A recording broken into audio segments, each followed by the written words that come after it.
you're chosen. All the deep cuts, you know it. I got the pre-glow and the post-glow. Inspiration knows no boundaries where it flows. Your fingertips to the globe's tilt, to the universe on stilts. Hold on and chill. I'm so excited. You know just what I wanna do.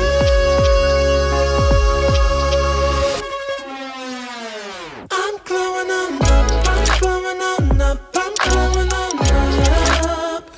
I'm glowing on up, I'm glowing on up, I'm glowing on up. Don't it feel like summer? I'm glowing on up, I'm glowing on up, I'm glowing on up. I'm glowing on up, I'm glowing on up, I'm glowing on up. I'm glowing on up, I'm glowing on up, I'm glowing on up. Don't it feel like summer? I'm glowing on up, I'm glowing on up, I'm glowing on up. You're gonna be a gold winter, baby, without you loving around. I will be waiting until you come back home. You're gonna be a gold winter, baby, without you here with me. Don't keep me waiting, I need your company. Ooh, I know I did you wrong. I'm hoping it won't be too long. Oh, come back. Tuesday, you took my heart and then you ran away. Now it's been 16 hours and 7 days. And now the hardest part is begging, baby, begging, baby. People say it's just a waste of time and we don't care. But I'm holding on and hoping that will be another chance for what we had, what we had. Never gonna be another way. No more windy days. Come back, I'm gonna find a way. Yeah, back to me. You're gonna be a cold winter, baby, without your loving around. Baby, I will be waiting until you come back home. You're gonna be a cold winter, baby, without you here with me. So come on back. Baby, don't keep me waiting. Don't you set me free. Baby, pick up the phone. Baby, pick up the phone. Don't leave me all alone. I don't want to be alone. When are you coming home? Please, come on back to me.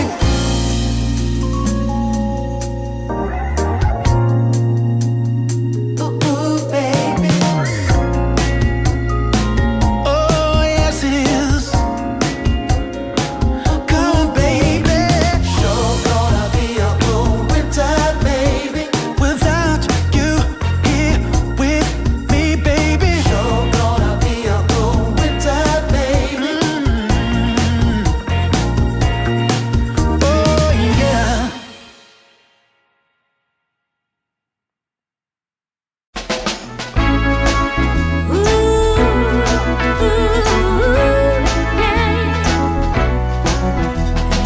Never been so happy like I am with you. You make me feel so good that I can't believe it's true. Yeah, yeah. I have to pinch myself once every day. Since I heard you say, baby, baby, wanna give you all of my love, give you all of my love, yeah, yeah. You know I feel so lucky just spending time with you. Yeah,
she sees in me. Ooh, I've been drinking too much, staying out all night. I can't remember my left from my right. I'm kinda blurry from my head to my toes. It might seem like nothing, but there's one thing I know. I got the prettiest little girl. She's as pretty as can be. But what I don't understand is what she sees in me. Oh yeah, yeah.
invitation. Bass is pumping and everybody's smiling. Happy people gather round. We will party all night long. This will be Oh, magic, magic. a magic night to remember.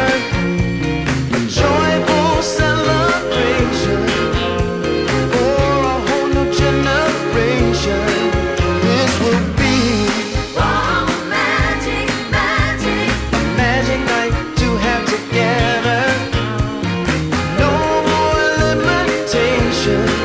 We're united as one nation.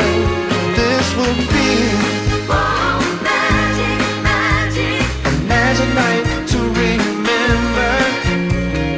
Joyful celebration for a whole new generation. This will be Oh, magic, magic. a magic night to have together. No more limitation. We're united as one nation.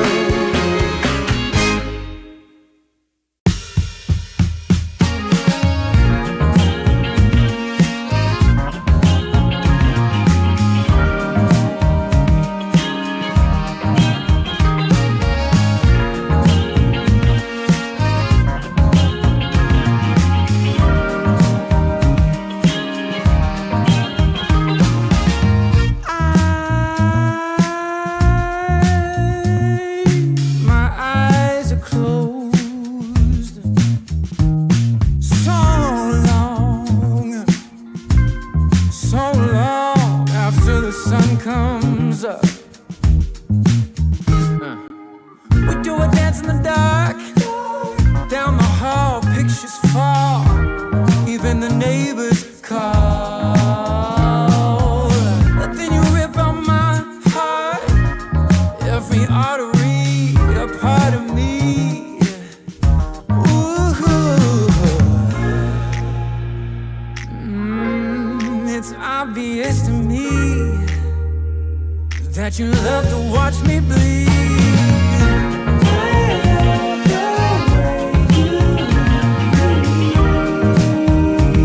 But not half as much as I love when you leave. I hate to see you disappear. But I love to watch when you're walking away from me. Walking away from me. Yeah, yeah. 'Cause I could be anything you want. I could be anything you need.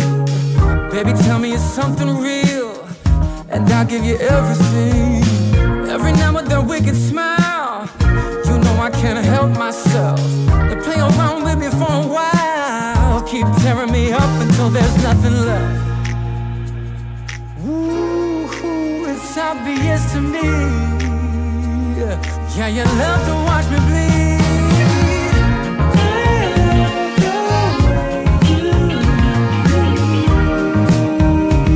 But not half as much as I love when you leave.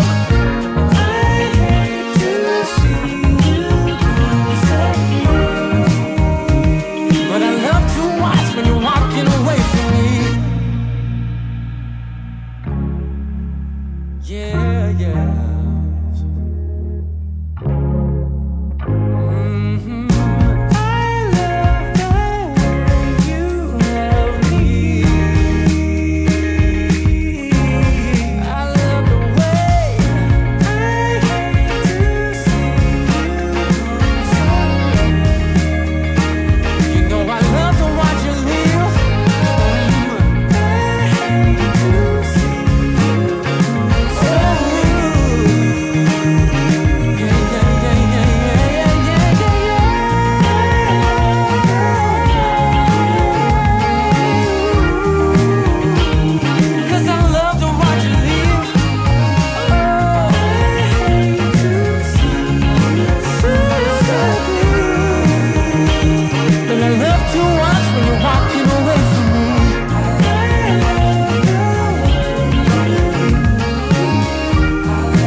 something about you caught my eye.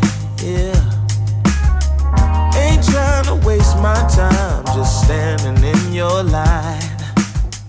Gotta take a shot for you pass me by.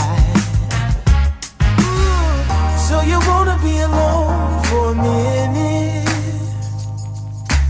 Well, come on, tell me what's on your mind. I wanna know what makes you happy. I wanna know, can I make you mine? Ooh, I wanna know if you know that I treat you right.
up in blue.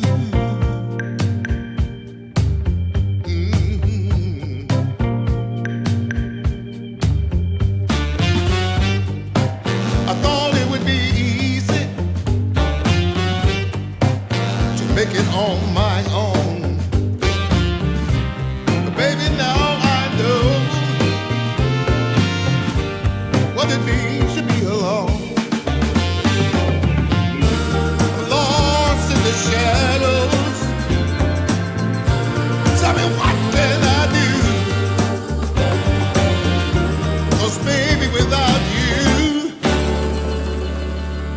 I'm all wrapped up in blue. Wrapped up in blue. Wrapped up in blue. Wrapped up in blue.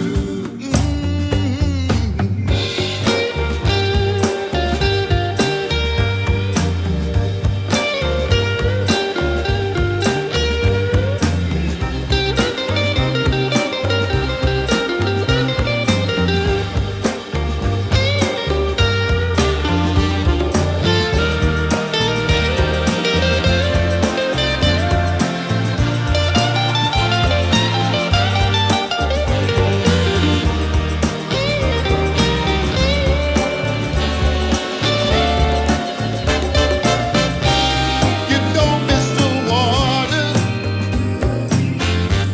till the well runs dry. You never see when the truth turns into a lie. Hey. Wrapped up in blue, all wrapped up in blue. Wrapped up in blue, can't find my way out. No, wrapped up in blue. Tell me, what can I do? Wrapped up in blue, all wrapped up in blue.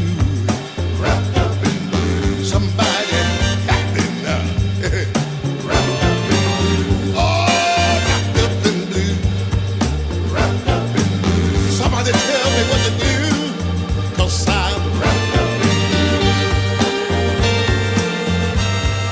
Wrapped up in blue. Wrapped up in blue. Wrapped up in blue. Wrapped up in blue. Oh, yes, I am.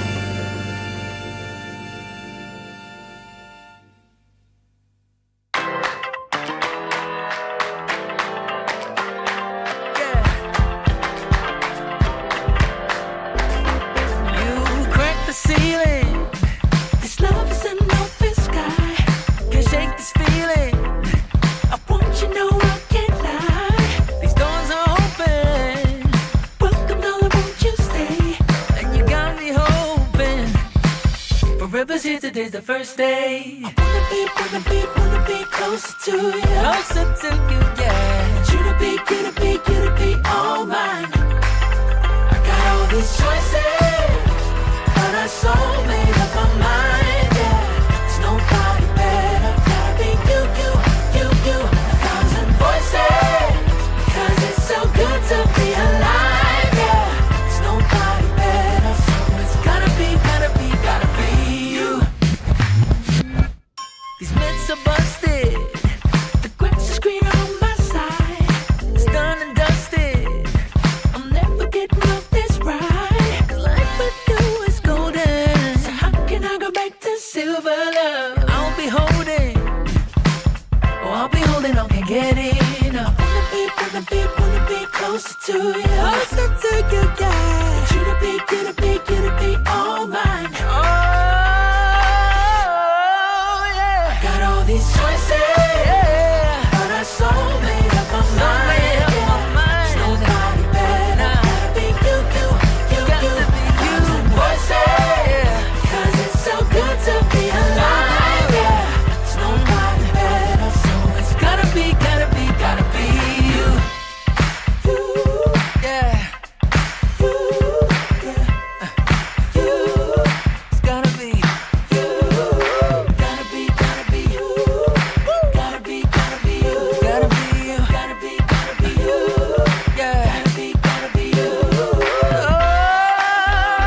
gotta be you. Yeah, These choices, but I so made up my mind. It's nobody better, gotta be you. It's got to be you. Some voices, 'cause it's so good to be alive. It's nobody better, so it's gotta be you. Hey. Nobody else, no. It's gotta be you.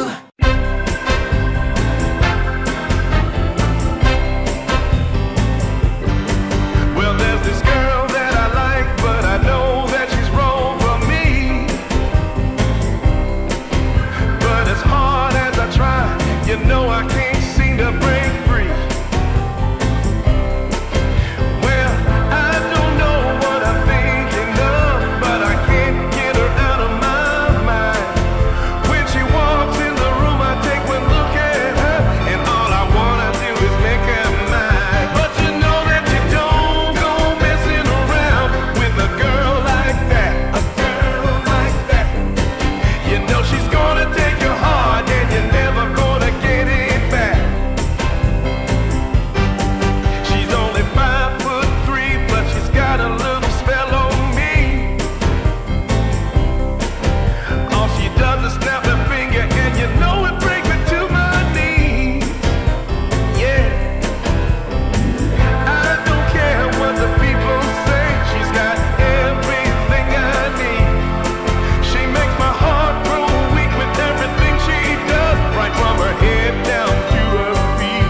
But you know that you don't go messing around with a girl like that. A girl like that. You know she's gonna take your heart, and you're never gonna get it back.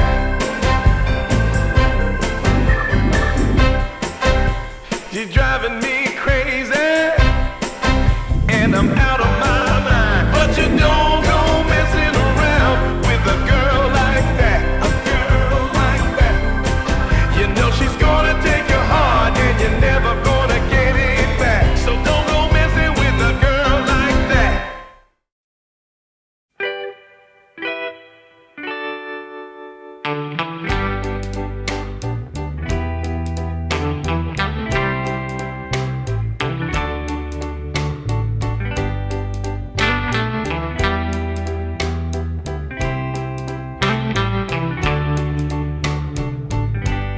Sometimes I'll be foolish. Sometimes I know I get mad. Sometimes I say the wrong thing to you that makes you feel sad. But one thing is true in all that we've been through. You've never stopped loving me, no matter what I do. So let me say, yeah, that every day I try to find the words from my heart to say thank you. 'Cause you take me as Hello and welcome back to Dream League Division 2 for season number 4. I'm Casey, joined by Ajarath, and we had a cracker game number 1 here between Modus and Raw Gaming. 55 minutes, Ajarath. How are you feeling after that one? Very great game. Both teams struggled and, tried to perform their best Dota right there. So, yeah, I mean, it could be anyone's game, essentially. But I feel like we need to see less errors for Raw Gaming on the late game scenario right there, because it was very costful, like impactful for them to lose the Tiny, just as we mentioned through. So yeah, I'm very eager to see here on the second game if they are gonna, fix those small mistakes right there that can be very, costful for the late game scenario. 5 seconds. 100%. Raw Gaming already making some changes. They're banning out the Moita in the first phase. Yeah, they don't want to deal with that Bottega Moita again. And I struggle to blame them. He really, even with the 10k goal lead, they're falling behind, getting pickoffs on him. At the end of the day, he outscaled them so damn hard. 5 seconds remaining. The where did you say? Sorry, the hero, right? Yeah. The Moita. I said he's just so good in the late game. Even with them shutting him down, he just played so damn well at the end. It is, it is. I mean, it's Radiant currently a team hero that ban. also is being used on tier 1 tournaments as well. I mean, especially because high ground scenarios and situations are so scary to fight 10 against. seconds remaining. As you Dire mentioned, you team kind of like pick. joked through this, like you don't want to really become Darth Vader and lose your arm right there on the high ground. So yeah, I mean, Huerta very strong. The ban on Lone Druid is very interesting because if I'm not mistaken, like Modus, they used like Lone Druid in one of the games that they played. 10 So yeah, seconds I mean, remaining. Modus, they just played one series and like they picked the 5 Lone Druid, seconds and I think remaining. it was maybe like a niche pick to deal with a certain mid laner and like trying to bait out the Pangolier pick as well. So yeah, like they are respecting the Lone from Modus essentially. Very interesting ban right there. Yeah, they did in the first game as well. They took out this lone druid, and I don't blame you. I mean, if somebody has a lone druid player on the team, and I don't know if they full on experts and modus, the threat of that is just so crazy. Like how hard they win the lane, how quickly the game can snowball, and that timing when the bear hits like Mjolnir Ags, it's just it's a menace to play around the map. To be honest, it's so makes the game so difficult. Yes, makes the game very difficult indeed. But now we get to see the Bristleback that, you know, like recently showing up quite more as well. A very annoying pick. We already talked about this on the game 1 on the drafting stage. 10 seconds Yeah, remaining. Bristleback, like without Hoodwink open, one of the counters that I kind of 5 mentioned through seconds is remaining. Shadow Shaman with the talent of the Dire level team 15, if I'm not mistaken. I'm not really sure if they changed this one. Let me check real quick. But I think it's still fine for Shaman. So two of the heroes that never made it Dire through team ban. the draft, the Pangolier and the Bristleback from the first game are here now as well. Okay, so you say it does still break with 15 for the Shaman? Yeah, Hex. It still breaks. It didn't change through the patch. So it should be one of the possibilities to actually play against Bristleback. Viper should be another one as well, like the break 10 conditions seconds provided remaining. by Viper. So yeah, it's a respectable ban. Like not 5 wanting to deal seconds with remaining. Viper, Radiant always team annoying to ban. fight against. So yeah, quite nice ban right there. The Puck being banned by Roar Team. In this case, they actually used this hero on the last game. But Puck, I mean, when you are banning out the Puck, this could mean that you want to play maybe Queen of Pain over the middle lane or something. Like, you don't want to deal with 10 the silence and seconds ways of remaining. like getting your escape abilities disabled, essentially. 5 seconds remaining. So I was actually thinking about that question I asked you in the first game, why Bristleback came back and he's so popular. Another reason I think that's like, you were talking about all the counters to Bristleback. You got like the break from the Viper, the break from the Hoodwink. But in my opinion, as a guy who's played, I'm not a great player of Dota. I'm actually a terrible Dota player, but I've played a lot of Bristleback. And the fact that Timbersaw is not in the meta is a huge deal for Bristle. Because no matter how tanky you are, if you play against a Timbersaw, like that guy can kill you in like 5 seconds, easy peasy. So that's also a big deal for the Bristle, I think. Yeah, I think so. Timber definitely one of the hardest counters for Bristleback. Not really up in the meta right now. So yeah, you need to find like other ways of dealing with the hero, just as you mentioned. Yeah, I mean, Pangolier, they have one ban here for Modus. They ban out supports, kind of like banning out HC possibilities as well, and also mid. I mean, are they gonna stick through like support bans at the moment? Like, what are they gonna ban, Ty? I don't know. They could go for like, I mean, we didn't see Doom in the last game. Doom's also been a very popular hero in the meta.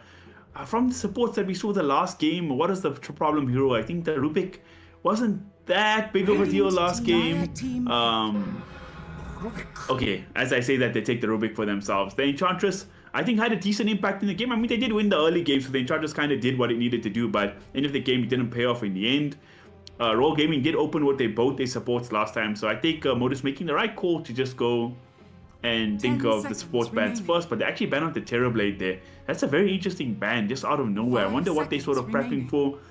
Maybe they feel like Terrorblade's a bit of a Dire counter team to the Pango, like late game you can just kill him through the Rolling Thunder with just a pure DPS from the right clicks.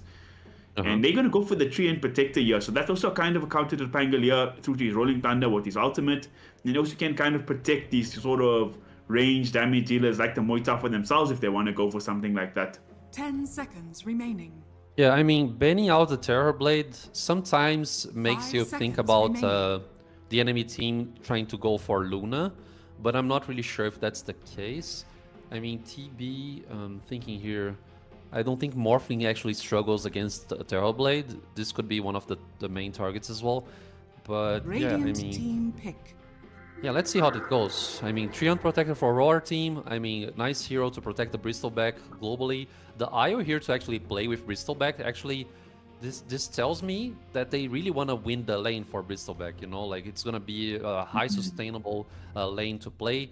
10 seconds And like remaining. if Modus is aiming for a Luna pick, they are in a trouble because 5 seconds you know remaining. Luna is not gonna withstand Bristow and Io whatsoever, even if they place another support like aggressive support to play on their own Luna side. I mean, Radiant almost team every HC at the moment should have some problems here. Tiny or Modus, I mean, not sure if it's gonna be HC or mid. I mean, Tiny could also go offlane sometimes. But yeah, I mean, since you said you are a Bristleback player, what you would have 10 to play seconds remaining. against Bristleback and IO to have a great lane here, Ty? 5 I'm seconds wondering if they're remaining. gonna go for Ancient Apparition. I mean, you got Bristleback, Treant Protector, and IO triple healing heroes. I think team Ancient Apparition is a real good hero to pick, but they're gonna go for the Wyvern instead. I'm not upset with this Tiny pick at all. I think he's a natural Silver Edge buyer, like very early on. After the Echo Saber, that next item he usually goes is Silver's Edge. So it's kind of a counter to the Bristle in its own way. And I think the Pangolier actually as well is a good hero up against Bristleback. When we're going Mage Slayer, I don't know if he'll go for the Diffusal play this game, but I don't think... I don't know, maybe I'm underestimating the sheer heal from like Treant IO against with the Bristle. Like, it is really a lot to play against. Yeah, I mean, Tiny against Bristow, if that's the case, the laning stage. Tiny, it's very strong, like his HP pool, it's quite high, so he can withstand some of the progressive damage that Bristleback and IO tries 10 to apply on his seconds head. remaining. But like, I'd say Tiny, if it's an 5 HC, seconds remaining. it's probably aiming that like great middle game farm conversion. So they're gonna probably establish like a 4v5 scenario, you know, like the 4 protect 1 kind of thing to make Tiny get big and, you know, try to compensate when Tiny team has his back. items, the Silver Edge, just as you mentioned.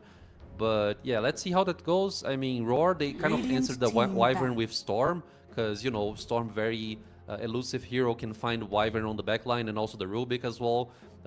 Maybe Storm gets to buy the Orchid at some point of the game, so he's gonna be able to zone out the supports and maybe even Pangolier quite nicely, because Pango usually wants to build 10 maybe a seconds Diffusal Blade as a remaining. first item and maybe ditch like protective items such as 5 Eels or seconds maybe even a remaining. BKB.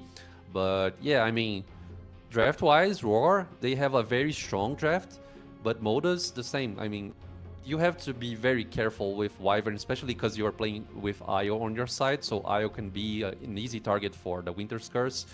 And like overall, like the teams are kind Team of pick. bringing answers here and there, you know, like it's a very intense kind of theory crafting made by both teams right now. Quite interesting. We see Modus banning out the offlaners here, Slaughter and Mars. They're kind of expecting that's going to be a carry Bristleback, and we are seeing that now with the Night Stalker being the offlane and a carry Bristleback. I kind of like this. Like the goal of the draft is very clear for Roria, right? Just run. Oh, no cooldowns basically. I guess okay, you have the 10 seconds the Night Stalker ulti, but I guess if it's nighttime, he's happy to fight regardless. And you have 5 so much seconds chase between remaining. Night Stalker and Storm. You have this big tanky frontline and Bristle. You have this repositioning from the IO. I quite like what Roar's going for, and Modus answer with some global presence themselves with this Underlord, which was kind of left right till the end in the draft. That's very interesting. It was banned out last game, so big pickup for Almo. Yeah, which draft you liking more? Yeah, I like both drafts. I have to say this at like this first stage here. But like I really love the Underlord last pick because the Atrophy aura plus maybe the hero itself, like Elmo, trying to rush some auras for the team can really diminish like the DPS from Roar team. So yeah, I kind of like stick through with Modus draft here, especially if they are able to, you know, make Tiny grow and make his farm rate up without any issues and like without suffering for this very aggressive team that you just mentioned, which is the Roar team. I mean, no cooldowns, almost like no cooldowns to use, just maybe Overgrowth, the highest ability there with the highest CD. So yeah, if you are able to withstand all this aggression and Underlord kind of like protects this defensive situation right there, I think they could have an edge here regarding like net worth and like hero progression overall. And what about you? Do you prefer the Roar team draft or do you prefer Modus team draft? I was loving the concept coming out from Raw, honestly. This full-on, like, no cooldowns, run at you, full momentum-based draft, like something like the old, like, Kuro team Liquid, you would see something, do something like this. And I thought it was really good.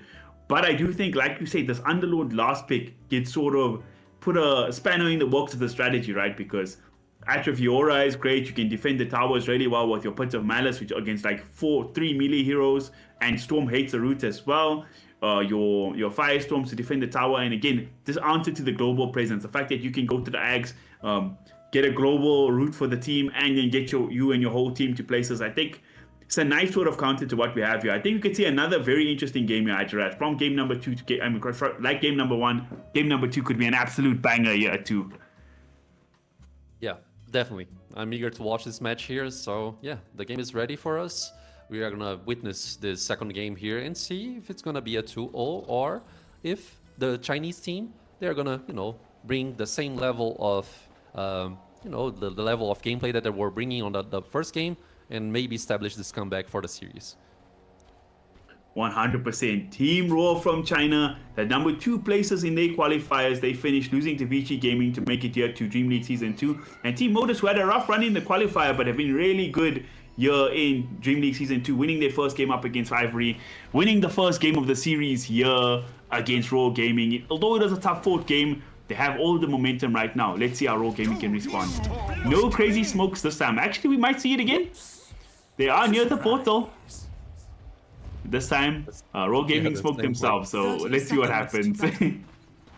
Let's see if the same trick works against those knights right there. I mean, the same trick should not work against a knight 2 times, That does not look good. We see Pango gonna walk up the high ground. They're gonna break the smoke in the Wyvern. So it's gonna be a Night Stalker IO lane and a Bristleback Treant lane. I kind of like this duo. I feel like Night Stalker and IO can put a lot of pressure on the lane. You can kind of help him sustain through the daytime. And once the nighttime comes, that's just like so much pressure up against the Tiny, and I don't know who's going to be backing up. Even the Winter Wyvern's not going to like that, especially against the silence of the Night Stalker. It could be dangerous. It could be dangerous. I'm very curious to see how this off lane goes for the side of Raw Gaming. Yeah, curious to see as well. I mean, very strong laning stage with IO. They're already fetching the range creep on the bottom side right there. Regarding creep momentum, I'm not really sure why they did that. I mean, maybe they just want to secure the last hit quite early on, because, I mean, only Night Stalker should be able to fetch the last hit on a range state with Void. So yeah, let's see how the lane performs here for both teams. On the top lane, I mean, we get to see Underlord already being very impactful here, because, it's Bristol and Treant Protector, and they should have some struggles against Underlord. It's a very strong hero to use the Firestorm and protect the area around yourself.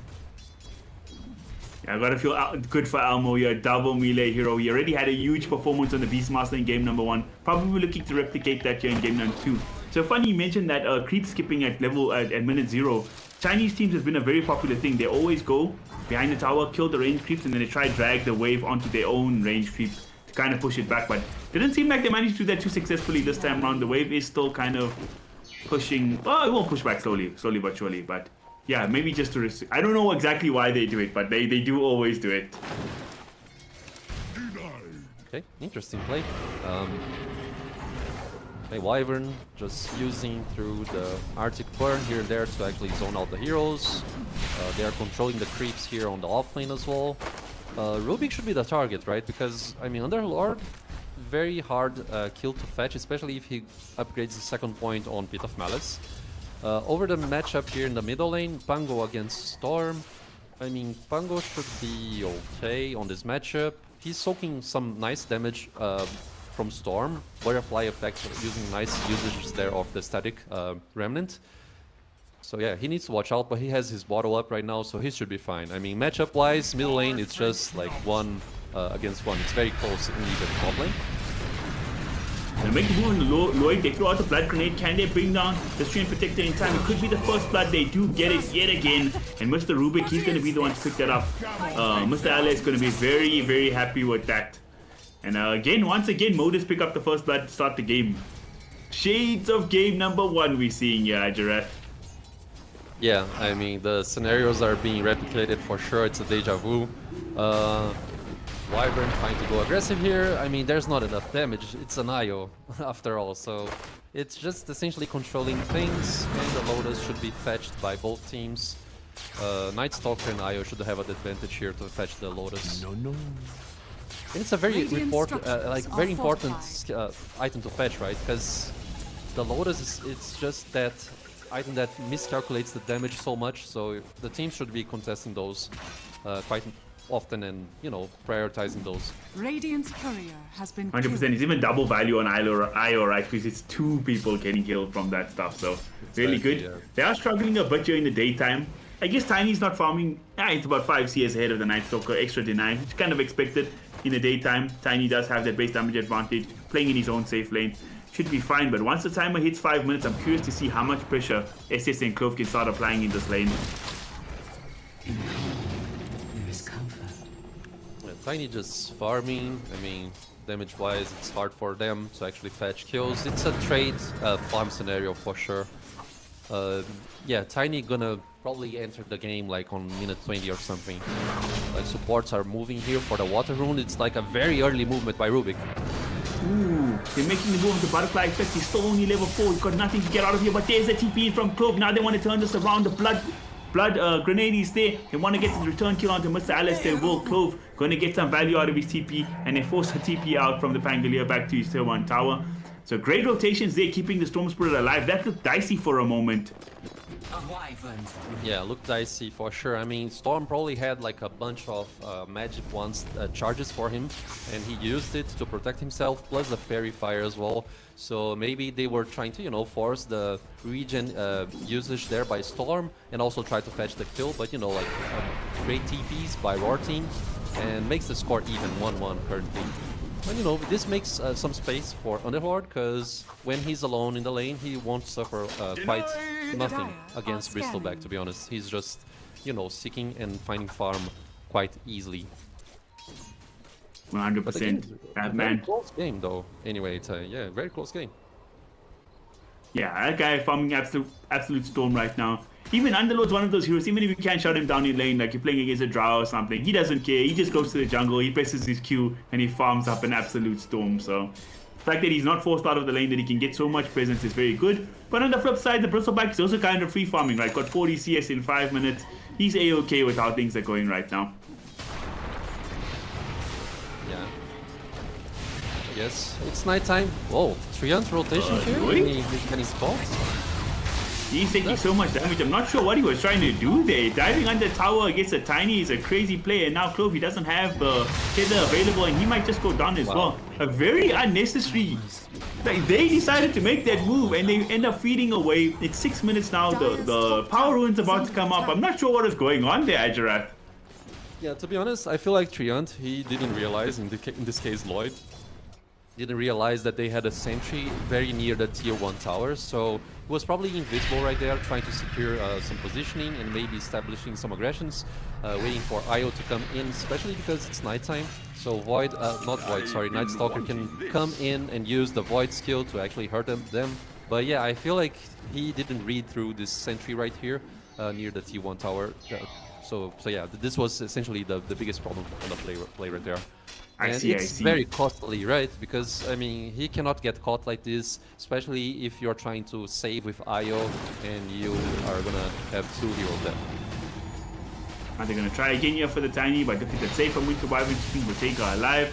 It's very hard to go on the Tiny for the Wyvern playing behind him, right? To get a percentage base heal on a guy who has so much raw HP is just so value. On the mid lane, one bright side though, Ajarath, is that even though they were feeding bottom on the supports, Storm Spirit did pick up the Arcane Rune, so his farm is still going strong. He can still get his bottle refills, so all things considered, not the biggest losses ever. Yeah, Storm just ramping through here on the net worth chart. Pango currently not being able to mirror this farm effect. He is just going for the jungle right now. Yeah, he's buying Perseverance for as like a first item. So he's aiming for a Maid Slayer first item, if I'm not mistaken, the Pangolier, which it's it's a very strong item. They had to nerf like the Maid Slayer on like 7.4. Sorry, which patch we are in right now? 7.41. 7.41 B. Yeah, but the Maid Slayer nerf, it just came this Mage Slayer nerf because it was a very strong item on 7.41A. So yeah, essentially that's pretty much it. Now down bottom, Butterfly Fick gonna go home, he regen, he TP's down bottom, they get the fresh kill on the Winter Wyvern. Not the worst kill to give up because again, Mr. Bottega on the Tiny, he's still alive, he's still farming, but gotta feel good for the Storm to get that kill. Actually, Clove on the IO gets the last hit, so feels good to be good right now. Is under attack. Radiant structures Feels good, are man. fortified. Feels good indeed. Roar team, they are securing tier 1 tower as well on the bottom lane right there. They want to establish some aggression on Storm. But, Butterfly Effect is very elusive with the Lightning Ball right there. And the tower is going down. Can they actually defend this? I think they can. Of course, out keeping in here is going to be enough. They're going to get the silence out here from the Night Stalker, but the avalanche from far enough away managed to get them caught out. And now even Pangolier coming in. Look at the toss coming through. Night Stalker, he might be in trouble. He's taking a lot of damage. The 3 throws out, but the heal from the Treant Protector is going to be enough. The Living Hour coming out clutch. So at the end of the day, it's a 4-hero rotation to defend the tower, which is good, but they only get the IO in return, so not the biggest deal, again, for the side of Rogue Gaming to lose the IO there. Yeah, it's not the biggest deal for sure. I mean, Dire regarding it, structures are it is a somewhat static game. Getting kills, even on small supports, could like bring you a Dire's decisive top level tower 6 is under situation. attack. But Roar team, Radiant's considering middle everyone tower was is under moving attack. bottom, they Dire scanning. seized the opportunity here on the middle lane, and they are gonna secure the tier 1 tower as well. So like nice readings by Roar team, and making great usage of the Radiant's depth middle by tower IO has and also Bristleback coming into the fray here. Yeah, I like the fact that they're playing so aggressive, taking the initiative. This is what they picked this draft for. Chinese teams in the past always got criticized for playing like slower games, playing for the late game, etc., etc. But this time they picked an aggressive draft and they're playing it just the way it's meant to be. So I'm liking what I'm seeing. They want to force that game 3, man. They gotta force that game 3. Dire's bottom tower They is gotta, under yes. attack. Roar team, very important for them to actually win this series because they are currently 0-2 middle lane here. I'll talk about this soon. They want to go on the Pangolier. They got the silence. Do they have the damage to bursting down in time? Yes, they do. But look at that. Wow. Winter's Curse onto 4 heroes. It kills off the Storm Spirit. Now Elmo coming through. They're getting even more. It looked good to start off on the Pango, but it cost them a lot in the end. Brilliant rotations coming out from the side of Modus, punishing these moves. Very aggressive. SS and Clove, they're still around, but it's a 2 versus 4 affair. I don't know if they want to go back into this, just trying to steal the creep wave for now. Yeah. Oh man, great counterplay from the Winter Wyvern. A hero we don't see too often, but that's the value of it right there, right? For sure, yes. Great usage there of the Fiend's Gate by Underlord. Elmo just, properly executing his offlane role on both games currently. And yeah, the Rod of Athos is about to come down as well for this Underlord, so he's going to be very strong and maybe another addition to actually counter the Radiant's Storm top Spirit tower and is under whatnot. So attack. yeah, nice movements there by both teams. Very interesting. He's going for the Rod of Athos first, like you mentioned, so even more lockdown for the Storm. It's actually quite interesting. If Storm knew this was going to happen, I know it's not the absolute meta at the moment, but he could have went for the Guardian Greaves build to have that dispel for not 1 but 2 of his roots. But this time he's just going for the Kaya first. I did see a Manta style Storm yesterday, so maybe we'll see something like that again to keep him going up against all these roots for some dispel. I think that's a nice decision right there. You are spot on your analysis, to be honest, because you can actually go Yasha Kaya and dismantle it, right? I don't think they changed this on the last patch. So you actually go Yasha Kaya, dismantle it, and go for the Manta, because, it's a hard game though, because like even though you can go that route, I think Storm's gonna need an early BKB. Like sometimes the Manta is very valuable if you are dealing against like 1 lockdown or something, but since he's gonna deal with a lot of lockdowns and stuns, he needs to rush the BKB. So yeah, I mean, I don't think we will see this opportunity here. Maybe. That's fair, that's fair. But then on the bright side, he goes the BKB, like the Rod of Atos and stuff. Just one route that costs so little. Okay, maybe sometimes if they're lucky, force out a BKB. On the flip side, what is the Bristleback going to go for a Lotus Orb this game? No, he's going for the Consecrated Wraps, and he's going to go straight into the Sanjin Yasha. I take it. It is a carry Bristleback, so I can understand why he doesn't want to buy the Lotus Orb himself this game.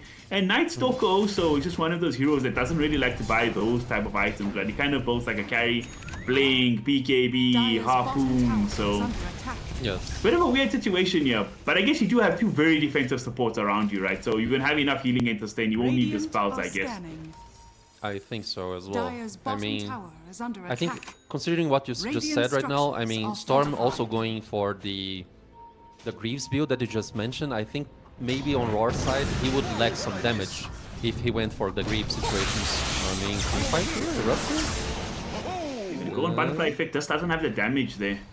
Radiant's top tower is under Now I attack. hear a Night Stalker ulti come out. Who's he going to find in the backline? He find the Wyvern first. That's a huge kill because he saw his counterplay earlier. And now SS, he's going to be on the chase. Can they find this Ruby? Can they find Exney? I see the relocate coming out. Storm and Butterfly Effect are there, but what an ulti there from XD, stunning up 4 heroes. It seems like Elmo coming through with the Fiend's Gate as well. There's a lot of lockdown, but do they have the damage to bring these heroes down? SS might just fall. Elmo still tanking through it all.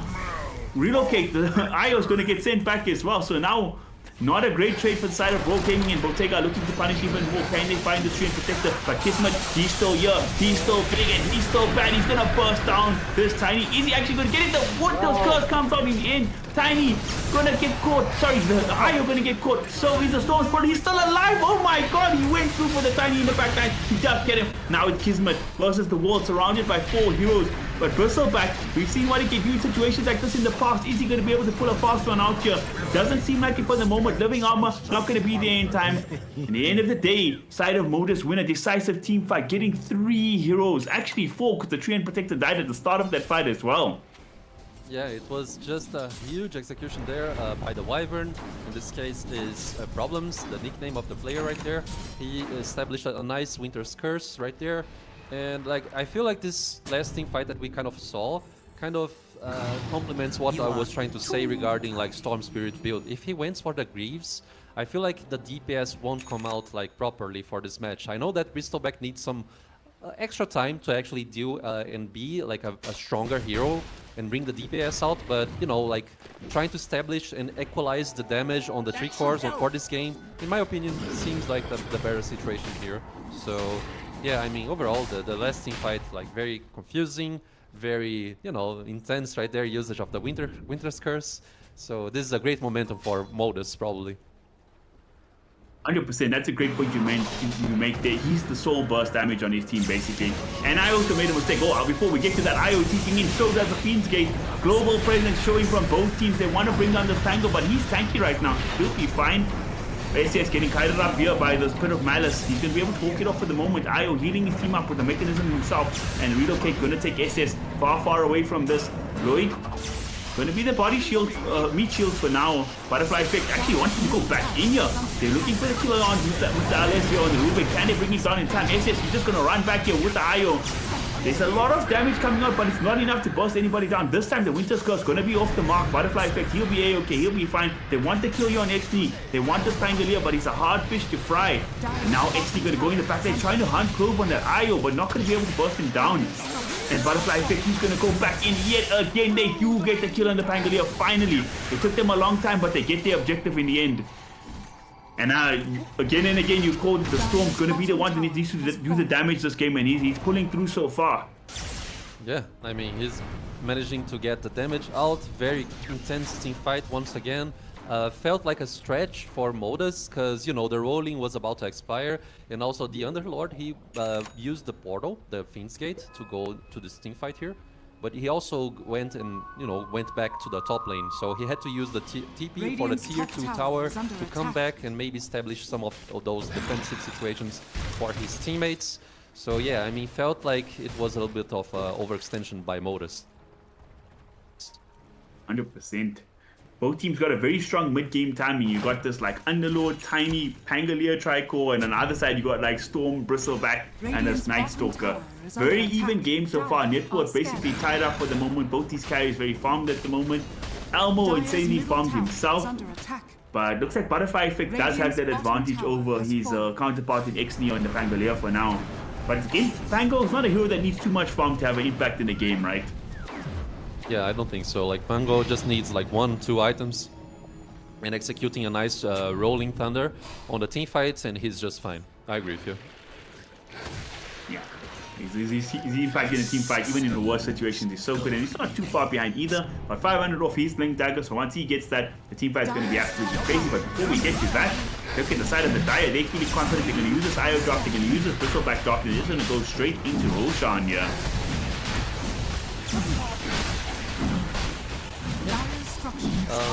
Nice Roche attempt here, considering that they have the damage possibilities. Yeah, the Visco's Nassau Goo, the first skill of Bristleback, removes some armor, so it's a very, you know, impactful skill against Roshan. So it's a nice Roche timing as well to get the Torm at 20 minutes in. They spotted the Tiny under a ward there. Very interesting ward coming up from the side of the Dire. A great one. But again, with the Silver Shadow Blade, he's very maneuverable. He's going to run himself out of trouble once he sees that Roshan 4. He learned his lesson from the first game for the Roshan on the Dire side of the map. I think so, man. You need to learn from mistakes and whatnot, so yeah. Now, we do have the Aegis on the Storm Spirit, so he's going to feel much more confident to play this game. One of the best Aegis carriers in the game is the Storm Spirit, and he can just run amok in these team fights. I'm very curious to see how Rogue Gaming goes in this next fight, and we're going to see Pangolier forced to pop his ultimate just to run away from SS and IO here. Bye-bye XD, he's fine, he's okay, and he's got his Blink Dagger now as well. Blink Dagger gonna help him to establish some initiations without getting caught by Night Stalker Silence, which was essentially one of the biggest problems that he was facing against the like Roar teams. You know, set of skills and aggressions. So yeah, the dagger should be very valuable for this Pangolier right here. But he needs to watch out overall, because you know the Overgrowth already proved to be a very strong skill to actually disrupt Pango's performance. So very interesting from Elbow this game, actually. He's going to go for the auras this game after this Rod of Atos, not looking towards that Aghanim's that we see most often from the Underlords nowadays. So his control still going to be good, but not going to be as good from the global presence at least. Yes, I agree with you. It's not going to be as good. But auras here feels like it can diminish so much of the DPS from the enemy team, you know, like... Because Treant, it's not exactly the support that can actually help with the DPS. Same goes for IO, so just as we mentioned already, the DPS must be equalized between the 3 cores from Roar team. So yeah, going for the auras feels nice for this Underlord, in my opinion. For sure. It's all sustained damage coming out from the side of the Dire, so if you can live through all their kit, you can then punish afterwards. And now they're going to smoke up themselves and Modus. Even down in Aegis, they're feeling confident. Night Stalker probably going to show on the wave down up top, so it'll be a 4v5 engagement. Butterfly Effect, he's going to jump in, they're going to try go on Protego, but that's a tanky fish to fry. Tiny going to get the Storm immediately. Aegis is popped now.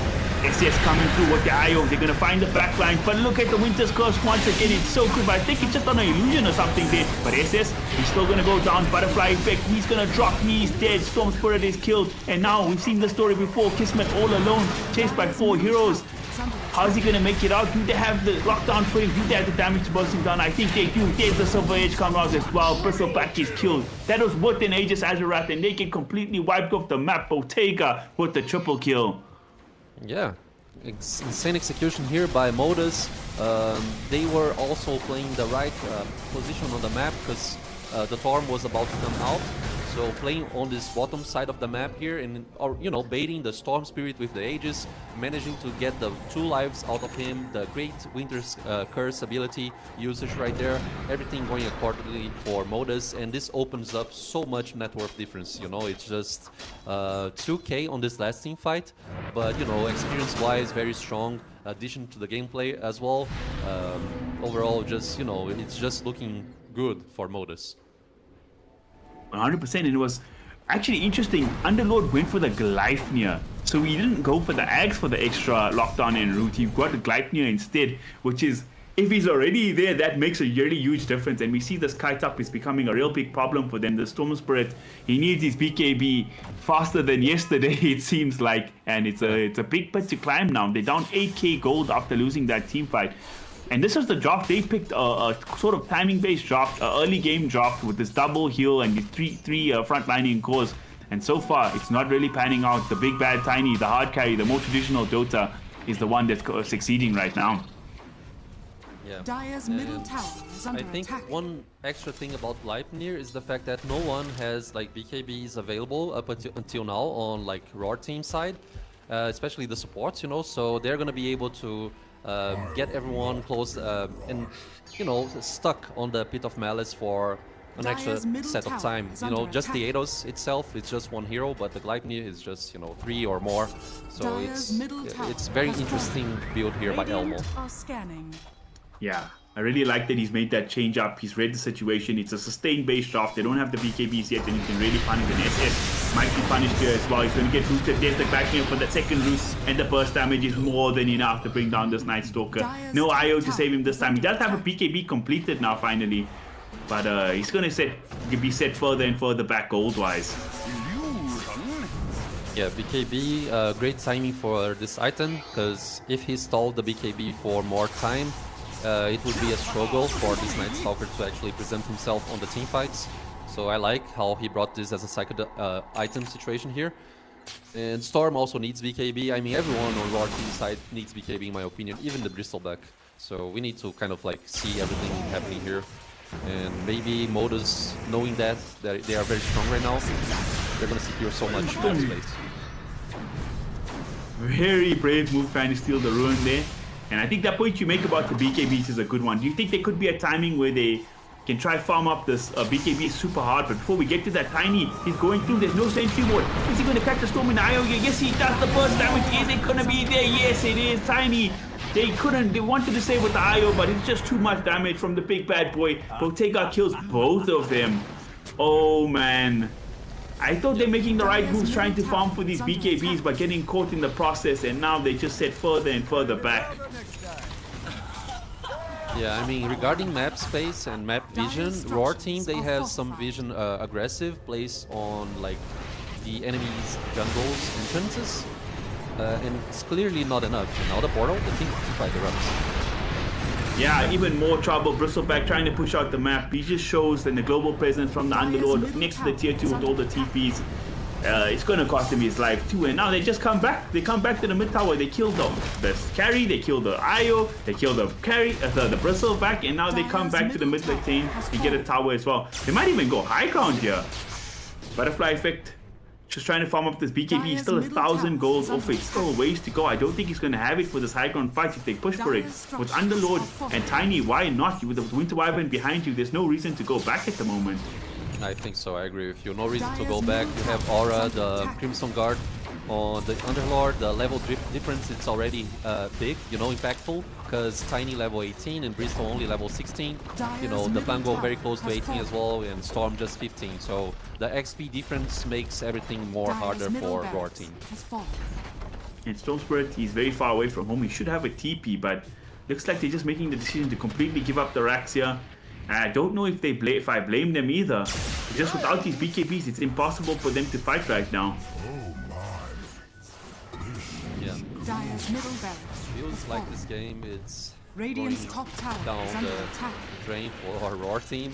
It depends if they get like a very strong team fight with the BKB's usages. But as I just mentioned, they have more auras, more levels, more net worth. So even with the BKBs, it's going to be a struggle for them. Yeah, they will have the sustain then for the fight, but I don't know if they're going to have the damage to get to all these big chunky boys. But it will be the one last ride, you know what I'm saying? Once they get the triple BKB, they could maybe take a fight. I would like to see them try. Lloyd gonna scout out some stuff here, bottom, giving some valuable information for his team. But Butterfly Effect, is he gonna make it out still? He's got about a decent amount of mana, so trying to bait there a bit for the Pangolier. But great play from the Treant Protector, just scouting that movements out there. This guy, man, he's a problem on the Tiny. Got a BKB of his own with the Crystallis now too. His burst damage is just disgustingly strong. Yeah, it is. Especially if he gets the hit with the Silver Edge. So, yeah, he hits very hard. The Pangolier as well, I mean, cannot be diminished regarding his DPS, because, you know, it's Aghanim Scepter for him. So it's a lot of damage going out as well. Yeah, man, this game is, it's hard. It's very hard to establish some aggression, because they have so many defensive situations to overcome regarding, like, Roar team. Especially against like Winter's Curse and whatnot, so it's very hard game. Do you remember the patch when Silver's Edge was built with the Crystallis, so it had a crit built into Silver's Edge as well?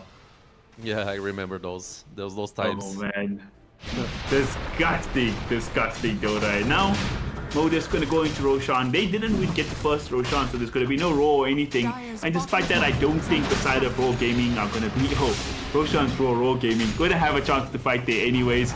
And now with this Tiny with the Aegis, they're gonna feel very, very confident up the high ground. Let's see, one last hurrah for the side of Raw Gaming. They will have this triple BKB now for the time of Roshan. They will have that high ground advantage, the glyph and everything like that. Don't know if they have any buybacks available, but maybe, just maybe, see if they can hold their base. I don't think Modus are going to waste any time. They smoked up immediately. The Wisdom Shrine is going to come up. They might just find pickoffs outside of the base. Really scouting. He's going to get caught with the dust, and they're going to find Bristleback right immediately to start off. But he's still tanky even while he's broken. Tiny alone is not enough damage. Now they're going to try turn. They find the Tiny. They find the Rubik. Can they burst on Mr. LS? They do. Good start for the fight for Raw Gaming. Can they get more? Elmo is just too tanky though. That's not the guy you want to go on. Boteka, the Silver Edge is just too much value. They can't even see him. He's going to turn around. He's going to break Kismet. He still has the Aegis. Kismet going to make it out though. Pangolier, can he burst down the Bristle? Not just yet. And two of the supports broken down, and Pango, he gets caught as well. Through the worst circumstances, they're managing to fight through. They finally get the Aegis, but look at how low they are now. SS forced to run away. Io trying to TP out. Can he bring a core with him? He's going to take Butterfly with him back home. What a huge fight. They all made it out besides the Bristle. They killed 3 and they get the Aegis. They're holding on to this game, Ajarath. Holding on. And they're going to go back. Io comes back in. He might just get bursted, but Stormspurt not going to leave his support down in the dust. He TP'd as well. Elmo trying to take a gate home, but he can't do that. He's getting kited up, and now Boteka, oh my god, he's damaged. Can he just keep all of them? He gets SS. He's going to get Kirby as well. Actually, Butterfly effect. He can go mano. He brings down the Tiny now too. Can he do it against Underlord as well? It's a 2 versus 1 here for Butterfly effect. I don't think it's one he can win. Can he make it out alive? Is the question. The Storm Zip is stolen by the Rubik, and he's gonna punish. Storm falls there too. The buyback from the Storm. He really wants us Underlord. He's gonna go for the Wyvern first, but you still 1v3, my friend. Kismet's gonna come in. How's he gonna chase? I don't even know, but Bristol, he gets back in. They don't have any TP for the cancel for the TP of the Underlord, so he's gonna make it out. Butterfly effect without mana, with the buyback down.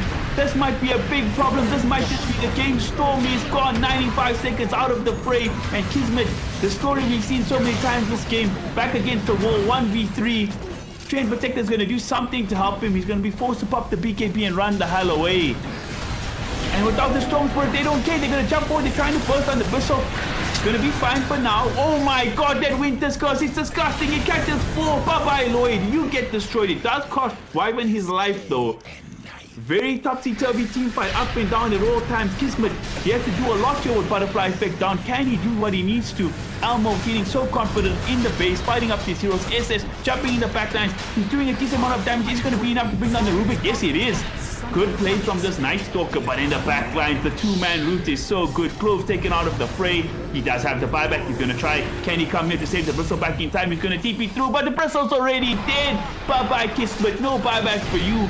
SS trying to run away, but this is Io with the buyback. He might be dead, and that just might be the game. GG, well played, is called. Modus just a little too good for them today, Ajarath. Well, I mean, it's gonna be hard to comment on those, because it was essentially like a 3-minute fight over there. It was so chaotic, so intense. what can I say? The Rubik stealing the ball of lightning just on the nick of time right there, managing to secure the the kill on Storm Spirit. And I feel like Storm was a little bit greedy, trying to use the buyback and go back into the team fight right there, try to kill the Rubik because he didn't have BKB, and like they used everything on the Underlord when the team fight already kind of like stopped. And he just used the TP back to the fountain, and then the Fiend's Gate come back in.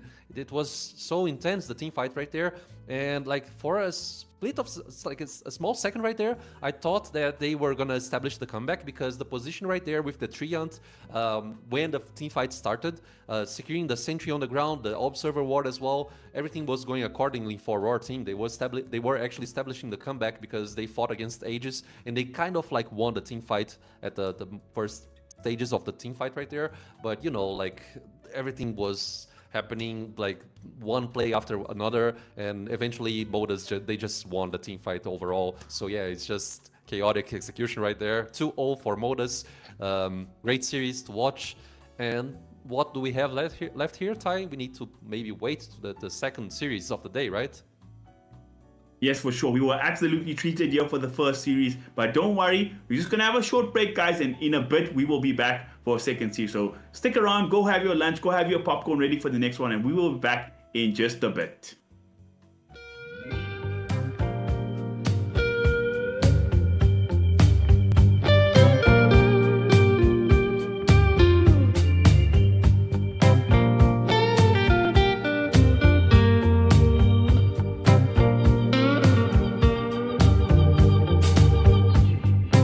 Now I got worries pounding in my chest. So hard to sleep, baby. I can't get no rest. All sorrow and sadness. Tell me what I'm gonna do. 'Cause baby, without you, I'm all wrapped up in blue.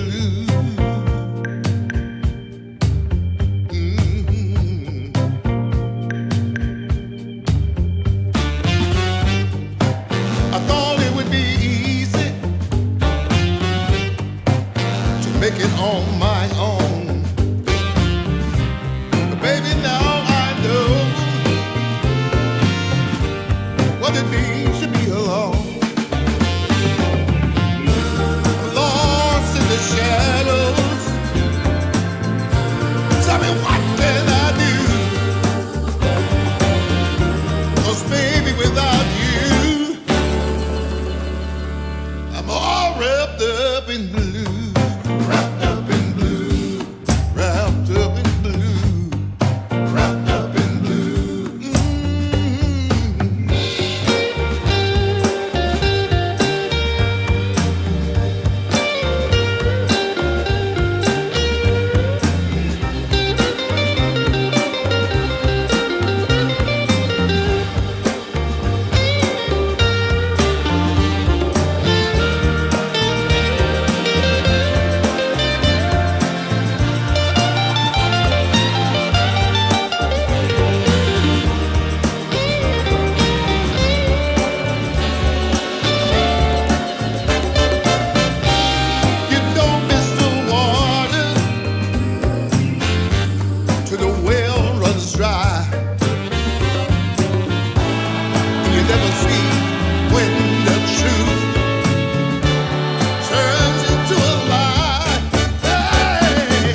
'cause here today's the first day. I wanna be closer to you. Closer to you, yeah. Want you to be all mine. I got all these choices, but I so made up my mind, yeah. There's nobody better, gotta be you. 1,000 voices, 'cause it's so good to be alive, yeah. There's nobody better, so it's gotta be you. These myths are busted, the grass is greener on my side. It's done and dusted, I'm never getting off this ride. 'Cause life with you is golden, so how can I go back to silver love? I'll be holding on, can't get enough. Wanna be closer to you. Closer to you, yeah. Want you to be all mine. Oh, yeah. Got all these choices, yeah, but I so made up my mind. There's nobody better, gotta be you. Got to be you.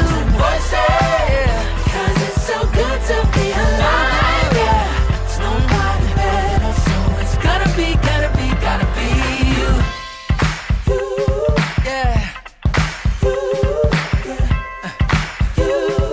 It's gotta be you. Gotta be you. Gotta be you. Gotta be you. Yeah. Gotta be you. Oh. It's gotta be you. Yeah. All these choices, but I so made up my mind. It's nobody better, gotta be you. Thousand voices, 'cause it's so good to be alive, yeah. It's nobody better, so it's gotta be you. Hey. Nobody else, no. It's gotta be you.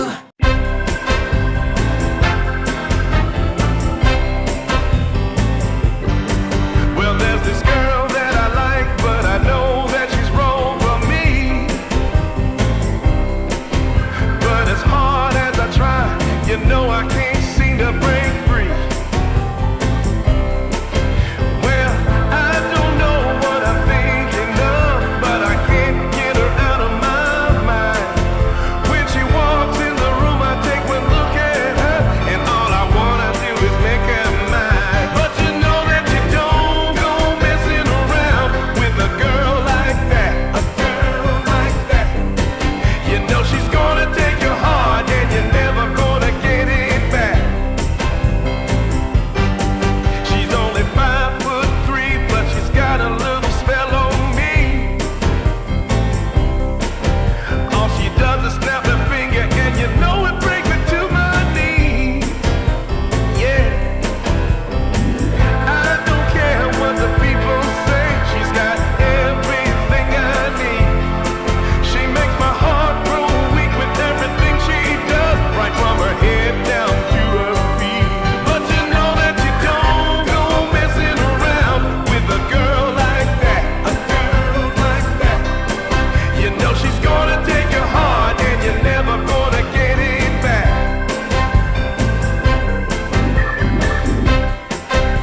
She's driving me crazy, and I'm out of my mind. But you don't go messing around with a girl like that. You know she's gonna take your heart, and you're never gonna get it back. So don't go messing with a girl like that.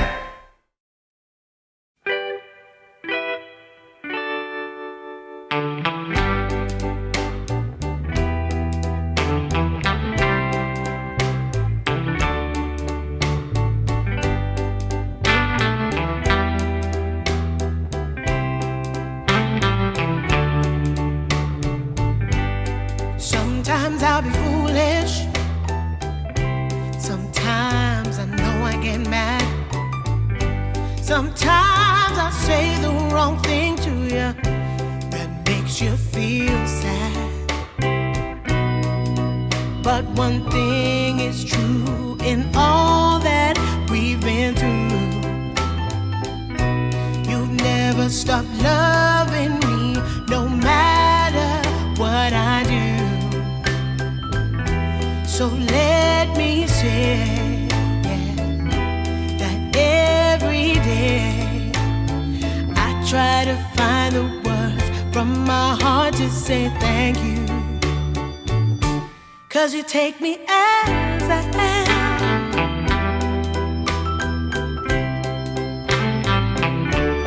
You take me as I am. Oh, baby. If you stop loving me, well, I would understand. But I won't take you for granted, no, no. When you hold my hand, your love makes me feel that I could fly to the moon. Not even the birds above can sing a sweeter tune. I needed to say that you find a way to make me feel anew.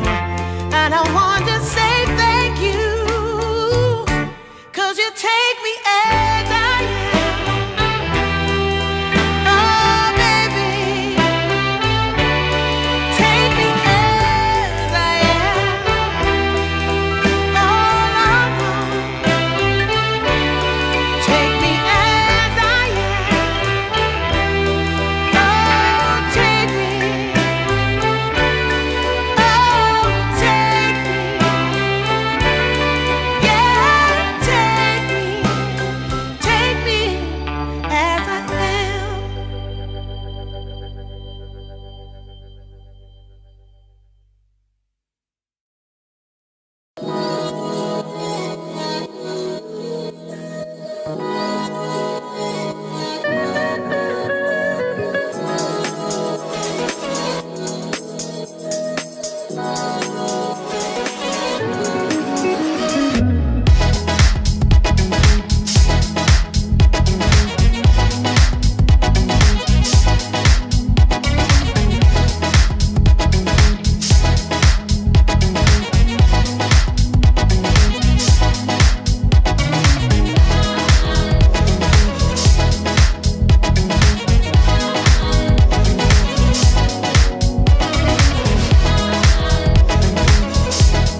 Yeah, yeah. Ooh, everything I want, everything I need. Got everything I want, everything I want, everything I need. Everything I need,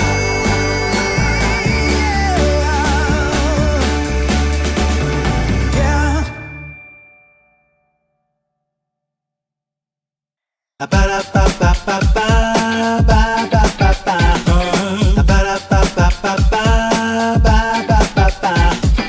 If you wanna get with me, all you gotta do, call me when you need me. I'll be waiting for you. I know exactly what you want, satisfy your need. We can have a good time, don't you worry about a thing.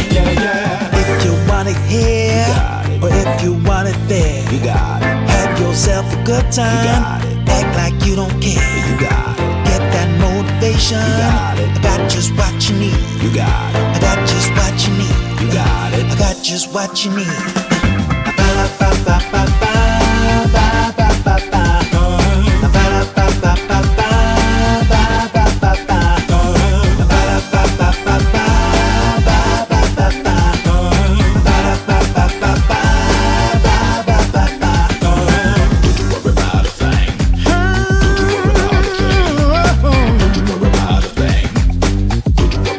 Don't you know you got it, baby?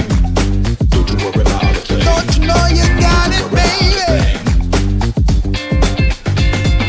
If you want it here, or if you want it there, you got it. Have yourself a good time, act like you don't care. You got it. Get that motivation, you got it. I got just what you need. You got it. I got just what you need. You got it. I got just what you need.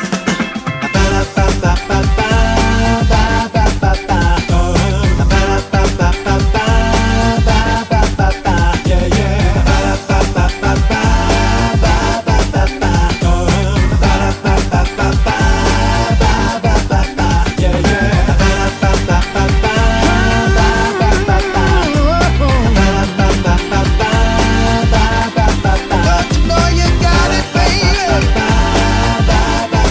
Don't you know you got it, baby?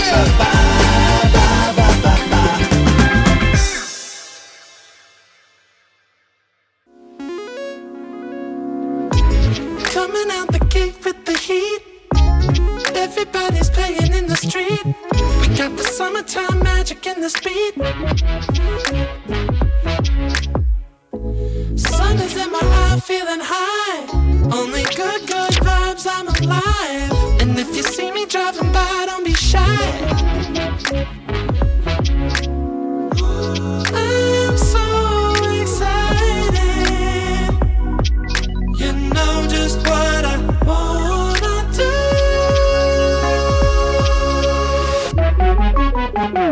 I'm glowing on up, I'm glowing on up, I'm glowing on up. I'm glowing on up, I'm glowing on up, I'm glowing on up. Don't it feel like summer? I'm glowing on up, I'm glowing on up, I'm glowing on up.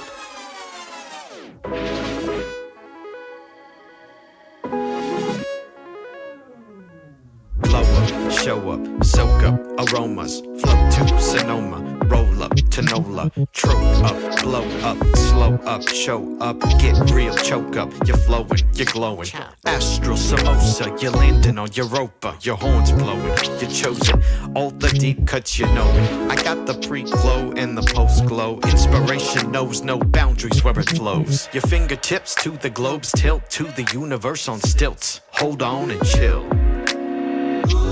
I'm so excited. You know just what I wanna do.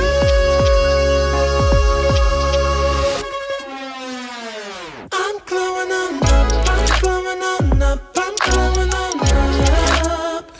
I'm glowing on up, I'm glowing on up, I'm glowing on up. Don't it feel like summer?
You make me feel so good that I can't believe it's true.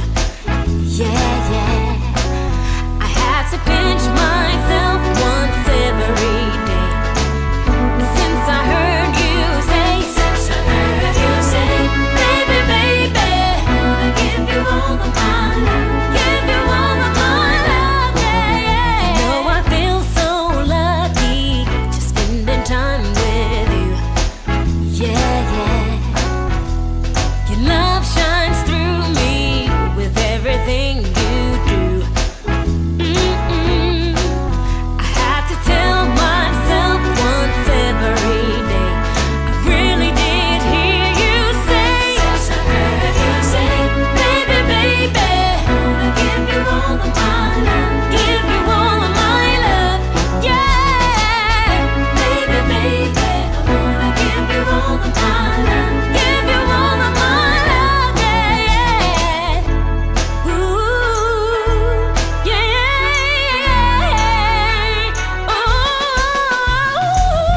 baby, baby, I wanna give you all of my love, give you my love, baby, yeah, yeah. I wanna give you all of my love, yes I do, yeah. My love, yeah, yeah.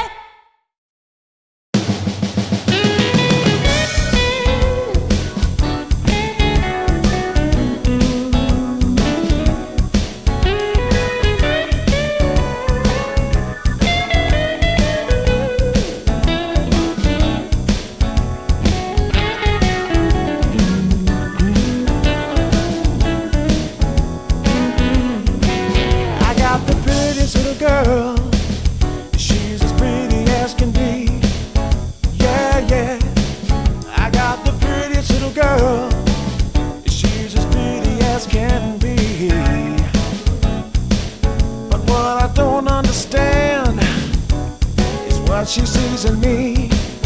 Ooh, I've been drinking too much, staying out all night.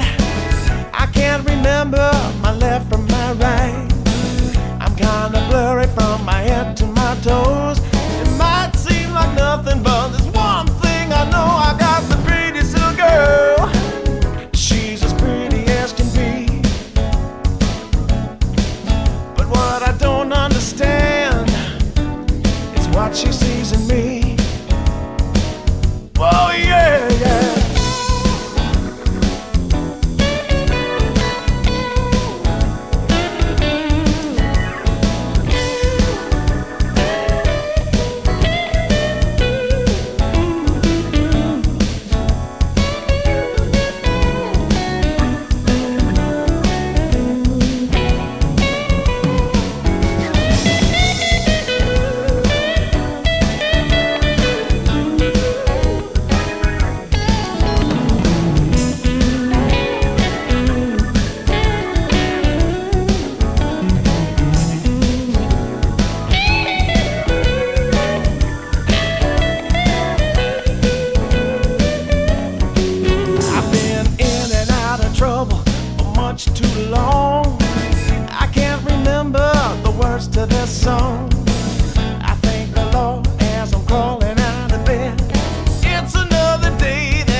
together.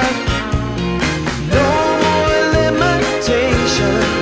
We united as one nation. I want Keep on moving, moving. keep on moving. The sweat is dripping. I want Whoa, shake it, shake it. to shake it to the beat of the drum. No need for hesitation. The bass is pumping and everybody's smiling. Happy people gather round. We will party all night long. This will be Oh, magic, magic. a magic night to remember. A joyful celebration for a whole new generation. This will be Oh, magic, magic. a magic night to have together.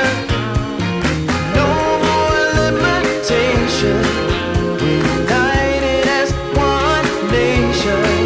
This will be Oh, magic, magic. a magic night to remember. Joyful celebration for a whole new generation. This will be Oh, magic, magic. a magic night to have together. No more limitations. We're united as one nation.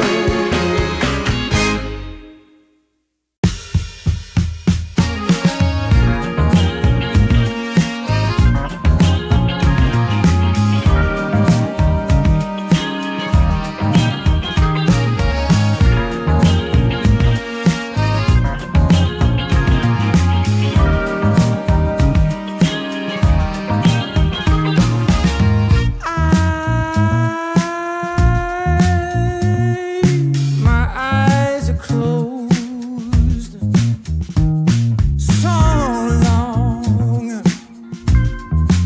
long after the sun comes up. We do a dance in the dark, down the hall, pictures fall, even the neighbors call. But then you rip out my heart, every artery, a part of me.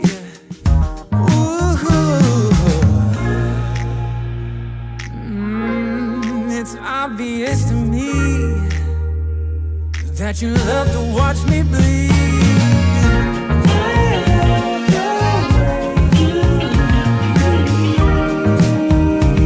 But not half as much as I love when you leave. I hate to see you lose again.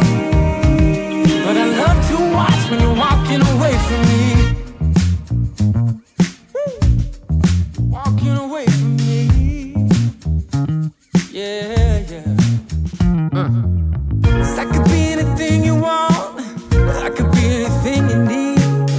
Baby, tell me it's something real, and I'll give you everything. Every now and then wicked smile. You know I can't help myself. They play around with me for a while, keep tearing me up until there's nothing left. Ooh, it's obvious to me. Yeah, you love to watch me bleed.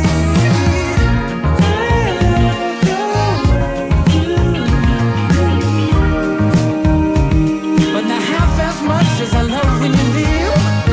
I hate to see you lose again. But I love to watch when you're walking away from me. Yeah, yeah.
something about you caught my eye.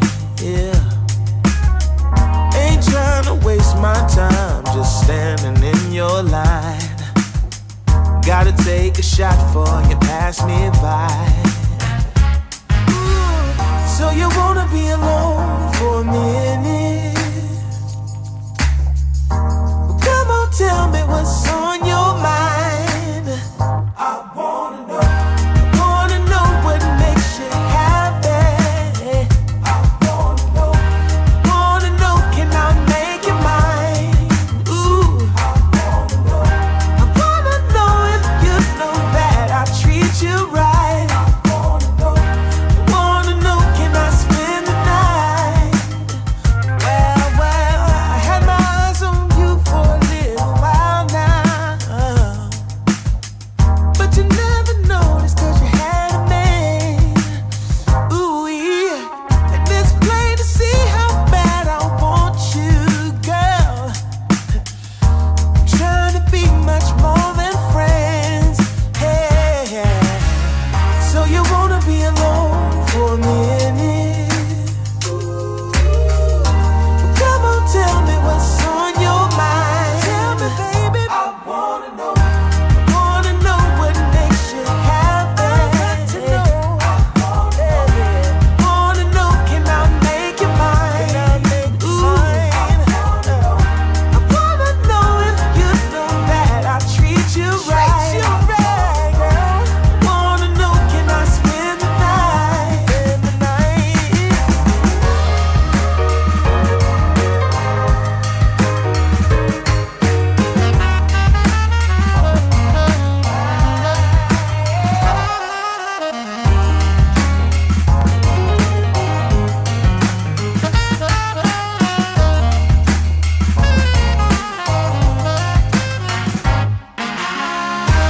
Wanna know what makes you happy.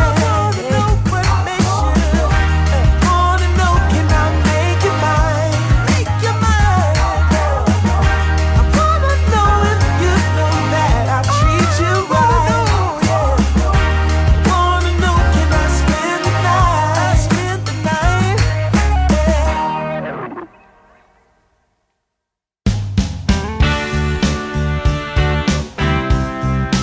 Yeah, hey, yeah.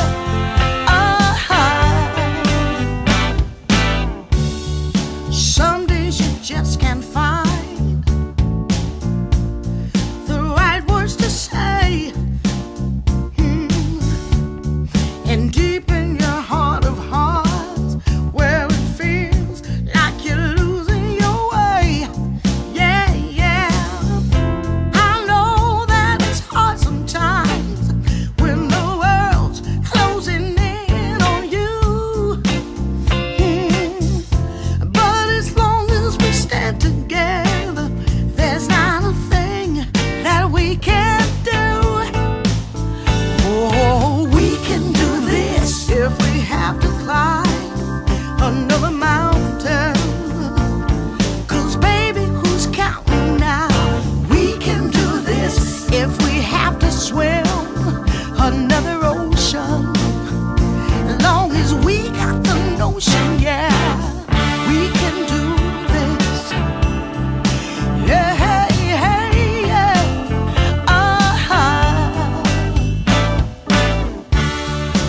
Sometimes you just can't see your way through the dark. And sometimes you're deeply hurt by some innocent remark. Oh, well, I know that this too shall pass, though I don't know exactly how. Yeah, 'cause as long as we stand together,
'Cause when we dance to the music, you know that's what it's all about. Yeah, yeah. Hey, girl, shake that body. Hello and welcome back to Dream League Division 2 for season number 4. We are up for our second series of the day, Mr. Ajarat. Raw Gaming taking on Ivory. They had a rock series up against who did they play in the last game? Modus. Oh, Modus, that's the one. And yeah, they looked like they were kind of had something cooking in the second game. They got the first Aegis and stuff, but then they ended up choking it in the end. So what are you expecting from them this next series?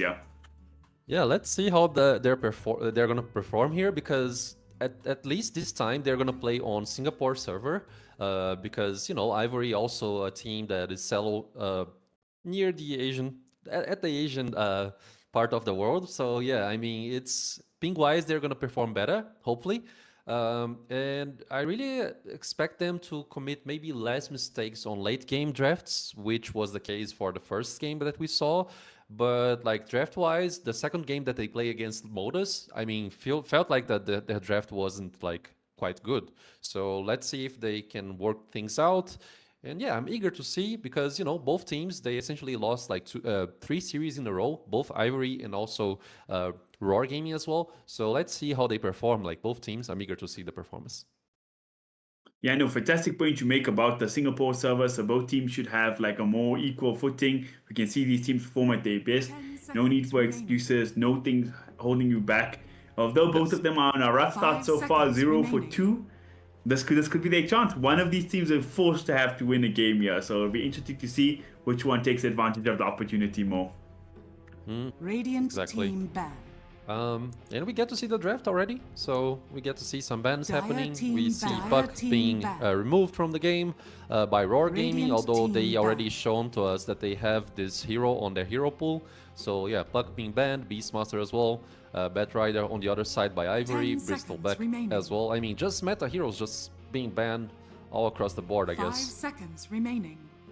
Yeah, a lot of respect being shown to Kenya taking out his Puck in the first phase. Not that it's like Dire team completely a ban. rare ban, and then I was gonna say his Storm Spirit is also really, really good, and they ban out the Storm as well in the first phase. So no, none of his signature is 10 gonna come out right seconds for this remaining. moment. Dire Gotta team respect ban. Raw for doing their research, yeah. Yeah, I guess you have to make your research. You have to respect 10 the seconds hero remaining. pools from other Radiant players, because you team know pick. why not? Alchemist being banned, also Monkey King. I mean, when you ban out the monkey, you are expecting what? Like, Dire I mean, team some pick. matchups for Monkey King over the middle lane, they are supposed to be great, but overall, I mean, I'm a little bit impressed that Monkey was removed on this first phase here. Seems like Monkey has just come back into the meta like full force now. I see a lot of teams picking it up in the Radiant carry lane, in the team mid ban. lane. If you sicko like 9 class, maybe you played in the support role, but he's just looking really good with a lot of these Mage Slayer builds for the mid.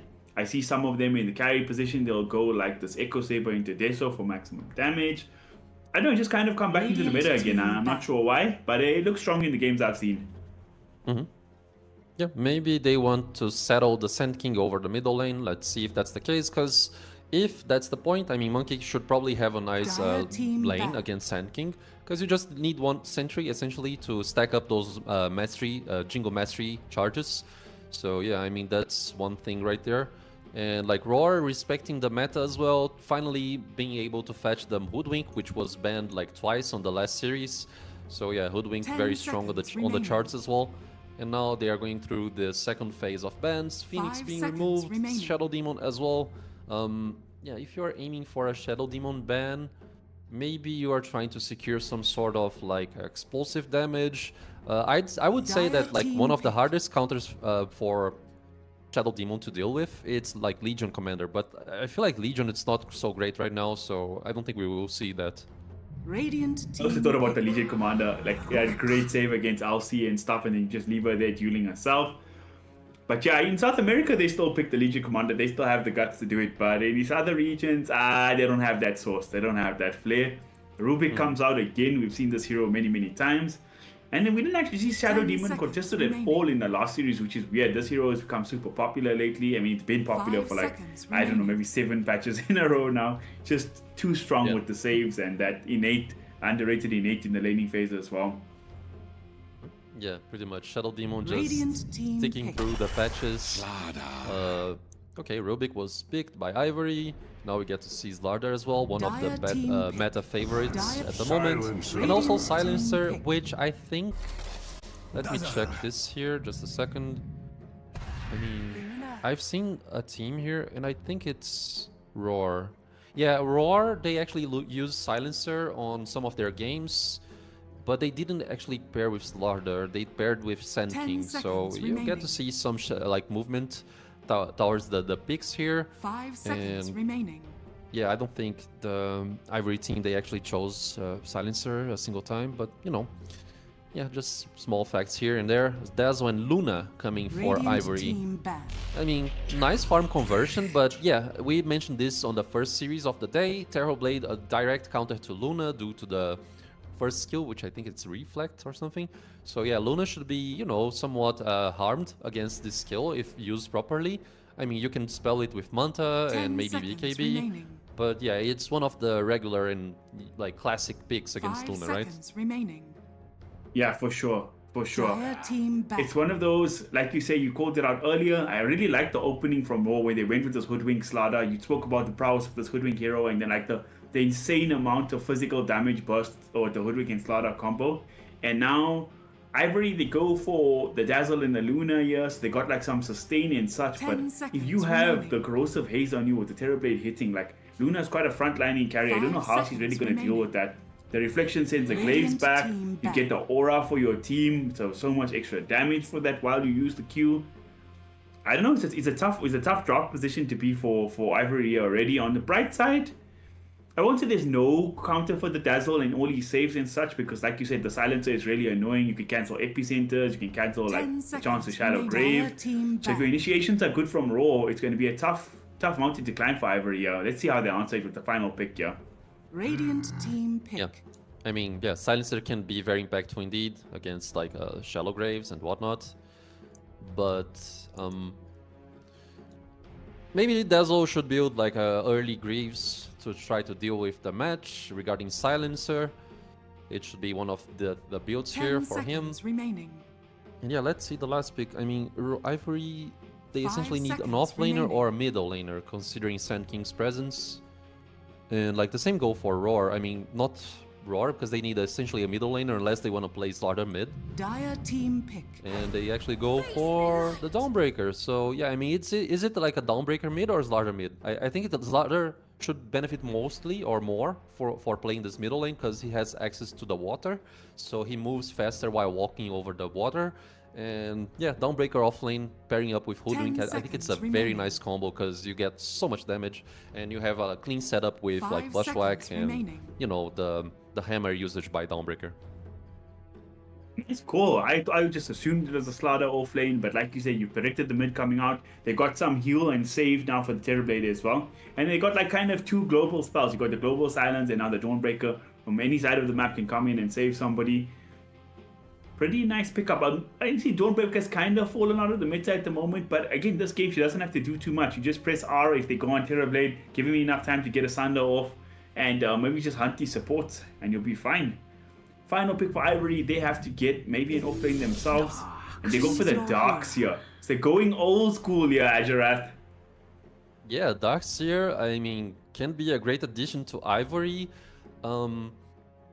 Let me think here. I mean, Terrorblade should probably have some problems to deal against like Darkseer, because if you stack up some nice Ion Shell charges on creeps, maybe he gets like lots of damage.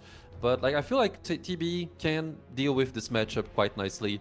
And like regarding mid-game fights and like big team fights, you have like a nice vacuum over like a wall and maybe a setup on the epicenter into stun as well from Sand King. So yeah, like drafts draft-wise, both teams, they brought like nice additions to the game here. They are complementing themselves quite nicely with the heroes that they've chosen. So essentially, it depends mostly on execution, in my opinion. Like I cannot really foresee any big difference, like big advantages between both teams. But yeah, let's see how the game goes.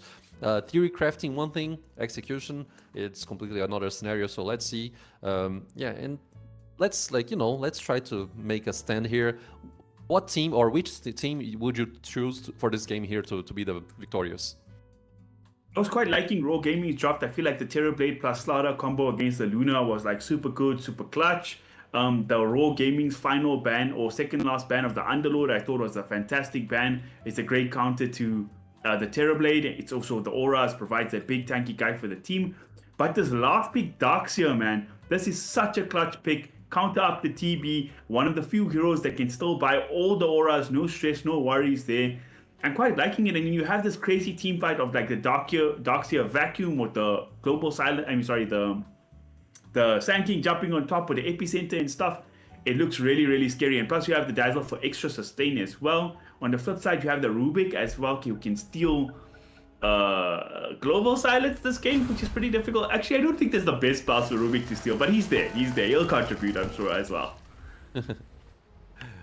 Yeah, regarding spells to steal, I mean, one of the biggest ones should be Solar Guardian. I mean, if you are good positioning over the team fight, you can steal the Solar Guardian, and it's very impactful overall. Like, Dawnbreaker cannot really cast straight up Celestial Hammer when she's coming down, you know? But yeah, let's see how the game goes.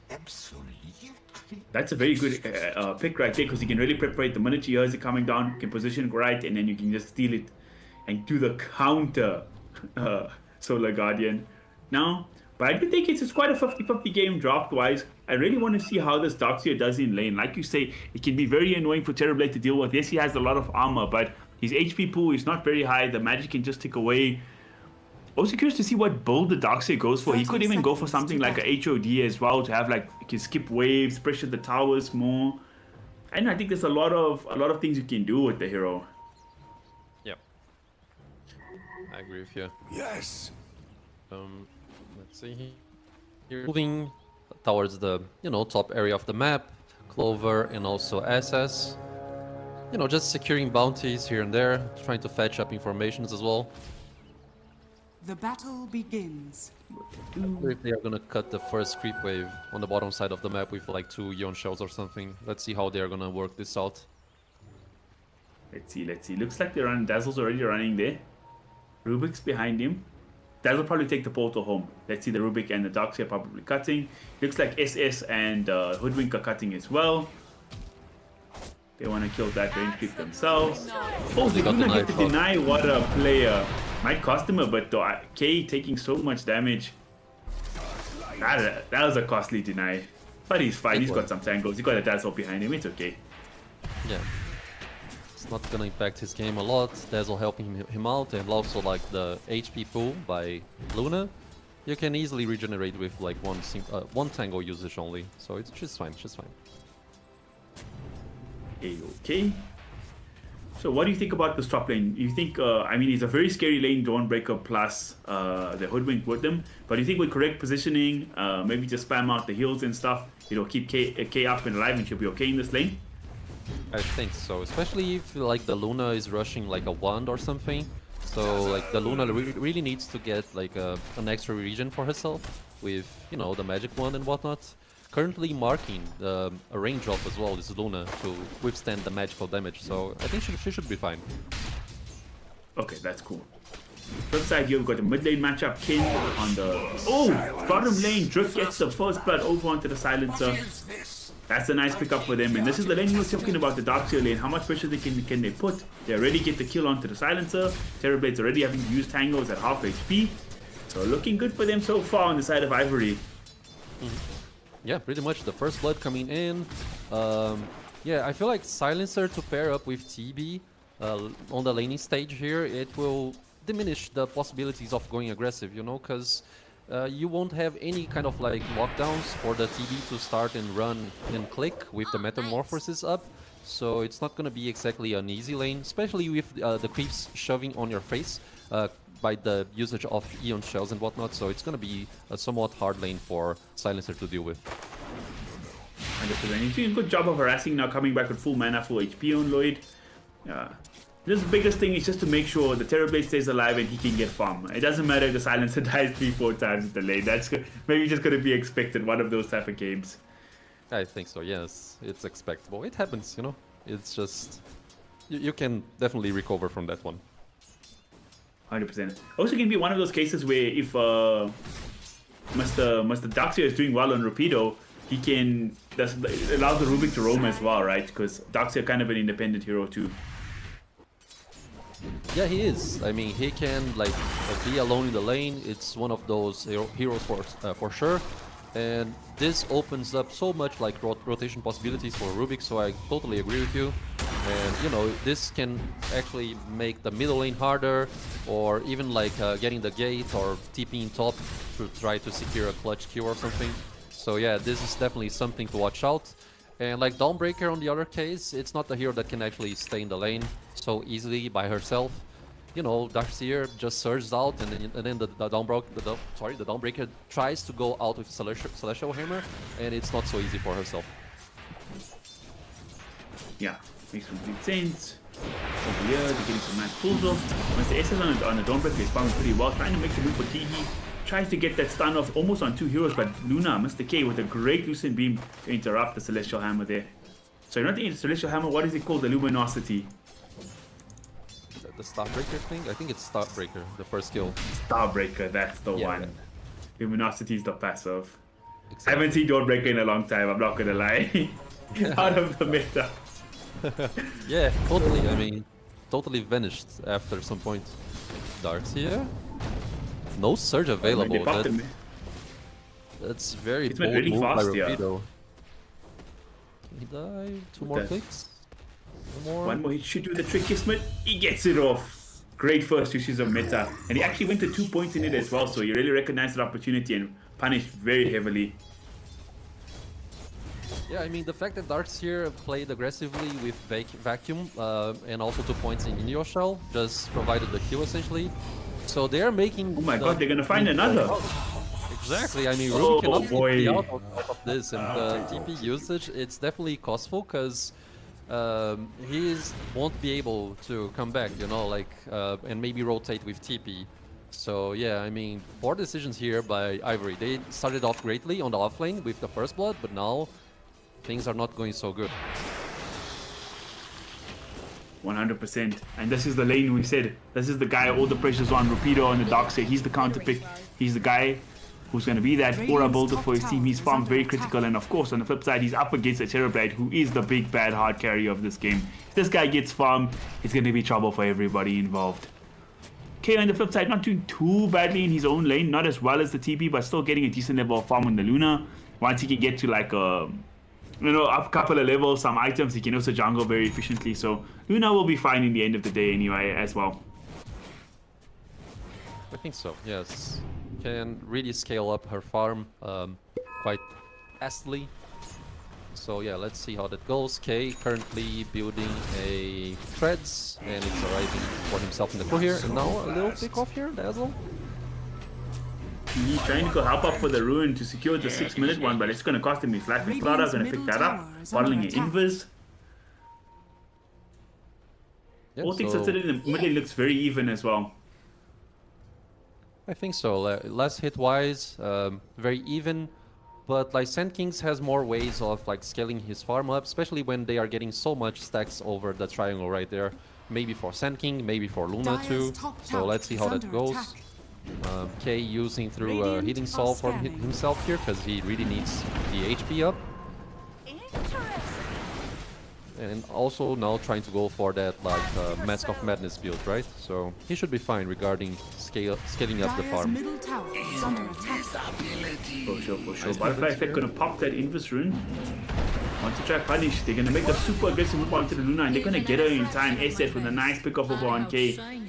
Actually, Butterfly Effect didn't even need to rotate here. He's gonna look for more. Can he find this Dazzle? He's gonna try. Stun should come out. He's in the river. So much damage. Shadowgrave Gonna buy some time, but TE surely should go down, and it's inevitability at this point. And yeah, nothing you can do about that on the poor Dazzle.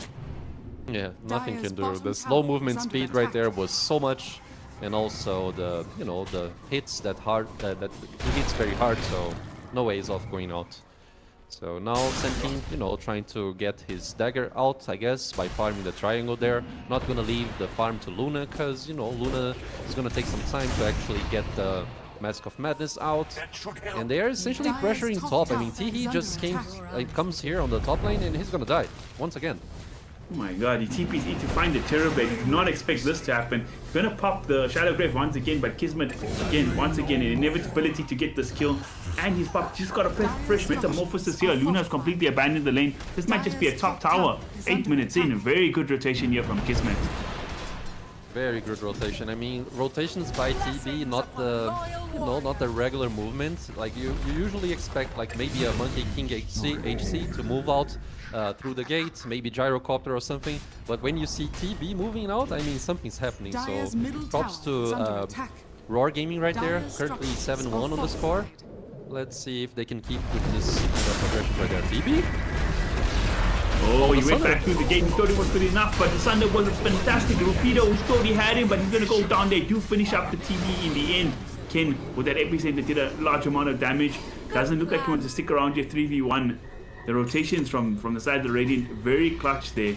What a Sunder. That could have been a way bigger disaster than it was, but we're not done just yet. Butterfly effect, he gets off the ulti onto the Sand King. He gets off a good Predator Crush. Now he's going to carry on chasing. Who's he going to find? They might have to set up for Drake here. But even the Arcane Curse and the last word coming out on Sand King, so much magic damage just piling on with the physical amp as well. Sand King just surviving. He's sticking away slowly but surely. Is he going to survive there?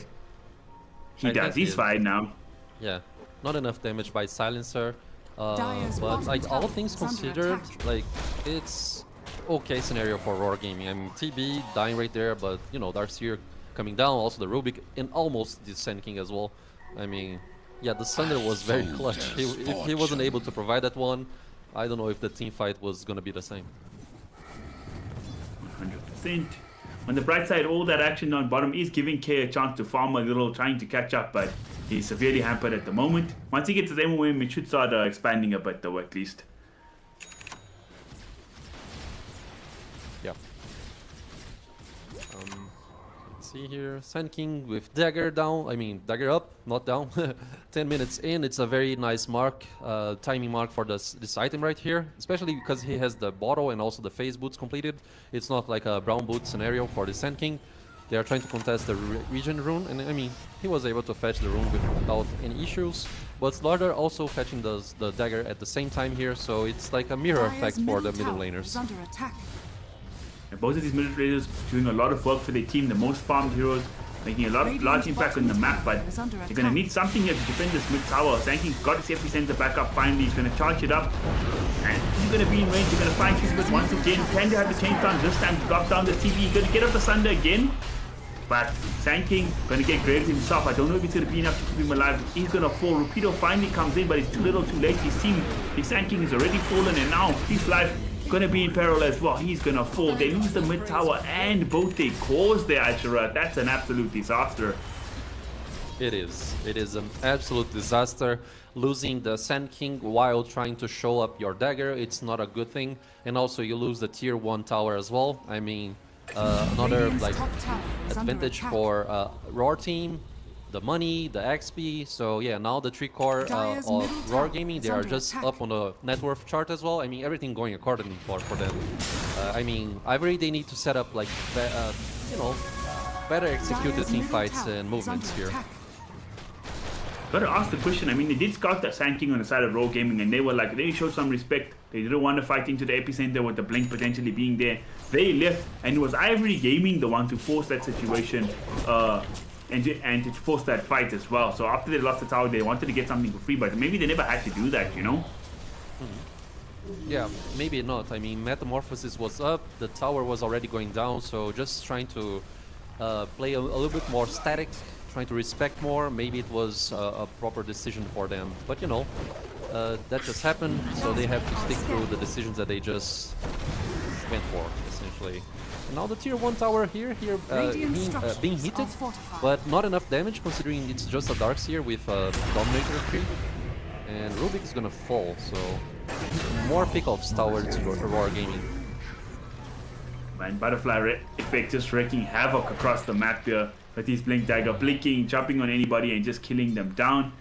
And I also think, just to go back to that mid-tower defense, I think if the Darkseer TP'd sooner, maybe that play would have been fine. He could have searched and he could have pulled them back to get maximum damage from the epicenter, but I feel like 2 or 3 of those pulses kind of got wasted there for Ken.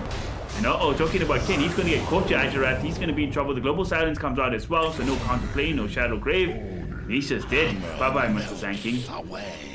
Yeah, great usage of the Global right there to actually cancel out the Shallow Grave possibility. And also the epicenter one. And now TB just comes into the fray here, deletes the tier 1 tower for the bottom lane as well. I mean, more net worth, more pickoffs, and I wonder when Ivory will be online to actually, execute team fights. They need to farm and not die. Down there?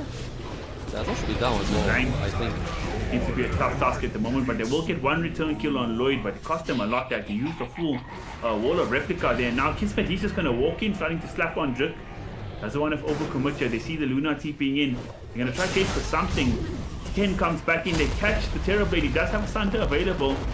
Are they going to be able to kill him in time? The Sunder does come out, and that's once again a failed opportunity onto the Terrorblade. They just don't have the chain stun. They don't have any silence or anything like that of their own. And look at that in the back line. They get a 2-man suddenly cut. The push rush to follow. And all the damage on top to just burst down both Luna and Darkseer, sir. Yeah, man, I mean, the execution by this ladder here, it's just perfect right now. They are controlling the proper map space as well, because, it's 14 minutes in. They are supposed to steal the XP from the bottom side of the map right now. So TB is going to have, both XP outposts for himself. And maybe they are trying to set up a kill here on Sand King, but no, I mean, he already perceives, they're gonna hunt him. Jump forward, Butterfly Effect. There's the Arcane Curse. There's the last word. Ken, there's no way out of this for you, my friend. Bye-bye. Oh, man. And it's not like even Commentator's Curse, because he knew that he was in danger, but he just went for the wrong position, I guess. And Slardar, once again, Butterfly Effect, really managing to get the Butterfly Effect for the game. It's just like a small wind that became a tornado, essentially. So he's just snowballing through and just keeping up with the momentum here. Oh man, I love that analogy. So fitting right now. And we did see that Darkseer went for this Helm of the Dominator build, so trying to get his farm and map presence, which makes sense, but meet his actual prowess and effects in those fights, not really that great. And it's 7k gold lead now, and Butterfly Effect, he's not stopping by any stretch of the mean. They're just running down Drik. Even EB's here, what the Metamorphosis, gonna mow down that Rubik. Mid lane, they're hunting for more. They want to look for Ken again, but he's this time picked the right avenue to run away from. And I'm pretty sure that Terrorblade is going to turn back and go for that tier 2 tower while this Metamorphosis is up and ready. Bottom tower is under attack. Yeah, I mean, this will build more network advantage for them. It's going to make the game worse for Ivory. Ken trying to set up an epicenter here on Clove, but maybe he can actually withstand the damage, especially if they use Silencer's ulti to try to protect the support here. So it's a hard call to actually execute at the moment. And you also have the Downbreaker ulti to help, so I mean, they cannot really do anything right now. So they're setting up here, they pop the epicenter, they're trying to go for Butterfly Effect, but I'm pretty sure the stun missed from Ken. And now Global Silence is out, counterplay is going to be there. Is the shot going to land? I don't think so. Radiant's bottom tower is under attack. Now, Drik caught in a corner, managing to run himself away there. So no losses for Ivory. The first time this game, it feels like they didn't get punished for an engagement. But as I said, that Kismet pushing up to the tier 3s here. Exactly. Split pushing everything, getting big net worth for himself. And yeah, I mean, the usage of ultis there, it's very hard to actually pick off with just epicenter when you already lost like 19 kills for the enemy team. So this Sand King is gonna have a struggle for this game, I guess. Yeah, I just said he was the only hero on his team having farm. Once he got that Blink Dagger, we thought it was a good chance, but since then, just been downhill from there for him and the team of Ivory so far. Is there anything that can sort of help them come back into this game? Is there any like one small timing that you think, okay, maybe they can look to make a pick off or something like that? Or is it just a slow demise that we're gonna see from here? Well, it depends. I mean, we need to see Luna participating on the team fights and like a very clean setup of skills with the wall of replica, you know, but overall feels like a very hard game and like a slow decaying situation for Ivory. I mean, the Aghanim Scepter on Sand King should be one of the pivot possibilities for them to actually come back. I mean, the Aghanim Scepter and a nice execution for themselves, but if they don't secure this possibility with Aghanim Scepter and just lose the next team fight, I think it's just game essentially for Roar Gaming. That makes sense. Ag's a bit more than halfway there, so that could be a big timing added, you know, magic damage in the team fights. There's nobody going for a pipe or anything like that. The BKBs are so sparse, so that could be a huge timing. But as we're talking about that, they're going to smoke down to their own jungle. They're looking to find this Luna. Can they kill the Luna? K might be in trouble. Northwestern coming to follow up. The Shadow Grave is good for the Luna, but is it going to be enough to keep her alive in the long term? I don't think so, because there's no other help. They just get caught with their pants down, Azurus. Picked off in the opposing team's jungle. Yeah, two great pickoffs, and now it's nighttime, so they will probably go Roche. We saw this on the first series as well. When you have Slaughter, you are easily gonna go Roche, towards Roche when you execute some sort of pickoffs like this one. Because, you know, even if Luna responds at the proper time, she also used the ulti. And, you know, you still have, like, Lobo to use and, like, counterplay Ivory's aggression. Let's see how the game goes here. Trying to set up something beautiful vacuum wall, but the global silence was there, like you said, immediately, so no fallout from Ken. He didn't actually activate the epicenter, so he still will have it if they continue for this Roshan. So I think at the very least, Ivory has pushed them back from Roche. Yeah, and maybe they will respect this one. I mean, Roar Gaming, and try to not go to the Roche pit area and secure the Roche, because you need at least one big ulti to help everyone out. So this should probably be like Solar Guardian for the Dawnbreaker. But yeah, apparently they are just gonna ditch the Roche possibility. Let's see, the smoke is happening here. They are smoked up, they're looking for somebody. I was also thinking just like you, why don't they run into Roche? They got no Metamorphosis, they got no global silence. This could be an opportunity for themselves. But they're looking for a pick-off instead, not feeling confident that they can take the Roche. But if they knew what the map situation was like we did, they would be going in. I think they're finally going to do that now. I don't know if the Slaughter has showed up on the lane up top, and they know we're near, so they're actually, through all disadvantages, are going to actually be the ones to pick up the first Roshan of this game. That's a crazy turn of events. It is. I'm not really sure if they will be able to contest the Torm if they try to, you know, both teams try to go for the Tormentor right here, because I feel like Roar Gaming, they have so much advantage when they have their OTs up, and this should be the case, right? I mean, Tormentor should go for the Radiant team. Yeah, that's fair. Yeah. If you lose the Roshan, you can trade the Tormentor, it's at least something. Yeah, I mean, they have the Aegis benefit, but I'm still not sure, you know, it's the net worth advantage and also the XP probably gonna be very strong if they try to contest the Torm, even with the Aegis. In fact, the Slaughter went for the BKB first, so not being greedy, not going for Ags or anything like, he just went for the BKB, the standard play, and I think I completely agree with that. Most of the damage, even the Luna at this point, is mostly magical with Eclipse, so BKB kind of makes him immortal so far, I would like to say. Maybe the Terrorblade illusion will be the thing that kills him from the dark tier, whole of replica, but other than that, he's okay. Yeah, he's still very tanky to actually deal with TB's illusion, I guess. So yeah, I agree with the decision. Makes himself more self-sustainable, you know, like he's gonna withstand the team fight for a longer time. So I agree with you. I agree with Kismet decisions as well. What did Kismet go on? The Terrorblade, he went. He hasn't gone for the BKB yet, but it's kind of standard from TB. You get the one item plus the Manta style, and then you can maybe go for the BKB later. But he wants a full Hurricane Pike, so just wants that distancing between himself, the Darkseer, the Luna, and even the Sand King. Although I think a BKB would be pretty nice on him. They could probably end the game with it. But we'll see. Ivory got this Aegis into it. They're feeling a bit confident. They're going to smoke behind the Luna. They'll bait the Luna for now. And that bait's going to be taken. She gets the Manta style off, but she still should fall her. Nice shallow grave from the Dazzle, buying some time. And in the backline, they managed to eliminate the Silencer. So something going the way of Ivory. But now, can they get here in time to protect this Luna? Rapido's right here next to it. Can he pop the back? Can he pop the wall in time? Yes, he can. The Eclipse comes up, but there's the PKB from Butterfly Effect. Bye-bye goes K on the Luna. And now Kismet trying to stand and fight here. Sunday's only illusion, but it will be enough to keep himself alive. Meanwhile, Butterfly Effect running absolute havoc in this game, just jumping forward. Another two-man crush, keeping himself alive. But now Ken actually gets a good stun and they get the stolen Grows of Haze. Can they kill Butterfly Effect? He's been such a thorn in their side, but no, he's still fine. And it turns into a 4-for-0 wipe here. Or 4-for-1 wipe, should I say, plus an Aegis. Oh man, oh man. Wasn't a bad idea from Ivory. The execution wasn't bad either, Idris, but they're just too far behind.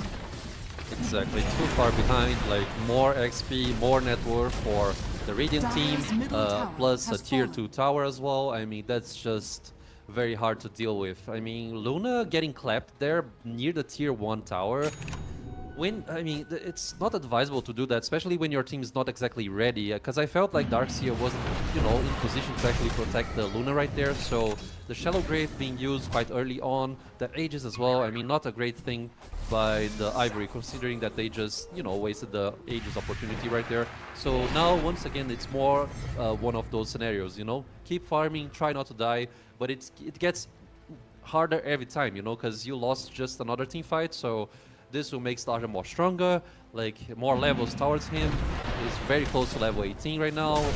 He's gonna be, somewhat close to his Assault Cuirass as well. So more self-sustainability for him and more DPS out for this Starter as well. I mean, it's just a very hard game right now. Honestly, it's going to look like this time, at this point, it looks like he's going to finish the game almost immortal. I don't think he'll have a single death this game, because after that, I mean, they even saw the Corrosive Haze and put it on top of him, and they still couldn't kill him in the end. Butterfly Effect having a monster game here so far. 16k goal lead in 24 minutes. That is a massive advantage for side of Raw. 25-4 kill score. I don't know what Ivory need to pull this one out of the hat, but it's not looking possible right now. They'll need some real magic, Yeah, they need magic for sure.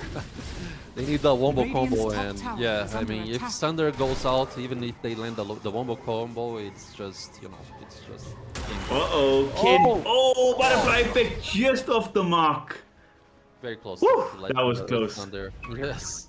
Dire's bottom tower is under attack. So it's just another tower, I guess. Justice tier 2. Yeah. Yeah. What do you think? They'll probably wait for the second Aegis on the side of Raw before they go up the high ground? Or maybe if they get a couple of pick-offs, maybe that'll be their sign to go. And actually, talking about pick-off, they're going to TP in Clove here.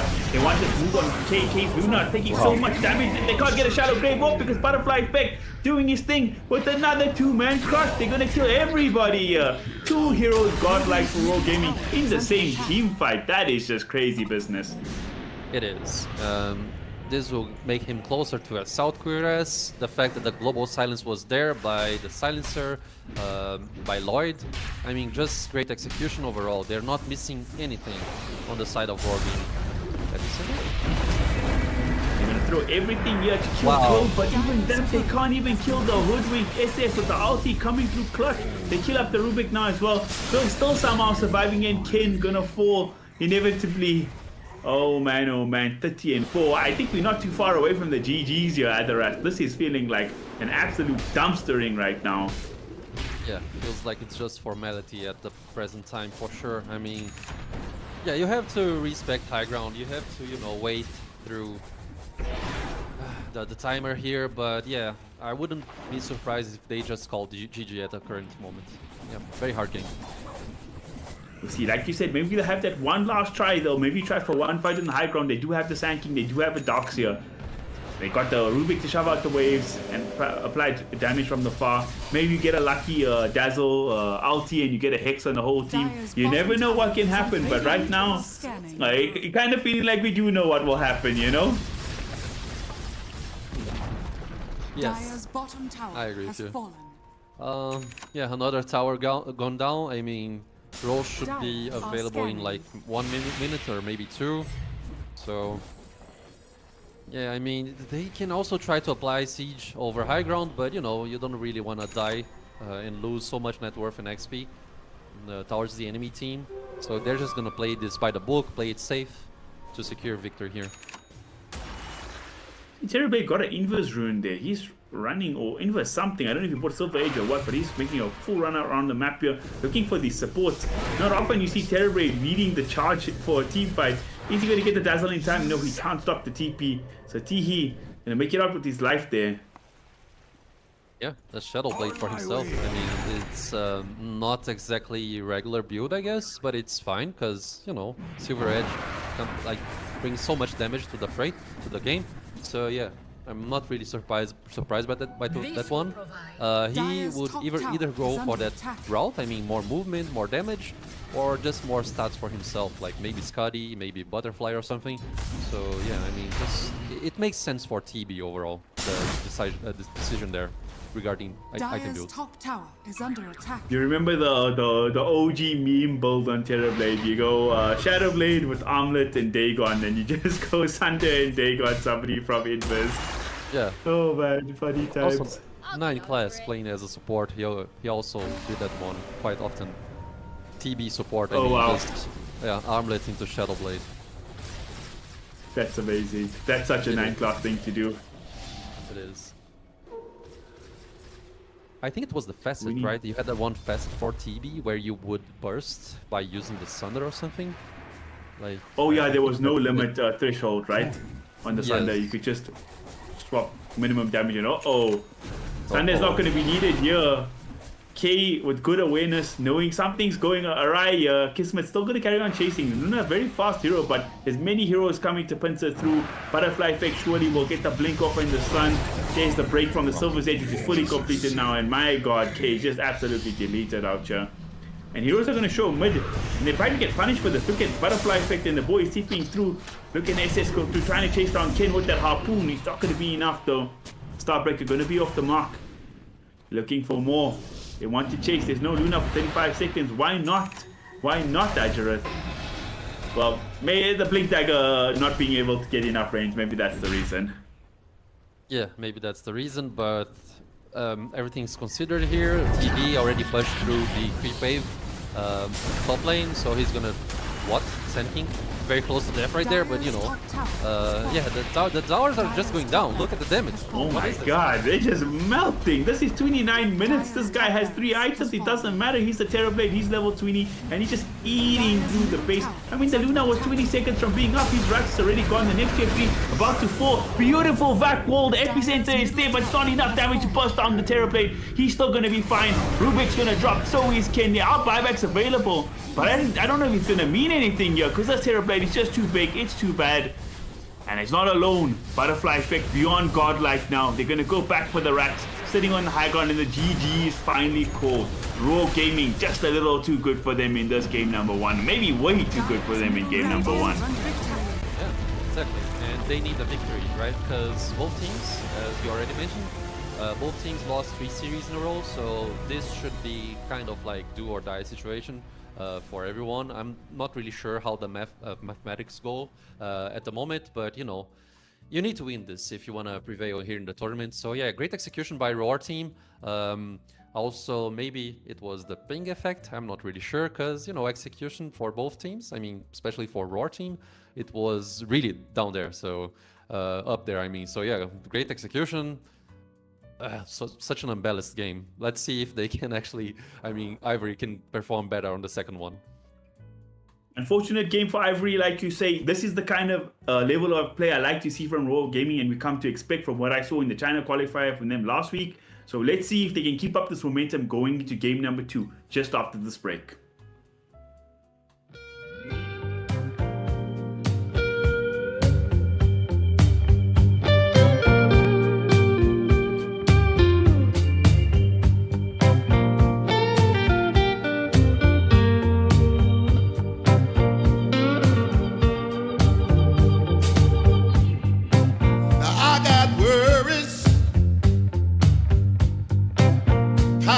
In my chest, so hard to sleep, baby.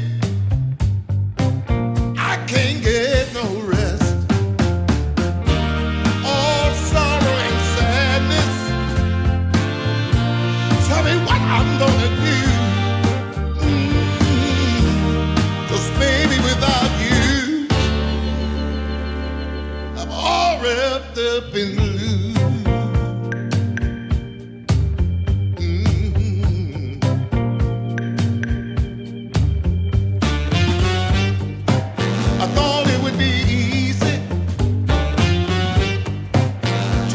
on my own. But baby, now I know what it means to be alone. I'm lost in the shadows. Tell me, what can I do? 'Cause baby, without you, I'm all wrapped up in blue. Wrapped up in blue. Wrapped up in blue. Wrapped up in blue.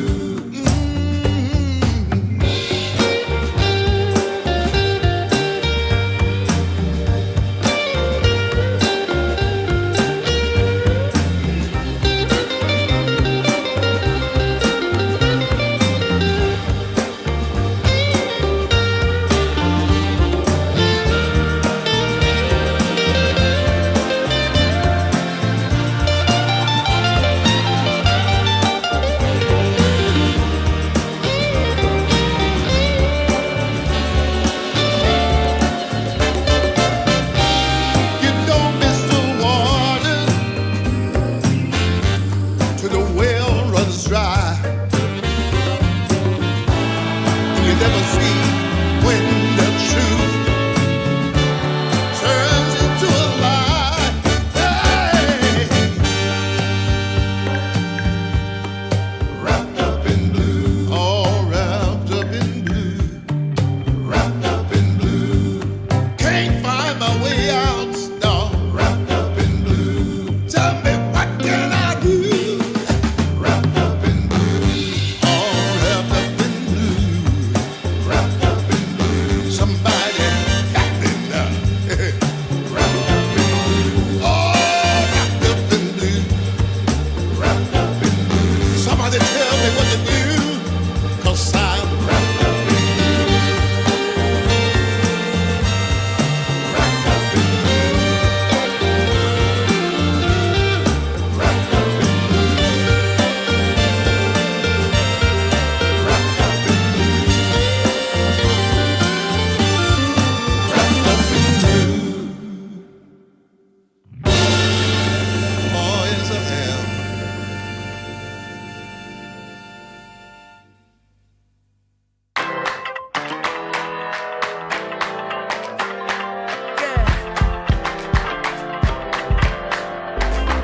You crack the ceiling.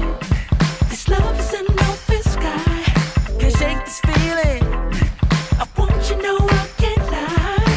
These doors are open. Welcome, darling, won't you stay? And you got me hoping. Forever's here, today's the first day. I wanna be closer to you. Closer to you, yeah. Want you to be all mine. I got all these choices, but I so made up my mind, yeah.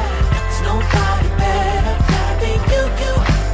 A thousand voices, 'cause it's so good to be alive, yeah. There's nobody better, so it's gotta be you. These myths are busted, the grass is greener on my side. It's done and dusted, I'm never getting off this ride.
She's driving me crazy, and I'm out of my mind. But you don't go messing around with a girl like that. A girl like that. You know she's gonna take your heart, and you're never gonna get it back. So don't go messing with a girl like that.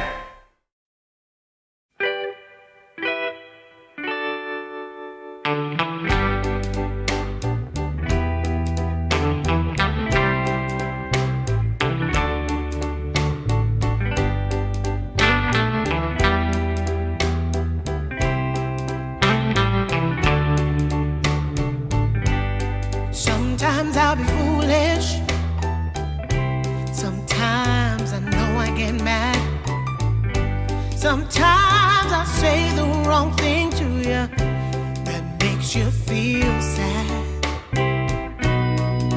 But one thing is true in all that we've been through. You've never stopped loving me, no matter what I do.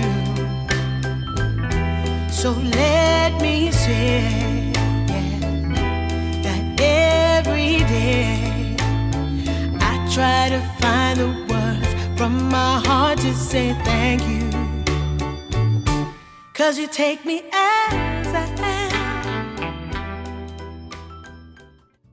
Welcome back to season number 4 of DreamLeague Division 2. Casey and Ajarath still here on the broadcast for game number 2 of Raw versus Ivory Gaming. That first game was a wee bit of a stomp, Ajarath. It was, yeah. It was essentially a big stomp right there. So let's see if Ivory can, bring and come back on the series. Yeah, we saw some insane plays coming out from Raw Gaming. They made that Slaughter look so good. I don't think I've seen Slaughter lose a game so far in this DreamLeague Division 2. Every game has just looked so damn good from him. Absolutely styled off on Butterfly Effect. And I see Raw Gaming maintaining the respect here in game number 2 as well, banning out both the Puck and the Storm Spirit, Ken's best heroes. And I kind of like the way they're going with it, because you take out the opposing team's best heroes, and then your mid player is on form at the moment and absolutely cooking, making his game easy as possible from here out. Okay, I agree with you. Some heroes being banned here for this game too. Buck being banned. I mean, Roar, they essentially ban out through the same 3 heroes, I think, from the past match. Maybe Storm wasn't actually banned, and they actually secured the Hoodwink once again, right? No, actually Hoodwink for... Yeah, it was for Roar game, sorry. That's exactly it. So it's kind of like a deja vu for the first game. But now Ivory, they actually decided to go for the Phoenix here, which, Phoenix actually being respected from both series that we saw. They actually ban out a hero here and there. And like one of the greatest counters for Phoenix should probably be like Snapfire or something. But I don't know if they're gonna go through that route right there, because you already have Hoodwink on your side. So I think it's a-okay. Yeah, all the typical Phoenix counters like the Snapfire on support, maybe like the Juggernaut on carry, not really meta. Lifestealer was super broken at the start of 7.41. They did some math on him and the calculator wasn't working correct. I don't know, we'll see what they go for Mr. Phoenix. But yeah, it's nice to see him come through. Hasn't won too many of the games I've casted, not to say the hero's been the problem, but maybe some of the drafts that I've seen him in totality haven't been the best, and they're going to go back for the Sand King as well. I do like this opener from Ivory, going for the Phoenix and the Sand King, because they get your team fight sorted out from jump. You have your sustain from the Phoenix as well.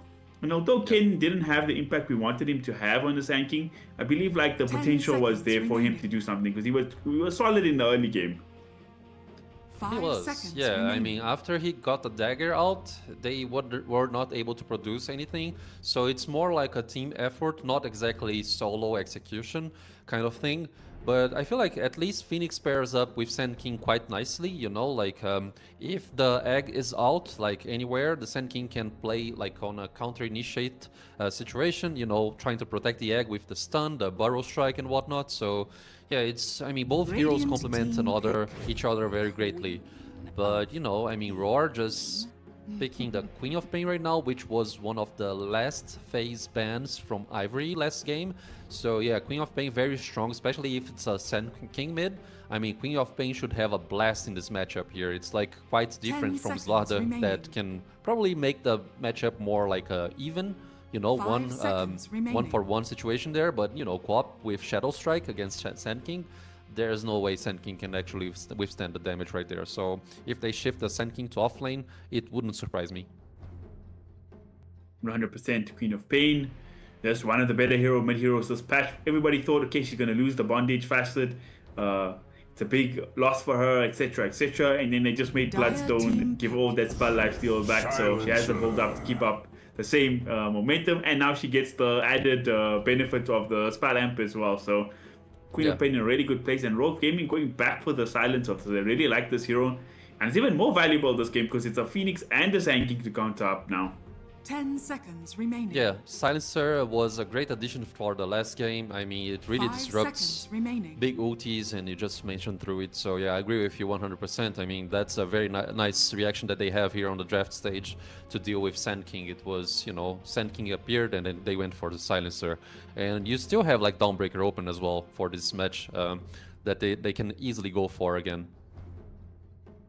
Yeah, it pairs up very nicely with the Queen of Pain as well. Kind of similar to Slaughter, a hero that blinks in, gets in your face, does a lot of damage.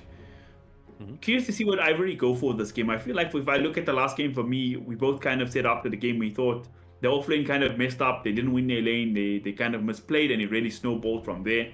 So I want to see how the past 3 and the past 4 and especially Rupido does this game. Like, I hope they give him one of his comfortable heroes. Doesn't have to be an insane counter pick, just something that he's really good on. And let him cook, let him play some Dota, you know, because last game I don't think the Darkseid could really do what we needed him to. Yeah, Rupido was really, you know, shackled in that game right there. He wasn't actually able to perform how much he's able to. So let's see what they're gonna bring Dire team for him for this match here. Okay, now Gyrocopter for this third pick here on Ivory. I mean, they are just pairing nice heroes that kind of protect themselves regarding teamfight status. Gyrocopter with the flag cannon as well. I mean, 2 beefy heroes, Sand King and Phoenix on the front 10 lane. seconds Or remaining. front lines, I'm sorry. So yeah, I mean, I think draft-wise it 5 makes sense seconds a lot. remaining. But they still have to deal with global presence of Silencer, big DPS damage from Queen of Pain and also Hoodwink. So I mean, it's not too shabby, not looking too shabby as well for Wargaming. If I'm looking at Raw Gaming, I think they're going to need an Aura bot hero. Underlord would be fantastic for them for the next pick. Yes. Something like that, because look at the amount of magic damage coming out of Phoenix, Sand King, and Gyrocopter. And Gyrocopter is kind of mixed damage as well, so you're going to get your physical damage later on too. So a hero that can buy like both Pipe and Crimson, I think would be huge this game. Even though Pipe's kind of out of the meta, I still think in the right place, in the right time, I think it's still very good. I agree. I totally agree with you. And like Gyro, compared to Luna as well, it's a hero that can actually manifest and, you know, bring up some teamfight presence way early on. Like Luna wants to farm and Gyro can actually participate, so I like the pick 10 here. seconds remaining. Shadow Demon is a 4th pick for Ivory. Okay, makes sense. I mean, overall 5 makes sense. seconds remaining. Team Kind of back. like disrupts the possibility for going Jug as well. I mean, you Dire mentioned Jug. team I know it's back. not like on the meta currently, but I mean, Jug should be a very nice hero to deal with the mixed damage of Gyrocopter that you just mentioned through. So yeah, I mean, when you get Shadow Demon, you won't probably pick Jug because, you know, if you miss the Omni Slash to a disruption, you get sad and you cry on a fetal position on your bathroom right there. So 10 yeah, I seconds mean, remaining. Morphe, it's more, you know, it's more of a great pick here, I 5 guess, because seconds remaining. he can also click the egg quite fastly with the right click. So yeah, I like the Morphling pick. And we've got that classic Morphling counter against the Gyrocopter. Copy the Gyrocopter, take his flag cannon, and then, oh my god, he's going to be hitting the egg and killing the rest of the team to boot. So I'd like to see that come out. Kismet had a pretty good game last game on Terrorblade, so he shows he likes his big, like, super hard agility carries. I think this game, Morphling, they did change the Ethereal Blade and shotgun stuff of old, but I think in right click now, they're still going for that Vlad into Manta. So he can also participate quite early with his team as well. Yeah, I really like it as well. Right, You like- just sorry, you can follow up. Go for it. 10 seconds Okay. remaining. Yeah, I was just agreeing with you, to be honest. Like Morphling, you know, stealing 5 gyrocopter's seconds skills, it's very strong. Also, stealing Sand King Burrow Strike and also the Sandstorm is also very good for Morphling. So, yeah, I mean, just a nice addition to the draft. 100%. Now we've got the final picks to come up for both teams. I believe it's an offlane needed for both Dire teams this team time back. around. I think it'll be a mid Sand King again. Like you said, they could switch it up. Sand King plus Phoenix sounds like a bit of a disgusting lane to deal with if you're the Morphling, so I wouldn't be opposed to seeing that. And we see Raw Gaming are banning out the offlaners. So take out the Doom and the Tyrante, and Ivory took out the Centaur and the Mars. So a lot of offlaners taken out of the pool here. The big one still left is the Underlord, still in the pool. So I wonder if Raw 10 Gaming actually seconds looked to remaining. pick that up. Sorry, which hero? 5 Underlord, you said? seconds remaining. Yeah, Underlord. Dire Okay, team yeah, I mean, it should be good. But, you know, Roar, they're Oh, just they go back for sticking the through Dawnbreaker. with the DB, but Now Ivory, they select went your for the heroes. Underlord, which, you know, essentially counters Queen of Pain, like magic resistance as well if you get the auras, and also the Atrophy Aura as well. It's very good, so it doesn't exactly surprise me that Ivory actually went for that route, you know. It's, you know, very great drafts for both teams. You have like heroes that can participate early on, like everything's pairing up together and quite nicely. So this should probably be a different execution results like compared to the first game. Yeah, I quite like the pickup of the Underlord, especially once you see the Dawnbreaker come out. We saw how good that global presence was in game number 1. This time it gives themselves a chance to get the Underlord into any kind of team fights, can move his whole team around. So a lot of team fight, a lot of magic damage coming up from Team Ivory. I don't think anybody's going to be able to buy a Piper on Raw, but I really like what Ivory have done this time. They got initiation from the Sand King, you have magic damage, follow up, and heal from the Phoenix. You have a save from the Shadow Demon, and then you just had this big tanky boy to stand in front, soak up the damage, and help the team with auras. I think they have a very good drafting theory this time around. I know we said that in game number 1 as well for Ivory, but hopefully the execution can be a bit better in number 2 as well.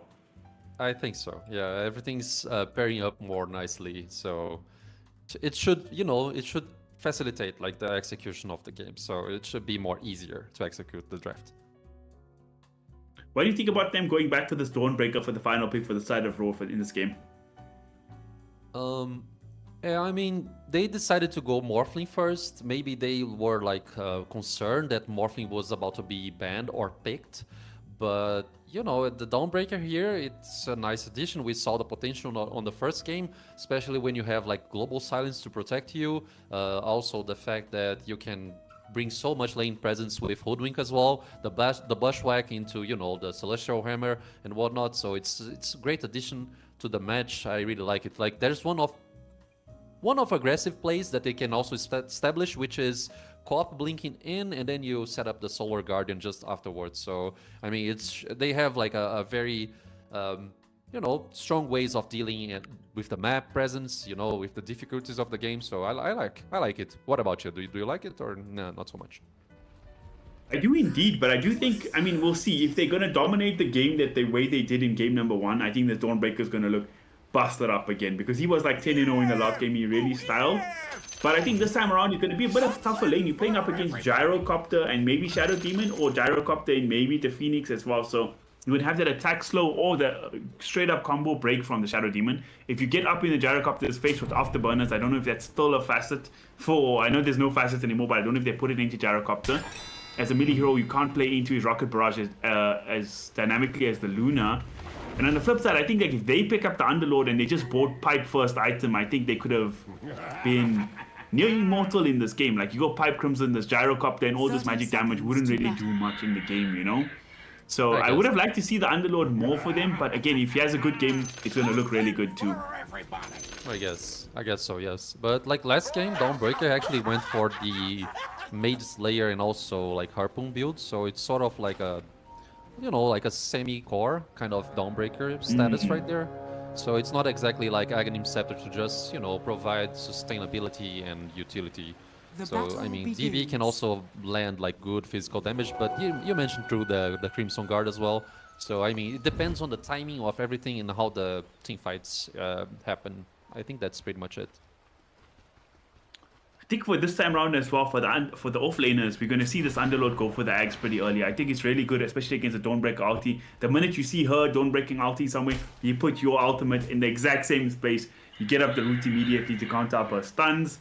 And kind of an interesting game. I really hope to see Ivory put up a better fight because I quite like their draft this time around. And usually I'm a hater of Gyrocopter, but this game, it is okay. Actually, it's a tough game for Gyro against the Morphling, but I think if the early game's good enough, it can be fine. I believe in the Underlord to carry his team, you know?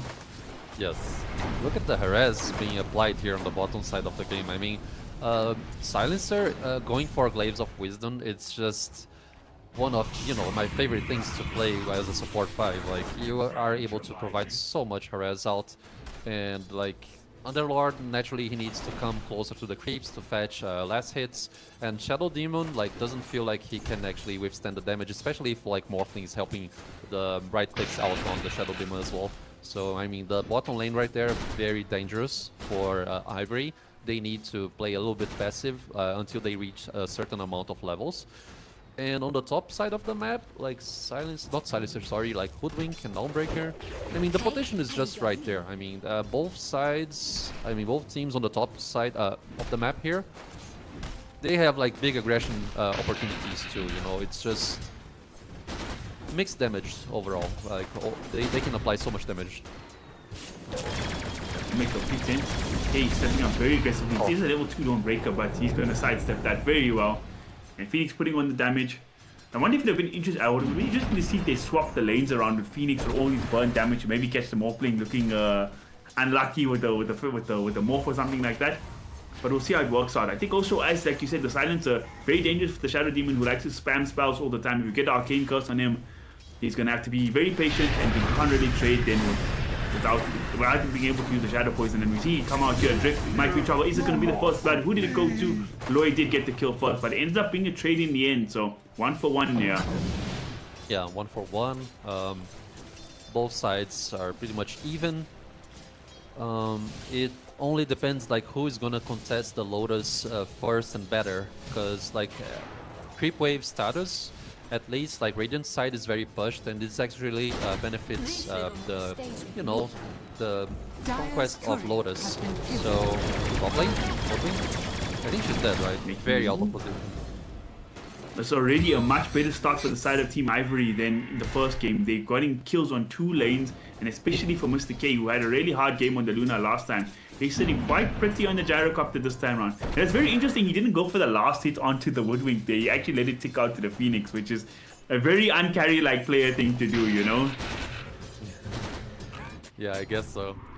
Or maybe it's a very carry-like thing, because he went for the creep hit instead. I think so, yes. I mean, that just happened, sometimes it's hard to count things, especially because there's so much information to deal with, so yeah. But yeah, Lotus, they essentially contested the Lotus right there. So Ivory, just as you mentioned, having a better game compared to the last one, just right out of the bat here. Dawnbreaker managed to get a Bracer for herself, actually aiming for the Soul Ring, because this hero spends so much mana, and Lloyd needs to watch out here. I don't think this tanking has boots just yet, but actually Shadow Demon is setting up this perfectly. Can they have enough damage to bring down Lloyd? I think they will be able to. More than enough with Ken making the rotation. And he's going to get a free kill here in the mid lane. So all 3 lanes kind of going pretty decent for the side of Team Ivory. I say that Underlord suffering a bit, so 2 out of 3 lanes, not too bad. And it's quite needed because Butterfly Effect, as you said, and the Queen of Pain is doing very well as well. Is doing very well. I mean, I thought he was going for the Shadow Strike field, but he's actually focusing on the Screen of Pain skills. This can actually translate to more farm over the course of the match, and more burst damage overall, especially because he has already 2 points in Blink, so he should be able to, rotate faster and be more effective on rotations as well. Top lane, okay. They don't want to commit on this one. I mean, maybe they have lots of regions for themselves. So this is just gonna be a small aggression on Phoenix and Gyro. Meanwhile, down there. Our lane Rapido looks like he's fine with wave form on cooldown, but it's taking so much damage from Kismet. It is a tough lane for the Underlord against the the Morphling. Morphling just got such a good base attack time. He can really start laying into this melee heroes if he gets a chance, and the silencer behind him just makes it all that more annoying, you know? And look at Shadow Demon, he's like rotating so much, so he's kind of playing this lane 1v2. Yeah, pretty much like Rapido just dealing with the lane solo. So at least he was able to kill the siege creep apparently, because it was not down there. Otherwise the tower would have taken quite the beating. But yeah, I mean we are yet to see Queen of Pain's presence on this game, because she's probably gonna wait through the 6 minutes power rune to come and respawn to start like moving the game maybe offensively or something, but they managed to actually kill the gyro on the top side with silencer rotation, so very nice reading here for Roar Gaming. Yeah, Tihi went to move to the rune up top. He's actually going to steal it, so doesn't go the way of Ken there, but at least the Queen of Pain doesn't pick that up, because that would have been really dangerous. Sure, yes, for sure. Sand King just blasting through like ancient creeps. Okay, they want to Setting up here again, they're actually going to move the Queen of Pain over. Tihi going to get busted immediately, and now Gyrocopter. Okay, he just came back to this lane, and Queen of Pain doesn't need no DD there to pressure, but he's going to leave. He's going to be fine. Even Silencer making this rotation, I thought that's the one I expected. I didn't see the Queen of Pain come through. Actually, he came back to the lane. Even Kismet is here. All 5 heroes here to kill Mr. Gyrocopter, and they are going to get him in the end. Oh man. I guess they could have a ward there at the creep camps as well, so either way he ran, he would have been punished. Yeah, great execution by Roar Gaming once again. I mean, they are kind of like giving out map space for Sand King, but having Gyrocopters dying 2 times, it's not the proper thing. So yeah, Sand King trying to, you know, move out and try to fetch kills here, but apparently he's gonna be unable to do so. The dagger is almost out, if it's already not already bought for him, because he spent lots of net worth or something. No, it was just a phase boot. So yeah, I mean, yeah, the game is taking quite the turn at the present time, considering those deaths and like 2 times killing Gyro right there. 100%. They're putting emphasis on these stacks, getting Sand King jungle farm. It is allowing Drick to get a lot of XP here in the mid lane, get his own farm, but right now, looking kind of rough. They're going to find somebody close here in the disruption. Can they burst down this hoodwink? Yes, they can. Should be pretty easy affair. Lloyd getting a lot of harass out there with the Arcane Curse onto 3 heroes. But everybody's fine. So 1 kill at least going back in the way of the side of Team Ivory to contest this game number 2. And Queen of Pain gonna find herself no rune, because it's all on the other side, and with the Blink Dagger Blink, she should be able to get the inverse. Not the worst rune to give up, at least, you know, it's just an inverse rune. Yeah, I mean, you're just gonna refill your bottle, and like, he's not even having great struggles regarding mana, because he went for the Soul Ring build, which I'm not really sure how common is that nowadays, but like, it makes a lot of sense, because, you know, Queen of Pain uses so much mana overall. It kind of like resembles Storm Spirit's build with Soul Ring as well. I mean, Morphling Kismet just moving the game so much, coming top lane again, trying to fetch this gyro here, but not gonna be enough apparently. He's 2 levels higher than the Gyrocopter, and they look like they're moving through with Kismet and... with Butterfly Effect and the Lloyd here, and K... He's in the deepest possible place, but he's still going to get found once again. It's a level 8 Queen of Pain. What can he do? Nothing. Absolutely nothing, sir. He's just blown up. Oh my god. If I'm a carry player, I'm going to be so tilted dying in that position 8 minutes into the game, man. Yeah. Because he essentially was reading the map, you know. He knew that the aggression was on his head right there, but he wouldn't like not account the invisibility rune, because there was no obs on the top side of the river right there. So he was just trying to, you know, secure some farm while trying to move backwards.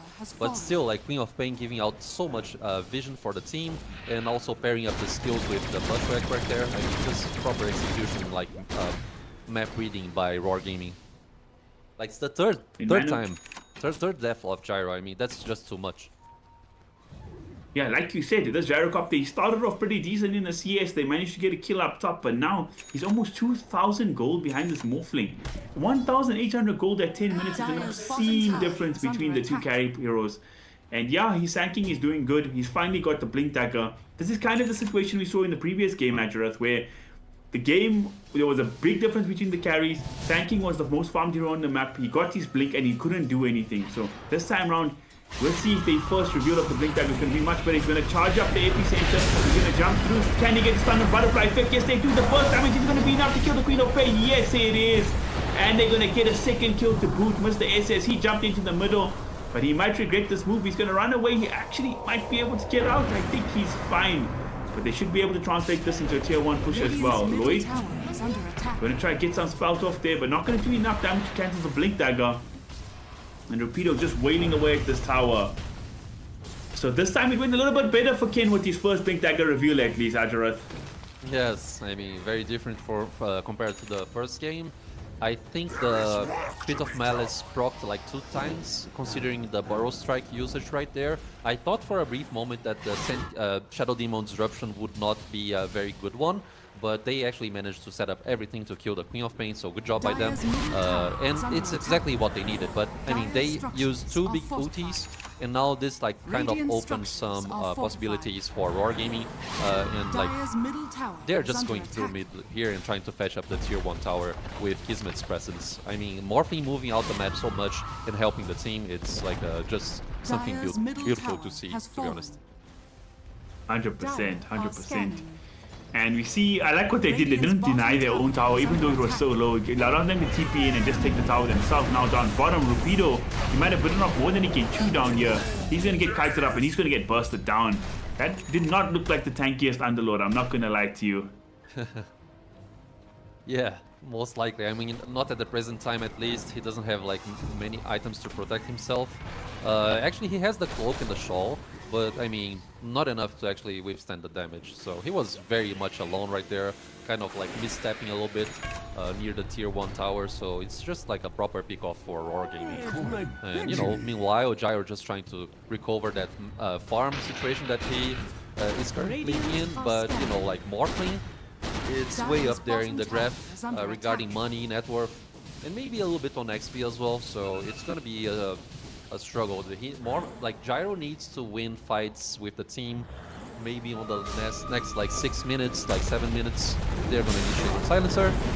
Yes, I mean, I'm just trying to say this. Like Gyro really needs to recover his farm and win fights against Morphling on like 20 minutes mark plus like late game, mid game, late game scenarios. See, yeah, it makes a lot of sense. If they can't win in that time point, as the game gets later, 30 to 40 minutes, when Morphling puts the R on him, steals the flak cannon, the amount of damage you're going to do is you're going to shred through his entire team. That was a nice pickup on the silencer there, but I feel like if you're using your epicenter kit just to kill a single silencer, it doesn't feel good. That's like your only real team fight right now. They're going to make the move on ground bottom with the hero's advantage, but the global silence is great, stopping all of them in their tracks. And Ken, he's going to get caught, he's going to get bursted down. The Phoenix ulti comes out at the back line, but I think he's not going to be able to survive through three heroes. He dies as well. And Rapido, he uses a tuck tail and run, but I don't think he's going to run very far. He's going to get bursted as well. So 3 heroes going to perish there. Ultimates were used right here to, you know, synergize and fetch those big 3 kills right there. And, you know, this ramps up net worth possibilities for Wargaming. And, like, I mean, Morphling not dying currently, and he's gonna scale up so much. Like, if it gets to that point where Morphling has, like, a butterfly, maybe BKB, Manta, he will just siege through creeps and hit everyone with no issues whatsoever. And they already kind of like contesting the XP here on the bottom side of the map as well, so it's just, you know, it's just very bad scenarios for Ivory currently. So Morphling will actually give up on that. They're kind of showing some respect. They know the epicenter's back up alive and ready, so they don't want to overcommit with their own global silence down, sonic wave down. So I like that respect shown by Raw, not trying to overextend, even though they're feeling themselves a bit right now. We'll see, they want to keep on hunting. They brought the gyrocopter. Like you said, they want to see those moves before 20 minutes. He's here. But Morphling, he's already gone. Rapido farming the safe side of the jungle this side. They're going to find Lloyd once again. Getting the free silencer kill. They will get the tower as well. So something's going the way of side of Ivory right now. But on the flip side, on the top side of the map, I think Underlord's getting caught. And he's going to get bursted down, unfortunately for him. Having a very hard game up against this Morphling and Queen of Pain. Yes. It's gonna be a very hard game for Underlord, apparently. He needs way more items to protect himself against magical and physical damage. So yeah, I mean, Queen of Pain here, butterfly effects. He still didn't die a single... No, yeah, he died once on that like play there on the middle lane. But overall, he's just like fetching so much kills for the team. Doing a great job, just as the first game, he Dire's also top executed tower is pretty, under attack. pretty good. 100%. And that global silence, we saw it in that bottom team fight. What a big combo breaker it was. I mean, they set up quite nicely. They got their pin to move around the tower. They weren't scared of the TPs coming in, but man, oh man, once the global silence came out, all their tactics just went up in smoke. And yeah, the pipe will be good for the Underlord, but there's no dispel really for him up against those global silence. No Lotus Orb, no Guardian Greaves, so that's kind of sad. And the Queen of Pain is going to go straight for the Aghanims after this Veil of Discord. So maximum team fight prowess coming out from Butterfly Effect as well. Yeah. Aghanim Scepter.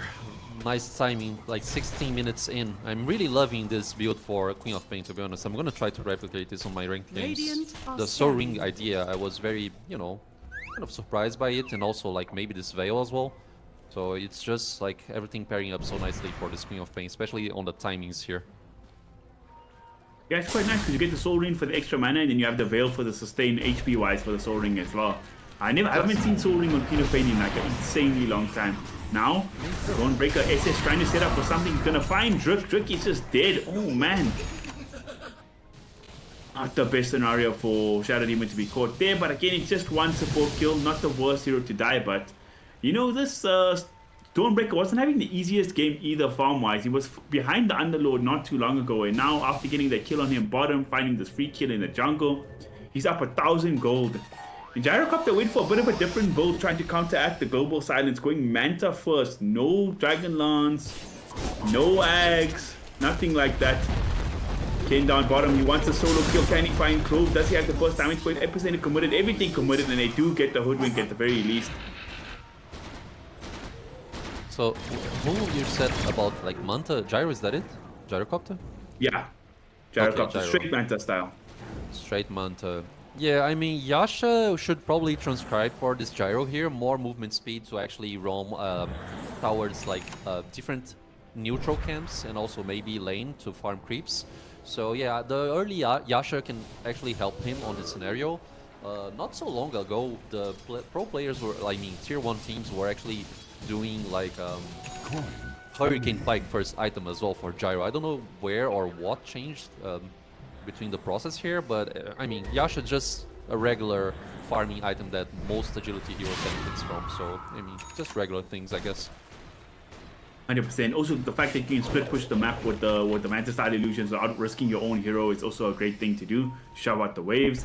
I don't hate Manta style ever. Just kind of noticing he's gone very different from the norm on the Gyrocopter. As you see, a lot of guys going for like that Crystallis into Ags recently, or they get the Dragon Lance into Ags. But I don't hate it. I'm a Manta style buyer myself. Yeah, I agree. I agree with you. I know that you were not hating on the item, just but I get I understand what your comments essentially. I agree. They're actually getting away with this. They could have smoke up and try counter, but the Roshan's already did. Once again, Ivory, the first team to pick up Roche. Only this time, Ajareth, it's not a 10k deficit they're facing up. It's only a 2k 20 minutes in. So very, very big deal for them there. And actually give the Aegis over to the Sand King. That's a very interesting choice there. Yeah, I guess. I mean, Sand King is putting himself in danger most of the times. Clove here, managing to escape with the ulti right there. So, nice usage of ulti to actually go backwards and protect himself. But yeah, I mean, very sneaky Roshan for Ivory. I mean, great job by them. This makes the game this game more contestable, right? It's going fine. 100%. I just find it it's so weird to see carry players willingly give up Aegis, you know? That's why I'm more shocked than anything else. But Ken, getting pressured a bit in the mid lane. I do see there is a lot of Atos again. Who bought it this time? Is it the Hoodwink? Yes, it is. Kind of makes sense on this hero.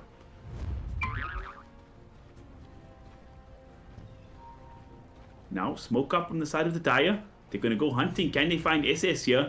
Kane's got the blink dagger. The smoke's going to break, but oh, he just blinks the wrong way. Didn't want to go straight under the tower. It makes sense. On the flip side, is it Mr. Underlord getting caught up top with Pedo? Oh no, my friend. We've seen this story before. Bye-bye. Morphling is just too much damage. I'm going to TP a few heroes in. You're gonna try maybe punish. Kenny's waiting. Do they have vision? I don't think they do. Oh, they find the Sand King. It's a disaster. He does have the Aegis, so hopefully the TPs can come out just in time to help this man. But oh, it's looking dire. Gyrocopter hasn't TP'd in. It's only the Shadow Demon. The Global Silence is gonna be there. Ken, Aegis or not, you dead, my friend. Oh boy. That's not the best scenario for Team Ivory. Every single time they get the Aegis, it just ends up into big disasters. They're gonna chase for more Trick. Tried to help, but Butterfly Effect got his number right now. It's a double for him. Yeah, I mean, the usage there on the Aegis, not the best scenario whatsoever. I mean, the initiations and map readings for Roar, it was very great because, you know, Sand King can, I think it's Ken, right? He was very, you know, sneaky there on the fog of Roar, but not enough. I mean, just great readings, once again, by Roar. And I mean, this scales the game for the Radiant side so much once again. I mean, 5k net worth lead, it's not that much when we think about it, but this King of Pain Morphin, they need to die. Like, they need to establish some team fights that they can actually kill those both heroes, and like maybe killing both won't actually be possible. It depends on the execution, what they can find right there. On your point, Queen of Pain only died once, and that was on the Blink Dagger reveal for Ken Sand King, and Morphling hasn't died a single time this game. I don't think they've even threatened Morph once this game, so yeah, definitely Momentum leading the way of Aurora, sorry, for Raw Gaming right now. Pretty much. 7k gold lead, 22 minutes in, and it's not just, like you say, it's not just the lead. It's the lead when you have the biggest scaling hero as well. Two of the biggest scaling heroes, I would say. Quap also is an insane scaler into the late game. Exactly. I mean, King of Pain is very, very strong on the late game. Lloyd's gonna be picked off right here. I mean, another kill for Ivory. But, you know, Morphling just managed to find his Butterfly right now. And they also got the Torm for Roar team. So, you know, it's just nice additions here and there. And Gyro, not even close to the MKB currently. He actually wants to go for the BKB. I really understand the decision because he needs to protect himself against the magical damage from Roar team. But, you know, yeah, now he just changed and marked the Daedalus because he wanna be kind of like a Glass Cannon situation. He's currently, you know, maybe struggling with damage and like trying to, he's probably scared for his team, to be honest, like after he saw every item on the other side. Don't blame him. Look at his team without him there getting picked off, bursted down. Does look like Lloyd got picked off somewhere as well. Ken getting a solo kill, using his epicenter once again to pick off a support. Dire's middle tower Fine, is under it's kind of fine slowing the game down, but also you don't have that for the core kills. Like you say, you want to pick up a kill on either the Queen of Pain or this Morphling, and they haven't really been able to do that or even look for that so far this game. Yeah. And we're even getting the tip out of Lloyd. He's laughing at all the epicenter plays on just him. It's like maybe the third time this game. I mean, it's good money for Sand King. You cannot really look this other way, especially because he's getting so much money on the skills and like very close to BKB right now, the Sand King. It's not like he's using or they are trying to establish big team fights with epicenter as well. Mid lane, I mean, Phoenix pretty much dead. They even use the Sonic Wave to fetch the kills, so it's just another one for them. Along with the double damage rune as well, those tier 2 towers that get absolutely eaten up. I wonder if that poke gets brought on the high ground. I don't think so. Gonna show some respect to this Underlord Gyrocopter sitting up there.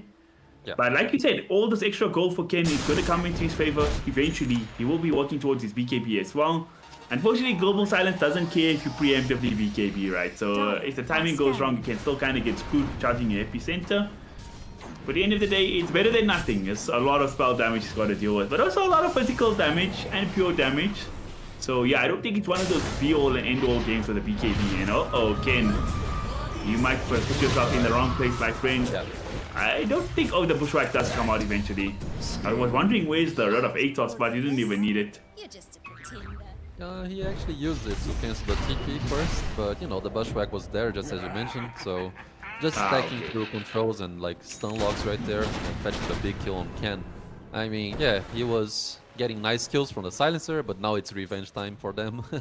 And they're seeking a big kill on Sam. And more, they want more. I like this. Actually, I actually like this item build from the Gyrocopter, where he's going for this Manta style Daedalus into straight Satanic. Like, he's going to need something big to win the fight. I don't think the BKB makes too much of a difference. Like, Morph can still get on you and, like, hit you down, right? So if you can kill his team in time, that's going to feel good at least. But now, but like you said, oh, go for it. Yeah, the way the game is being played, especially like Morphling status on the game, it might come to this point where Morphling will be able to achieve a Scotty or something, so maybe the Satanic won't be as much useful. I mean, it really depends, but like, yeah, I understand your point, and I kind of agree with it regarding the Satanic and like being online for the team fight, for a very, very extended team fight. But it seems very scary overall to go that, like, you know, that kind of route. The aggression die. He's going to be scared right now. There's no chance for BKB TP with this build. They're going to chase down Mr. K, and he's going to get bursted the hell down. And it didn't look too difficult either, so very sad state of affairs for the gyrocopter. Yeah, Dyer's another bottom pick tower off right there. is Great under usage attack. of the Solar Guardian and the Morphling presence. Kismet, is that right? Yeah, Kismet. So, I mean, now they just can try to control the next Roach, but it's still not going to be exactly easy for them, even though they are so far up ahead, because they have Epi, Egg, and, you know, it's Underlord as well, trying to secure and contest the Roach pit area. But that's definitely what Roar team are aiming for. Morph 1-4. They're going to drop the Hydron. Oh, they're going to pop the... They missed the kill on the Morphling we were talking about. They baited him in. He overextended. What a stun coming out from Kin. And the... What is the ultimate? The Phoenix ulti there again. Just so damn good. Getting the egg off in time. Dyer's middle tower A is bit under of a attack. misstep, and like you said, that Roshan is not completely free, and now there's a whole minute window. Luckily for them, it's a long respawn with the Morphling dead. Otherwise, they could have looked to contest that as well, the side of Ivory. Otherwise, this would be very bad for Roar team. But I feel like it's not exactly a misstep, but the synergy there between the Global Silence and the, you know, the intention of going aggressive by Morphling wasn't really well connected between those heroes, because maybe just a tad bit early Global Silence would be enough for him to survive and withstand the damage. But either way, nice execution by Ivory. This is exactly what they wanted and needed. And gives them a lifeline at the very least. They have some belief that they can, if they hit their spells correctly, kill the Morphling. The Global Silence is going to be down for a little bit as well. Again, unfortunately, the Roshan is a bit of a longer spawn, but they will give him a chance to set up like vision and stuff around the pit, so it does give them a bit of an advantage here. The smoke is there immediately from Radiant. They don't want to let this Roshan go away for free. They know the second Aegis is their way to crack this game wide open. Yes. He doesn't have the Supernova this time Radiant's around. bottom tower is under He might attack. get caught here in the low ground. Going to show on the Phoenix. Ken going to show in the mid lane, shoving out the wave. And still about 1,500 gold away from the gyrocopter for his Satanic. So it'll be pretty big if he can farm that before the Roshan fight. Yeah. Let's see if they can actually do that. I mean, Roche, as I mentioned, not gonna be so easy for Roar team. So the smoke game kind of didn't work out as well. So they need to play this one very passively, I guess. Maybe just wait out the Roche for the daytime situation. Just, you know, leave Clove there, trying to seek up vision with the first skill and whatnot, and try to seek farm meanwhile and wait for the Roche on the top area of the map. 100%. So Underlord has his Aghanims completed now as well, so that's even another big terror during these Roshan fights, just to get your foot down over 2 times. Radiant's middle tower Kenny's is just under waiting attack. here at pump faking the ulti, having a good old time. Radiant are scanning. Just channeling through the Epi, cancelling it, and as I mentioned, you still need to have some good time while playing Dota, even if it's like a goal scene. I feel like South Americans invented a lot of like the trolling fun things. I mean, I think the first time ever I saw there was SG Esports, I think at one of the majors back in the day against Team Secret, they were dropping the items, almost fake denying it and stuff. We never saw that kind of source before then.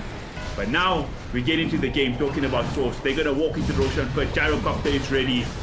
They're gonna go in, they're feeling confident, but there's a lot of spam to push them out of the pit as well. They're gonna pop the pipe of insight very early.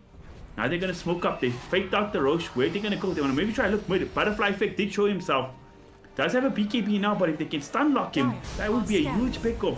He's got BKB, he's got Bloodstone, he's gonna go down for the ruin. Can they get him? Beautiful bit of Malice onto 3, but Butterfly Effect gets up the BKB just in time. The Sonic Wave doing so much damage. Cove gonna be the first to get brought down. He's gonna buy back immediately. Finn still standing strong. SS trying to fight through with his BKB, but the Supernova too good, pushing everybody far, far away.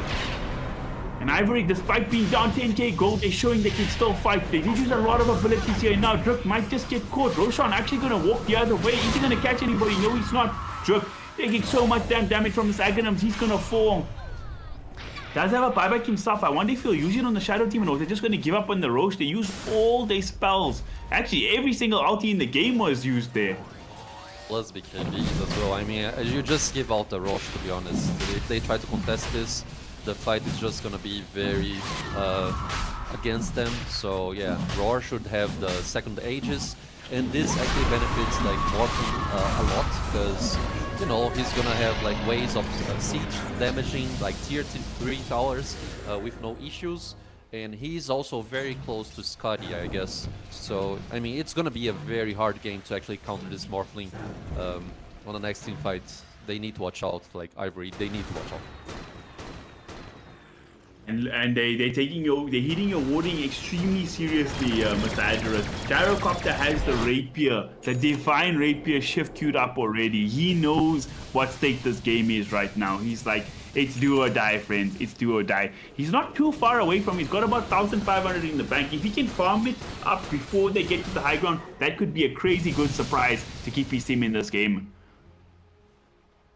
I think so, yeah. I mean, going all in, it's a respectable scenario because feels like Gyro is probably one of the most stable damage so far at the present time. Because, you know, the BKBs are gonna tank up some of the epicenter damage and maybe some of the Underlord's damage as well. So, yeah, going Rapier feels like a decent decision. Kind of risky, naturally, but, you know, risk sometimes pays off. 100%. They are down about 12k gold and an Aegis on the side of Ivory. I do think if they can manage not to get caught outside of the base and can have that high ground team fight, they have a lot of perks in that high ground defense. You have the Sand King, you have this Underlord, you have this Gyrocopter. The high ground defense is not, the high ground is very difficult to crack here if inside of Rogue Gaming, but Morphling's gonna feel confident. He's gonna walk up immediately. They see the Gyrocopter up on the top side of their own map, so they feel confident for now.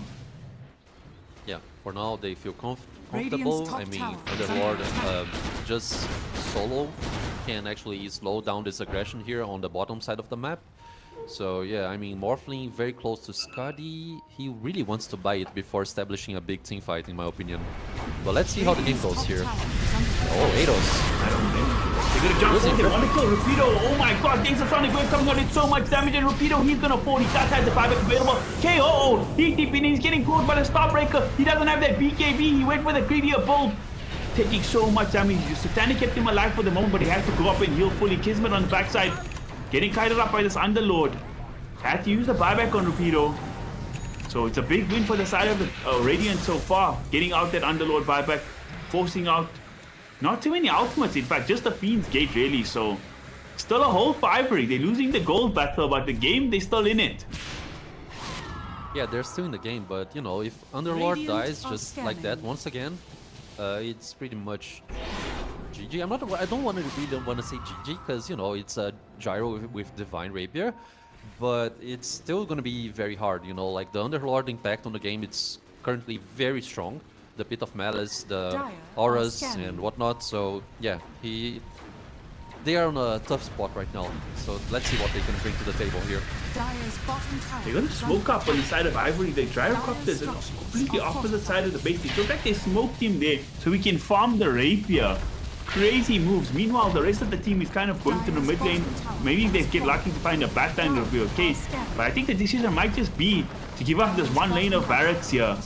Waiting for that Gyrocopter Rapier, not taking that risk before that. Gyrocopter is going to keep in. I don't think the Rapier was completed. It might just be. They're going to go. Ken pops the ulti. No Rapier online, but they managed to kill anyways. Kenny going to make it out of bed. Don't break the ulti. A bit off the mark.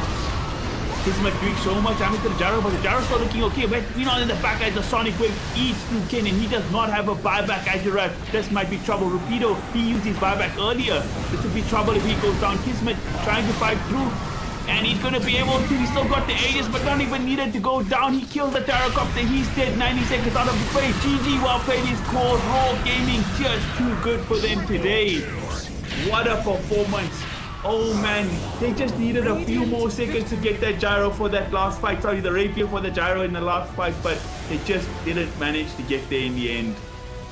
Yeah, I mean, marvelous execution there by Roar, to be honest. This Morphling here, Kismet, he was very on point, like regarding all his movements and like most of the decisions. He just died like once or twice. Maybe once with that like engagement there on the bottom side of the map where the global silence wasn't actually paired up properly. So it was like, you know, like a dual kind of mistake right there. But overall, like Kismet's performance on this match and also Butterfly Effect as well, the Queen of Pain, they just dominated everything on this game. So yeah, essentially the team was, the other three players were pairing up and trying to help them to conquer and, you know, carry the game. So yeah, great execution by Roar, managing to secure their first victory for the tournament. So good job. Good job to them. And like you said, Butterfly Effect won death the whole game. Kismet won death the whole game. SS didn't even die this game. So it might have been the entire series. SS didn't take one death. That's crazy because he was godlike in the last game. So monstrous performance from Raw Gaming. They're showing the potential that we thought this team had. Unfortunately for Ivory, that puts them 0-3 on the log right now. Very, very tough group stage to crawl out from them. I do want to believe, I always want to believe in my sea boys from the Philippines, but right now it's looking pretty rough. As we come to the end of the day for our cast, Mr. Ajarat, do you have any final thoughts that you want to put out into this world? No, I mean, just another great day of Dota 2. Thank you for having me, Keichik-Tai, and also the production team here, and also ESL and all the sponsors and whatnot. So yeah, thank you guys for watching, and I hope to see you very soon. Thank you guys for watching, and goodbye.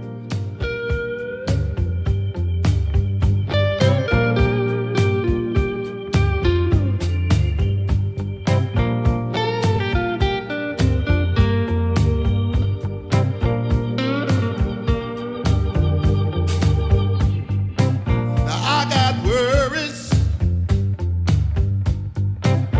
pounding in my chest. So hard to sleep, baby. I can't get no rest. All sorrow and sadness. Tell me what I'm gonna do. 'Cause baby, without you, I'm all wrapped up in blue.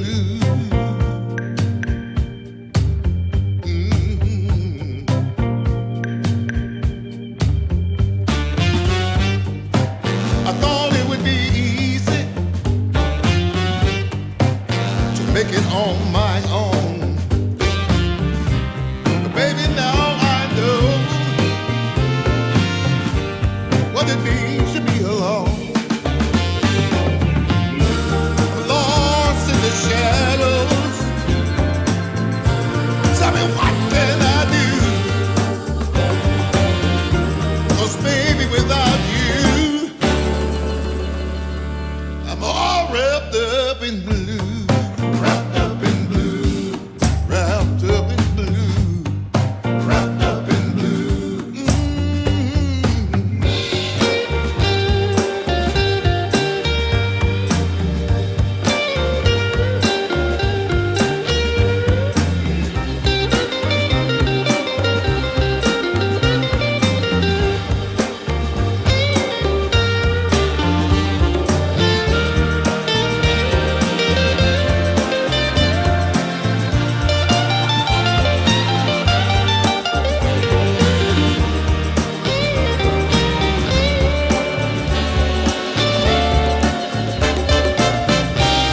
You don't miss the water till the well runs dry. You never see when the truth turns into a lie. Hey. Wrapped up in blue, all wrapped up in blue, wrapped up in blue. Can't find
today's the first day. I wanna be closer to you. Closer to you, yeah. You to be all mine.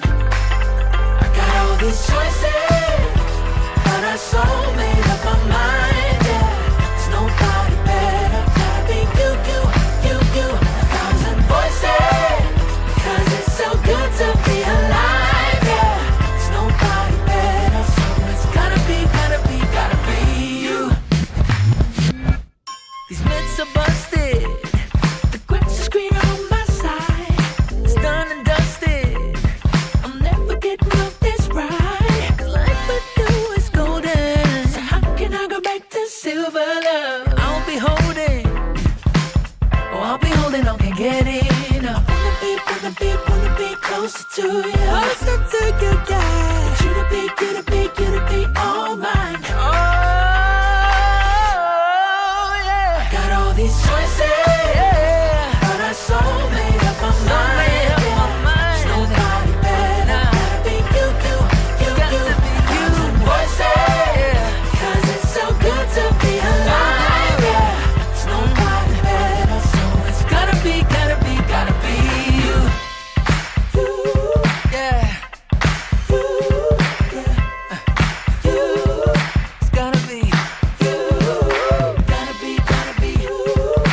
Gotta be you. Gotta be you. Yeah. Gotta be you. Oh. It's gotta be you. Yeah. These choices, but I so made up my mind. Nobody better. Gotta be you. Voices, 'cause it's so good to be alive. Yeah. There's nobody better, so it's gotta be you. Hey. Nobody else, no. It's gotta be you.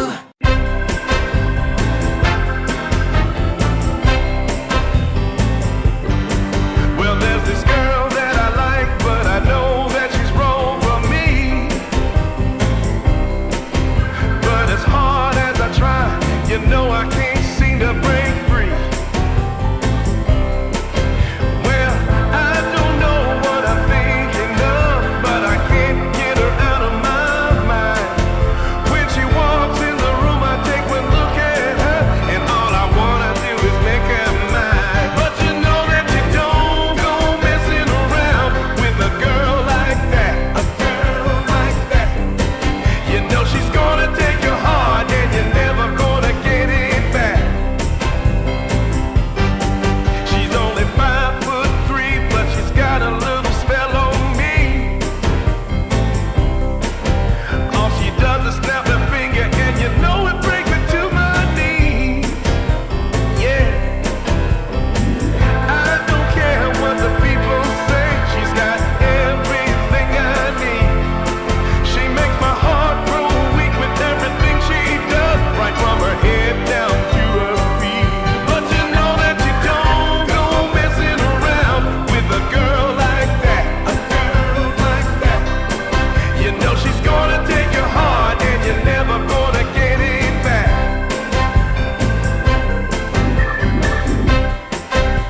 She's driving me crazy, and I'm out of my mind. But you don't go messing around with a girl like that. You know she's gonna take your heart, and you're never gonna get it back. So don't go messing with a girl like that.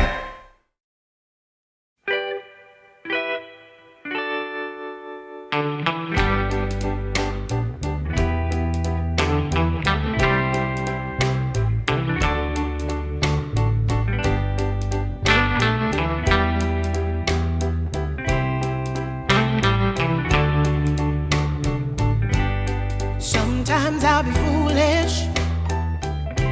Sometimes I know I get mad. Sometimes I say the wrong thing to you that makes you feel sad. But one thing is true in all that we've been through. You've never stopped loving me, no matter what I do. So let me say, yeah, that every day I try to find the words from my heart to say thank you. 'Cause you take me as I am.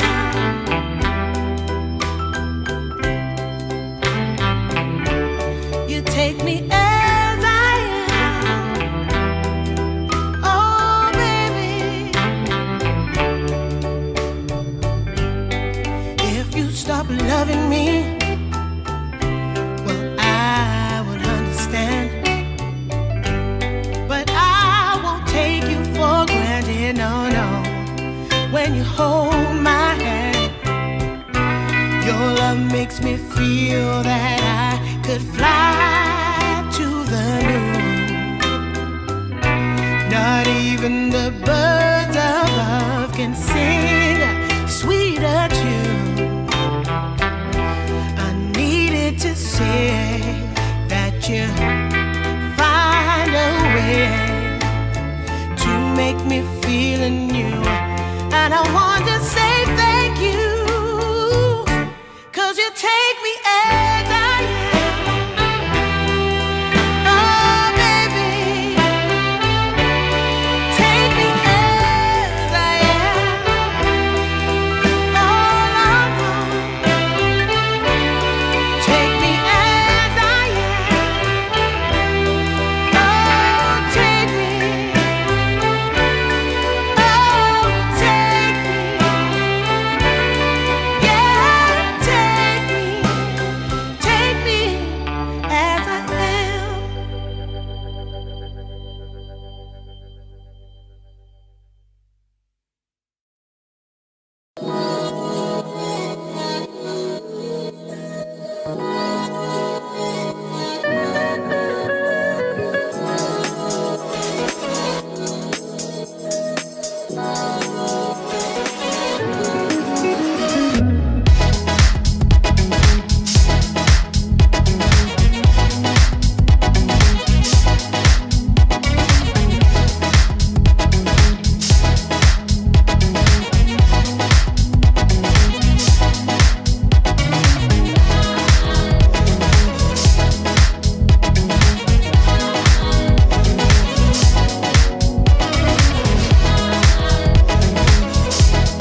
Ba-da-ba-ba-ba-ba,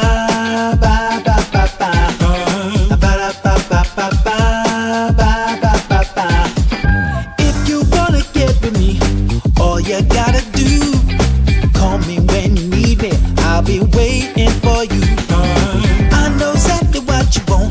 satisfy your need.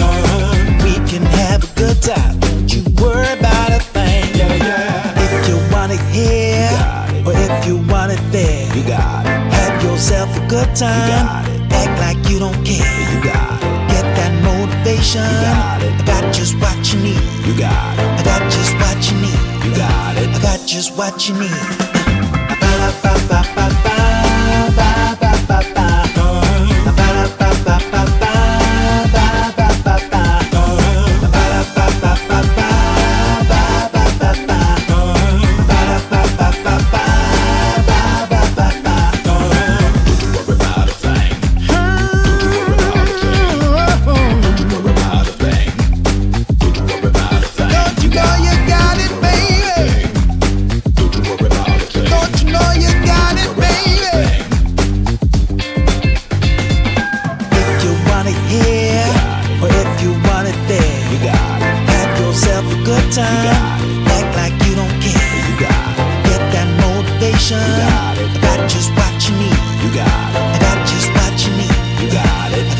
What you need.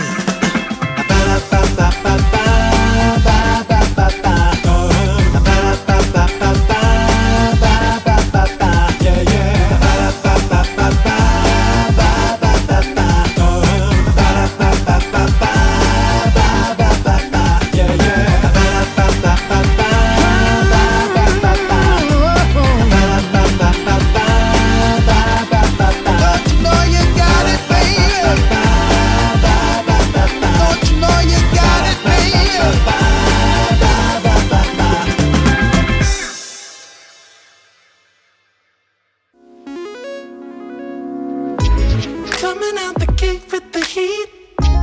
Everybody's playing in the street. We got the summertime magic in this beat. Sun is in my eye, feeling high. Only good vibes, I'm alive. And if you see me driving by, don't be shy. I'm so excited. You know just what I wanna do.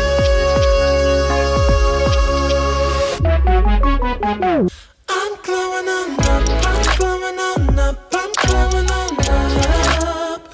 I'm glowing on up, I'm glowing on up, I'm glowing on up. Don't it feel like summer? I'm glowing on up, I'm glowing on up, I'm glowing on up.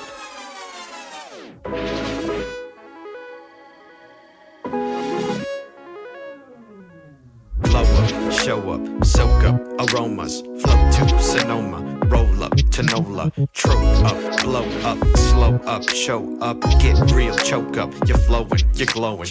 Astral samosa, you're landing on Europa, your horns blowing, you're chosen, all the deep cuts you know it. I got the pre-glow and the post-glow, inspiration knows no boundaries where it flows. Your fingertips to the globes tilt to the universe on stilts, hold on and chill. I'm so excited. You know just what I wanna do.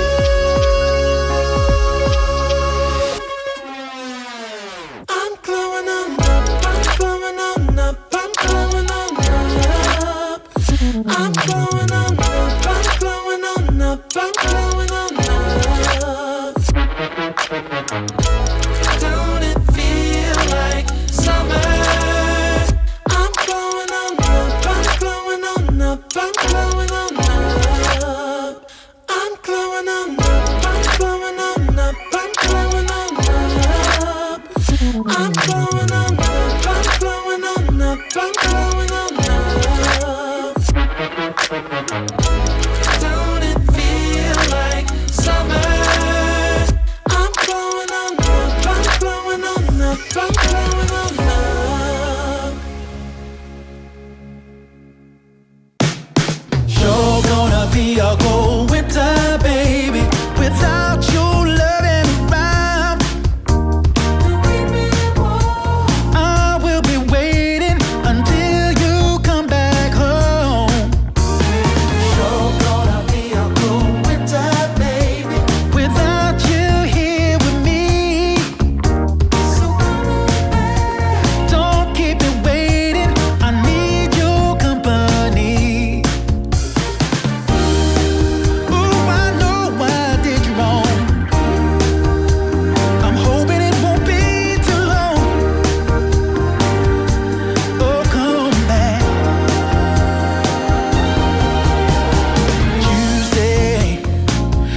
took my heart and then you ran away.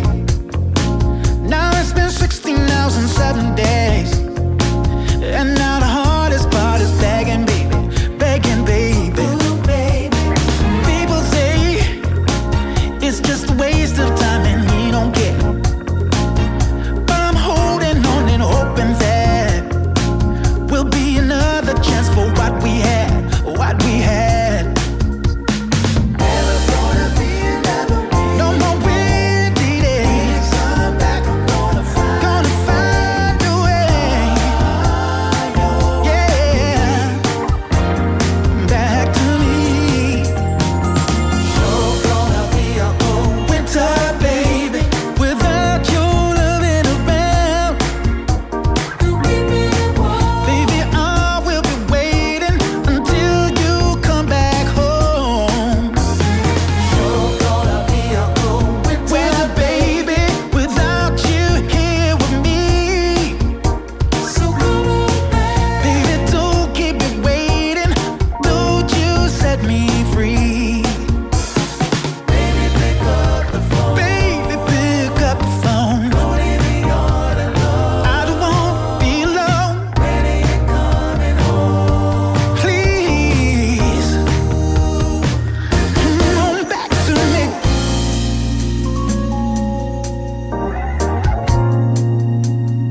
Ooh, baby. Oh, yes it is. Come on, baby. You're gonna be a cold winter, baby, without you here with me, baby. You're gonna be a cold winter, baby. Oh, yeah.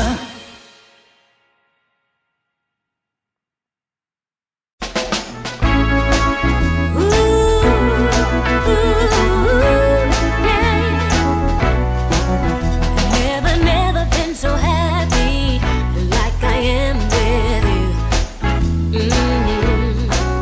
You make me feel so good that I can't believe it's true.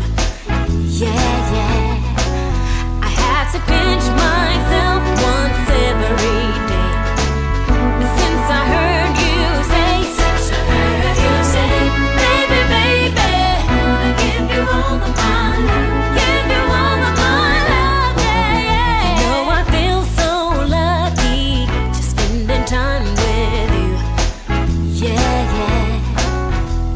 Your love shines through me with everything you do. I had to tell myself once every day. I really did hear you say, baby, baby, wanna give you all of my love, give you all of my love, yeah. Baby, baby, I wanna give you all of my love, give you all of my love, yeah, yeah. Ooh, yeah, oh. Baby, baby, I wanna give you all of my love,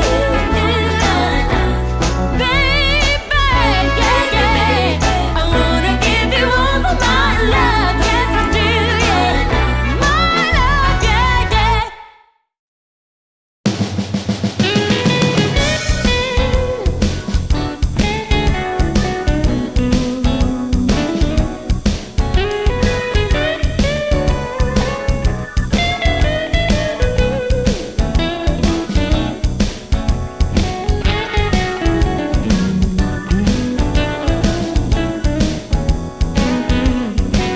I got the prettiest little girl.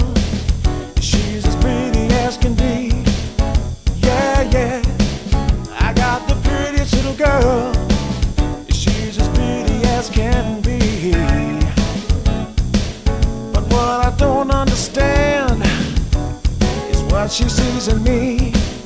Ooh, I've been drinking too much, staying out all night. I can't remember my left from my right. I'm kinda blurry from my head to my toes. It might seem like nothing, but there's one thing I know. I got the prettiest little girl. She's as pretty as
song.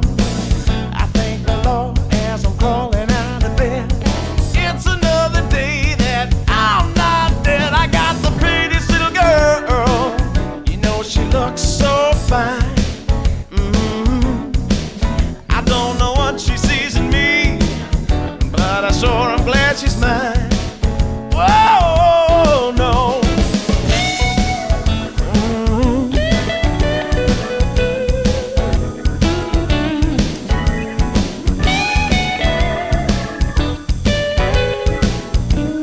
Oh, yeah.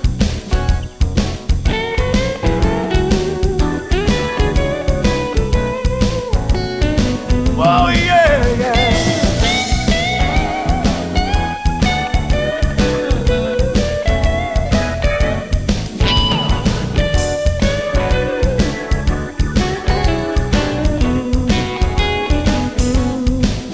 I got the prettiest little girl. Sure, I'm glad she's mine. Hey.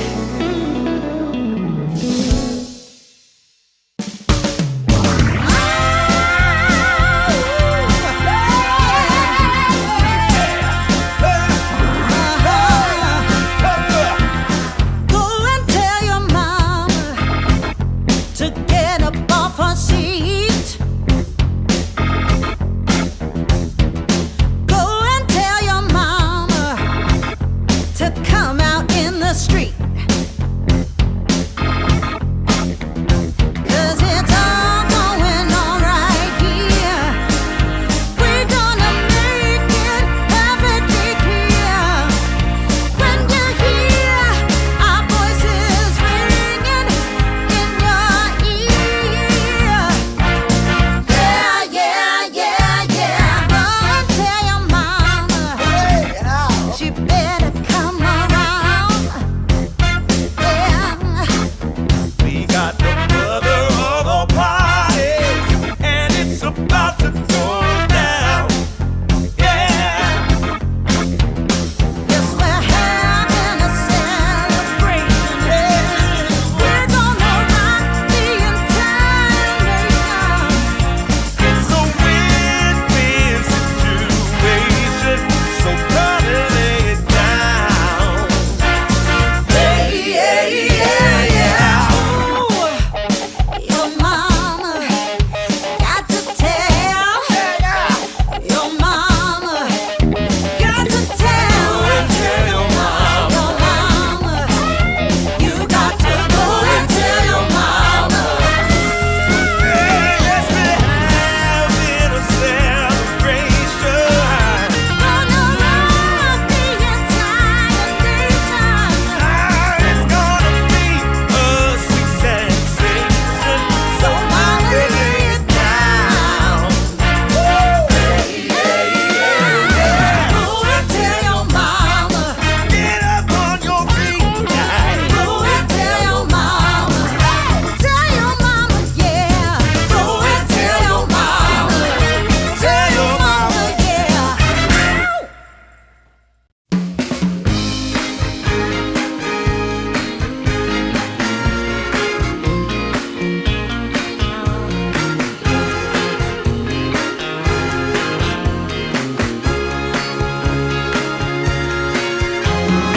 I want Music, music. good music playing and dancing to the groove, and I want Oh, sing it, sing it. to sing at the top of my lungs. The evening has just begun. Hips are swinging and feet are stomping. Happy people gather round. We will party all night long. This will be Oh, magic, magic. magic night to remember. A joyful celebration for a whole new generation. This will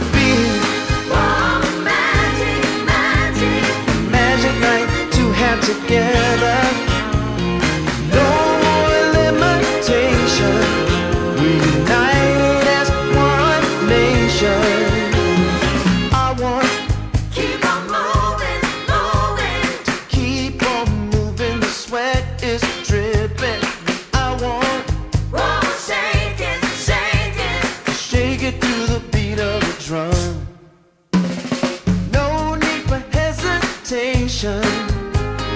Faces pumping and everybody smiling. Happy people gather round. We will party all night long. This will be Oh, magic, magic. a magic night to remember. A joyful celebration for a whole new generation. This will be Oh, magic, magic. a magic night to have together. No more limitation. We're united as one nation.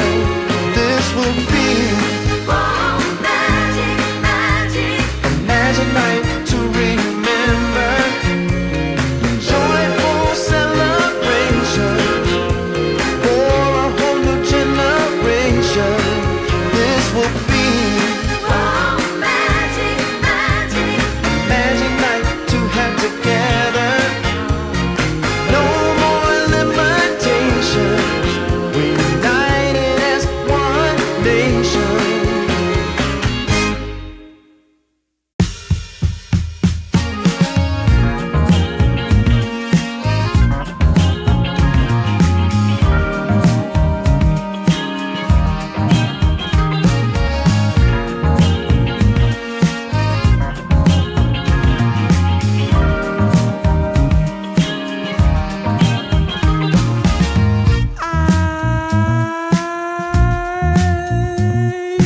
My eyes are closed so long after the sun comes up. We do a dance in the dark, down the hall, pictures fall, even the neighbors call. But then you rip out my heart, every artery, a part of me. Ooh, it's obvious to me that you love to watch me bleed.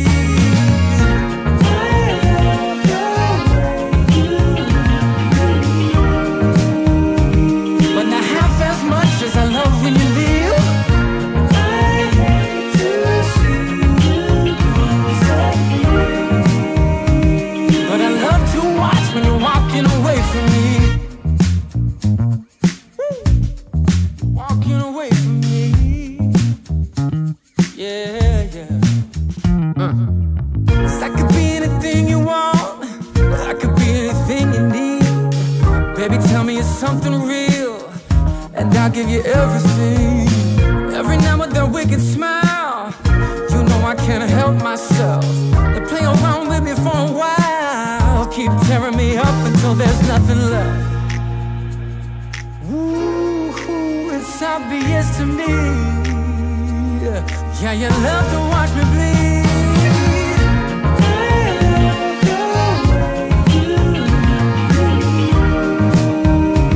But not half as much as I love when you leave. I hate to see you upset.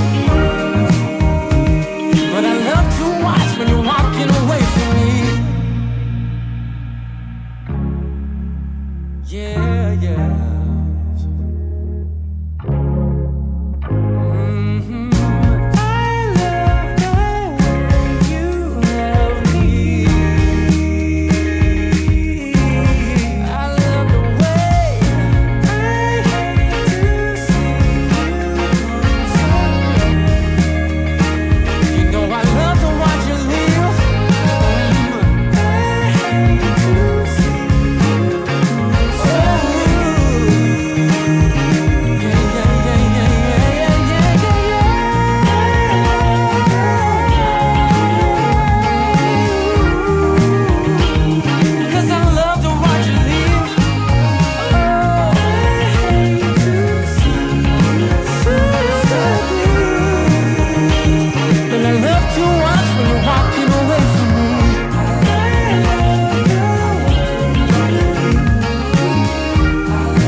dime when I saw you walking by. Something about you caught my eye, yeah.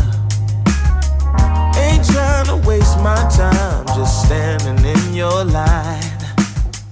Gotta take a shot before you pass me by. So you wanna be alone for a minute? Well, come on, tell me what's on your mind. I wanna know what makes you happy. I wanna know, can I make you mine?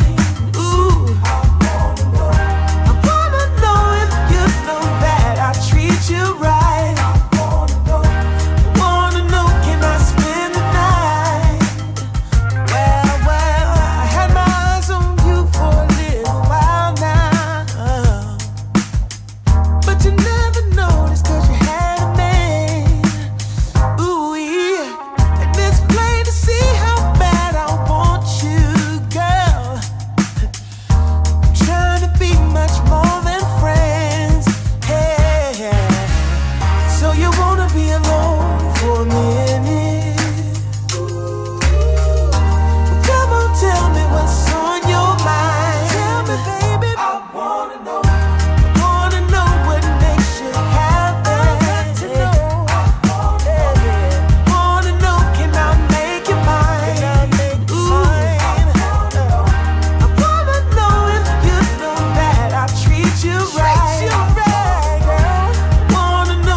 Together, there's not a thing that we can't do.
to get up off her seat.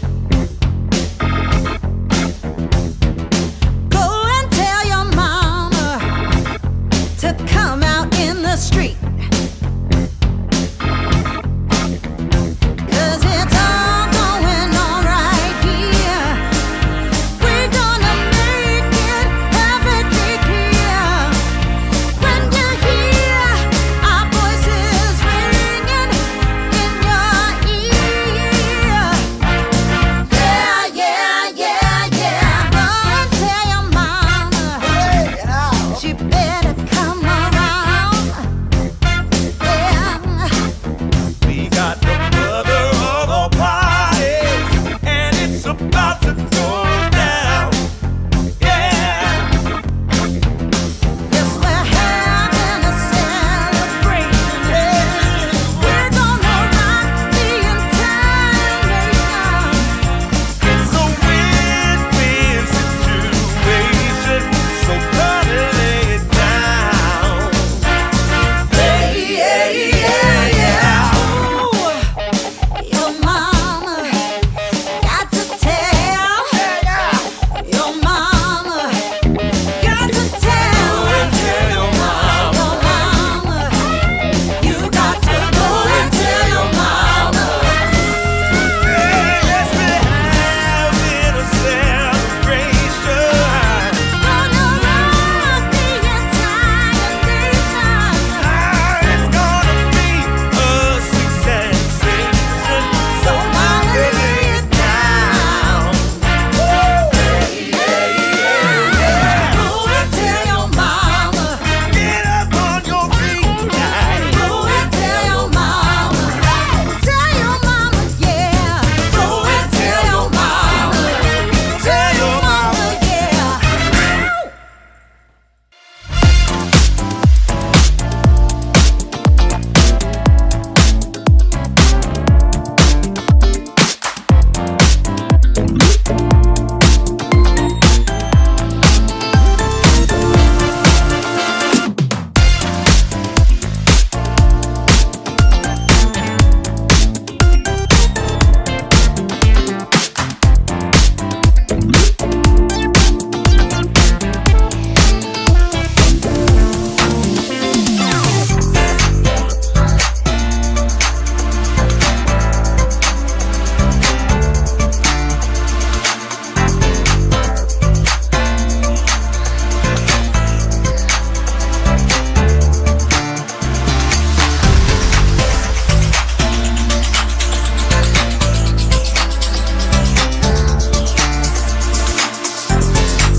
Girl, shake that body, shake it down to the ground.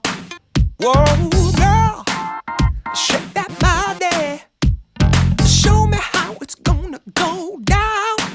Don't be late to the party, don't be afraid to scream and shout.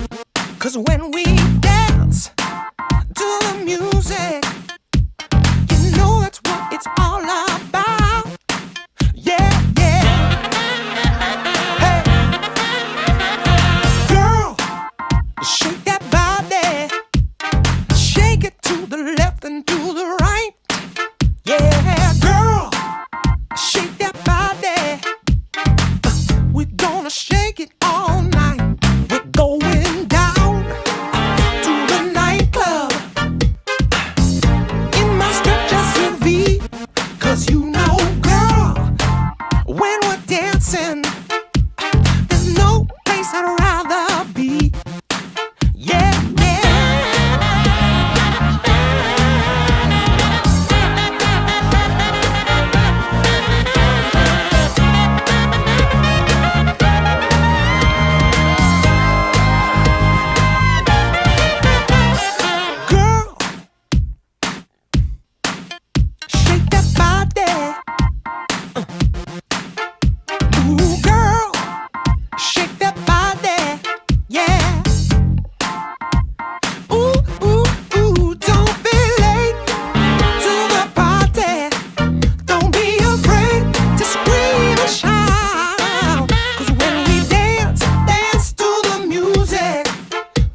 my bag of bud, my camels and jack. Go ahead and take them all, I don't want them back. Those nasty things mean really nothing to me, 'cause lately it's so plain to see. All I want is you, honey, is so true. Give it to me, baby, all I need is you. Yeah, yeah, yeah. Come on, you can take away my mint Cadillac, take my Harley too, I don't need them back. I got an engine, Lord, it runs so right. As long as I get your loving each night, all I want is you, honey, is so true. Give it to me, baby, all I need is you. Yeah, yeah, yeah, yeah, yeah.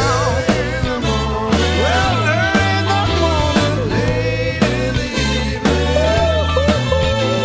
right around noontime, right about noontime, baby, 24/7.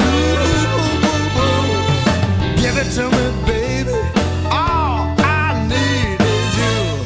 Yeah, yeah, yeah.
Camels and jack.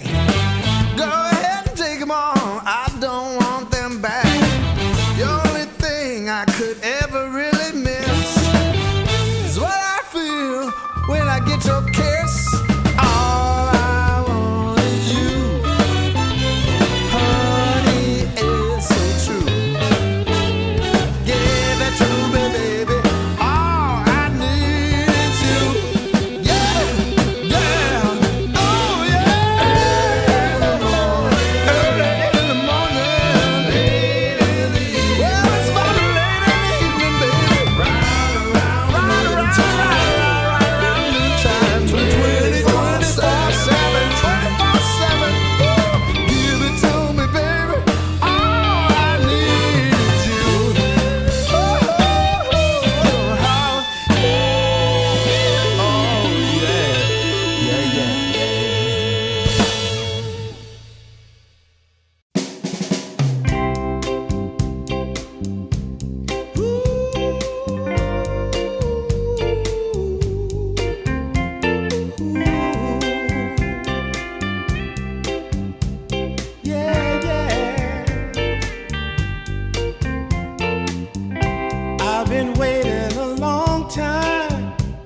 Just longing for a glance from you, yeah.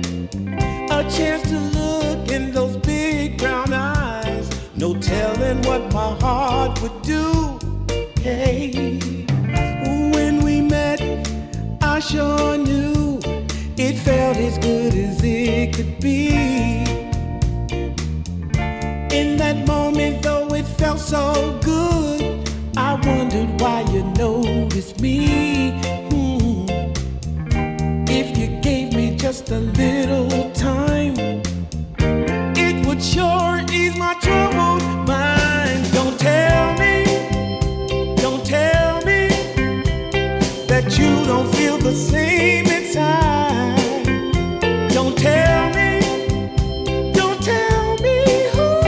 these are feelings that I ought to hide.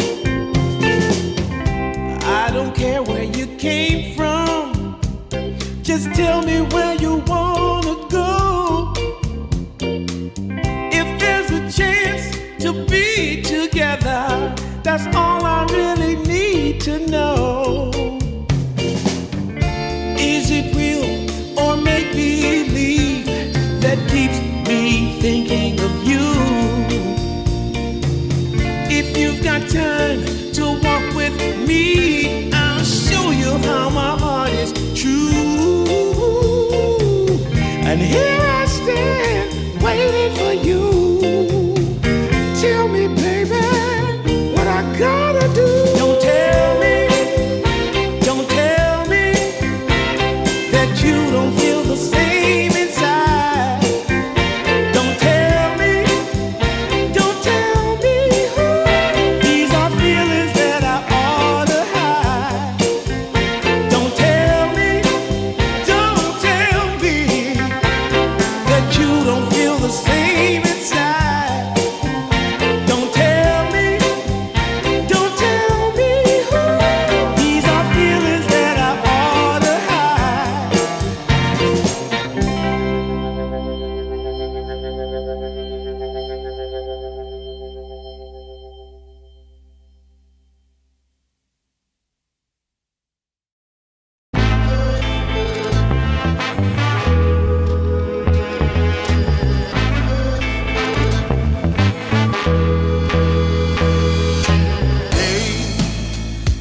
I've had days of struggle, nothing quite as rough as today.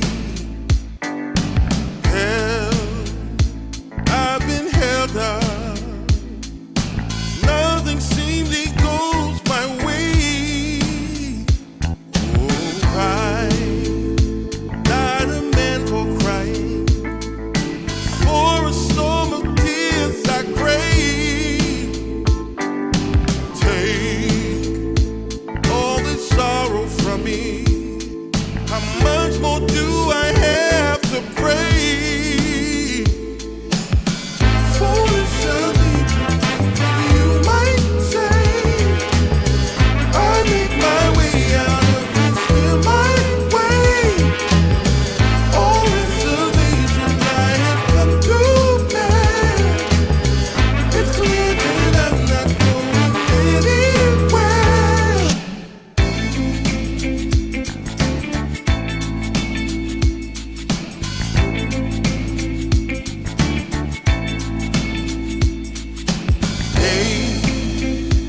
I've had days of struggle, nothing quite as rough as today.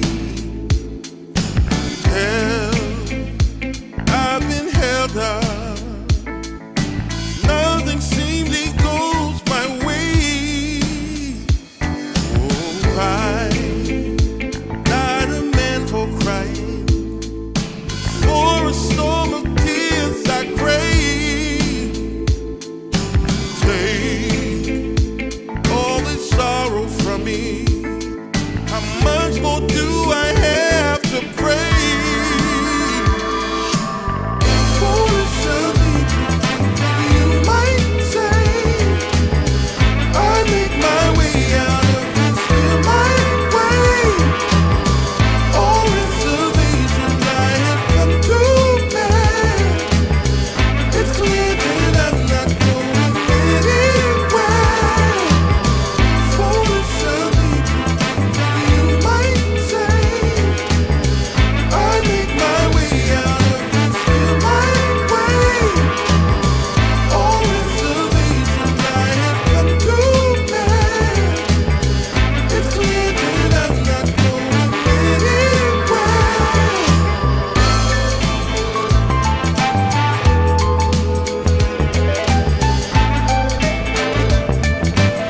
We've seen the magic tricks. We don't care. We've got more. We know we're on the tip. We're ready at the shore. Now is the time. Reaching for blossoms in the sky. Sun, setting low, making us golden as we ride.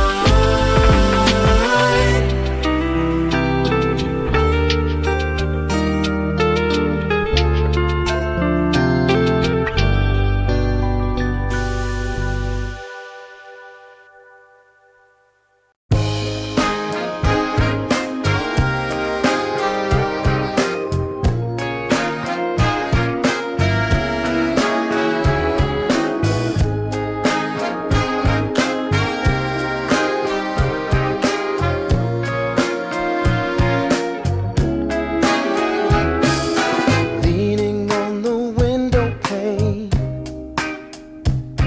I found my mystery woman. The flame drives me insane. She's heavenly creation, the spirit of the hot summer day, controlled by her emotion. Tomorrow seems too far away. Now I've got my shot. I'm meeting my soulmate. Lady, can you see me? You're my everything. You're my lady. Lady, can you feel me?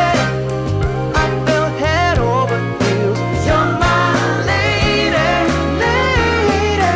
Maybe you can't hear me, my sweet little thing, my sweet lady. Lady, can you see me? You are my everything. You're my lady, lady. Some might think I'm crazy. You're my constellation. My vision's far from hazy. I need no confirmation. Take my heart and don't let it stray. True love and affection will come again another day. As the sight of your light always takes my breath away. Lady, can you see me? You're my everything. You're my lady. Lady, can you feel me? I feel head over heels. You're my lady, lady. Maybe you can't hear me, my sweet little thing, my sweet lady.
gentlemen, boys and girls, and welcome back to the Dream League Division 2, Season 4, Day 2. I am Jeeves, joined by the magnificent Zippo once again, and we are ready for some more Dota 2. We got BTC Gaming and Estar, two teams from yesterday. They are now going to face off versus each other.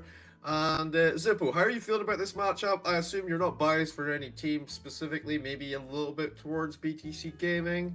But yeah, do you think we're gonna go for a 3-game series today?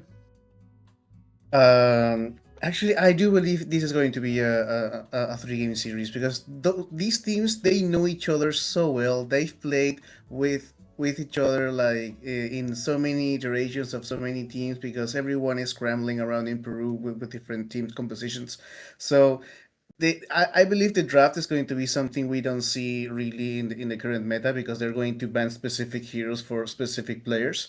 And the way they're going to play, we're even playing in server Peru right now.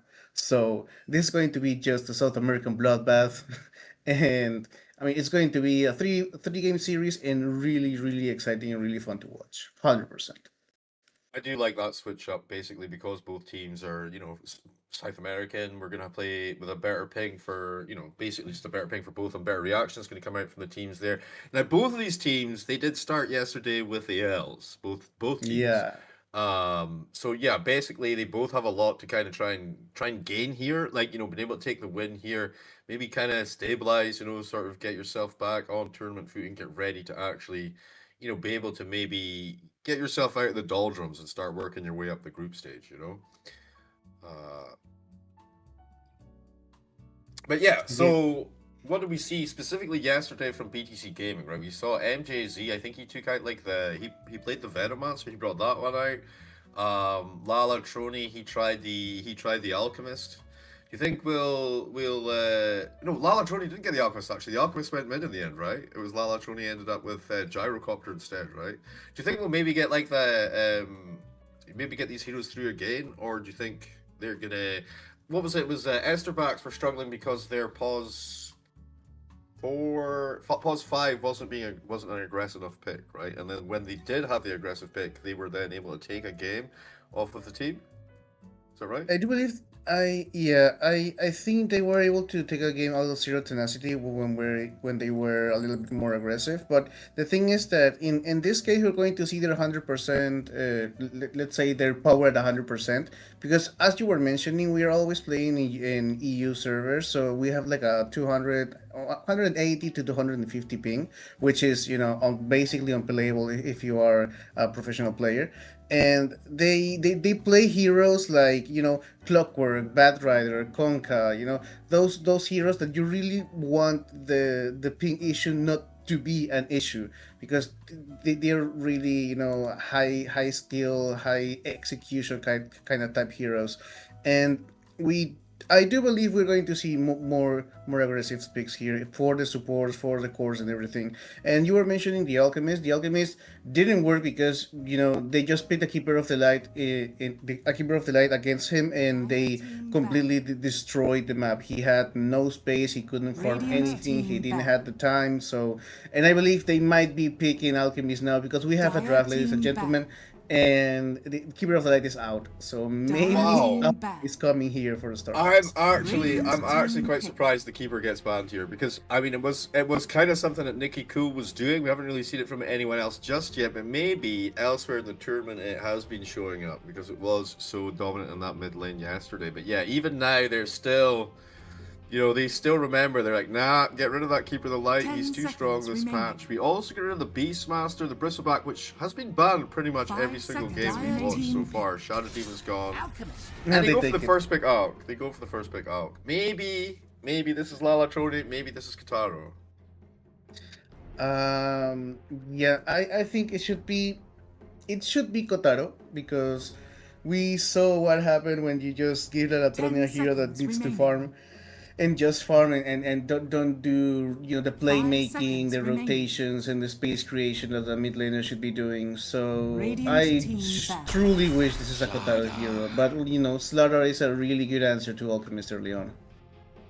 Yeah, I mean, Alchemist tends to build into, in the mid game, he tends to build in like the, the AC kind of type items and stuff. So maybe, the mid game is the early game is a weakness for sure, but yeah, 10 he can seconds definitely remaining. maybe deal with that a little bit later on. But maybe this Alch is not necessarily pause 1 5 or seconds pause 2. remaining. You Radiant could team run it, back. as like a pause 4 if things get a little bit too spicy for them. Post 4 is a little bit harder to execute, but maybe the creativity here in the South American server could reach those points. And speaking of Keeper of the Light that you were mentioning, Keeper of the Light has actually 100% seconds win rate remaining. in the tournament with 5 games. 5 is 5 not that games. much. 5 seconds. Yeah. I mean, remaining. it's still, that's a significant margin for sure. Like, Yeah. you'd expect him to drop like maybe 1 or something. So yeah, so basically they saw how it was working yesterday, and now everyone's like, you know what, I don't want to play with this hero, and that's fair. It was quite obnoxious with the boots of travel timing, right? Once he's able to become just omnipresent anywhere on the map, it's just it's really annoying to deal with.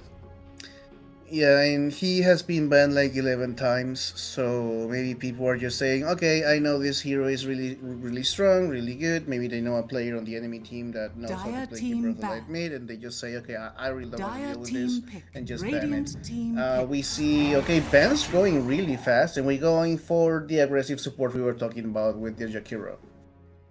Very, very strong laner, pretty much, able to keep your carry alive in that situation. It's got a lot of control, a lot of damage, a lot of grind you down damage as well, damage 10 over time. seconds They get rid of the Doom, remaining. they get rid of the Pain, they get rid of the Murta from yesterday, and their first sighting of the Lich. How do you feel about the Lich in its current iteration? Just as a hero, I mean, in the draft, I'm sure it's fine so far. But... I mean, this is basically the old Lich, right? With the sacrifice. Mm-hmm. Sacrifice is back, yeah. 10 Yeah, seconds he's remaining. back. But it's an innate right now, right? It isn't 5 seconds. An ability. Team pick. So it's when one of the creeps dies nearby, right, or no? No. It's an active ability. It's like the actual Oh, old it's like school an extra sacrifice. special ability. Yeah, okay. Yeah. I've not played him since the change, obviously. It's like an active. It's your innate, but there's also an active ability. You can use it starting at 2 minutes, so you 10 can't really seconds deny the remaining. range creep like you did back in the day. So the mid laner gets less experience. 5 seconds. They remaining. thought about it, which is great. And then it is a percentage of the creep you sacrifice. Its health goes into your mana pool. So yeah, But it's locked till 2 minutes. We know Yeah. exactly why they've done that, but that's quite interesting as a decision for a skill. I'm not sure I can think of any other skills that are, kind of time gated in that way. I suppose, Dire to team an extent, pick. Enchantress and Beastmaster are level gated in the Radiant type of creeps that they team can take control of, right? Or at least Enchantress and Chen. Oh, wow. Um, Speaking of Enchantress creeps, Chen. Yeah, Lone Druid. Tusk's a Lone Druid. Lone Druid very, very strong right now. Very, very, very strong right now. Very high win rate on this hero. And then you've got, this is a really 10 beefy seconds lineup with the remaining. Venomancer taken out, the Bristleback taken out. 5 They- seconds remaining. Tusk's a really nice save as well. The Lone Druid's just difficult to deal with. Alchemist is going to be farming up versus this, but being hunted by Slardar plus Tusk. So it's going to be Tusk. Wait, you put Jakiro 4, Tusk 5, or? might be Tusk 4.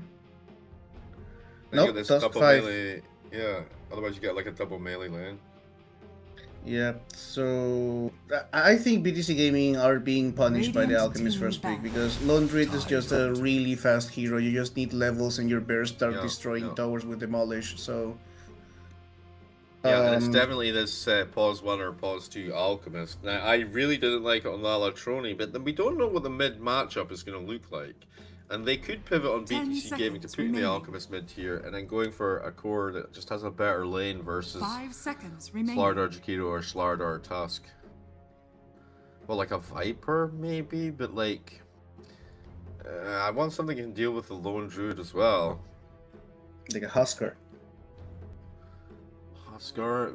Is that good though with it versus a Slardar, Jakiro, Tusk? I feel like they got a lot of like instant damage that's gonna you're not really gonna be able to play around. If you your jump him, then yes, it is good against Husker. But in the early game, which is what you want to protect with this Alchemist, the inner fire, I believe it's the ability that the AOE silence push. that works really well against melee, Dire and it works team really well back. against Laundry in the beginning of the game. Obviously, later on, Laundry is going to eat Oh, you the, mean the Husker. Huskar Mid? Huskar Mid. Yeah, Yeah. No, that's Husker fine. mid. Yeah. That's also a South American pick. And yeah, BTC Gaming needs a playmaker, 100% 10 playmaker. I do seconds believe they're remaining. going to lose this game if they don't pick a playmaker in mid and go for the Alchemist in the 5 safe lane. seconds Or remaining. they go Radiant for team like a back. really fast a carry. Like they go straight into something like a Terror Blade, right? That he just gets level 7 and starts hitting towers or something like that. And he's also really quite beefy, so maybe he can survive it. Later on, 10 he seconds is remaining. going to have, he's not going to have a problem against the Laundry in late game. So I do 5 believe Terror Blade is a seconds good pick remaining. here for BTC. It's also one of Kotaro specials. So maybe I will be surprised if they don't ban it right now from Starbucks. And Starbucks needs a either mid laner or carry, right? So depends on what. I mean, they do have the advantage of the last pick, so they can see where the Alchemist is going to go, and they're going to, adjust accordingly.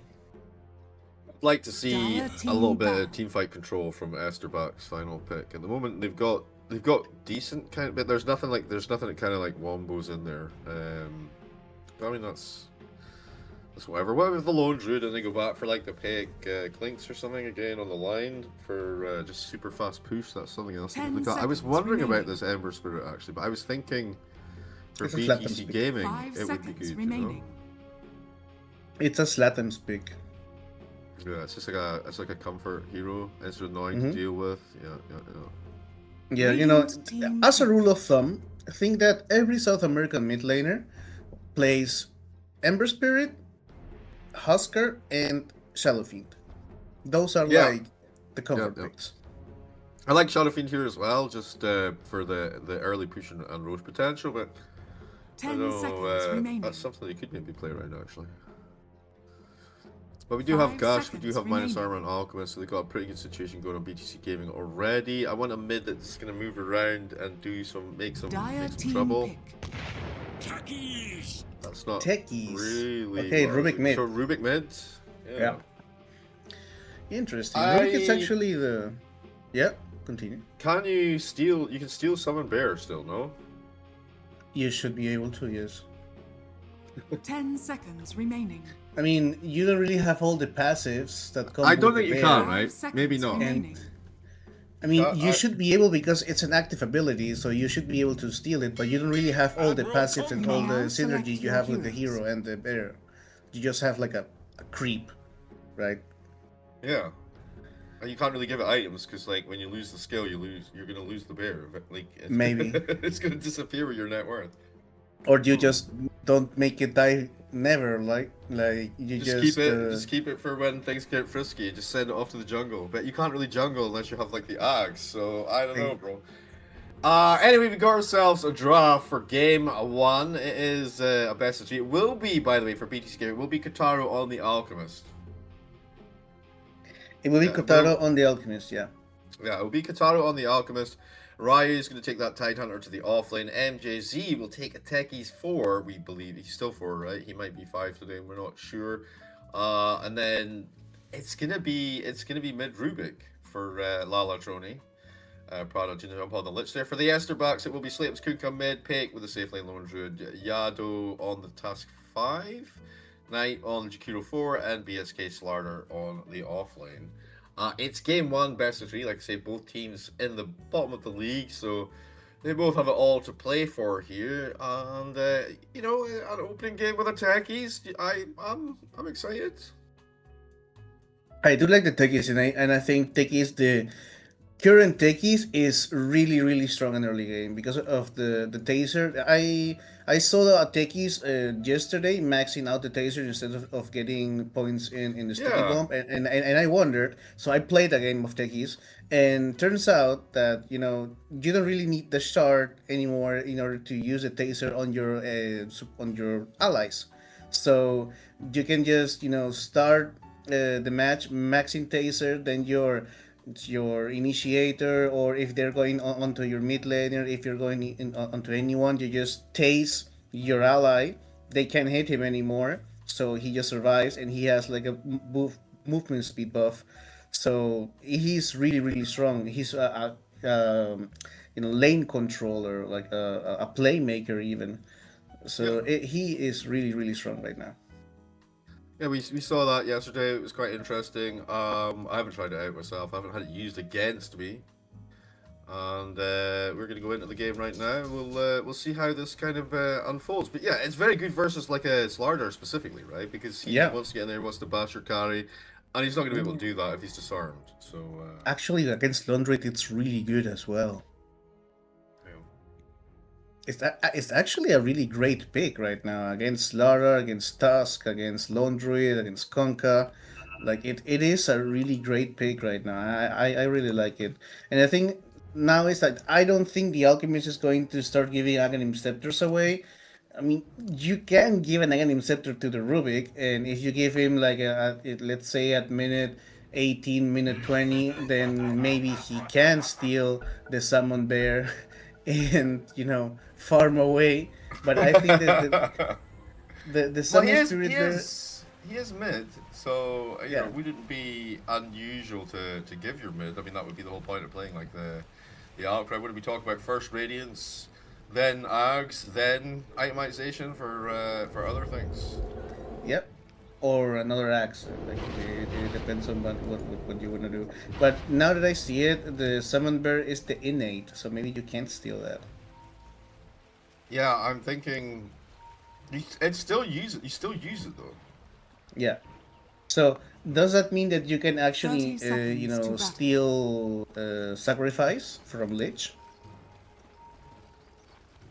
Because it's an innate as well. It's so bad though. I mean, it's got. Well, wait. What is the cooldown once it's up though? What is it? 2 minutes. Oh, yeah. Kotaro. He's having a little go here. Oh, nice. They didn't get him. They're kind of looking down bottom as well, seeing if they can find something here. The smoke's going to break. It's going to give up. Actually, just trying to find out. I think Prada's smoke was a little bit later. And that'll be Knight picking up an Observer Ward and a Bounty. Slayton's going to get Bounty. Lala Trony going to get Bounty. Who's getting the lot? It's still in play. We don't know yet. Oh, there's a bounty room still there. Yeah. One's missing. They were positioning around about that, so not going to be a factor at the moment. Okay, it's going to be Conka against Rubik in mid, so Rubik should be able to harass Conka better, but Conka has a kill potential starting at level 3 with X and Torrent. Yeah, the Fade Bolt obviously going to make his CSing just a little bit more annoying with a minus attack power. Yeah, in the top lane, I do. It's really funny to me to see the Spirit Bears because they look from the top down view perspective. They look really cute, and then you see the portrait, and they're like possessed. Yeah, actually, I see. Yeah, it's a red panda, right? It's like a ginormous red panda. Yeah, and this is. Oh, it's Techie's 4, of course. Yeah. So he's gonna be versus that lone druid, right? Yeah. Okay. Yeah, but he's not starting with. Oh, he hasn't really skilled anything. He's looking for the blast off, I believe. At least the Techies is going to have a really great time here harassing. And in the bottom lane, speaking of they're top gonna lane, go for Ryu right now, but then he's thinking about MGC picking up. He picked up Taser, saved his boy. And that's going to be the story of that lane, pretty much, right? Bottom lane, they do get the gaze back, but he's too far away. They throw the stun out. Yeah, there's nothing they can follow up with this, surely. I mean, they're right under the turrets. Feels so awkward. What's the CS situation for the Alchemist? 9-0? Not too bad. Oh no. BSK going to get a salve and get himself back into fighting condition. oh, he's going really tanky here. He's going for a double bracer on the starter. Like he wants like double bracer threads into Blink Dagger. I think because there's that the minus armor in that lane, as well as I guess that's it, right? He's just worried about like taking a lot of physical damage in the meantime. And the harass is annoying to deal with. You're gonna get some regen out of those bracers. So. Yeah, Bracer is actually a great way to survive and actually invest into something that will keep you alive instead of just wasting money on regeneration. Oh, I'm looking at top lane because I do believe there's a kill potential there. We see MJC constantly harassing the bear, trying to get those 200 gold. Oh, and here comes the first blood on Ryu, maybe? The taser going to be available for use. They can't quite get there. Snowball back. It's going out to MJZ. He's trying to get in under the tower. They're still on top of him. Can they get that enough damage? He's away. He's kind of. They're diving in hard. Any support for your boys? No. Oh my word. He has blast off. He can get the kill on the bear and on the. Oh, here he comes. Here comes Rai with the gash. Oh, he's half top. He's half top. No. Jump, my dude. Jump. Do it. Oh my god, he doesn't want to do it! He's got the taser, it's fine. He gets the bear kill. He goes for the... Oh my word! This be summons there! Hey, super low! Oh, no! Yes, MJC! Oh my god! Oh, I doubted you. I doubted you with the blast off, but you had another plan altogether. Calculated, 100%. Holy moly, that dude. That was beautiful. Ah, Pig is just so mad right now, dude. He did the resummon and everything. Ah! Yeah, he doesn't have a bear for like 90 seconds. Oh, he's so vulnerable right now. Just a beautiful, beautiful play from MJC there. Beautiful. I mean, the discipline to not throw the grenade as soon as he was turning around. Yeah. The whole thing was just so beautifully. Yeah, great. That's a highlight clip right there. I'm going to Make a note of the timer. Yeah. 4 minutes something. I'll send you the edit later on. Nice. He's carrying the bomb here. He didn't use it on the creep. Gets hold of Kitaro. Getting kind of low here. Actually did this to himself, bro. Oh, Kotaro. The self-stun into the right clicks from Jakiro, just melting him down. Did not work out. You know what the most interesting lane for me actually has been how not really bloody this mid lane has been. You know, it's kind of gone pretty much dead even as well. Maybe Kunkka has a slight CS advantage. But yeah, The thing is that some work. I don't think they get the kill there. The thing is in mid lane that Kunkka is going to. I mean, if you stand too close to the lane, he's just going to Tidebringer you to death. And Rubik he's an universal, I believe. No, intelligence hero, so he's quite squishy. And here we go once again. The rotations in mid coming up from Starbucks. Yeah, SSD gets set up as well up top. He's coming in for Slaters though. Oh, Rubik, can you get the taser off in time? No, here comes Yado as well. Paris here. The whole squad, 6 heroes mid. Why not? Let's go. Oh, Tony somehow still alive. There's one kill in the bag, no problemo. Now Kunkka throws the ship. Oh, Lala, Tony dead for sure here. No, he's still alive. You do take him down eventually. Little grenade action going out. Prada, he goes left, he goes right. He doesn't know where he's going right now. He's going straight back to the fountain. And MJZ, he won't be able to get anything else from his. Surely X marks the spot. Wins it up. 6 seconds. Taser. Charge, just doing some work under the tower. Are you crazy right now? One more.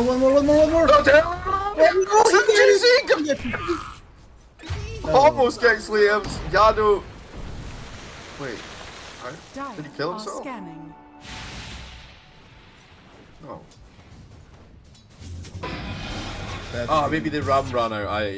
No, we didn't have ram. Yeah. I don't know actually. How did MJC die there? Oh, maybe there was a blood grenade. Maybe it was a rom, yeah. Remaining heroes. Maybe he got grenade. Yeah, blood grenade maybe. Yeah. Either way, Yado was he gets the return kills, which is decent. But he's already dead, so he doesn't get the XP off the back of that. Talking about people who are already dead. This Alchemist, by the way, under his own tower, the stun's running. Though maybe actually he's dived too deep on Yado. And hope the snowball. Never mind that. They're coming in deep, and that's going to be a dead Taro under the tower here. Taro even. Dire's middle tower is under attack. Jeepers! Up top though. Never mind that. Oh. Aye. Ryu's in super deep. MJC's up here slating with a Beautiful rotation. combo. Bottom tower is Two under kills, attack. looking for a third. MJC running for his life here. Attack. Here comes the third. There's a turret. He dodged it. Nice. Can he actually lock him down here? When's the X up? 9 seconds. He's got a taser running. He'll be fine. Dire's Away to middle safety tower he goes. is under attack. Oh, and Alchemist once again being scouted by Jerome in the bottom. They're going to make the rotation, and this is one way to try to stop an Alchemist, but the thing is that you're just leaving the rest of their team Bottom tower is space. under attack. Yeah, but I mean, they did deal with the top lane first. I mean, Rubik's TP did this to Slardar. He's actually the one who's probably worth most out of this situation. Can he get gazed back in? Not quite under the tower, but surely they bring him down. They do. And the other two are just kind of bailing. The support's just out of there. Adios. Unfortunate for Slardar. And, but they do pick up that Alchemist kill. Mid lane. Yeah, MJZ kind of playing around Slames here, but Slames is one of the harder heroes for him to go on because he's such a tanky boy. He's mid laner, you know. Unless there's like additional bros there, it feels difficult. Prada gonna get gazed up here. Here's Lala Trony in from the side. The snowball to keep him fresh. Starting with the ice puff. Easy kill, but it's Knight versus Lala Trony with a snowball, and he's just gonna handle quite simply. You're wasting talent. Yado got out alive. Well, we're getting our wish. Eves, this is a proper South American bloodbath. Oh, I mean, top 16 lane. kills in 9 minutes, not too shabby. Yeah, they got hold of the Ryu here with a bear, but like honestly, the Kraken Shell, is he ever really in that much danger potentially? He's one of those actual heroes who can, you know, he can walk away from a bear. Not a lot of heroes can say that. Radiant's bottom tower is under attack. I want to see what the Radiant itemization structures here is are for the fortified. bear. Okay, bear is going for Maelstrom. And what's going on the mid lane? Conka's going for a Blade Mail, interesting. So he's going to be a little bit more aggressive later on. We full Phylactery and Rubik, I think that's pretty standard for the mid lane Rubik. And he might be going on here. Radiant's bottom They're going on him for sure, that ice buff did some work, but with that frost shield there, is under attack. they're not able to actually deliver the damage. And Rubiks are squishy, but also you have to remember the Fade Bolt at the start of a fight can make him survive a lot longer. And this is a mid Rubik, so he's going to be beefier in general. Oh, Tight Hunter has really? Ravage to maybe get himself out of this. If the boys are coming, where's the Chain Frost? He doesn't have No it. Chain He's level Frost, 5. MJZ going to pop in there, but the big one going to keep him fresh. Now MJZ the one in trouble. The shards, any follow up for that? No, there are no shards. They're on Radiant's cooldown, 3 bottom seconds. tower Oh, is under wow. attack. That was a nice little frost Radiant's blast. bottom Level tower 3. has fallen. Almost find a kill off the back of it. Slardar going to take the bottom tower in the meantime. Gets the job done. And that's going to free up him some sort of space to move around. His Blink Dagger, he's close, dude. It's like 700 gold away.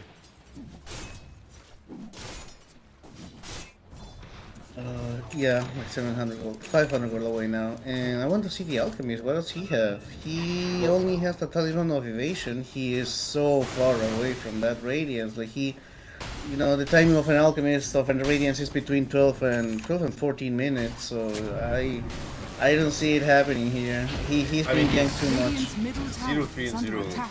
We don't want to see another 18-minute Radiance like we saw yesterday. Radiant structures are fortified. And you know, we talked about how probably this hero should play on the safe lane simply because he wants to be farming. Like, so, you know, if this was the mid laner right now, Radiant are he wouldn't be able to make any pressure or moves at all. While I don't know, he's on Gyro or Tenorblade or something, trying to farm up on Kotaro. But this time around, maybe it's not as devastating, you know. But it still feels really bad. 0, 3, and 0.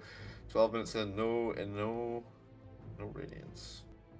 Thing is, this is something I've seen time and time again. It's like, okay, guys, there's an alchemist. We have to kill him. Let's kill him once, twice, thrice, and then just forget about him, right? And just continue with the rest of the team. But when you were ganking the alchemist, the rest of the team was getting, you know, their items, their levels and stuff.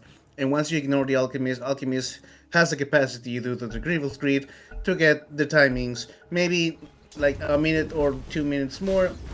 But he Radiant's still middle gets tower there, right? is under attack. So it gets to the mid laner and the off laner now to start making something happen because they already got their grace period.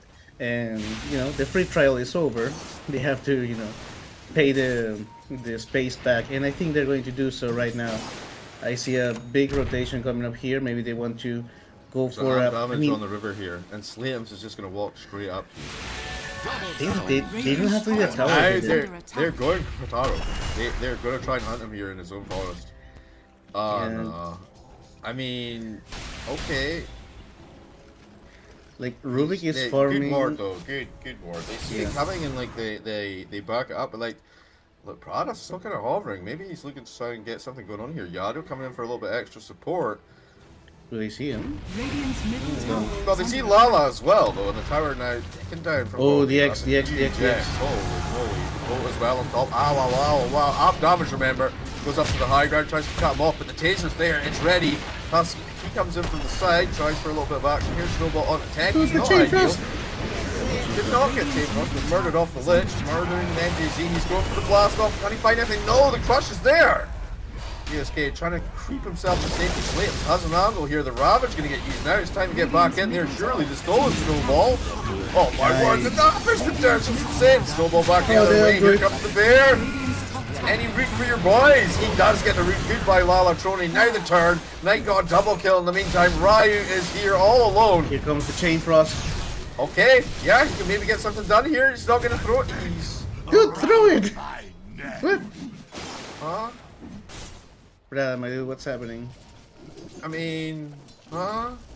We're all there. How are you gonna slow them down? I don't know if Ryu gets out alive. Maybe it's just not worth it. Maybe it just wasn't worth it. I mean, he's right. He's right. He's right. Yeah. It's 100-second cooldown. Like it's well, in either way, it's in the past. Yeah, Ravage is already on cooldown. Now they have something where they can be like. I don't know, what's the potential on early Roche here? It's kind of super high actually with a lone druid and a Slardar. What's the task? They could do Roche druid. I guess stole the experience shrine, and the fact that the bear can steal it, I think that's not balanced. Like bear can take the Radiant's I mean, they can take bounties as well. Radiant's top tower. And use item Yeah. because has mana. Yeah. No, but I was just kind of thinking about like maybe like you make it so you can't take it till he's Ags or. I mean, you don't really sacrifice or risk anything if you just send the bear there. Like you gave him 200 gold, but you lost like a lot of experience for the enemy team. Yeah, it's 500 XP at this point in the game, so I mean it is a decent chunk. Yo, hang on a second. Oh, Taro actually has Slatem's here. Oh, yes, the Fate Bolt. Lala Trony gonna steal the kill at the last second. If this guy had the Radiance, he'd already be dead. But that's on him. 5 times mega kill streak. Injection of gold though for Lala Trony. Has that full phylactery finished up now as well. Radiant's top tower is under attack. He's going for the blink then. Still 15 minutes, really close to the second Radiant's top so tower maybe it's has a fallen. 16 to 17 minute radiance. And after that, I don't know if he starts going for the like a negative scepter for the Rubik, because Rubik hasn't really. I mean, he has 6 kills and 3 dead, so he has been doing his share of the space break. Dire Some space are scanning. compared to yesterday's situation for sure. BSK's situation, he's going to blink target the power chest. He's going for a nullifier. Wait, what is he building? Nullifier? Who? Slardar. What? He's going for the BKB, and then He has Sacred Relic queued up, so it must be nullifier, right? yeah, it is a nullifier. Yeah, Splint Mail and Sacred Relic is a nullifier. Ah, I see. Oh, they found Ryu. Okay. I mean, MJZ's close, so is... This could be a pretty good bait, actually. Oh, wait, there we go, the Ravage set things up. Where's that change boss snowball, bro? It's super good versus Lone Druid, but not if they've got an snowball and save at the last second, no problemo. They would have absolutely murdered them. Here comes the bolt from Slay and Slala Trony came in as well. They're all super low. Ryu's still alive! Not for long, but worth mentioning these things. Damn, dude! Oh my god, the snowball from Yadomi, dude! Dire's structures. Ay, ay, ay. Like, if they don't get the snowball there, that's just like 4 dead heroes or 3 dead heroes. Not 2 in a bear, maybe. That snowball save was amazing. He just got his blink dagger, so that's the blink dagger reveal. And The first bounce, dude. The first bounce. Like, nothing more. Like, even if he got a couple of bounces, it would have been. But yeah, the first bounce snowballed it. Yeah, blink reveal, by the way. Yeah. Kotaro has an ogre axe, which could be BKB or could be Aghanim Scepter. I don't know which one is. I don't know which one I want him to build. Like, do you go for the Aghanim Scepter and just say, okay, Rubik, it's your time to shine, and he just, starts blasting, or do you go BKB and try to fight, but BKB won't do much as well, because you have, you have Walrus Punch, you have everything is physical damage, basically, for the Starbucks. The only thing it really does for him is get him away from the player, right? And then, that's the whole blow to the face.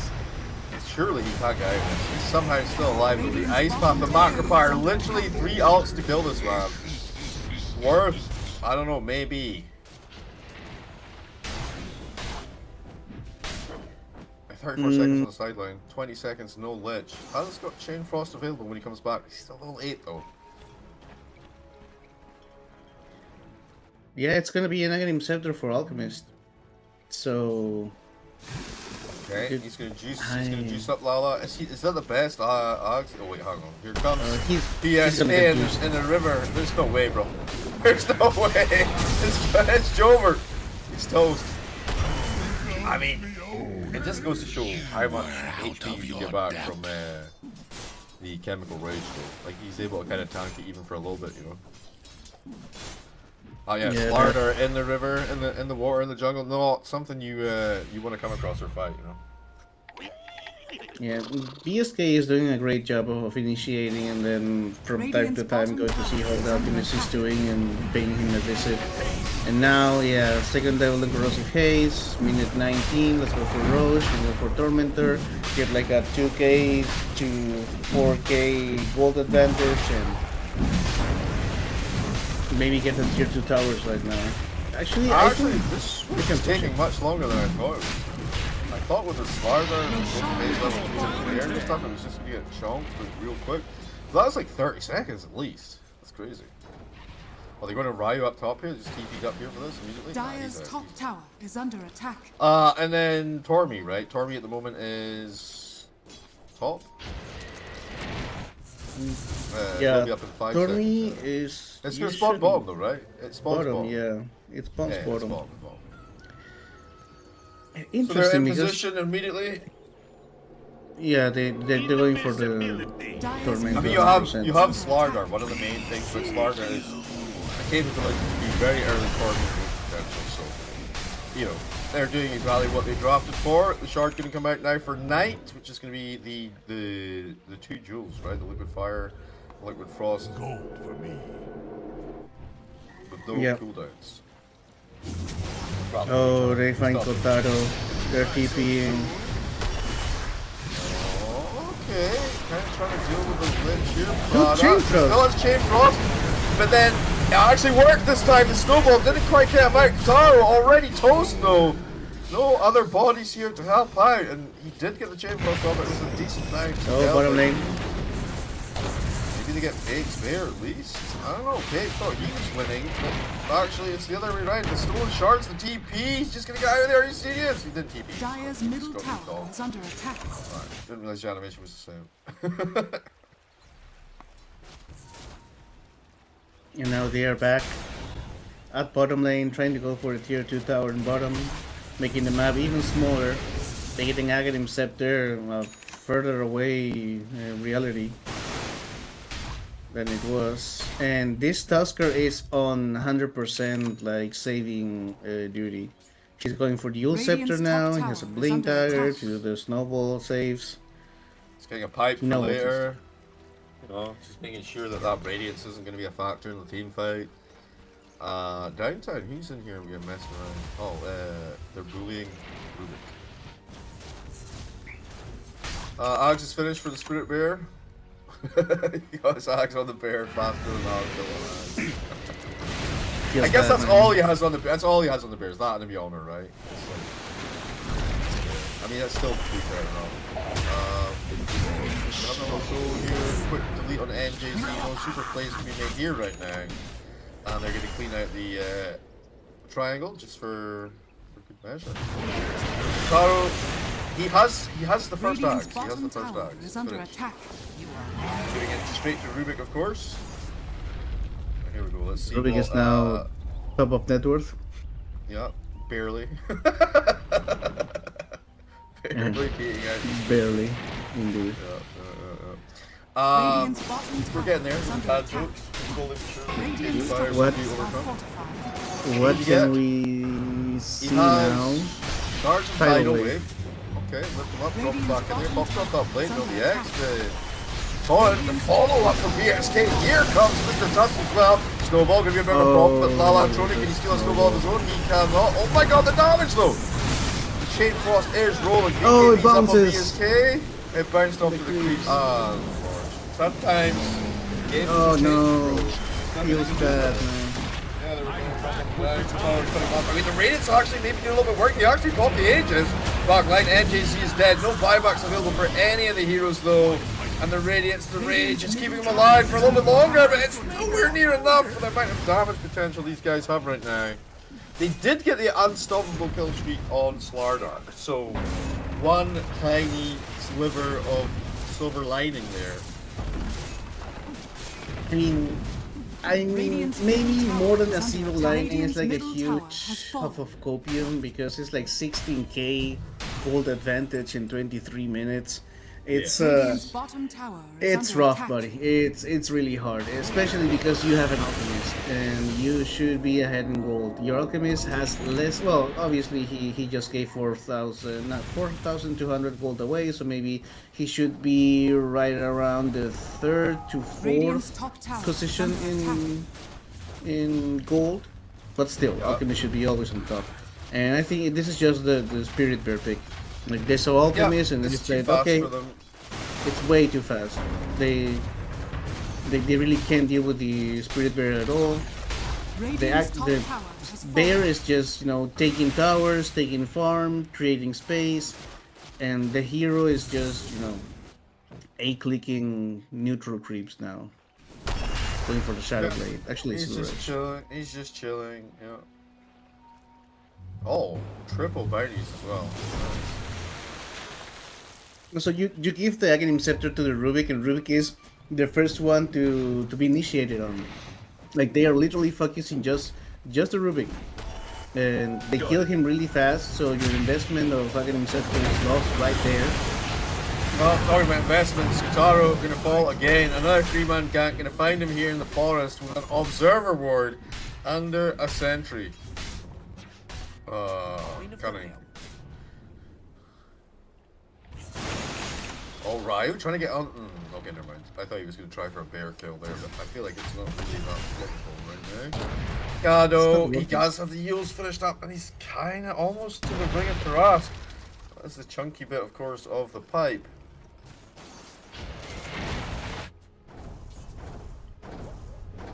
I think they like BTC is just missing the damage. They do have some saves. They did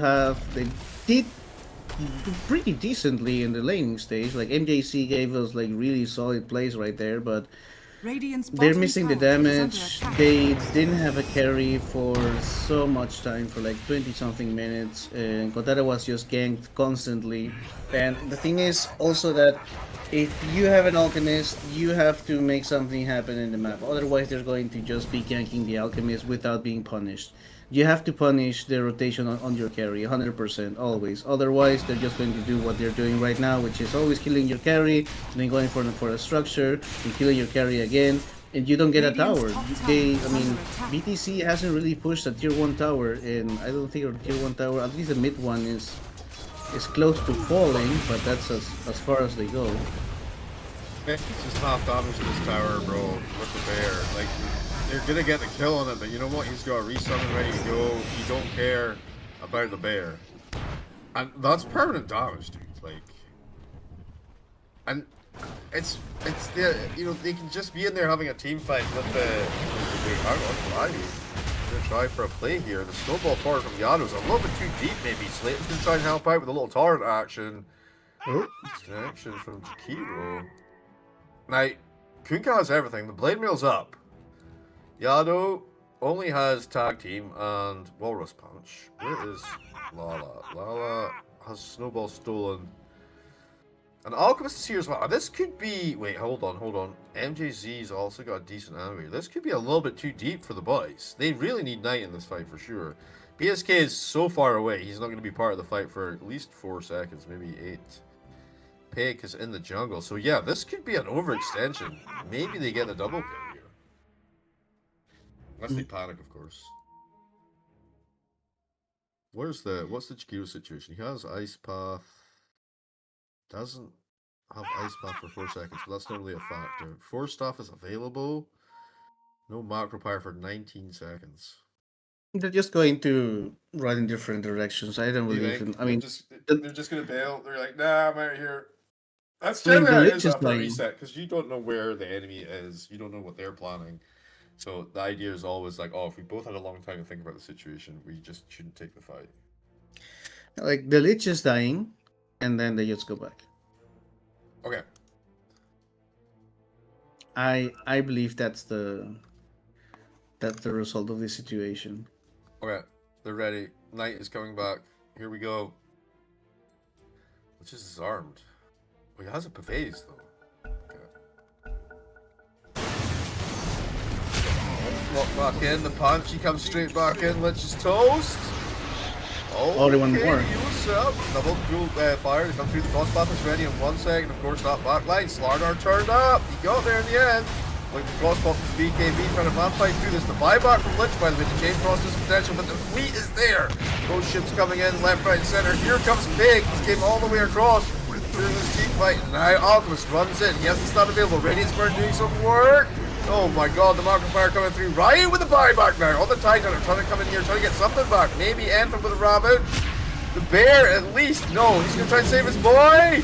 Goes in with a gush. He gets silenced. The Ravage is there. Can't they fight him? It's stun 9 from Lava. No Katoro even throw that goddamn thing. He does. Now they look for BSK. He's super low. The Radiance is burning. He's out to the side. He's safe.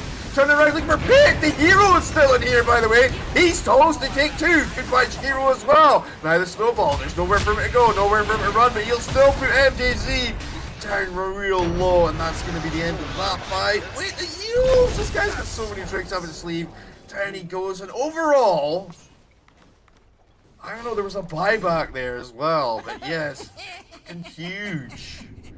Dire's Huge, middle massive. tower is under attack. For Radiant there. It was really good, yeah, but I was looking at the Rubik the entire team fight, and I Dire's think middle he's always getting the snowball out of the tusk just to survive the initiation of Slardar, and after that he just tries to get whatever he can to do some damage, and he got torrented this time, so not really a damage stealing spell. Like the best spells he can steal are from Jakiro, but Jakiro is so far away. And he even has a Blink Dagger and a 4-staff and Drums of Endurance in order to be far away, so Rubik can't get the best spell, which would be the Ice Path, right? Because in Rubik is basically instantaneous. You don't have the big long animation. So Rubik is really, limited here with what he can do, and he is always getting snowballed in order just to survive. So if he didn't have the Aghanim Scepter, he was playing, actually, before he got an Aghanim Scepter, he was playing only with Snowball. And yeah, it is hard then. And now Slardar has a nullifier, so there's no way to escape him. Like I believe it should be for dispelling the taser, right? Yeah. Yeah. The taser's just the most annoying thing for Slardar in this game, because he can't go on anyone unless MJZ is dead. So now he has the option to actually do something. Roche potentially 15 seconds away. The bear once again, but honestly, wait, the dust? Okay, they're gonna try and hunt this a little bit, but he's away. Peace out. I mean, what are their options here? Like an ATOS or something? But that seems like just like not really that useful. Yeah, you not can get really the. gonna pay itself off. You can Like get the another dead in the duels? water. Dead in the water would be huge. Yeah, I mean, that's sharp. It's very cheap. Very. I mean, I would get that right now, actually. Yeah, He's he's building going for his the arms item up. scepter though. Yeah, very good touch. Yeah, but I mean, I just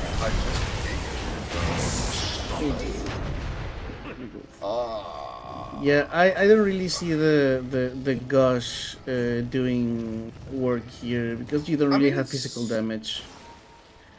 I mean, It I is guess good. for the Alk, but yeah, I'm not really. And I guess the Anchor Smash, right? I guess, but like, it's Anchor physical, it is, right? Yeah. It is. I don't know, dude. I don't know. I still think just the value of the shard is so high. On there's the roar. We get drilled down pretty quick here. They do have Ravage. They do have Chain Frost. MGZ is up in 5 seconds, but it's already dead by the time he TP's in, so not worthwhile to try and make a play there. So they don't have any tier 2s left, right? So this is going to be a high ground defense, potentially a full set of racks here if things go well. Maybe more. Well, we still are almost 20k gold advantage in 31 minutes, so the numbers are still way in favor of Starbucks. And Starbucks, I think they kind of need this a little bit more because they have 2 losses and BDC has only 1 in the tournament. So if they can get the 2-0, it would be huge for them. Yeah, for sure. But Aegis on Slardar, so that he can continue to be like this initiator, or the counter initiation, even if they see it being a problem. Slardar, Slatum's, I guess he's only died once. He's 11-1-16 on the Kunkka right now. Yeah, that's a beefy boy. Like he has consecrated wraps. He has obviously the Admiral's Rum, BKB, Blade Mail. Like he has almost 4k HP, so it's really hard to. That's insane. Because almost okay. like there's a Slardar initiation, like we were talking about. Market Fire gonna go down now as well. Joe Breath came through. Slardar, he gets stunned up on the back end now. Remember, he has Aegis, so he's quite willing to make the sacrifice. Ryu, he will be X marks the spot. Go back into the torrent. Can they actually get into a problem? The ice path is there. The follow up, the blink hit again from Slardar into the crop. That's a dead fishman. Wait, which fishman? No, Tidehunter. He's toast. Never mind. Top lane. The bear was He's just a smoking fish. bit or what? Yeah, he's just a fish. Yeah, you're right. There's no land there. There's no legs, only tail. Okay, I mean, this is kind of like your 78 seconds. No Slardar. No, he's going to X and bring him back. Nice. He's going to reset the fight and get ready to go back in with a Slardar even. No buyback potential. I mean, they left the Slardar. Oh, he goes Oh, deep again. beautiful. Actually, this time the burst is there. They're going to bring him down. The Just get Aegis. Yeah, guess what? Dust comes in. He shuts down the roll tackle. That's 2 down. No buybacks by the way. Now they look for Lalatrone. He has to pop the DKB for safety. X marks the spot coming through, but it should not affect him. Won't wear off in time. The chain frost is bouncing around a little bit here. Little stun, a little crush. Taro turned up for this fight. Slateup's ready to go back in with another torrent. He's full health, by the way. The right click and then from the splash. Go Yado with a snowball, but he's surely alone here now. No, he snowballed the creep! Oh, he's out of there! Radiant's bottom barracks are on Radiant's bottom Interesting barracks. shard situation. I'm guessing Rubik also had shards there. Yeah. Meanwhile, bottom lane got destroyed by the bear. The bear just went in there and deleted it. I see. Okay. Yeah, that's why Tidehunter got gone on the mid so easily because he was dealing with 4 heroes and 4 of his heroes were dealing just with the bear that took the tier 3 tower on top. So they're splitting this really good in Starbucks. And BTC, I mean, they really need their carry to start showing up. He's going for an Aghanim shard for the Berserk potion, and I guess it's shard plus buyback, which takes longer. Radiant's courier has been killed. Berserker. Who's going to throw that one? Himself? Yeah, I mean, should be. Alright.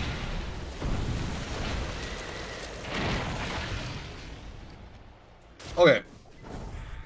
Maybe he just feels like he needs a little bit more damage in the fight. I mean, he picked up the BKB, he's got the Manta style, so he's got ways to deal with the situations he's in now. Slatum's almost has a Hex, though.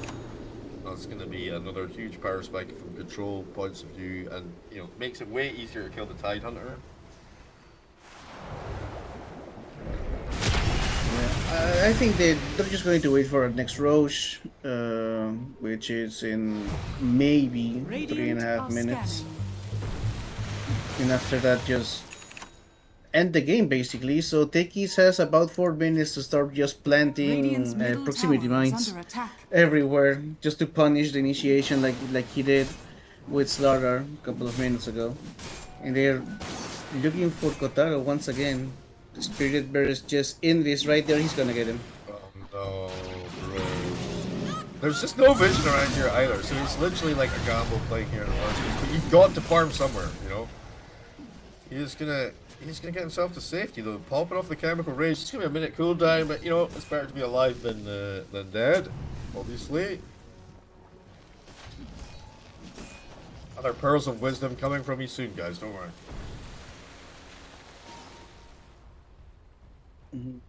The thing is, I don't think that if Kotaro is given the time, he can just turn this around completely. There's a lot of damage missing on BTC. Yeah, that mid-hero of the Rubik, it's a cool idea, it's a cool pick, and if you get the big spells, it can be really, really devastating, but when it gets into that late game, unless you're getting the big spells, it can fall real flat in regards to straight up fighting. It's not like a Spirit Hero or something in the mid lane where they're gonna always have incredible impact. It's about positioning for the enemy team rather than your own positioning, Rubik. Yeah, and the thing is also that I think that when Rubik and Tidehunter should have been creating space and moving around and pushing towers, maybe not pushing towers because those heroes don't really hit towers, but at least pressuring them or ganking the enemy carry, which is really hard to kill, but at least, I don't know, kill the enemy mid laner, or put the pressure on the map on anywhere else but their own safe lane. They were farming. Like Lelatroni was just farming his phylactery, and once he got it, Alchemist had already died like 3 times. So he didn't really, I mean, he was getting kills out of reacting of what the Starbucks were doing. I don't believe they tried to smoke, they tried to get a tower or something like that. So the Alchemist composition didn't really click right there, because you really need to create at least some chaos, at least be annoying in the map. Otherwise, this is going to happen. I don't know what we're here. Looking inside, the ice path plus the dark fire, and they actually delete him before he gets his real potential off. And that's on the lane that there's nothing in by the way. Ryder tried to go in East Coast now as well. Is he going to go to center? No, he's definitely going to get the off back in. Low back, snowball to fall off East Coast. Bring him down, burn him, melt him. Wait, the stolen macro fire though, actually doing a lot of work here. And he's decided he's alive! Radiant's middle tower is under attack. A few more seconds. But at least he got out there. He's a little bit of peeking, a little bit of driving. And Frost could do some serious work here. It's actually going to get a decent fight. Well, they get one kill off the back of it. Meanwhile though, Midrax, by the way, getting absolutely demolished by a pig. He's in there, he's munching it down. Bear with the resummon. Slatum's rotations earlier were just all... They were just so much better than Lala Tony's like creeping. He was rotating, impact was happening. He's getting kills left, right, and center. And I feel like he maybe kind of tempered the Radiant's middle. BKB and popped up the pig. They eat through the range trucks. Now he's going to pull them back a little bit here and there. It's a batter! So his creeps are not going to go down for a few more seconds. Another macro fire coming out there. Yeah, that's the best possible steal, I believe. Either that or the ghost ship. Yeah, yeah. Or both. It's fine also. Yeah, now they're only 1 racks away from mega creeps. Roshan may be up in 10 seconds. Yeah, I like they made this Radiant's play courier before the has been Roche killed. spawns, so like now the coup de grace could really just come off the back of this next one. Oh, Alchemist once again. My dude. He Yeah, did. well, I Yeah, there's. He has a buyback. 1-9-4. Alchemist. 40 minutes into the game. That's rough, man. That's really rough. And just this, Yeah. this one melee racks. One of the things that has been always criticized about Minos or Kotaro is that he is a really great farmer. He's a really great, he finds the space and whatnot. But he gets caught so many times. Yeah. It's the flip side of the coin, you know. You take the dangerous farm that no one else would ever go for. And sometimes you get away with it and sometimes you get punished. And in this game, they found him every time. Pate gonna jump through the last up tower. That's mega creeps. Nice BKB from Alatrona. The Ravage coming through from Ryu. Maybe the Chain Frost can get some of that BKB up on Slayer. Got the white clicks running here. Ryu surrounded by 4 heroes. The Nullifier as well. The Hex. The Snowball on top. Ryu's Gigatall. It will fall in the end. They're all dead. There's going to be the GG going to get thrown out now. They got a buyback still, but I guess the GG came out a little early. Save a buyback for next game. Well, this game was not as Inevitable? close as. Yeah, I think it was not as close as I thought it was going to be. But maybe I think this is the second time BTC tries for the Alchemist and doesn't work. So maybe just try something that's a little bit more into the meta, a little bit more, just faster. Just faster for the carries. Go for Minos is also really good Luna. He's a really good Terrorblade. Terrorblade is really good in the draft right now, in the meta right now. So maybe something like that. Lalatroni, he's also really good with. Well, I remember his Shadow Fiend, which isn't really quite been the meta, but maybe he can get out of something like a Keeper of the Light or going for one of the spirits, which is something every mid laner plays. Maybe I think the players, the ability to win is there, just the picks are not working with them. Like MJC was the MVP of his team and his contributions were in the first 3 minutes of the game. Yeah, the MGC plays were really, really, awesome. Diabolical as well. Pick, he lost the double bears back to back, but then it's the Alchemist situation, but on the other foot, right? Pick he has a really kind of not a great start, but then he is able to recover the situation. Slatums makes really solid rotations, actually, top and bottom. Which just kind of starts just creating the space, and then once Pick had the Mjolnir plus the Ag Scepter, like you say, the Lone Druid is just farming jungle, and the actual bears off stealing wisdom runes and whatnot. But I think Esterback's played really, really well. I think their draft was just like a straight out draft in regards to how easy it was to execute, how easy it was to take early objectives. The Roshan we saw, I think 18 and a half, 19 minutes straight into Tormy bottom as soon as it spawned. And that tempo, they never really were able to break the tempo on BTC Gaming. And also, it just kind of felt like Lalatroni, he wasn't able to achieve, like you say, as much on the route. But that was just game 1. This is a best of 3, guys. We've got 2 more series for you today. Well, 1 more series, including this one. But we'll see you guys in about 5-10 minutes or so with game 2, okay?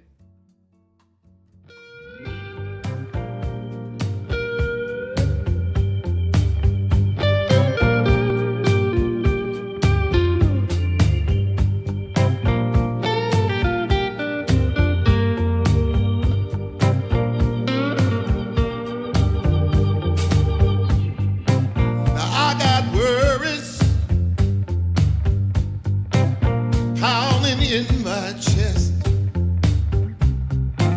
so hard to sleep, baby. I can't get no rest. All sorrow and sadness.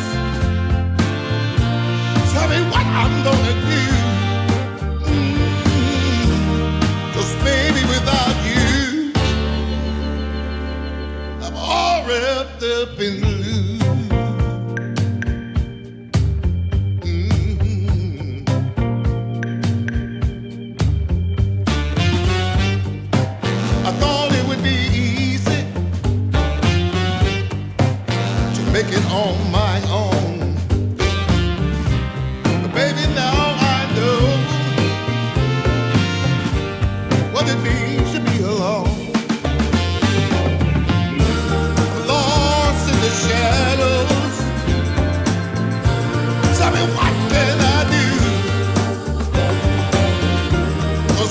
without you.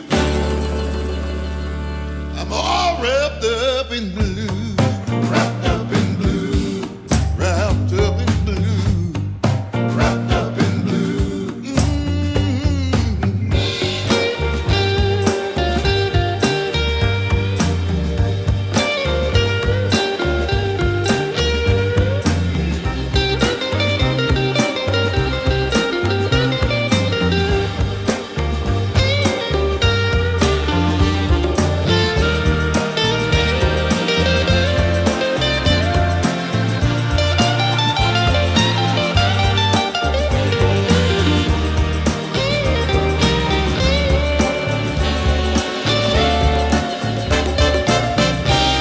You don't miss the water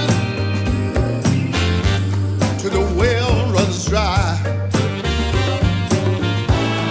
You never see when the truth turns into a lie. Hey. Wrapped up in blue, all wrapped up in blue. Wrapped up in blue, can't find my way out. No, wrapped up in blue. Tell me what can I do? Wrapped up in blue, all wrapped up in blue. Wrapped up in blue, somebody help me now. Wrapped up in blue, all wrapped up in blue. Wrapped up in blue, somebody tell me what to do, 'cause I'm wrapped up in blue. Wrapped up in blue.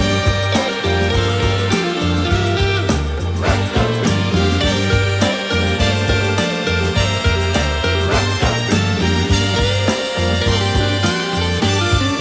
Wrapped up in blue. Oh, yes, I am.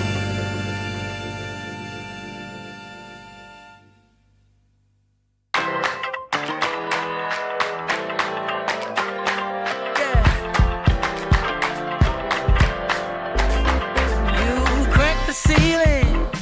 This love is an open sky. Can't shake this feeling. I want you know I can't lie. These doors are open. Welcome, darling, won't you stay? And you got me hoping. Forever's here, today's the first day. I wanna be closer to you. Closer to you, yeah. You to be all mine. I got all these choices, but I so made up my mind, yeah. There's nobody better, gotta be you. 1,000 voices, 'cause it's so good to be alive, yeah. There's nobody better, so it's gotta be you. These myths are busted, the grass is greener on my side. It's done and dusted, I'm never getting off this ride. 'Cause life with you is golden, so how can I go back to silver love? I'll be holding on, can't get enough.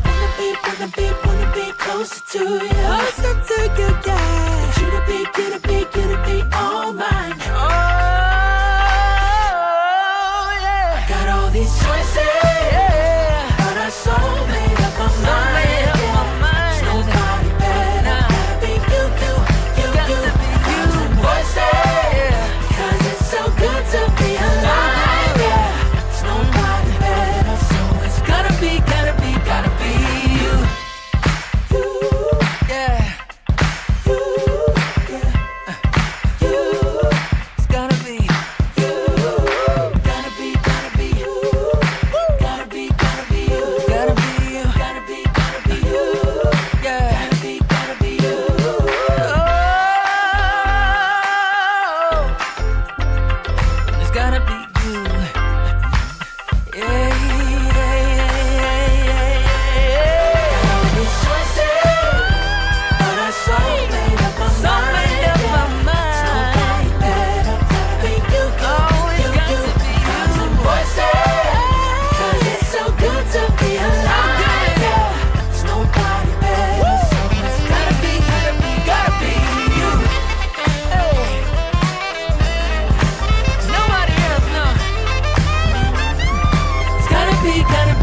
be you.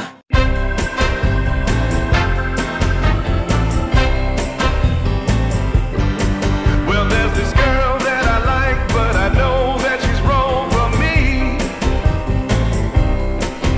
But as hard as I try, you know I can't seem to break free.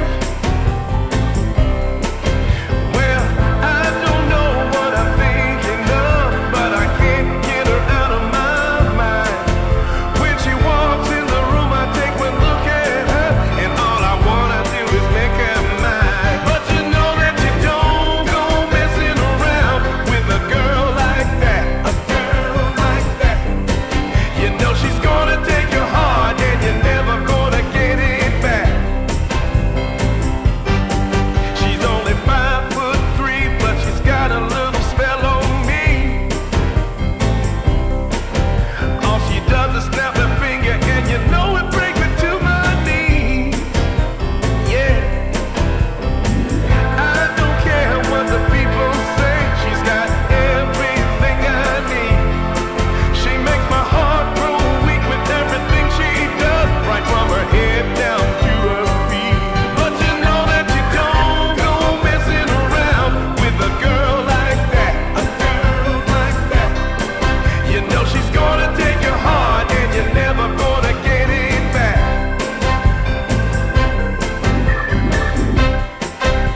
She's driving me crazy, and I'm out of my mind. But you don't go messing around with a girl like that, a girl like that. You know she's gonna take your heart, and you're never gonna get it back. So don't go messing with a girl like that.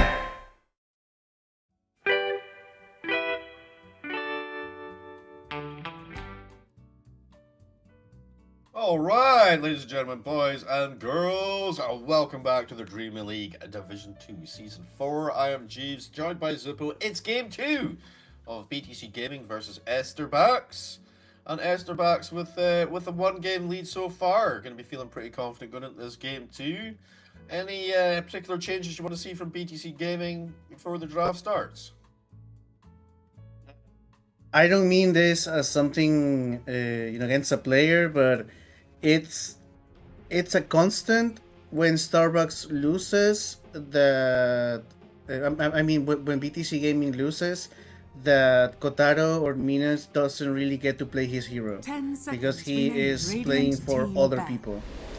Give him a hero that can actually play for himself, get his item early, start rotating, start moving. He is a great player. I believe just the draft is not working with them. That's the only thing. But now we have something new at least. No more Slaughter 10 in this game, seconds and remaining. no more, just no more Slaughter. But we get a Pango and a Monkey King, 5 which seconds is remaining. fresh start. Pango, pretty impactful hero at the moment, like you say, doesn't really need many items to get the ball rolling. Monkey King has been banned pretty much every single game, and it's probably because of just how annoying he is to deal with, and also how good he is versus the heroes that shine in the current meta. Yeah, I believe they buffed the Radiant Jingu team Mastery, so it is actually an ability you scale up in lane and you really start dominating. It actually opens up the possibility of picking supports that rotate early. Like you can pick even like a Spirit Breaker 4 or something like that, because Monkey King, if you leave him 1v1 10 against a seconds melee remaining. offlaner, which is basically like 90% of them, he's going to do 5 just great. seconds And you just remaining. need to Yeah. create the space for it. Like what they were actually doing it, like it's staying at minute 5, minute 6, they rotate both supports at mid and take a gank, leaving the other two cores and 1v1 situations.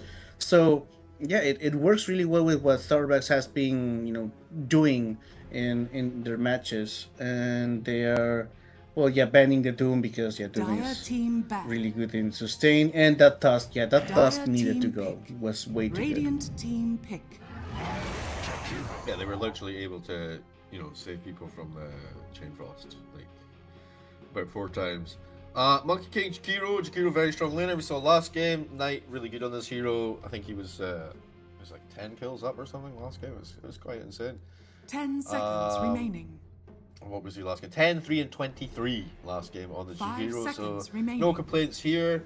And also, Hero is pretty good it's good at rotating at that 6-minute mark. Like you say, it's got a lot of control. It's got a lot of extra damage you can throw into the fight, slows and whatnot as well, and also helps you sustain or secure the off lane.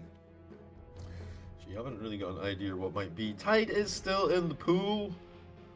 Anything else that we haven't really seen that might make an appearance here? Interesting, actually. Every offlaner is banned. Like all the most of the bans Almost. are focusing on offlane. Yeah. Well, that keeper the light still there, obviously. Oh, keeper Offlane, is banned. Well, how is Necro at the moment? Is it not a hero or? I haven't really seen him at all. Maybe let's see if he actually has even gotten picked in this tournament. No, he hasn't been picked. No, he was picked once and won, but that's like Okay. it looks like a really niche type of situation. We could Codewing is a little bit more like it. Same with Disruptor. Yeah, Disruptor is really good as a safe lane in position 5, so he punishes a lot more. I like the ganking and space creating potential of PTC Gaming way 10 more seconds this draft than I remaining. saw last draft. They got a bit of teamfight wombo combo as well 5 with the Stack seconds Storm. remaining. Hoodwink with a built-in break. It's going to be really useful depending on what comes out of Estar. Even versus Monkey King, it's quite useful. Pangolier are going to be able to make that space as well.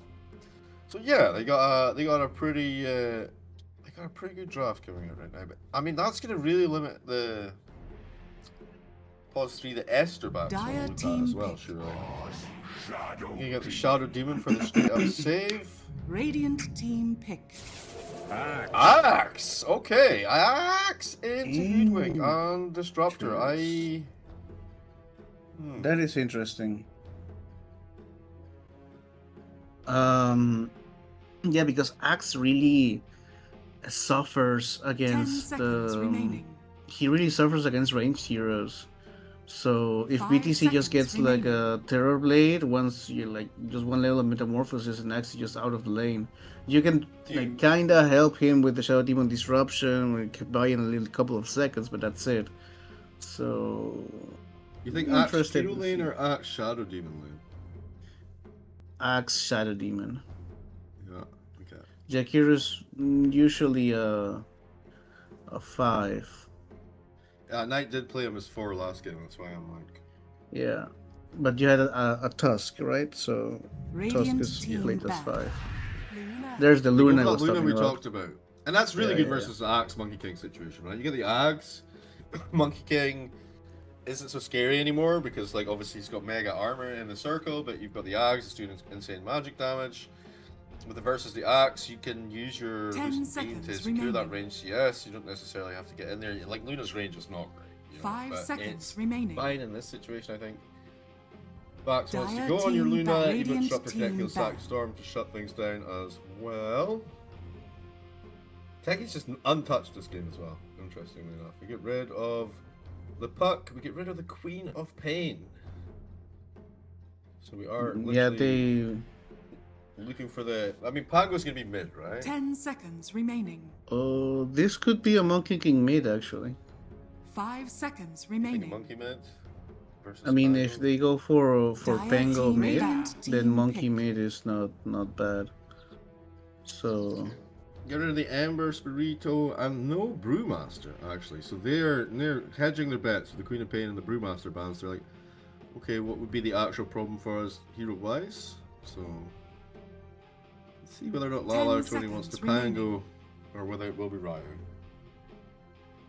5 seconds well, remaining. once again, Starbucks has last pick, so they Dire can team always just adjust. There's a Tide. Okay, Tide against Monkey King. He's not going to be happy once Monkey King reaches level 3, and Yeah. you do have a way more, mobile lineup for Starbucks because Jakira and Shadow Demon have, great synergy. Axe as well can benefit from the disruption 10 into seconds Berserker Skull.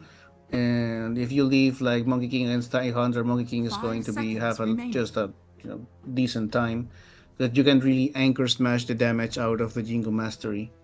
So you're gonna be just okay in that regard. What they need now is they know the Pango is mid now, so they can maybe they are thinking about the possibility of leaving the Monkey King and as a mid laner and get another carry that it's a little bit more late gamey that can compete with Luna. Monkey King does decent as well, but if you're thinking about the matchup Monkey King Pangolier. Ursa maybe. Yeah, Ursa against Tide Hunter also would work pretty decently. What else is there? Oh, you can go Razor here. Yeah, not bad. You go Razor with the BKB, just sap everything out of the Luna. It's a really great lane against Tide Hunter as well. It's a great lane against. He doesn't really care about Pango once he gets BKB. Doesn't care about Disruptor or Hotwing either. I'm kind of sold. What about if they put Huskar mid? Husker against Pango? Yeah, I mean Pango's a little bit more physical damage. Okay, Tiny. But is this a Tiny mid? Yeah, Tiny against Pango doesn't... Oh, Tiny carry. Okay, yeah, it is the Monkey King mid. Yeah. Okay. I'm okay with this. The matchup's not too terrible. For BTC Gaming then, it's going to be MJZ. He's going to pick up the Hoodwink, actually, this time around. Prada going to take the Disruptor, position 5. It will, of course, be Kataro on his Luna. Lala Trony going to pick up the Pangolier. And Ryu, he'll go off to the offlane on his Tide Hunter. For Esther backs, though, Slatum's just going to be the Monkey King, right? They're kind of thinking about it still, but I'm pretty sure it will be Yado on the Japan 5, as you said. Knight picks up Shadow Demon 4. BSK on the Axe. And Pick on this tiny safe lane, which should be able to snowball pretty effectively, even without the Tusk. Wait, this is game 2 though. Esterbacks, this draft feels interesting. They got a lot of damage, they got a lot of control, they got really nice setup for both the Monkey King and the Axe. Is it enough just to run through BTC Gaming for a 2-0, or will the Kataro Luna turn things around and shine here?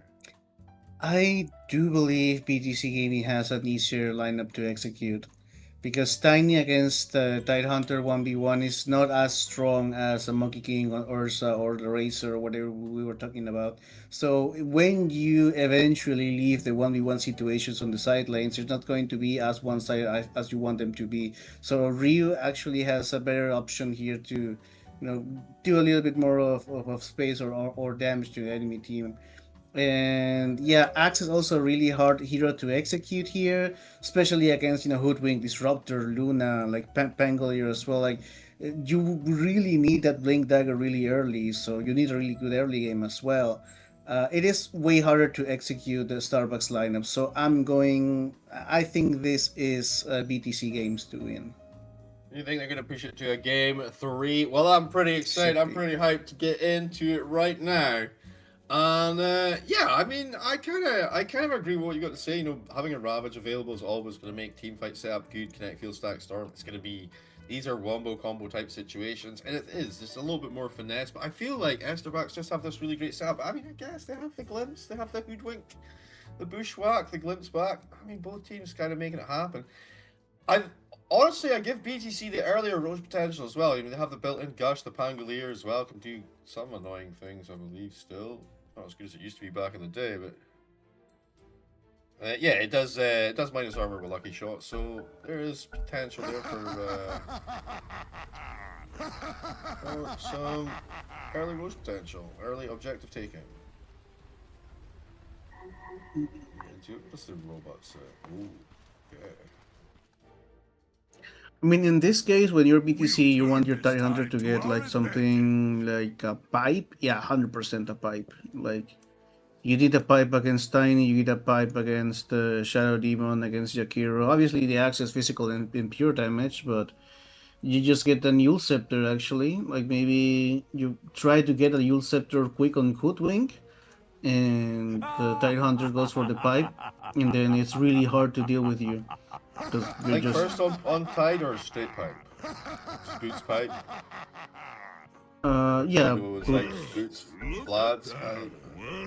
Vlad's, I don't see the Vlad's here. So obviously, when I say pipe straight first, I don't mean it like rush it. You obviously need like your boots, your soul ring, your magic wand, your all I of mean, that. first main item. Yeah, first main item. Yeah, it is. It should be pipe or Yule Scepter. Yule Scepter would be great against the axe and to buy sometime against the monkey and tiny as well. Yeah. But if not, just the pipe would be great. It also helps him a lot with survivability in the lane because he's going against 30 Jakiro, and seconds to Jakiro's low magical damage. This is quite interesting. So Asterbox, they smoked up, they moved across the river here. Now, immediately, once that smoke's starting to time out, they have the courier sitting in the trees here with the smoke, the courier of MJZ, I believe it is. Or Prada's courier even. So I don't know if they're waiting to make a smoke play immediately. Here we go, Luke. Yeah. The battle begins. Nah, I don't think the courier is just waiting there. It's just chilling with smoke. Okay. I thought maybe they were gonna do something cunning. But never mind. Maybe he. Oh yeah, they're smoking. Yeah. Are they going to they're- try and get the first blood mate? Yeah, that's maybe what they are gonna do. Okay, But- good thing we didn't immediately move away from that. Who's the mid laner? It's Monkey, right? Yeah, but how? How do you get the Like kill? this, like this. No. I don't know. I don't know what the plan is. I No, don't know. like there's It's a Hoodwink no. level 1 with nothing skilled, and a Disruptor with nothing skilled. So Yeah. So maybe they were There hoping wasn't- that he would go super aggressive and end up on the other side of the river. maybe. I don't know. I like- don't know. But I like the fact that they were thinking about it. I like the fact that they were thinking. It's a little bit of a resource drain, but I like the fact that it was like Yeah, sadly, the only thing they did now is just stab some XP out of his mid laner. So No, I think they were out of range for the coup. No, they weren't actually. They were probably in range for the first one. Yeah, Monkey's still slightly behind. let's see. We're looking at top lane. So it is Hoodwink Tidehunter. There's a lot of kill potential here on Yadomi. Yeah, exactly. Talking about there being a kill potential. I think we're looking at first blood right now. Oh, Nice oh, oh. avalanche, though. Slows things up. Now they turn around looking for MJZ. He's into the trees. Oh my god, I cursed him so well there, actually. Damn, pick.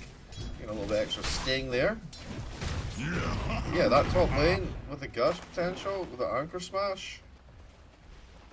I think they jumped the gun a little bit too early because it was only level 1 for MJC. If he got the acorn shot, maybe the kill was there. The thing is that you can't really go on Jakiro fully because Tiny's just going to avalanche toss the Hoodwink and kill her so fast. Well, now that's not a factor, so Avalanche going to go on cooldown for 19 seconds. Casting really hard. Oh, These that's boots. it. Oh, there we go. Oh, Maybe this time. so many Big blood sticker grenades. Storiano. Yeah. I think it's worth for first blood though. First blood. Always Yes. sweetest. So many I had a blood guy throw grenades 3 out of blood MJC. grenades at me Yeah. in the space of like less than a minute, and I was just like, bro, like, Dyer's what? courier has been killed. How have you got so many? Still, you're you're being damaged as well. Yeah, but yeah, it's economic destruction if they get nothing off the back of it. But annoying, so annoying. And I mean, Monkey pretty. I mean, that mid diff is. I Slate Oh, what is is a better this? mid for sure, right? Or the fight bomb, they're having a little go, but it's not much to get done here. The illusions from the Shadow Demon bursting out. It's like whatever mid lane, 16 and 5 versus 12 and 2. Slate is quite fine. Oh, actually, levels still very even. Well, the CS is not as even. Well, it's still, It's like a creep wave. He's got like a creep wave battle. yeah. Slayton's a little bit in problem though. He can die right now. Yeah. Just 1 second for the Swashbuckle swashbuckle. Yeah. Yeah, he's not going in. He doesn't commit for it. Which is fair. Fair. Like I say, there's no point in like keeping him below is probably just as beneficial, you know?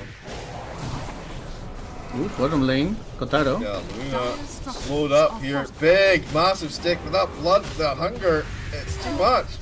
Ah, nah, under the tower, BSK with a glimpse. He's toast. Oh, Prada. Can he get I it? bet he wishes he kept his glimpse now, though, bro. Wait, is Luna Can he back? get it? No, still 7 seconds. No, bro, he can't. No, what a disrespect. Nice play, by the way. Meanwhile, mid lane. Oh, MJC. He tried for the rotation. In the end. They did get tiny in the meantime.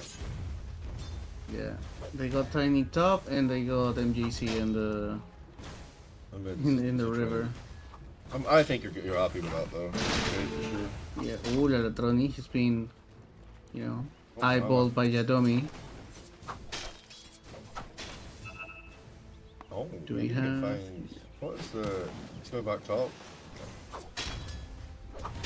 They have such good vision here. This mid lane, both of the wards are giving all the information they need. Taking a head back down here. BSK almost Vanguard finished up. Precious bounty. Oh, Coming back. Going on tiny. Okay, Prados here. They do have the glimpse available. Yeah, there it is. Bring them back in here. Oh, soon. they weren't quite No ready damage. for it. Yeah. yeah, there was no damage there. At least they forced the rotation out of night, so you can just TP to your lane. Radiant's And bottom he has tower to is under attack. try go with the twin gate. Yeah, Axis cutting BSK's lane right now. He's cutting the lane, yeah. Yeah. I mean, Luna's not going to be overly bothered in the tank, you know, going to take some extra damage under this tower, but you should regen it off. Won't be a terrible outcome. 33 and 12 versus 20 and 3. Slatem's absolutely dominating this mid lane now, moving ahead of the Banglier significantly. scanning. 500 gold up on him. Oh, so. unlucky. Radiant's bottom tower is under That attack. damage is nice. Radiant's courier has been killed. Disruption on Lala Trader. You might be able to get him. No, really? Yeah, maybe actually. Here's the follow through. Turns around with the swashbuckle, slows him up a little bit. But 3 Jingu stacks and a couple of poisons. It's not going to be enough to finish him off up top. Ryu. Top lane, Ryu. Kind of by himself. Avalanche is there. He's such a tanky boy, though. It's difficult to actually get a kill there. Just 1 or 2 more. Radiant's bottom tower is Sorry, under PSK. attack. He's Dire getting are embedded scanning. with his pooling here. He's like, I'll do the jungle stacks as well. Yeah, that's what you have to do if you have an Radiant's axe. middle tower is under Like attack. axes, if he has a good lane, he's going to farm quite a little bit decent in lane. But if you get him stacks, you get that blink dagger so fast, and Yeah, he actually starts Vanguard becoming a phase hero. blink timing is going to be. Oh really nice no, on that. no, Kotaro, what are you doing, my friend? This is not the play. He tried to steal, but they This said is no. not the Dire's play. middle tower is He's under so attack. low. No. Level 5, bro. Oh, and now they get a Radiant's one top more tower is under for the attack. road here with Prada. Maybe, like, should be. Yeah, Axios Bale. MJZ coming up. Oh, Ice Puff connecting into the flood grenade. Another flood grenade. Okay, the counter ravage though. That's dead axe. Now they look for more. Maybe they can find Knight here in the trees. They block him off. Should be enough to bring him down. No problemo. Now they're looking for Shadow. MJZ. He's got the Bushwhacker on the tree. He's also got an urn available. Here's Luna as well, but they throw in some extra magic damage. Under the tower we go with a little gunshot. And Yado will also fall. Double kill for Ryu. Is under attack. Ryu's back. Yeah, he's top of the bus. He's top of the bus. Net worth secured. That's Fade's double bracer. And then he's going for Vlad's. Oh. Radiant's Yeah, top tower is under attack. I don't know. I don't know about that one. Radiant are scanning. We saw. I do I believe guess it Ulcester or supports early Roche potential, early Tormy, but it's maybe not what we were looking for. One of the things we weren't looking for. Ryu getting handled here by Pig and Yado up on the top. Right, You Ice did Path so is good. there. Oh, and gives a killing spree to Pi. Oh my word, though! Meanwhile, in the mid lane, Slatums gets ganked by 3. That's Bottom lane. holy moly, they're just falling left, right, and center. Kotaro dead again under the tower. Even Stevens on the kills. That's a 1k net worth, but it feels pretty brutal right now for Kotaro for the 4th game in a row. Dire's structures are fortified. Brad, my dude, what are you Trying to doing? make space. Ryu's coming in. Do we Any have- more we have- bodies? Dire's middle tower No more is bodies. Here. Yeah. It's enough though. It's enough to spook them. They're gonna Oh, back 5 out. seconds on the glimpse. 5 seconds. On the Oh, that's glimpse. it. He's dead anyway. Radiant's Oh, top freebie. tower has fallen. Okay, well, it's not actually that bad. Prada survives. You get the kill secured. This game is so all over the place. Everyone is Radiant's TPing middle tower to is other under lanes attack. and walking towards their lane and dying on the way to their lanes. What Right, is trying to get this? back Look- to top lane. Finds Lala in trouble. They look for Slatums. Nice ice pop. Pake is here, by the way. Pake is here in mid lane right now. Yeah. Seeing if What he is can job with this? some credit. Like you would never expect the tiny. You'd never expect the tiny to be there. Like, Oh, arcane rune for arcane rune for Tidehunter just as Ravage comes up. He's gonna leave it for his mid laner though. yeah, Okay. that's the better play. Yeah. I guess. Interesting. Axis getting the face boots and then going for the blink dagger directly. Oh, Kotaro. Monkey is hunting No. Kotaro. He maybe didn't quite read the situation. He's got it now though. He knows where he is. They're bringing Prada over. Nah, he's Their mobility is so infuriating from the tree dance. disgusting. Like. Oh, mid lane. Like they reduced it by like a point 2 seconds cooldown or something. Something like that. Something ever since it's been insane. Dire's Alright, middle let's tower trade is under 50-50. attack. Radiant's It's bottom not quite as tower good for is under Yado because he attack. doesn't get the XP, but he gets the gold for bringing MJZ down at least. It's Pake's build. You go Echo Saber. Radiant structures are fortified. There's so much happening. Like, Radiant's bottom tower Tidehunter is is under TPing bottom without mana. Dire's middle tower is under attack. Dire's middle tower has fallen. Monkey King is going to give him a little bit of a poke. There's 3 heroes here right now. He does have a stick though. Dire's Maybe he's middle hoping he gets tower gone is hard under enough. attack. MGC gets eyes on the target. And he's just so fast, dude. You don't even have time to cut a tree. Oh wait. Oh, This saw is him, saw him, really got him. awkward. Kinda, maybe. Dire's middle tower is Ole. under Alright, attack. Pig's here now as well. There's 2 big ults getting used. Ice Path coming through the side. Here comes Kotaro. A little, Lucy beam action. Oh no. Max in deep. Actually, they blast through him. They're still looking for more. Everyone's super low on the side of Radiant here. Yeah, I know he throws up a right click onto Lala. Tony probably kills him with that, maybe. I don't know. Yeah, I don't trying to fight Kotaro in the pit here. Kotaro's still alive. Pig will find that kill. Deep down inside, slay him. Little gush action on the far side. Pig just cleaning up all these tiny bodies.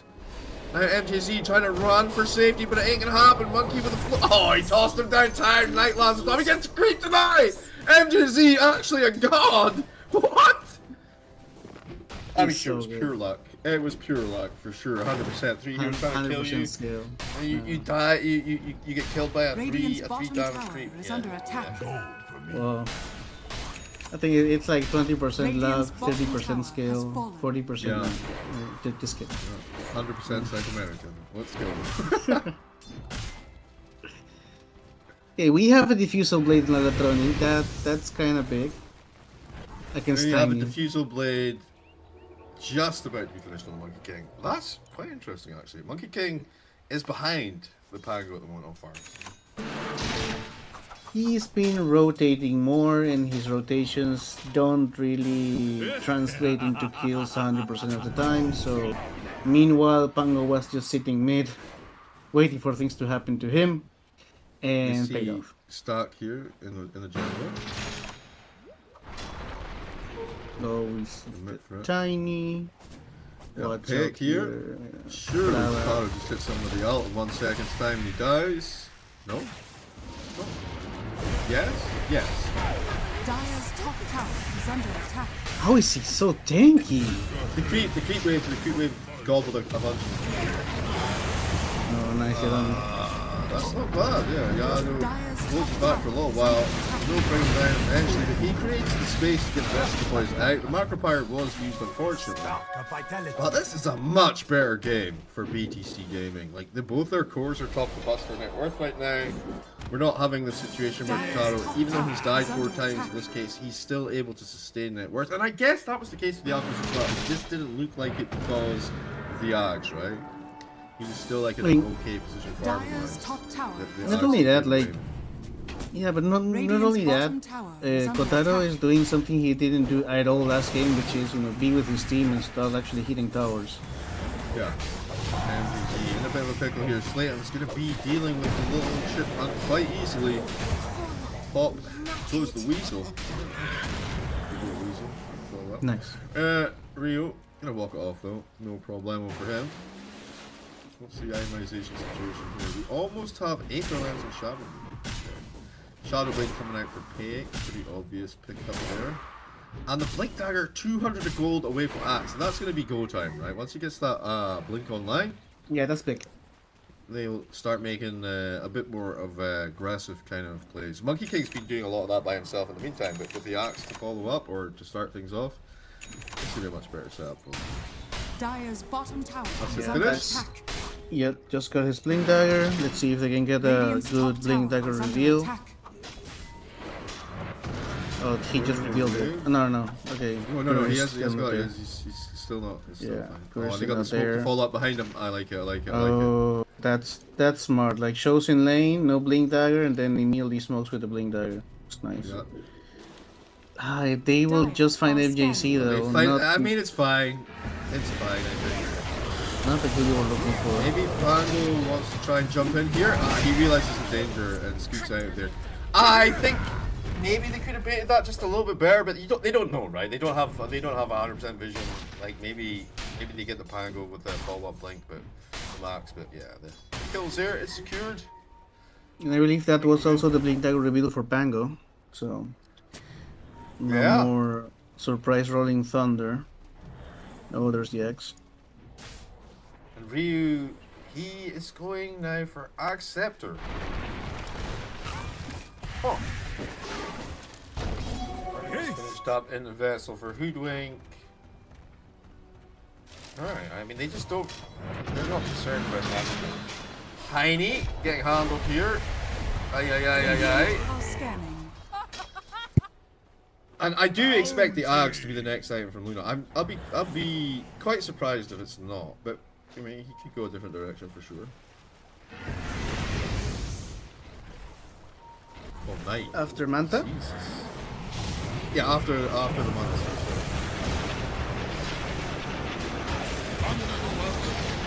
Okay. Top lane. He kind of getting handled here a little bit. Pango's in there. He's called. So not able to go anywhere. And a dunk as well. Alright, that's the kill they were looking for with the first blink reveal. They get it on this second fight. And that's something you can actually use to deal with the Pangolier, of course. The BKB piercing disable. I mean, yes and no. If he's already rolling, it might not be the most ideal thing to do. But it's something you can do. You can control.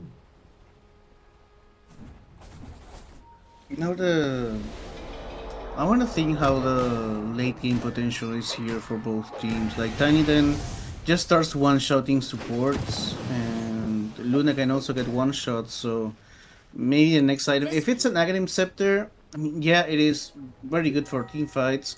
It gives you a little bit more of sustain. Yeah, I mean, he's going Butterfly. Silver Edge, actually. He's going Silver Edge. Yeah, There's I the don't know, axe, the monkey. I'm okay with that actually. The break. But I mean, you could also play around the phylactery build as well if you want to go full magic, you know. But yeah, the break. I guess it's mobility as well. It's initiation and positioning.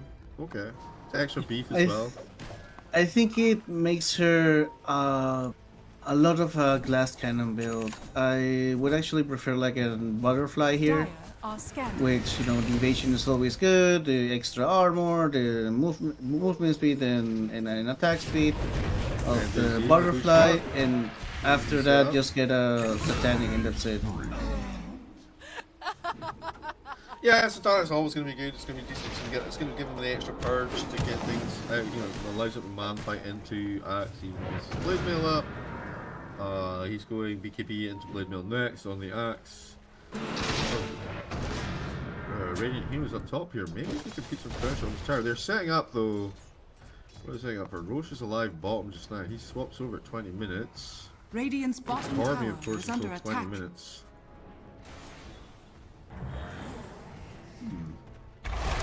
She's not being contested there, but this is might be the first time that we don't see a team going for Roche before 20 minutes and then try to get the Tormy. The game is too chaotic for that, I think.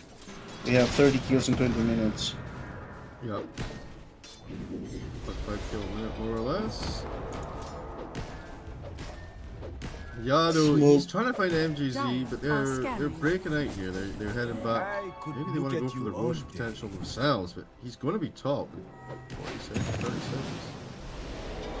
Mid first. See if we can bait something out here. They're looking for... Dire's middle tower. They are smoked up on Estar. They are looking to try and contest any potential play down here, but they realize Tormy is up in 4 seconds. They didn't have the damage to do so. Dire's middle tower is Yeah, they have no minus armor situation like they had last time. Like they were really geared up as well, like gold wise. Oh, Luna's just breaking away on farm, by the way. Almost a 2k net worth lead now on the Tiny. Yeah, I told you Kotar is like really good farmer. Yeah, he's actually getting to do the farming this game as well, which is super sweet. And he changed his mind with Silver Edge. He's going back to Butterfly. Yeah, I think that's the word itemization. Shot bottom. He's in the Monkey King's Recon Commander right on top of him. He's got not enough mana for Ravage unless he soul rings. He'll take the death instead. Feels like it's a better use.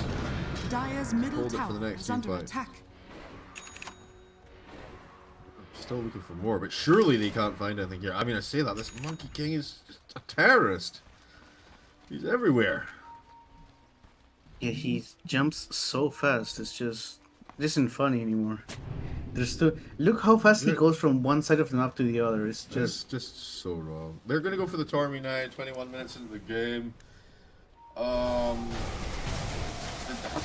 The damage is not great, like you said. I mean, struggling there a little bit. The Echo Saber from Tiny should kick in now and you'll get the final hit.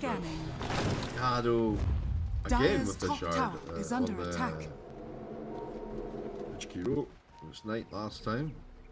HQ both times. They might flash and see the Luna there. Oh, Kotaro, get out. So close.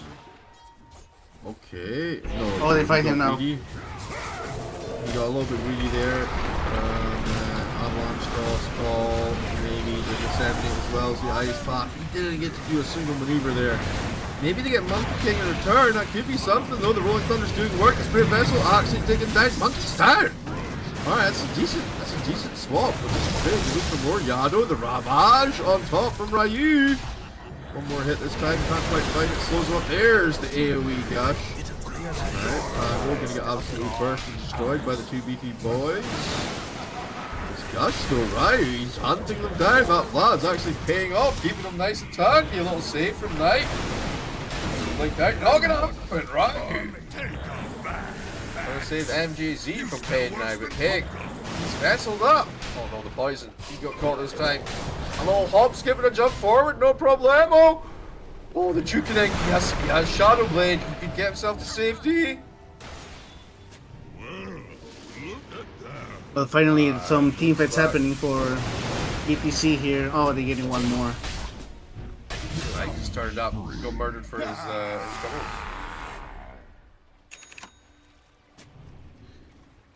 Dire's middle tower is under attack.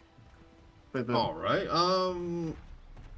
Let's see. So they're gonna try and secure the triangle here. Now Roshan's still available, but he's top right now. Kotaro, he's finding his legs. He's now 3.5k ahead of this poor little Tiny, taking real control of this game. Pig actually Gonna get this wisdom rune and not get murdered for it. Feels okay, man. 800 XP in the bag. Really can actually get Dire's set up bottom here. tower is under Finally attack. take this tier 1 tower bottom. They're just gonna sit behind Kataro. The triangle's pretty secure. They got decent vision. Decent ability Dire's to control bottom that area. tower has Pick fallen.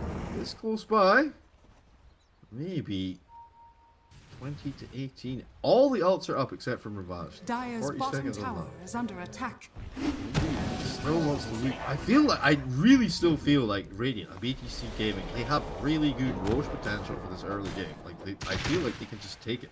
But then I guess you're worried about Wukong's command, the Blink Call, the Macropyre, the Ice Path. So you do need to get a couple of kills before you make that move. In theory. Having a little peek and seek. No one in there right now.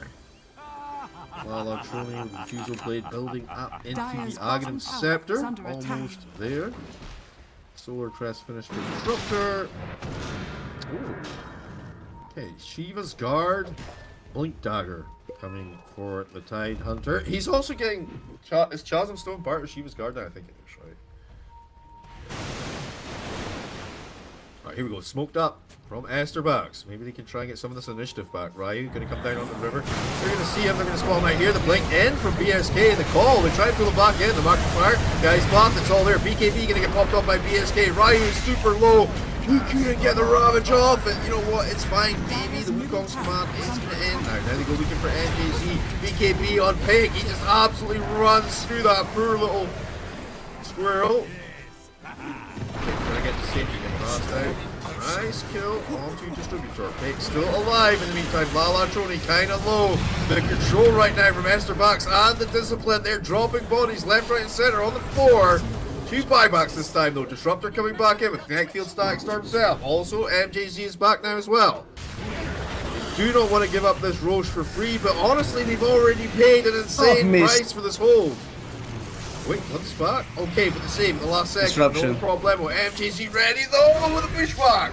Kataro ready to come back into this fight. How long for the ult? 62 seconds away. He still feels manly though with that butterfly in hand. Maybe they do manage to repel this Roshan, but it costs them 4 for 1. This is the Kotaro I was talking about. Like, he is really good with his Luna. Oh wait, they get him on the... Wait, the call, maybe it saves him, maybe actually it just makes the Oh, a situation twofer. worse. Knight tries to save his axe at the last second, but you know what? It's out of control now. Knight now gonna get hunted down by Ryu in the trees. They go for axe, he tries for the TP, but MJC's there again with the bushwhack. Welcome to the abyssal pain. Dire's middle That tower has fallen. was another team. That was completely another team. This is, you know, we see BTC dominating for the first time here on, like, on their second match. And yeah, I'm just happy to see once again Kotaro being Kotaro. He got the farm he needed. He didn't got ganked as much. At least he went with his team. He started pushing towers at the early game. Now went for an itemization that actually translates into late game potential. Because if he went for the Silver Edge, I mean, I understand where it comes from, but it is not your job to be the utility. It is your job to be the damage. So. Yeah. And to survive, actually, right? So, yeah, Butterfly was the call, and now he's going for the Daedalus. I would still prefer, like, the Satanic, but, yeah, if you can just kill them, you don't need to survive them, right? I think the Satanic will come eventually, but yeah, I think it's fine to just ramp up this right-click physical damage in the meantime. I thought they were going to go for the magic damage, but obviously they all have their BKBs out, right? So you kind of have to be kind of a little bit more dual purpose.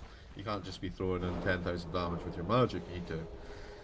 But even then, the Lucent Beam Spam was doing some decent work when the guy was BKB was fighting. MJZ going deep now. See if he can. Dire's bottom tower is under Extra attack. additional information, vision-wise.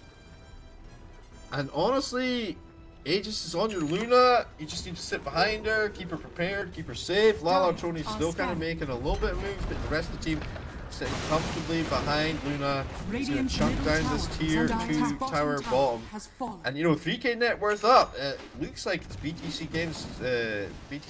game to lose.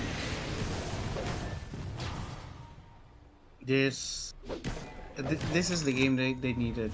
This Radiant's is top actually tower the is draft they under needed attack. as well. Like they finally got out of the type of hero. They got a support duo that not only makes the play but also can save or can also punish the overextension.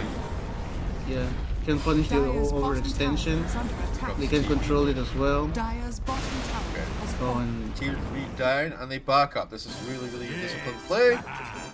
They got the TPs as well. They got the rotations. The rest of the map is a little bit more open right now. Luna gonna TP straight back to the triangle, hit some farm, also then push out this double wave top. It's gonna be a nice little bit extra gold. The Blink Dagger out on Hoodwink, Lost Vessel. Going for Yule's Scepter of Divinity next. Tide Hunter. Precious bounty. He's going Shivas into Blink BKB. And I'm okay with that, that's fine, I think. Here's Pego. does Shivas? Ooh. Oh, there's Great. this What's Satan. up? Monkey King is falling through. The Exo Storm is there. The Ravage on top. Monkey King super low. They need the Luna here to get some extra damage in, but she is not quite there yet. Now they go Avalanche Toss. Maybe the Electromagnetic Field will not save him. They're in behind a tier 1 and 2 tower right now though. Pay gonna get dusted out. Luna still coming across here. Pops off the ult. Finds Yadomi. Should not actually bring him down. One more right click this time. Easy peasy. Just secure it. Protected. He's protected by the pavés or something. It's Glimmer Cape? It's Solar Crest. But yeah, damn son. And the TP out. Very nice, very nice, very nice. King also gonna be just fine there. So a really rough fight, a really rough turnaround there. As Estar back showing they can still go in there and delete your Tide Hunter of all people. That break from the Silver Edge. Wait, Kataro's he's still, I mean, he still has ages for 2 minutes. He's an absolute unit. He is a unit. Explodes out. Monkey King though. Who comes command? That's a dead MJZ. Annihilation Station as they break even more. Kataro. Oh, he's the unit alone. has been disbanded. Well, he wasn't at first, but they blasted the shit out of his team. He's still alive though. For a few more seconds at least, he tries to man fight through this. Does not work out. He doesn't have the power just yet, even with that Satanic, by the way, which is just finished. Never mind. He was building a Daedalus, he just finished the Satanic instead. Ah, that's rough though. No buyback, obviously, after such a good purchase. 60 seconds on the sideline, and that is going to be a tier 1 tower at 31 minutes. Well, I mean, I think you're okay with that. It's fine. Radiant's middle tower has fallen. But also, I believe Lune is missing BKB. Obviously, you have the Axe initiation with Berserker Skull that goes through BKB, but still, she got controlled by Ice Pass, she got controlled by Disruption. She's also going to be slowed by Demonic Purge, so maybe a Disperser is going to cut it anyway. Disperser on Monkey King, though. Yeah. And this is a... The MJZ does not have, like, the way that they initiated in that fight, just those MJZ and the Pango, they both just got murdered at the same time. And it just felt like they were too like, yeah, you've got Aegis on your Luna, but let Luna soak all that damage and then respond. And you got no Tide as well. He was just killed. So in theory, the Shiva's card gives you more AoE. So does that mean the Ravage and the Anchor Smash is bigger? Yeah. Yes. Yeah. That's interesting. Do Chasm Stone effects stack? Like if I get a Glyph and a Shiva's card, do I get double effects? I don't know. I mean, it should, I guess. I guess it should. Only one way to find out, though. I'll test it out later. Yeah. A gift from the Tempest of Because if you're techies, right, and you have the Glyph, Glyph here, the Shiva's card, do your red mines have bigger AoE? Dire are scanning. That's actually bad because you got placed next to each other. So Dire's Yeah, top because tower they is under would be attack. positioned further away. Oh, they go in. This is Sheena's guard reveal. Okay, but we're on Yano on the background. Lala Tori doing some stuff here.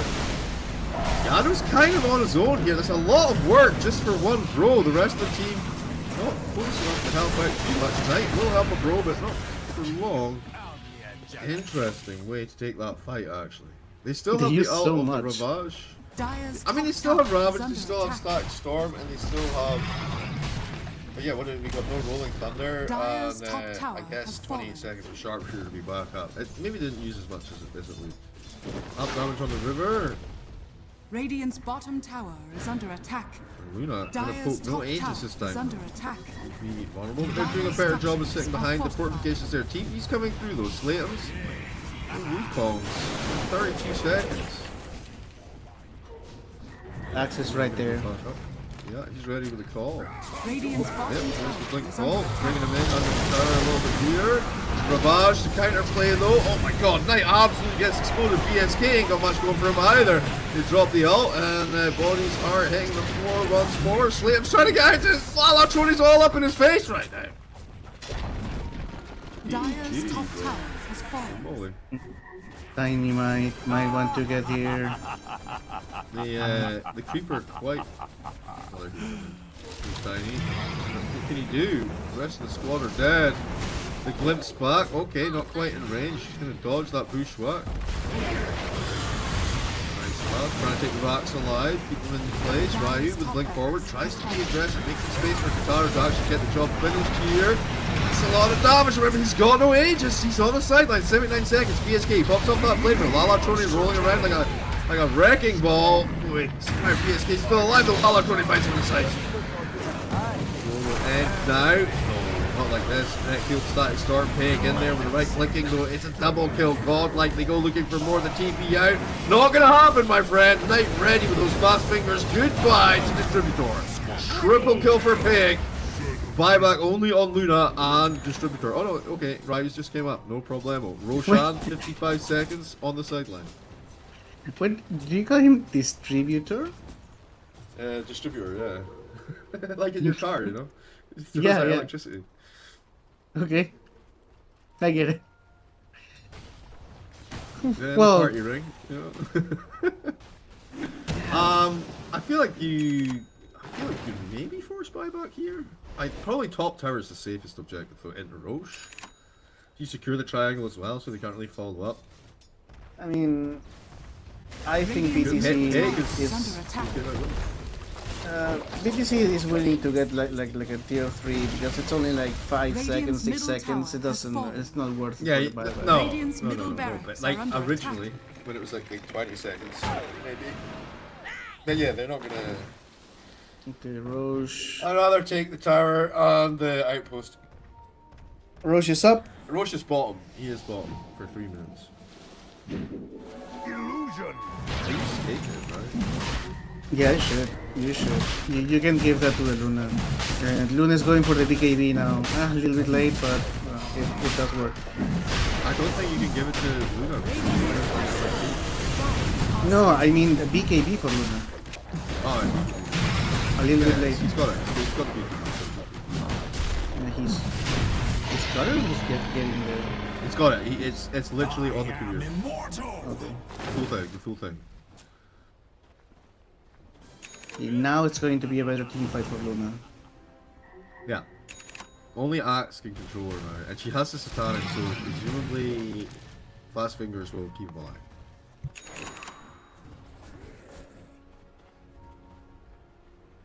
Okay, the smoke up from Estar backs. They have the Aegis on the Monkey King. Interesting. And This power is response in important. 9 seconds.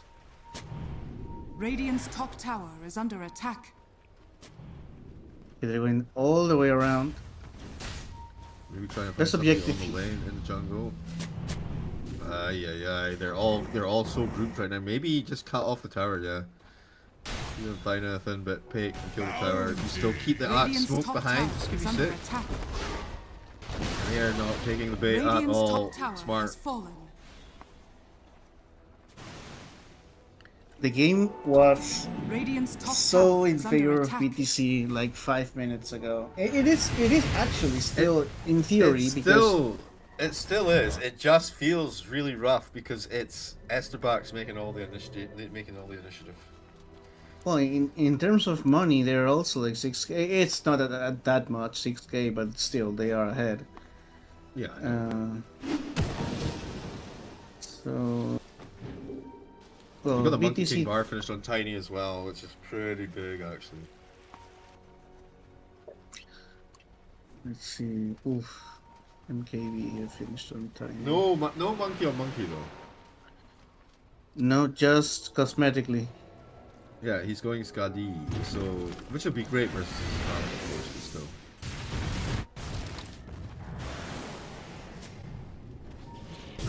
And they get, oh, there it is. Initiation. Okay. Decent. Oh, immediately. Can start to storm into the dunk. Nice. Not back though. Are you serious right now? Not like this for you. He has got buyback. Monkey King with the Wukong's command going out versus Kataro. He's hiding in the trees.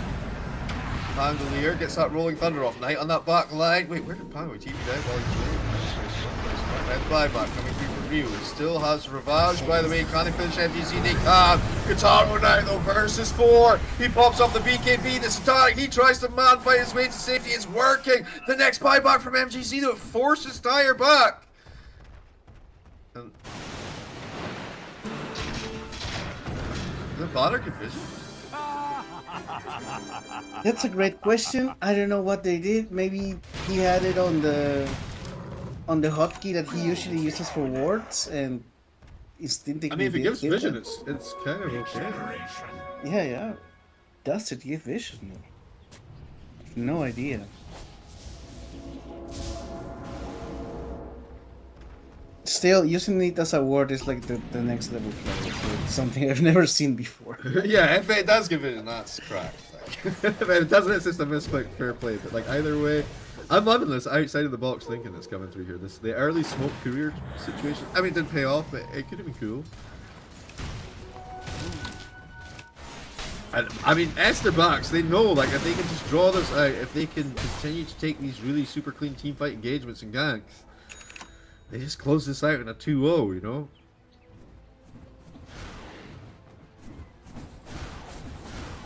It's a Luna situation. This is the waiting game for Roche, I think. Well, it's 4 minutes though, and you have Aegis on Monkey King, so... Do you wanna... You've got a minute left on your Aegis? You're gonna try You and got use it somehow? 1 Like, minute. can I see the illusions of Kitaro though? Is this enough information to actually find the real hero? No. Yeah, I mean, because it's only like 1 minute left, they're not going to get the racks out of it.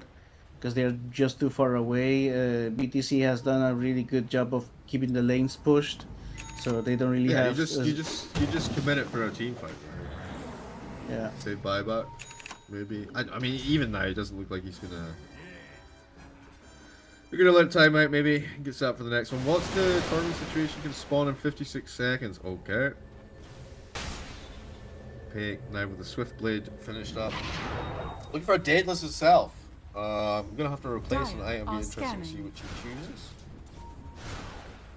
And Pake is like, yo guys, the Wisdom Shrine. The Wisdom Shrine. 3,400 XP for Esterbacks and the Smoke Play. They know the Aegis is down. I feel like this might be an opportunity to find something. And honestly, Esterbacks aren't exactly expecting this because they're kind of super confident right now. They've had good control of their side of the map for so long. And this might be a little bit of a shock. They're actually trying to bait, I think, by showing the tiny top. That is just there. Oh, perfect. Got him. And now MJZ trying to run for his little life. Run! Oh no, the gush catches him. Did it actually hit him though?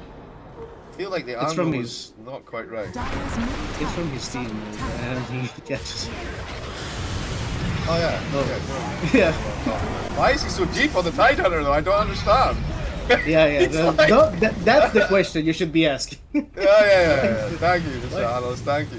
You have revealed that. Greg will start the BKB. He still does not have an acceptor, sadly, on the disruptor. I mean, no shame on the Radiant's disruptor. middle It's barracks life. are under attack. The Pod 5. And well, Backdoor protection's doing decent work here.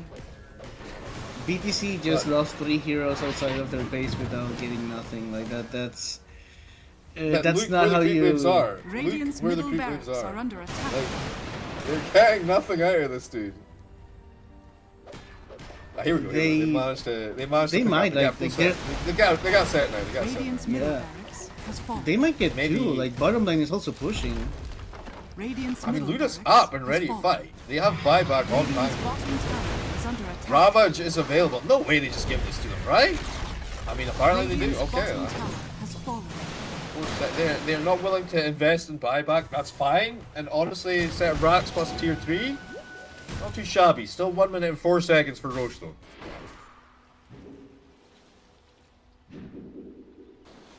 Okay, yeah, that's what we were saying. Just this is the waiting game for Rush. They didn't wait. They actually got a set of racks, which is way better. But this is. I think this is the first time I've seen a team do Tormentor on cooldown like 3 times in a row. They get a lot of money out of it. Roche may be up in 30 seconds. And that's the next big team fight. Like they need to. BTC needs to keep the lanes pushed.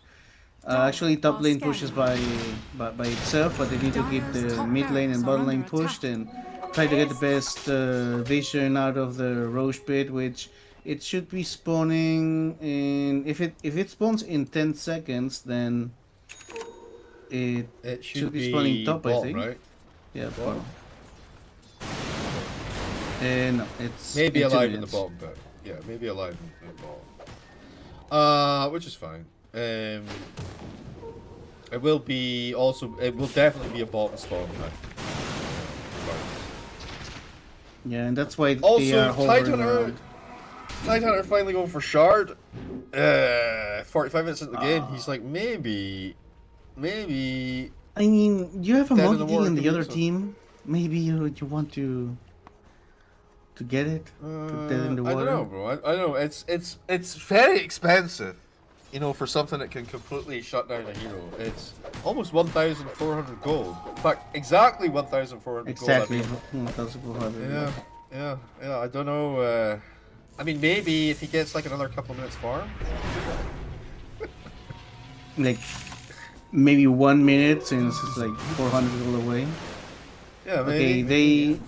they got an invis rune here for Tide. Maybe they can use this to force something out of it. No one's showing. Oh, BSK is kind of. He's just posturing though. He's just posturing. And Roche actually gonna spawn in the next 38 seconds. Yeah. BTC is getting impatient. They want the Roche to spawn as fast as possible. Like, oh, smoke. Okay, make something happen. They saw the axe kill right before you now. go. Maybe they can blink. Oh, they saw Kotaro. Okay, he's concerned though, because the whole team's behind him, right? Yeah. And this is a long wrap. I like this. I like this wrap right now from Dyer. They're going to Radiant gonna if poke up into the triangle. The full wrap behind. they're gonna get disruptor. Oh, they saw him. Would be perfect. The ward there. They know they are Okay. just Dire behind are them. scanning. And Roche Yes. is up. They got scanned as well. They swapped over the entire side. Yeah, this is the Roche fight is going to be where the game ends, I think. Yeah. I mean, what's Okay. the buyback situation is probably not terrible, right? It's not terrible for us. Uh, They're coming. They're starting up. The poison's starting to come through. They're going to see where that poison's coming from before obviously giving them plenty of information as well. There is no buyback on Johnny, there's BTC. the quick call. Oh, BKB gonna get popped up. Luna's just absolutely destroying 100 seconds on the sideline. That's real rough. MJZ is gonna help the Eels. Keep himself alive for a few more seconds with the BKB on Slate's gonna make sure that little squirrel goes down. 90 seconds for Luna, 70 seconds for Poor old hoodwink. A little tree action downtown. Ryan trying to deny at the last second. Ain't gonna happen. They're all dead. It's literally GG. Let's go. Yep, I think They there's played no coming really back. well though. They played really well though. This is the best game we've seen them play so far. It was actually Sean close. has fallen to the dark. Good. No surrender? Okay. That's fine. There it is. Yes, good. Yeah, GG. Fair. Yeah, there was no comeback after that. This is the closest game at least, right? Like they are just they were right there.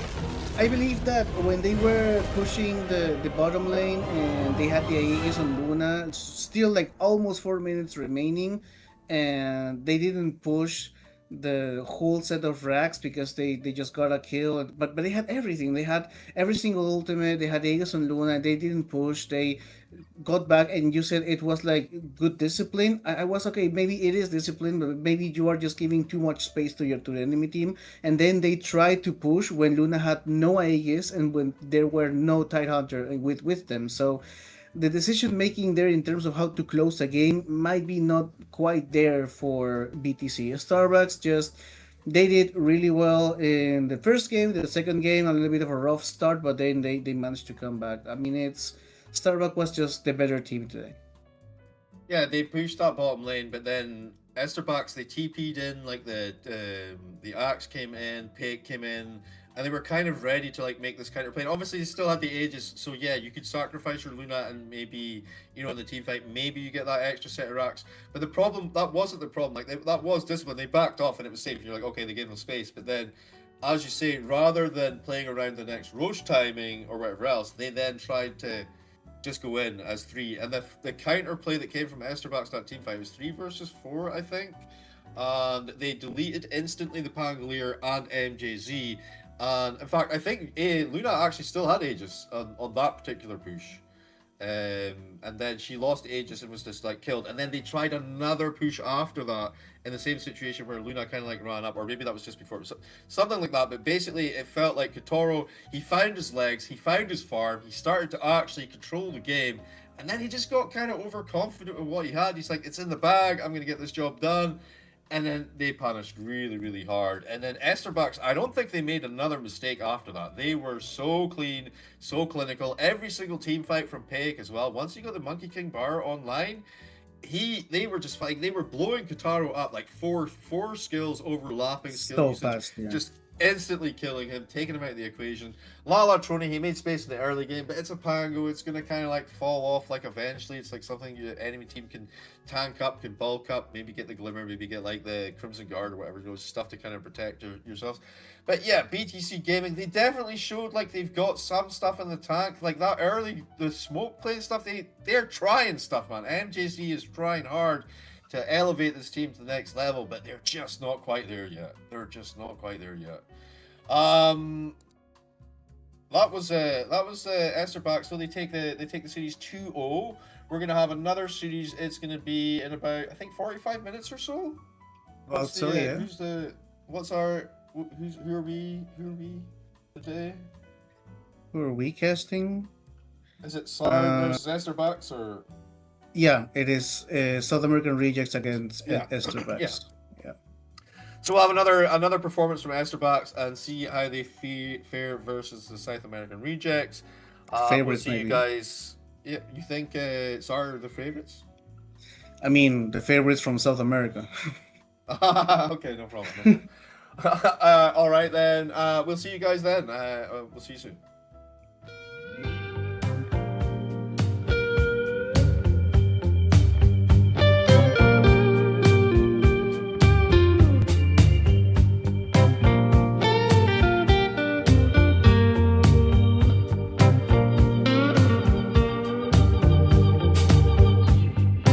Now I got worries pounding in my chest.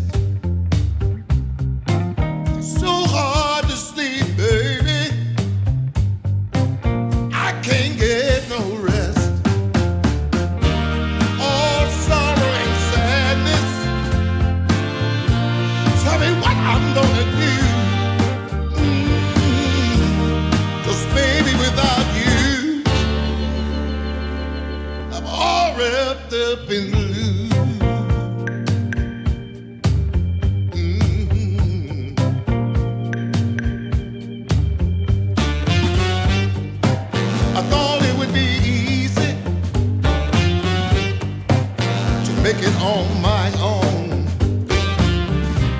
But baby, now I know what it means to be alone. Lost in the shadows. Tell me, what can I do? 'Cause baby, without you, I'm all wrapped up in blue. Wrapped up in blue. Wrapped up in blue. Wrapped up in blue.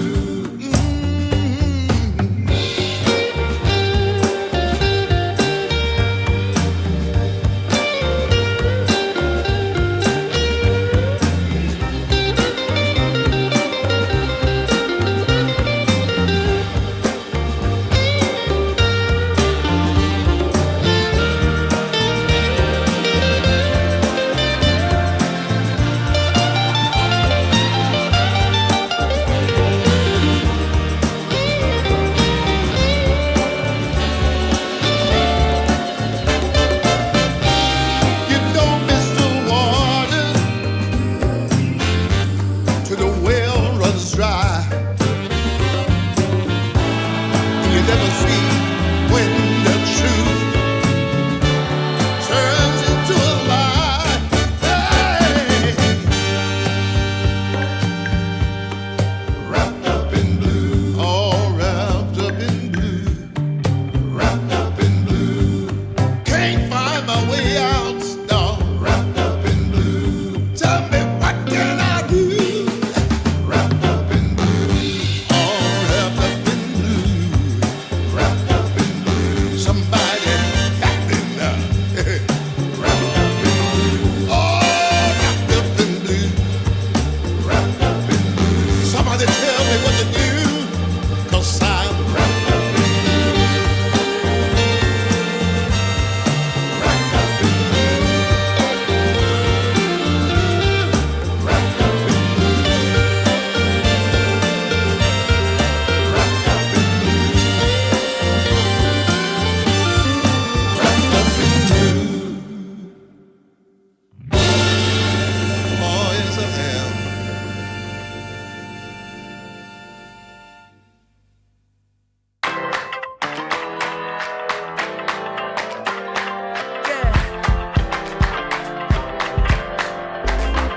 You crack the ceiling. This love is an open sky. Can't shake this feeling. I want you know I can't lie. These doors are open. Welcome, darling, won't you stay? And you got me hoping. Forever's here, today's the first day. I wanna be closer to you. Closer to you, yeah.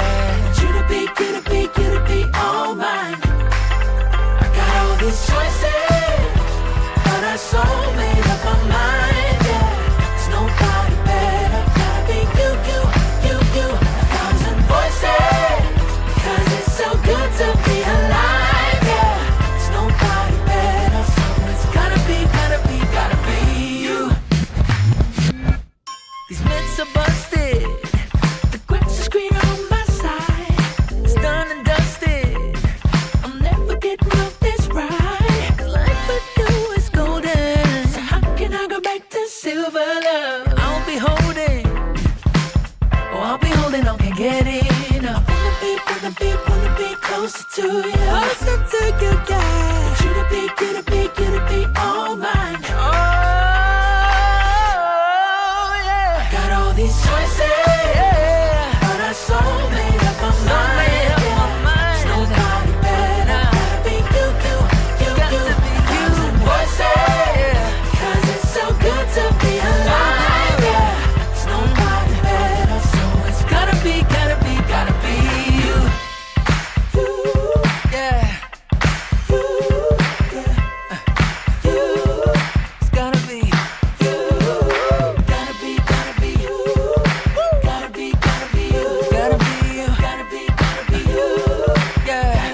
She's driving me crazy, and I'm out of my mind. But you don't go messing around with a girl like that. A girl like that.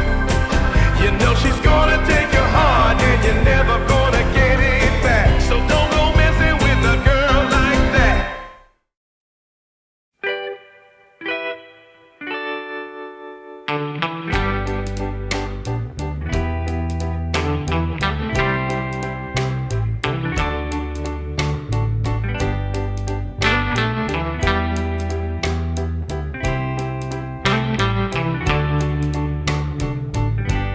Sometimes I'll be foolish. Sometimes I know I get mad. Sometimes I say the wrong thing to you that makes you feel sad.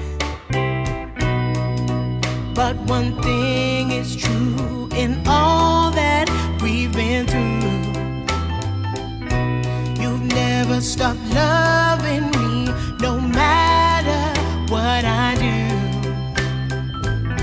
So let me say, yeah, that every day I try to find the words from my heart to say thank you. 'Cause you take me as I am.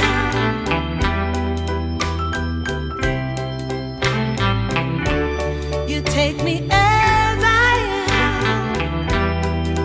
Oh, baby. If you stop loving me, well, I would understand.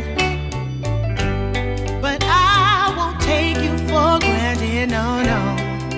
When you hold my hand, your love makes me feel that I could fly to the moon. Not even the birds above can sing a sweeter tune.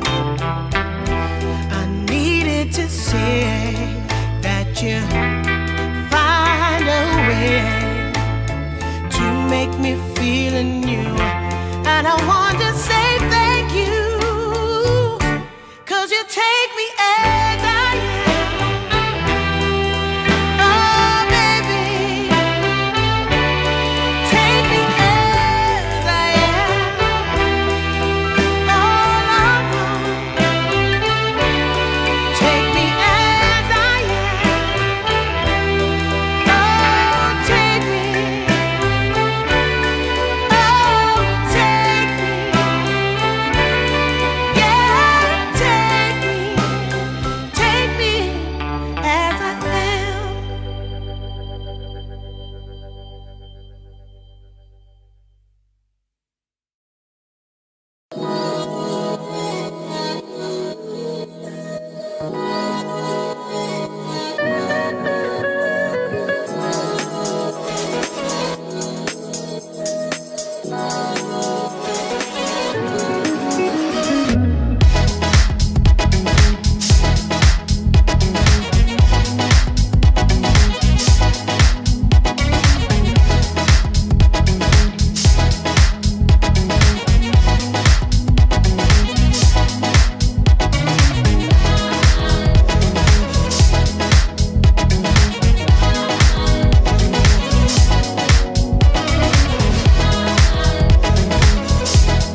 If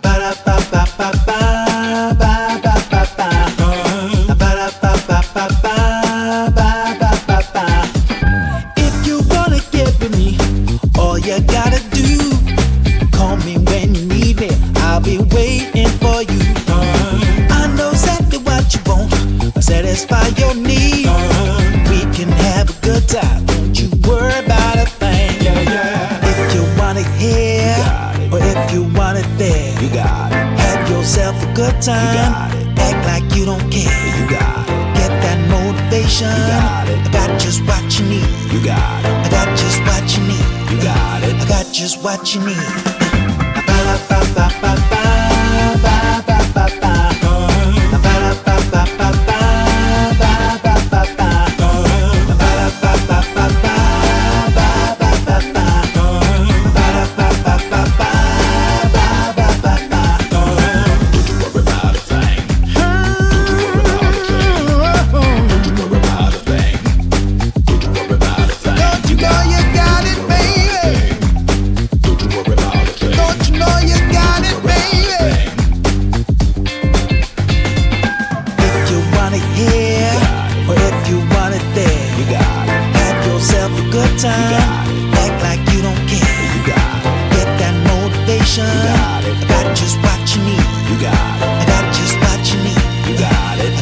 What you need.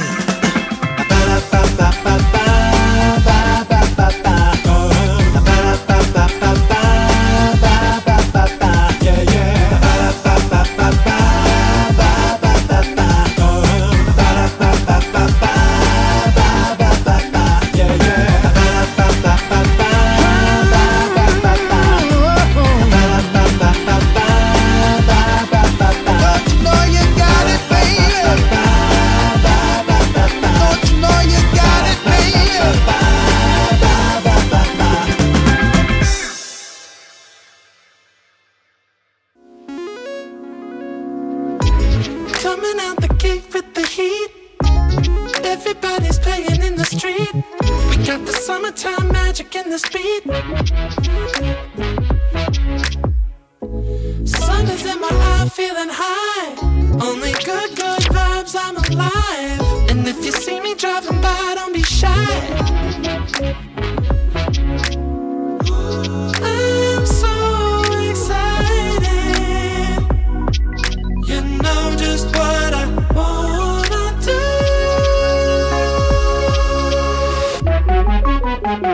I'm glowing on up, I'm glowing on up, I'm glowing on up.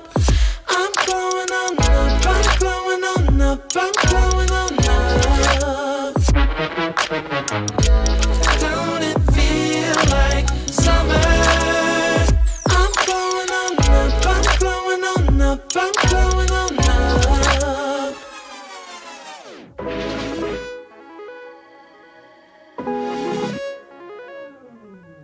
Blow up, show up, soak up aromas, float to Sonoma, roll up to Nola, trope up, blow up, slow up, show up, get real, choke up, you're flowing, you're glowing. Astral samosa, you're landing on Europa, your horns blowing, you're chosen. All the deep cuts you know it. I got the pre-glow and the post-glow. Inspiration knows no boundaries where it flows. Your fingertips to the globes tilt to the universe on stilts. Hold on and chill. I'm so excited. You know just what I wanna do.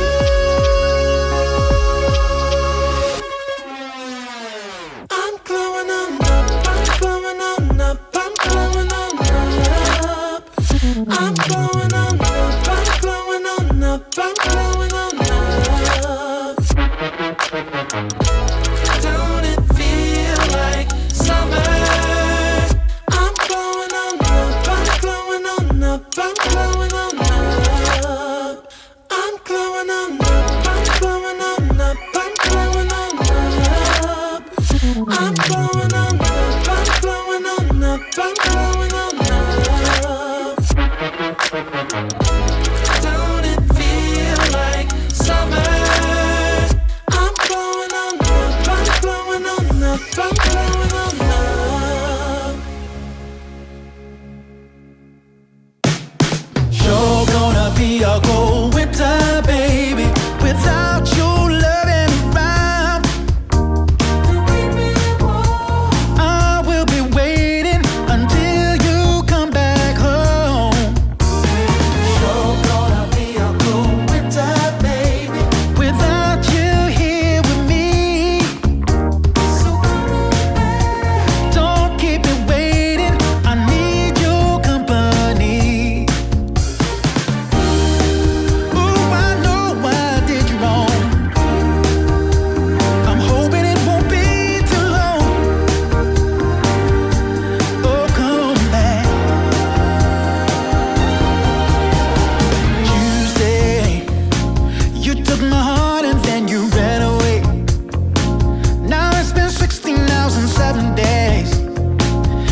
me feel so good that I can't believe it's true. Yeah, yeah. I have to pinch myself once every day. Since I heard you say, baby, baby, wanna give you all of my love, give you all of my love, yeah, yeah. You know I feel so lucky just spending time with you, yeah, yeah. Your love shines through me with everything you do. I have to tell myself once every day. I really did hear you say, baby, baby, wanna give you all of my love, give you all of my love, yeah. Baby, baby, I wanna give you all of my love, give you all of my love, yeah, yeah. Ooh, yeah, yeah. Oh, baby, baby, I wanna give you all of my love, baby, yeah, yeah. I wanna give you all of my love, yes I do, yeah. My love, yeah, yeah.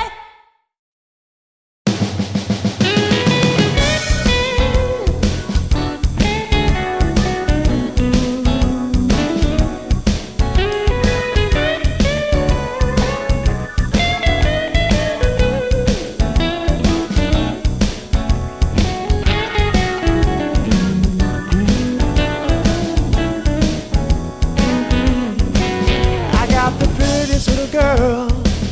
She's as pretty as can be. Yeah, yeah.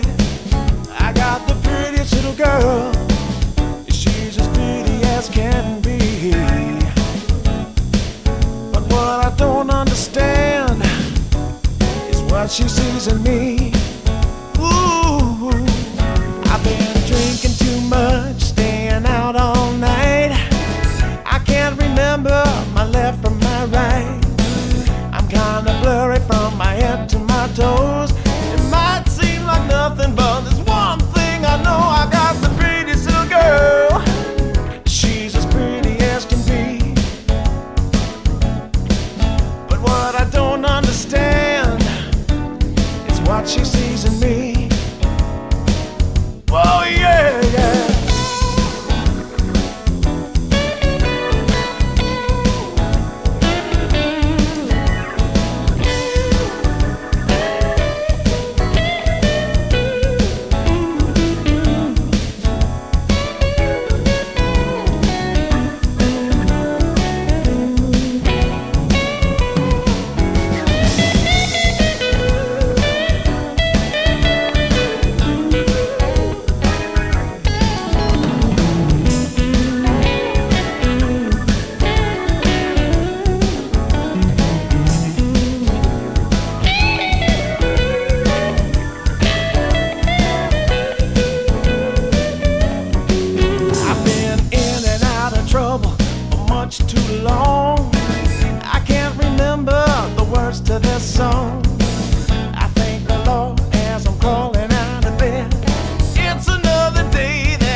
will be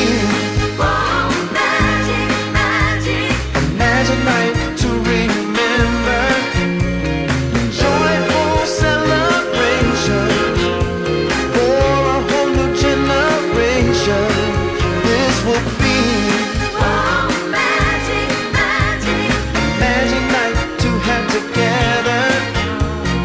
No more limitations.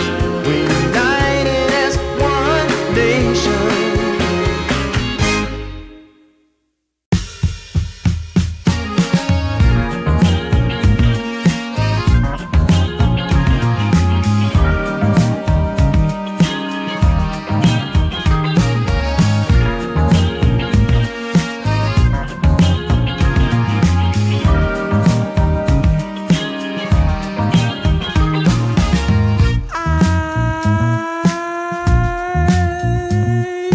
My eyes are closed so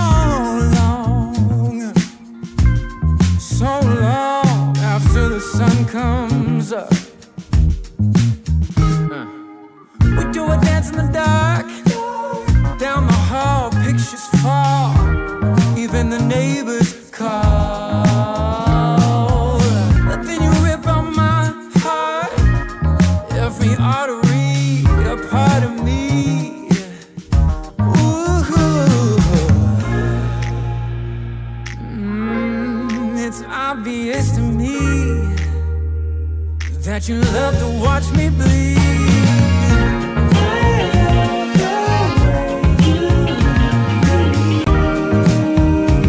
But not half as much as I love when you leave. I hate to see you go.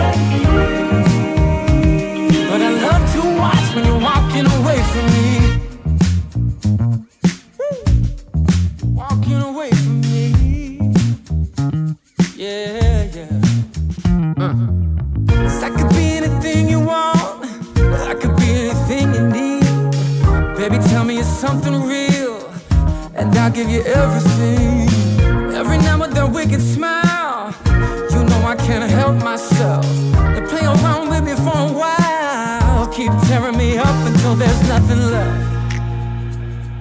Ooh, it's obvious to me. Yeah, you love to watch me bleed.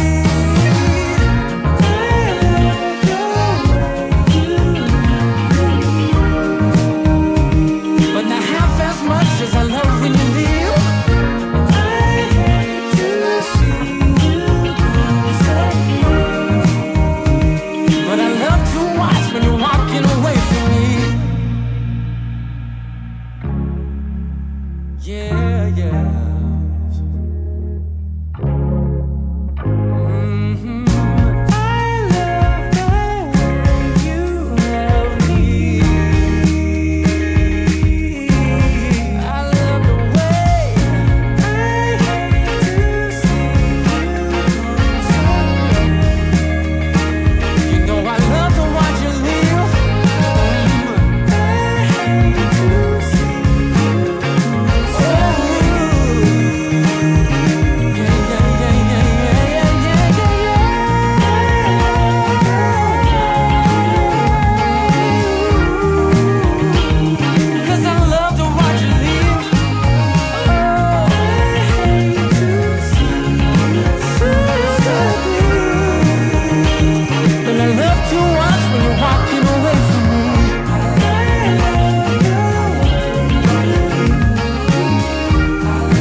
about you caught my eye.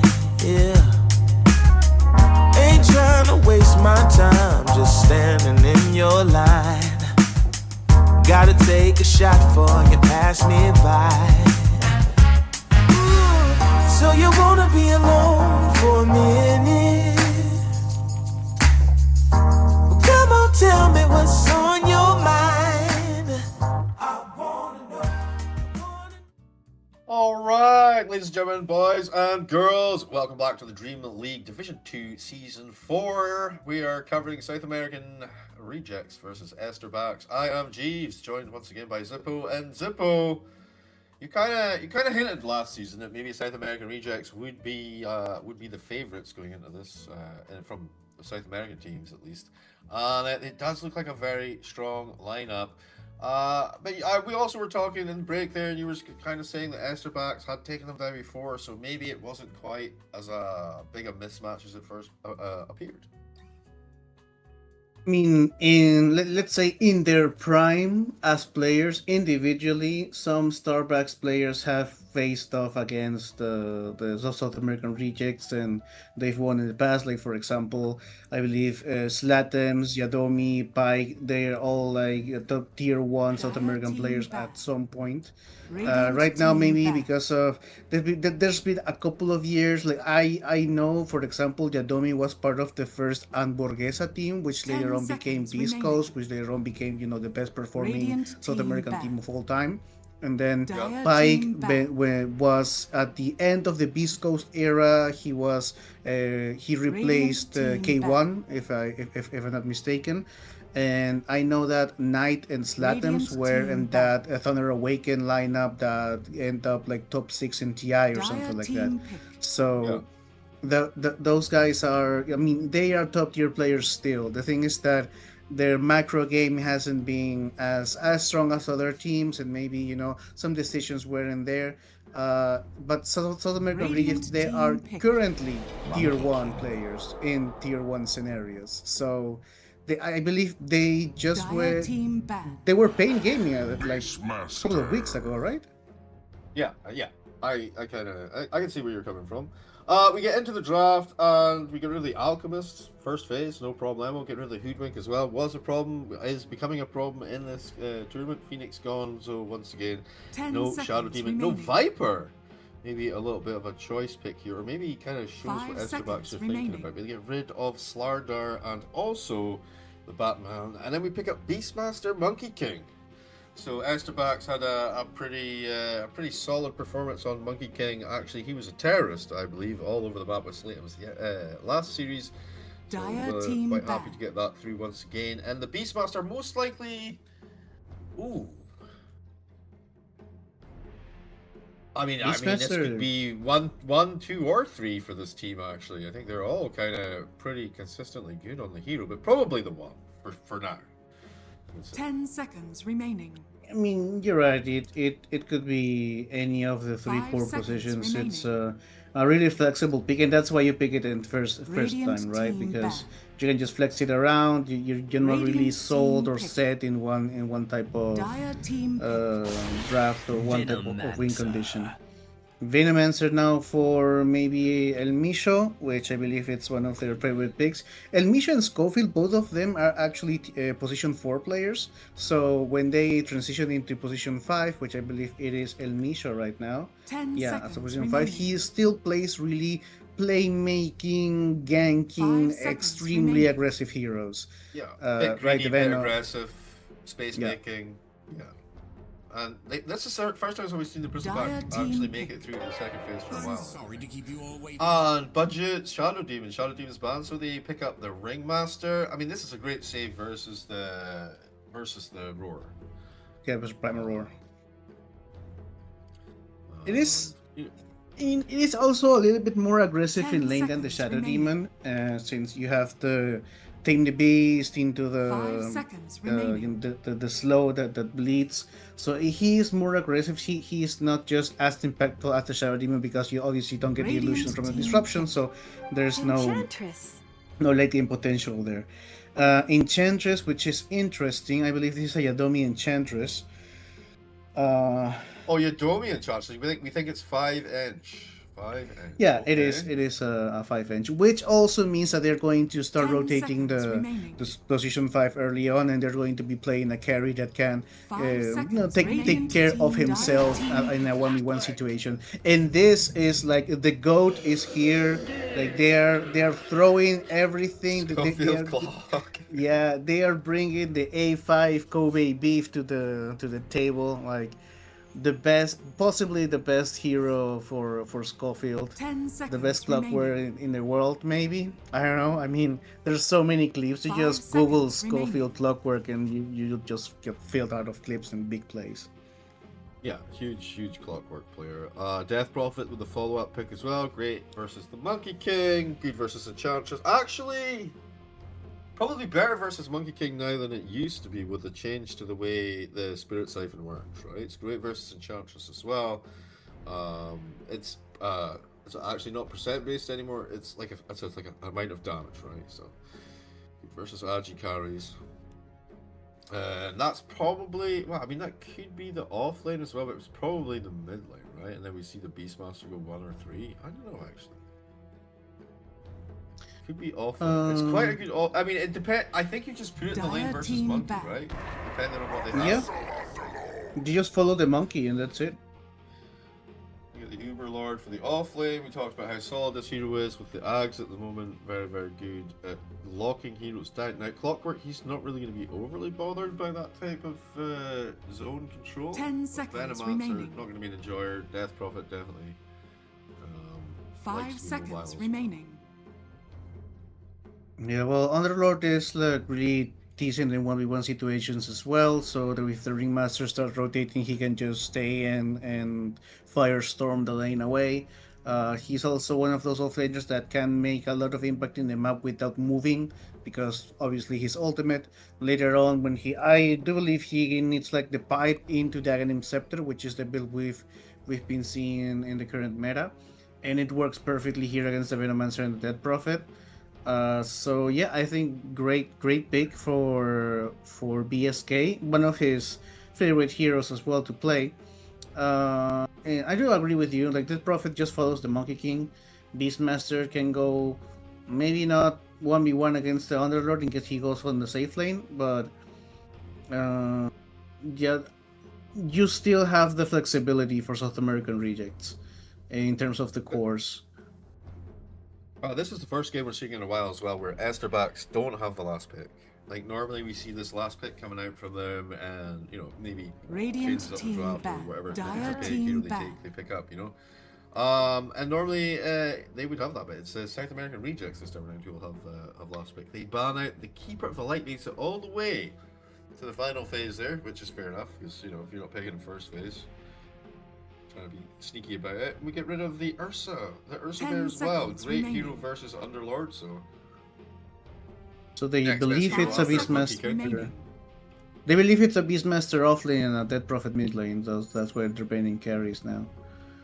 So if they're banning carries, I mean, Beastmaster Venomancer is a nasty lane. Radiant team ban. Oh no, they're banning cores. Okay, they also don't know which way is the Yeah, they're- Beastmaster going. They're not sure, but it would allow, with the Ursa pick, would allow somebody to go mano a mano Dire versus the team other, so they pick. take that one out. Yeah, and then they nice. banned the Tiny because of picks. Tiny game last game. Which is generally a good hero. It's great at bursting Veno. It's great at bursting Death Prophet early, actually, as well.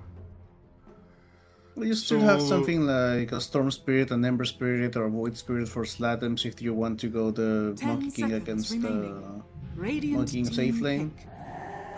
Oh, we get the Lone Druid once again for Pike. Interesting. This, well, Lone Druid against Clockwork. The Power Cox is going to be really, yeah. Power Cox and Venomous Gale are going to be really annoying at the beginning for the bear.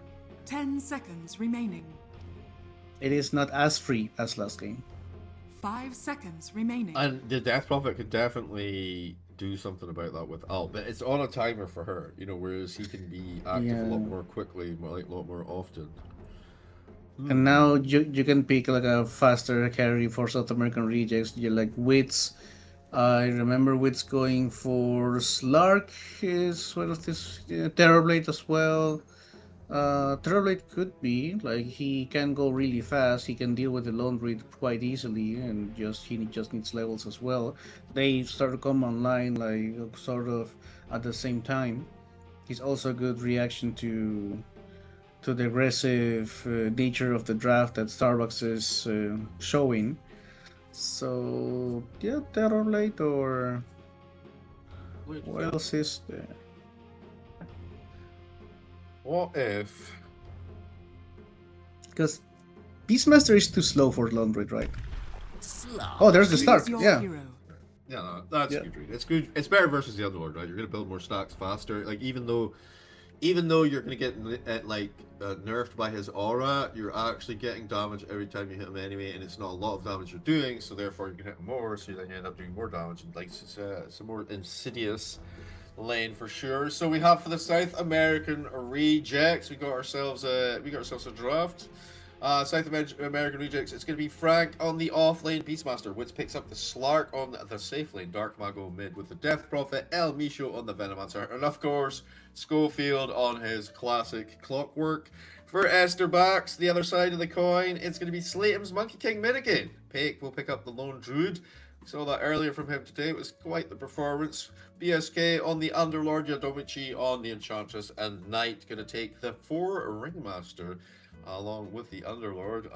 This is game 1, best of 3, the DreamLeague Division 2 Season 4. South American Rejects versus Esterbacks. Who do you think is going to win game 1, bro? The only thing I am not 100% in is the Slark pick. I do believe it's still quite hard for Slark to have an impact here if he goes for... he's not going late game, right? He needs like one item, start rotating with his team and try to snowball. And if it comes to the late game scenario, you have a Monkey King plus Lone Raid as scores and the global presence of the Underlord, it's going to be harder. Beastmaster Frank is not going for the drums of Slum, shouldn't at least. Maybe go for something that pushes faster, which could be the Helm of the Overlord. And Death Prophet just goes for a little bit of sustain and just Death Ball out of it, right? So this is, I believe South American Rejects isn't a little bit more of a timer, right, than Starbucks. But, it's still 50-50 because of the skill difference, in my opinion. I'd say, yeah, you got a much more early game team coming out. I mean, you do and you don't. You got the Lone Druid is going to be this incredible pressure. We saw what Slatems can do with the Monkey King. But the job of South American Rejects here is just to create so much space with Dark Mago and Frank and the boys, Schofield, on Clockwork and Venomancer. Together, those 4 heroes have a lot of kill potential, and pick-off potential on the Esterbacks team. And that will hopefully give Slark the space that he's gonna need to come fully online. If he can get maybe 1-2 items ahead of Esterback carries, I think he can deal with them even up to 45 minutes of the game, maybe 50. But I don't think the game's gonna go that late. I think they're just gonna get rolled over, and Dark Mago is gonna push all the towers. I think that's how it's gonna be, unless Pake does the same thing. Maybe it'll be like half one side gone, half the other side gone. But smoke from Esterbacks trying to get this positional advantage. It's a little bit late in the start up, so they're gonna go for the counter smoke now. South American Rejects. 30 seconds to battle. Schofield. The smoke breaks. They kind of know there's people up there, but I don't think they're not gonna. That's a Monkey King right there. Hello. They see him. Schofield. Yeah. Schofield know they can't really kill him. As soon as they try to go on him, he just power cocks away and nothing happens. He can zone them here actually off both entrances, I think. Yeah. The battle begins. Yeah, that's why he is just frontlining there. It's 3 for South American Rejects. Nice start to the game. Pick, of course, does secure the final one up top there, and he will be on that top lane once again. He was playing there earlier. This lane matchup. Oh wait, Yado. He will be Field of Frank. Oh, yeah, that Cox is going to be quite good with the axis for sure. Venom ends up down bottom, of course, position 5. Which will face off versus BSK and Knight in this lane. Already, actually interesting. He goes for the Plague Ward first. Yeah, that is interesting. Nuke the wave, Slark counter wow. place. There's no creeps to fight Dyer's around courier. here. There's too many And wards already there. building up the stacks. It's the first blood? Well, not first blood. Frank apparently died top. Well, that was going on. Oh, sad day for the offlaners. Yeah. And, I mean, that's going to be quite oppressive. Yeah, sure, you're giving 10 gold tonight every now and then, but...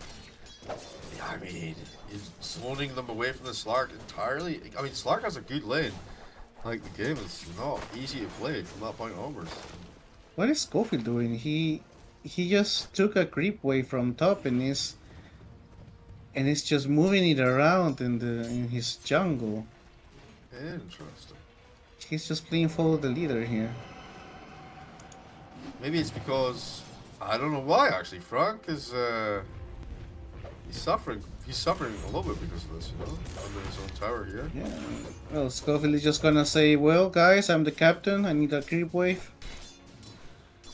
This is just for me. Is he just winning mid? I don't know, actually. Like, the creep wave is right under the tower now. I mean, he just denied a whole creep wave for mid lane, which is huge, right? So, without using the creep wave off, I mean, without stealing a creep wave from your mid laner, you're denying a whole creep wave from the enemy mid laner. So, is this the next level play? I mean, yeah, it's a next level play, dude. Like, what the hell? Yep. Beastmaster gets Solar XP in the process. Gives him the Soul XP. Beastmaster doesn't die. Like, if Beastmaster dies there, it feels kind of awkward, right? He gets away with the whole thing without really actually doing much. Witch gets another kill down bomb. Oh my word, you might find a double! One more. Oh my god, under the tower, Almisho Poison gets it. Bottom tower is under You're attack. quite happy with Slark to get the XP regardless, I think. He needs some regen. He's regening now. Dyer's Yeah, courier one has more been needs some killed. regen there. I mean, this is kind of very interesting coming up from Schofield. I believe he's doing the same thing and now again. But I am 100% sure that if I do this in my pops, I'm gonna get reported so fast. 100%, bro. 100%. Like my offlaners He's getting two, bro. He's not Oh, one, but he's taking greedy. two. He's greedy. Either that or he's just going to TP now and get like a huge wave pushing into his... To Frank, to pay yeah. him back for the earlier wave Yeah. he stole. Oh no, he's just moving it around. What is Schofield doing? Like this guy, he's playing like 4D chess right now. Oh, talking to 4D chess, Almisho getting spanked back under his own tower there. They unleash so much effort for that and get literally nothing. Now he turns it around. Maybe he can actually do something like. No way, bro. There's no way. He's no. There's no. Holy moly! He's just running at them at 10 HP. Well, 200, but still. Meanwhile, Schofield is just in his own game, man. He is unmedicated and unleashed. Like Yeah, bro. That's another wave. I'm just gonna deny this wave. All right, cool. he's getting a lot of like, XP out oh. of this as well. I mean, He's a lot of XP for him, and this is great because you do struggle as a position for Clockwork with experience because you can't really do much against him. Dyer's structures are Oh, and there, fortified. the fort. What? Well, I mean, Magu has creep wave under the enemy tower. Maybe they were worried he was gonna hit 6 and pop the ult, but he's still a little ways away. So maybe they're just trying to stop. I don't know. It just helps him when he fortifies, right? Nice to creep faster. Oh, they're going for the gank on Dark Mago now. Maybe. Wait, who's over here? Who's over here? can they get it? Misho. CL Misho, he tried to rotate. Yeah, that should be a pretty clean one. No one to save you, I'm afraid. Is under attack. Okay, a little poison kill. He's somehow still alive. TP out. Oh, almost gets him. Not fast enough. No, Mago And slowed she up gets now. stunned. Yeah, unlucky. Unlucky. Still, Good, we're at minute. Huh? I was gonna say a good rotation from Estar box, but yeah, minute 5.5. Now it's the rotation time against Pike. He doesn't know there's a Misha there. There comes the Here's Misha. blood grenade to open it. Yeah, and Oh, the cogs. cogs. Very nice. Annihilation. Yeah, I was just about to say Pig is getting an awfully free game, top of the bus for CS, and then, yeah, just as I say, just as I'm thinking this, they're over there, they're ganking him. Thinking the same thing, perhaps. They go on Dark and go, but he does have Exorcism available. Yeah, he... Oh yeah, he's dying. Oh, He has decided no not to use siphon. it. Just stay dead already. He had no siphon left. Not to use it. Dire's top tower How? is I mean, under this attack. game is so fast. There's like 7 kills in 6 minutes. Dire's We're going to get top the tower first is tower in falling. 6 minutes, yeah. Yeah, Radiant's top middle tower tower is getting under crushed. Like attack. Slark is able just to be left completely alone now, by the way. And, you know, El Micho goes up there, helps the Beastmaster out, and you think it's going to be the Death Prophet who's going to be pushing down all the towers, but you know what? They just have this super pushing team. Yado actually just helped out a little bit by Clock there. Oh, he's saying thank you now. Oh, can Roche get him? Can Roche help him? Oh, he's out. Help! Just classic.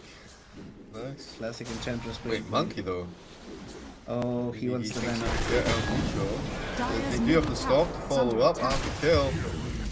Very nicely done. That's the biggest banana slap Okay, goes to the Wukong's command. The Siphon coming through though. Dire's Siphon middle tower still. is under attack. Did not TP. He's Oh, running. He's earned. He doesn't have a TP and he needs a tree dance, which he's not gonna get. Toast. Yep. That's huge for Dark Blue. Yeah. Three kill streak ended. Just a nice injection of gold. 5 to 4. Top of the bus by 800 gold now on the Stark Magoo Death Prophet. And still, Exorcism is available. They wanted to maybe do a little, you know, a little push action. I mean, when are you going to do the push? Because there's just people dying everywhere, rotating everywhere. Scofield, I believe he's been in every single inch of the map right now. He's not even level 6, not even just level 4, because the shrine was used. Dire's middle tower is under attack. And Exorcism popped off. They're going to try and push the mid lane, but the creep wave is up there. Oh, here comes Monkey. Nice clock block. Actually, it's not that great. Do a little bit of action just with the cog throws. Getting 2 out of 3, not bad. Okay, they're Radiant going to structures try and get are this. Five My on with the fortification. fortification. Dire's structures Really are nice for it, fortified. actually. Exorcism going to be counter-forted though. And unfortunately, they will not be able to get the tower off the back of that. They got a decent amount of damage though. You know, halfway, more than halfway through it. Frank is still doing work up top as well. Wait, hang on a second. Schofield making space, but that's about it. Slark, what's the situation? Level 7 on the Slark. And almost 9 minutes in, he is going for... Oh, I don't know, what is this? Who? Is it... What's it Slark? It's Mage Slayer, is it? Mage Slayer, yeah. It's a Mage Slayer. Should Sure. be at least. Is it? Yep, it's a Mage Slayer. Okay. He just needs the Blades of Attack that should be in his courier. Yeah, they're coming in. Frank, obviously, he went for Helm of the Dominator as expected, into Helm of the Overlord, already able to put a decent amount of pressure on the map. Mid lane, the Venom Wards actually just kind of nibbling down this tower, slowly but surely. I don't know, not even like a real committal, just passive pressure. Oh, hold up. Yago on the low ground here. Is he thinking about coming up here? That's quite a big stack. The triple or the quad stack? in Radiant's here? middle tower is under attack. The Ancients. And 3 heroes now babysitting to try and deal with this counter pressure on their tower mid. Alright, another. Look how Dire's the bottom tower entire is team under of attack. South American rejects, besides of Slark, they don't really go to the bottom lane. Oh wow, Primal Road to get the bear. That's interesting. It's worth, I think.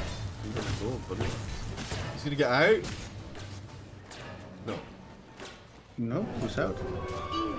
Just summons another one. Oh, mid lane. Yeah, but it's the you're doing that's a smash and grab right there. They murder up two. BSK turned up portal for that one. The Venom Poison still doing some work, but unfortunately no one there to clean up. And the area denial coming out of Esterbax is significant. That Wukong's command plus whatever you want to put on the edge with the Pit of Malice on the Underlord. And that's before he gets axed, by the way. Yeah, and he is getting Crimson Guard, interesting, instead of the pipe. But, you know, it's basically the same train of thought, I mean, you know. Death Prophet Exorcism is physical, so, and then you Yeah. got Slark Beastmaster, the Venom boards are physical. I can see why. Yeah, I mean, but it is still the same thought process, right? Like you go something for the damage team mitigation, to mitigate some damage, and then go for the Aghanim Scepter to be a global Dire's nuisance. middle tower is under attack. But now this is, I mean, I was saying, South American rejects, they 4 heroes are always playing from the mid lane, top lane, mid lane, top lane. They don't really show on the bottom lane. They're living with such amounts of space. Like he is 1.2k gold ahead in 12 minutes. He is huge right now, farming as he pleases. With the Mage Slayer already done, going for the Shadowblade next. That's the amount of space, and that's how you actually make space for your carry. Just play away from him and start, you know, doing creep pulling with like Schofield, or going for towers with the Dead Prophet, or going for towers with the Beastmaster. Like, always make something happen and force the enemy team to go or TP to where you are, so your carry has all the space in the world. And this Lark he's going to be massive in like 5 minutes, and when they start pushing us 5, there's not much they will be able to do to stop it. Already he's Oh, getting and the dead a one. little bit out of hand. He's level 10, of course, now at this point. Probably like probably the highest level in the game as well. Beast is also there. Yeah, but you know, definitely that's what we talked about in the draft, about the space creation ability that they had here. Schofield, mano a mano versus the bear and the main hero. The clock, oh, keeping him safe. Right, maybe get something done here. No, I don't know. The smoked up knight on the high ground. The Wonder Wheel. Monkey's also there. Angle. Also BSK coming through the area denial we talked about before. The Wukong's command quickly deals with the Beastmaster. And now Schofield getting chased away. Malice uses a hook shot into TP. Can never stop this. Oh, so close. We'll bring him down. Double kill for Knight, but the rest of South American rejects are moving in. Mishra is, yeah. I think BSK's got the TP though. No, not Stop stun. it. No use that. No way to stop. Slatem's just. Here. He has Diffusal. Slows him up, make sure you cannot pursue him in under the tower there.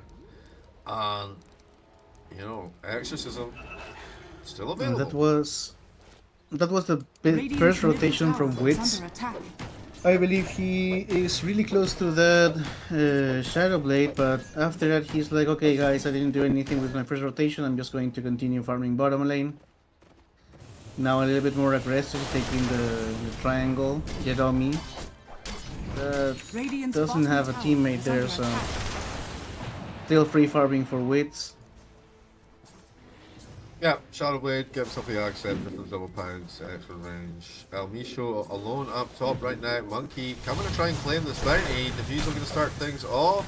I don't think he even needs any. Wait, okay, he doesn't know who else might be nearby, so he's going to back it up. Interesting. I felt like that kill was just in the bag, but maybe like a good read. Beastmaster was quite close. The Beastmaster. Well, Beastmaster is. Well, he's going for a Drumstick Slob instead of rushing the Helm of the Overlord, maybe? No. He just got the Helm of the Overlord. Wait, so South American regions are in Europe right now. Is that right? I don't know. I mean. They're playing PGL Velatio. Oh yeah, then maybe.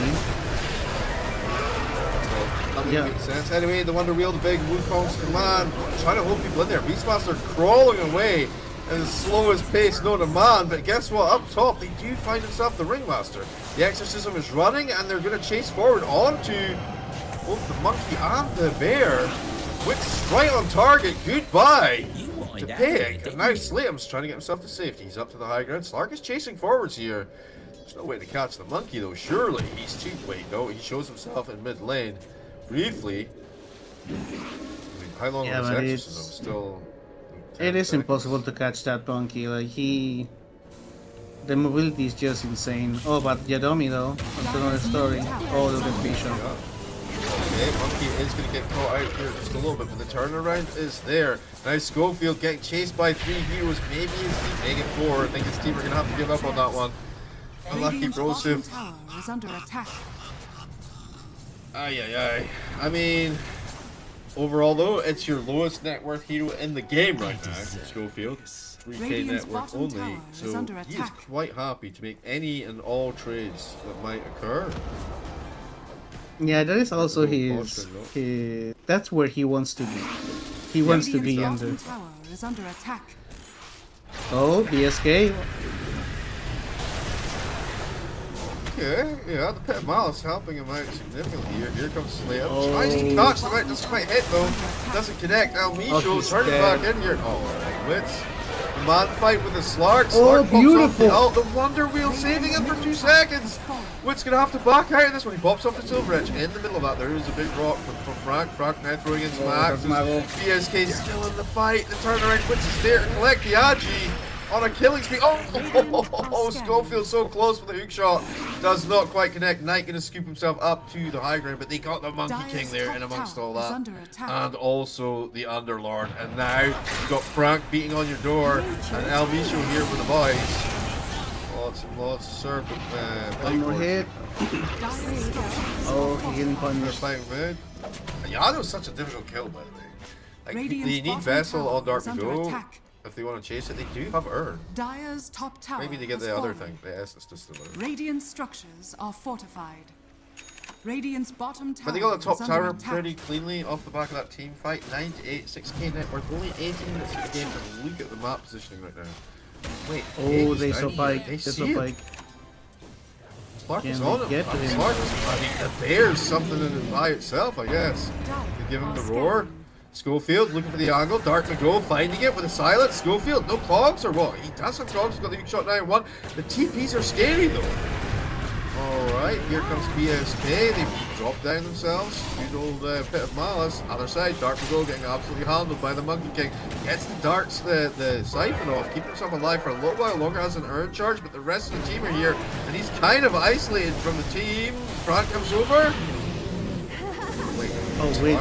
Pops up Shadow Dance. Okay. Schofield getting picked now as well.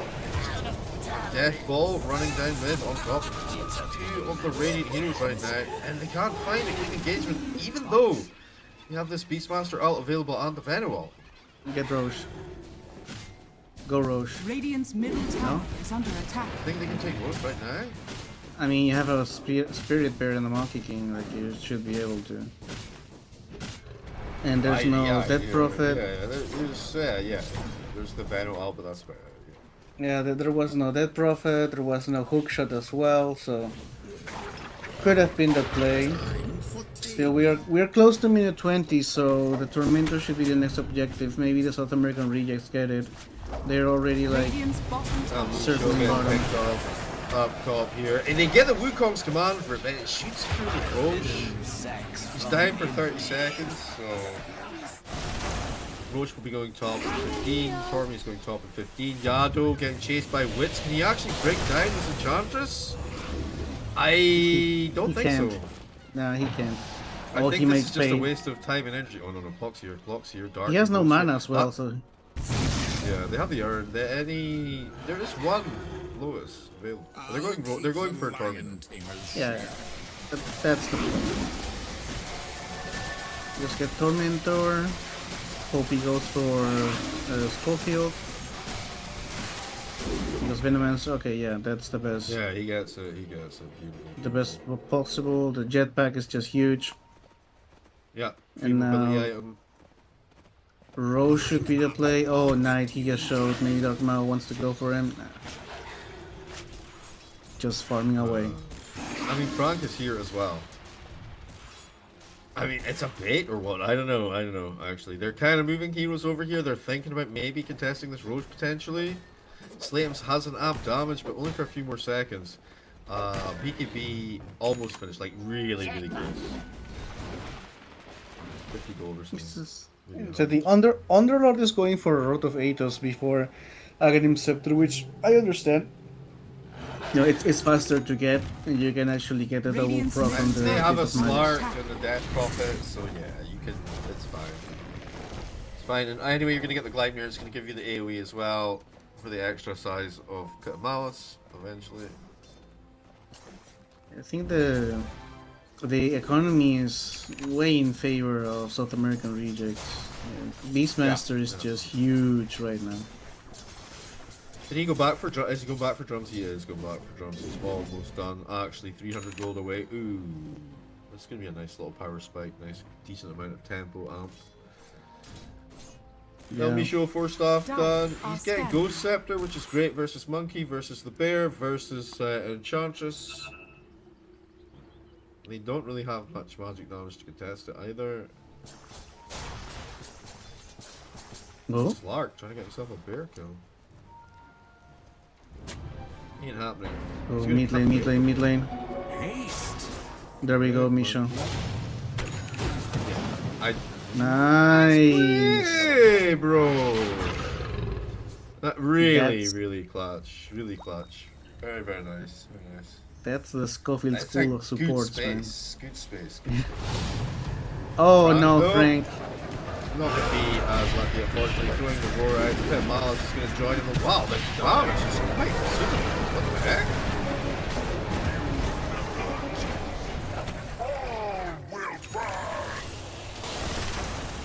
Wow. He took it like a champ. Like he did a lot of damage to Slatims as well. He just got his Aghanim Scepter, so maybe like in another Next fight that ain't gonna go down the same way, especially if you've got +1 hero there, you know. Oh, talking about +1 hero. Okay, gone on by wits here. Nice, they got the roar. In place, the block blocking, the turnaround though, as Slave tries to come in, gets the Wukong's command. Oh, punished. Bear kind of low, actually getting out to safety. Darkman goes in here with no mana. That Diffusal absolutely wrecking his game right now. But Slark, he goes again for the Enchantress, but this is not something that he can achieve without some earn charges. And they don't have any. Oh, Misha. Wait, they still get Peg on the other side? Are you serious? What are you doing there? What the hell? What? Oh no! Now they get the Monkey King with the poison as well. Are you serious right now? What have you done? What have you done? Oh, BSK gonna get run down there as well. Another +1 Agi. Do they chase up? I think they've got the Exorcism. Clock is in there. Schofield ready to take advantage. They have the Spirit Vessel. Earn charge on this Enchantress. Witz is dominating right now. And oh my gosh. Yeah. What are you doing, Stepbone Bear?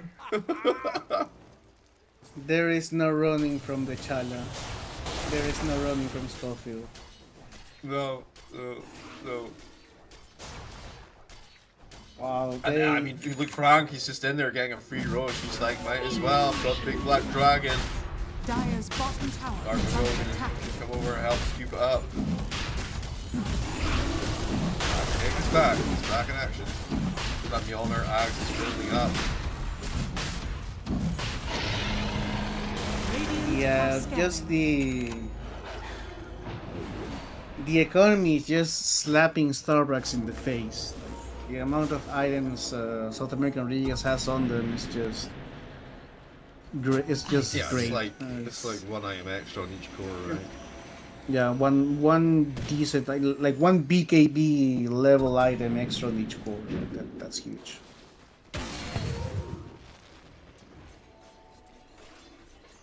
What does the You had to go Axe. Dire The little are friends. scanning. Oh, it's also. Okay. Oh, he saw him. Going in versus Knight. He's gonna use Escape Artist, but guess what? Witch is here, ready to jump in on top. But he That's a blink. he blinked away. Blink reveal maybe. I'm not sure we were aware. Live certainly wasn't. how long he said that. But yep, good job. To avoid the gank right there. Also, Aghanim Scepter for Lone Druid, 400 gold away. Aldo has his Axe Discuss, Monkey King. Going for Dispersal next. Let's see. Poison? Dire's courier has been killed. Okay. Took the courier. They still have the Aegis, so they might want Dire's middle to tower is under take attack. some tier 2s. Radiant's top tower Maybe is under attack. not yet Really ready good pressure. to... They have really good pressure bomb with Beastmaster. Dragon, the Capital Dire's Waves bottom there. tower is under Mid attack. lane, not looking so juicy. Top lane, the counter push is coming actually right now from Estar. So, I mean, I'm quite happy to trade tier 2s for tier 1. No, I mean, I think Radiant's that's top tower pretty is under alright attack. situation. Wait, hang on, they may be able to go higher right now, or at least 4. Yeah, Dire's middle tower is under they are attack. actually ready to take the tier 3s. Like, you have the Beastmaster, who is an absolute unit. Oh, what top lane? Mark is in a Schofield. fight, by the way. Yeah, Schofield Radiant's is top tower has fallen. controlling In it. space. Yeah, the nice Lark gonna come in, try and deal with the bear. Here's Frank with the roar onto the Monkey King on that backside. He's toast! Oh my word, now, Pig. He's protected by the pit for now, but they're still gonna bring that bear down. Slark's super ultra low, but somehow still alive! Oh, no. They resummon the bear. Now they go looking for Yado. Did they even care about Yado? No, they go for the bear himself, the one druid, take him down. Why is the bear not dead? Okay, he is Aghanim Scepter. He has axe. They're going for the bear. Okay, this is just... Enchantress, body blocks from Frag to hold her close enough. Maybe a little butt dive bombing. Oh, that's decent damage though. This might be enough. Finally! God damn, she's so tanky. Radiant are scanning. And the big bear. And meanwhile, Waits was just in his 1v1 against the bear. Oh, they saw. They know where it is, right? They definitely clipped him, right? Yeah, It's like and it's this on the was a way. resummon, so there's no bear for 50 seconds. And this is Dire's top tower the creep wave is is under coming. I mean, attack. it's backward at the moment, but the creep wave is literally seconds away. Yeah, this is quite a free set of wrecks. Do you invest? Monkey does have Wukong the roar though onto that back line. Right, big save, nice this time, but there won't be a second when the Ringmaster goes down. Oh, tell a lie, he does have buyback now. The counterplay on Schofield, he's just going to tank it up. Slark is pinned here, but of course he still has the Aegis of the Immortal, so he's not really scared of anything. PSK is going to give him a couple of extra stacks. Meanwhile, that top Rax is slowly falling. They get the range. Now Slate's looking for an angle. He has the Wukongs available. Pops off the BKB. Starts up that Wukong's command. Are they going to fight into it? They are. Those crazy men. Wild. Gonna back out in the last second. Yes. Huge off. It's too hard. It's too much. Wit's too low. 50 seconds. That age is still in play though. Frank's Dragon going to get gobbled up. And then, Slark will be regenerating nicely shortly. He still has the Aegis though, so even if it expires, he just gets the full mana. Yeah. To get the bear. To get this bear, There is no bear after this. You gotta actually be able to bring it down though. Finally, actually, it drops once again. No bear. 55 seconds, no bear. And the creep wave, it's coming again. So backdoor protection about to fall. Slark's actually got so many stacks right now. He's just 25, 75 stolen energy. Okay, fortification gonna get used. The racks will finally fall. Aegis did expire. And time to back up, reset, go mid. There's still a tier 2 mid. It's still a freebie there. Wait, oh, Witz finds another kill. Slams, no! What? And Pike. 41 seconds on the sideline. He does have buyback. But honestly, just play for tier 2 then. Witz doesn't care, bro. He does not care. Play for what? He says another +1 stack. +10 permanent. Let's go. He's just farming heroes at this point. McCo is like, take the tower. It's a free tower. Woods is like, I'm a shark now. I'm a lane shark. Dire's middle tower has fallen. Blood in the war. He knows there's a lone druid up here somewhere. The GG! They just throw it up! Holy! Oh wow. I realize it's Joker, man. Yeah, they didn't see a way out. They were like, okay, let's just go next. Maybe not only the beautiful execution out of South American rejects, but also the ping issues, since South American rejects are in Europe and Starbucks are playing with 200 ping. Maybe that's a little bit of an issue, but it's still 26k gold advantage in 30 minutes. It's not just ping, right? So they just destroyed them. Everything happened just the way it should have happened and the way we said it was going to happen. Witz gets like 15 to 20 minutes of free farm, complete free farm, completely alone in the bottom side of the map, and then he just comes out with half a Shadow Blade and one, I believe, what, Mage Slayer, and just starts farming heroes. And that's game, basically. 8-0-6 his final score there, 18.4k net worth. And bearing in mind, after that initial farming phase, there was no more farming. He literally just was in every single team fight trying to help the boys out. They had 19 kills total. He was AFK for the first 20 minutes. He's still in 14 of them. That is perfect Slark gameplay. But his team did all of the heavy lifting there. Schofield with the space creation, El Micho and Frank with the tower pressure, and Death Prophet, he was doing a little bit of tower pressure, but mostly he's just kind of tanking ganks, and they're like trying to take him down. But there's so many facets to the South American Rejects draft here that you have to kind of counter and deal with, like at the start of the game and in the early game, that if you don't, you just start losing towers on either side of the map, and the pressure just starts building up. And once Slark is online, he's able to easily deal with the Underlord. Like, he basically, the Veno start, remember the Veno start, he took the wards first, and then he completely created a circle of wards around where the next creep was going to come. They were able to secure, I think, the kill on the Underlord and completely zone the Slark to safety. And it meant that he had like almost a level advantage, and then it meant that Veno could just leave like at like 4 minutes or something. Slark's just sitting there happy as he could be. What a brilliant game from South American Rejects game 1.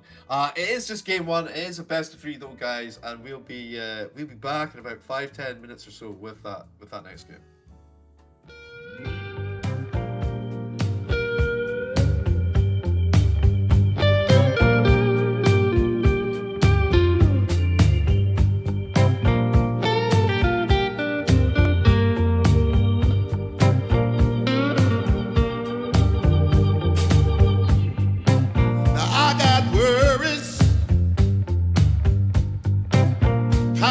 In my chest,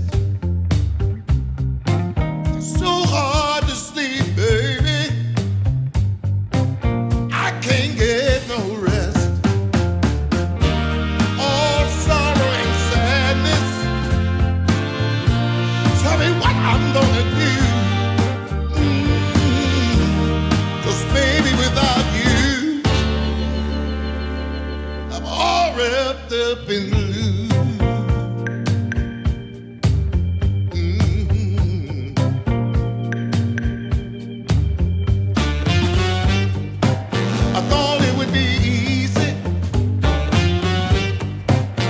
Make it on my own, but baby, now I know what it means to be alone. I'm lost in the shadows. Tell me, what can I do? 'Cause baby, without you, I'm all wrapped up in blue.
the first day. I wanna be closer to you. Closer to you, yeah. Want you to be all mine.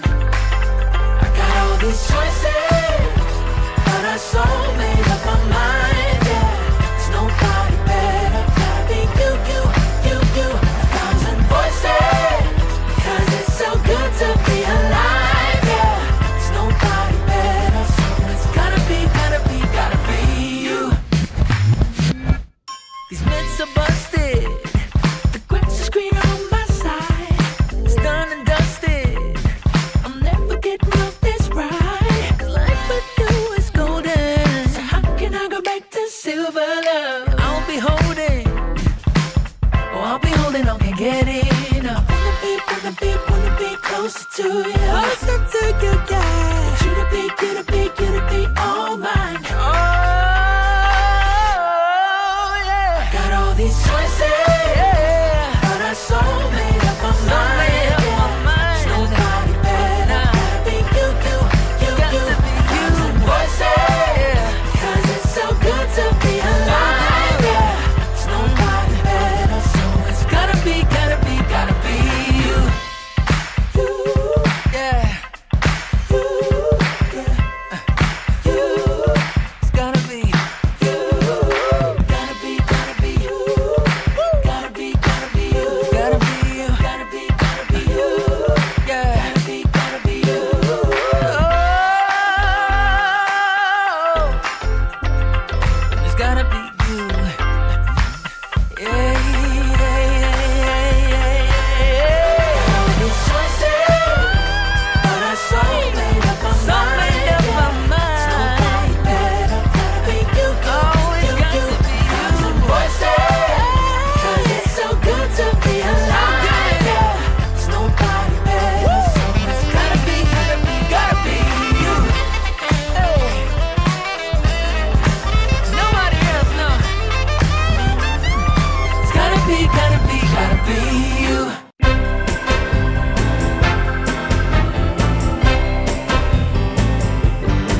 Well, there's this girl that I like, but I know that she's wrong for me.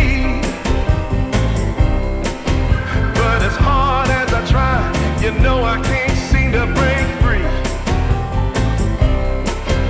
Well, I don't know what I'm thinking of, but I can't get her out of my mind. When she walks in the room, I take one look at her, and all I wanna do is make her mine. But you know that you don't go messing around with a girl like that. A girl like that. You know she's gonna take your heart, and you're never gonna get it back. She's only 5'3", but she's got a little spell on me. All she does is snap her finger, and you know it brings me to my knees. Yeah, I don't care what the people say. She's got everything I need. She makes my heart grow weak with everything she does, right from her head down to her feet. But you know that you don't go messing around with a girl like that. A girl like that. You know she's gonna take your heart, and you're never gonna get it back.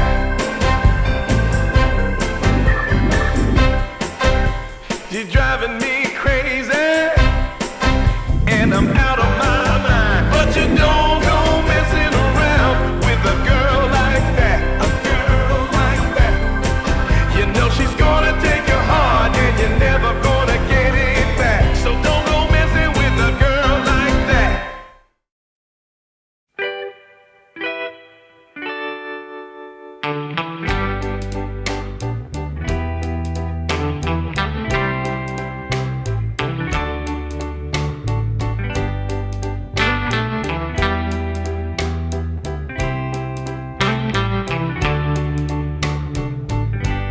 Sometimes I'll be foolish. Sometimes I know I get mad. Sometimes I say the wrong thing to you that makes you feel sad. But one thing is true in all that we've been through. never stop loving me, no matter what I do. So let me say, yeah, that every day I try to find the words from my heart to say thank you. 'Cause you take me as I am.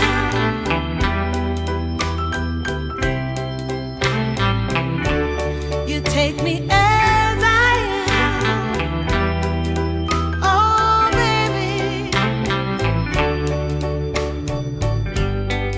If you stop loving me, well, I would understand. But I won't take you for granted, no, no. When you hold my hand, your love makes me feel that I could fly to the moon.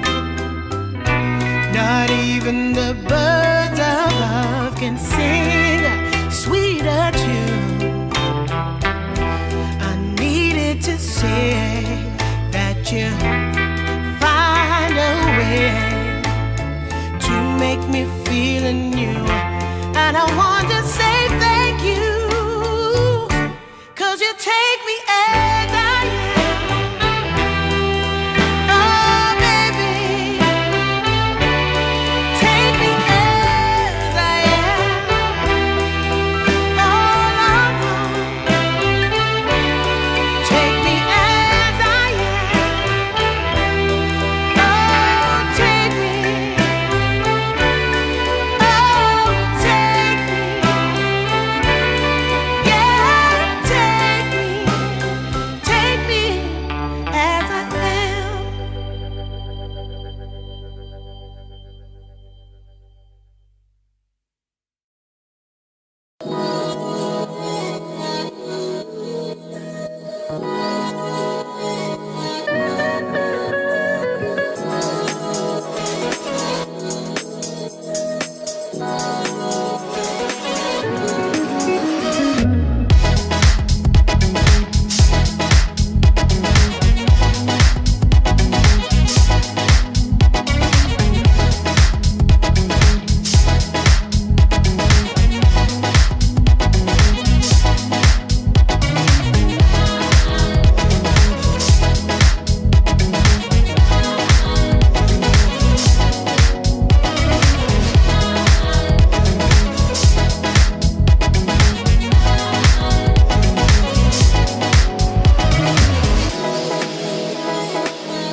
All right, ladies and gentlemen, boys and girls, welcome back to the Dream League Division 2 Season 4. Best of 3 between Estar, Bax, and South American Rejects. I'm Jeeves, joined by Zippo once again. And this is game 2. South American Rejects having a very comfortable game 1. Stronger draft, better gameplay, better execution, maybe better ping. Esterback's, going to be on a bit of a back footing here going into this game too. Just trying to maybe play something a little bit more comfort, a little bit more something that they can maybe try and take at least one game off the South American Rejects here. I think they have the ability to do so, but the thing is the ping difference is just way too much, and South American Rejects just came up from winning 2-0 against Yandex, who just won and was a finalist on under 2 tournaments. They won 2-1 against Extreme Gaming, the best team in China, and they got 1 game out of a 2-1 loss against Aurora, which is one of the stronger teams right now. So they are like competing really in high top tier 1 level of Dota, and now they are playing Division 2 Dream League, right? So they have the ping advantage, the, let's say, practice advantage, and the execution was also there. So Starbucks, it's not like they can't win, but it is going to be a little bit more difficult. It is, an uphill battle for them. And well, we have a draft. Beastmaster and Bristleback, it's out for South America Rejects. Now, they did have a lot of success with the Bristleback hero so far. So probably quite happy to get that. They banned out the Ark, they took out the Phoenix, they took out the Monkey King, they took out the Hoodwink to try and protect that Bristleback from the break, Shadow Demon gone as well, another break taken out of the pool. Viper gone. I'm sorry to keep you all waiting. They got the Ringmaster. They got rid of Slardar, like Batrider, Kunkka, Enchantress. A lot of heroes here that can deal with that Bristleback aggression, and there are not many heroes left to try and be able to actually break him down without the use of like Silver Red or Phylactery thingamajiggy, Kanda. 5 seconds We got a nice save in the form of the Ringmaster. It's great versus the Roar. We discussed that before, but it's no disruption. It's still a good save though. I mean, it's very aggressive lane. You said as well with the Ringmaster. So 4 or 5 either way, going to be a fun time. I like this from Esterback though. Very, very, very solid. Very meta. Chiquito task plus the Beastmaster. That's a lot of lane control. That's a lot of lane pressure. Oh, they know exactly what they want to play. They pick up this Grimstroke, the Sand King. Is that because they want to pick up a Terrorblade? They're protecting the Terrorblade themselves? Are they worried that Pake would go for the Terrorblade to deal with the Bristleback situation? I wonder why the Grimstroke. I mean, Grim's great, but like Dire team ban. Lone Druid really good versus the again. Lone Druid, yeah, okay. I don't know, man. I don't know about Lone Druid because Bristleback is a fast hero, and he's going to go. That's the thing. You don't know if he's going offlane or if he's going safe lane. Remaining. Grimstroke, he should be the 5 position seconds remaining. 5. Oh no, Ringmaster is 5. I don't know who you wanted here. What's more of a Schofield hero, the Grimstroke or the Ringmaster? That's not. Radiant I don't really know. I think Ringmaster's more Schofield bit. Yeah, Actually. gives me more Schofield vibes. We get rid of the tiny, so they're worried about like a little bit of burst damage to. So they think the bristle, they think the sand is mid and the bristle is offlane at the moment. 5 seconds For now, remaining. yeah. And they know Beastmaster is either mid or off lane, and Lone Druid is going to be safe lane. There's no. They get rid of the puck. South. What was I going to say? Okay, never mind. Well, still, they have the Snowball seconds remaining. safe from the Tusk, which is always good against the 5 initiation seconds of the remaining. Sanking. You have a decent team fight with the Hero Beastmaster. Laundry is going to need a little bit more time, a little bit more space. So South American Rejects is going to draft the more, fast-paced heroes, more aggressive, more dominating the map. Thing is, they don't really have things to contest or to pressure towers because they don't have a really tower hitter. Only Bristleback with the Warpath, but he's going to be, getting the farm, getting the resources. So I don't know how are they going to contest the towers. There's still the Death Prophet in the pool, yeah, so they could be picking that up and go for the Sanking offlane. Sanking plus Grimstroke is Radiant actually team pretty great in lane. Oh, there's the Slark band. They do believe that Bristleback is going on the offlane then. Sand mid. And then matchup Yeah. they're looking for being the Sand King in the mid lane. Yeah, they get rid of, they all kind of focused there in the last phase. Dire Tiny team Flark. pick. They ban out the Queen of Pain. Yeah, they're putting Queen of Pain now, and this means there's still needs to be a fast-paced mid laner that can 10 create seconds remaining. space. So we are looking at an Ember here. 5 seconds remaining. Slatem's Ember. What about the Kunkka? Is it too slow? Kunk is actually pretty good against the chaos of South American Rejects. He's a little bit slow. The Sand King and the Bristleback.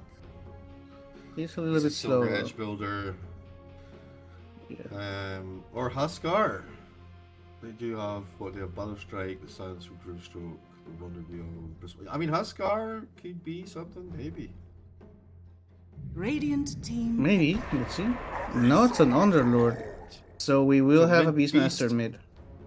Okay, yeah, Slatem's performed quite well in this before. Oh, and there's a Necro Necro you were Necrophos. asking. Yeah, that's a Necro you were asking about. So it is a Necrophos carry then with a Bristleback offlane. Yeah, interesting. And Oh, I see. So we are going to see once again the space creation for Wits, and Wits is going to farm a fast Radiance. Once he gets that, he just gets like one more sustain item, maybe the Consecrated Wraps, and then he just becomes basically unkillable. He doesn't care about the Laundry because he just goes Ethereal. He doesn't care he gets about... Ags, he melts Yeah. everyone, just AoE. They're all beefy boys except for Chikiro. And Esterbacks did kind of fall back. Like, we saw how powerful Yadomi is on his task. We saw how good Knight is on 10 Chikiro. seconds remaining. So they did kind of fall back on that, and BSK Underlord obviously last game. They have fallen 5 back seconds more remaining. on Comfort Hero. But yeah, I think the draft is very meta still, like from what they managed to pick up here. But I don't know, man. I don't know if they can make the space like they did for Wits in game 1. Do Esterbacks can they actually pressure into this? Like, the Sand King is going to do a good job of holding off any kind of pressure on towers. Bristleback will be a monster. Frank is going to be very, very aggressive on this hero. It will be Schofield Grimstroke, so therefore Ringmaster El Misho. So the Grimstroke plus the Bristleback, what is the because, like, I guess Grimstroke ult's not really going to take much of a factor here. They don't really have abilities that, like, synergize with it so much, you know? I guess. I mean, it is Grimstroke and Bristleback in lane. Ringmaster and Necrophos. So you do have synergy with Grimstroke and Bristleback because you slow them to death and then stun them with the Inkswell.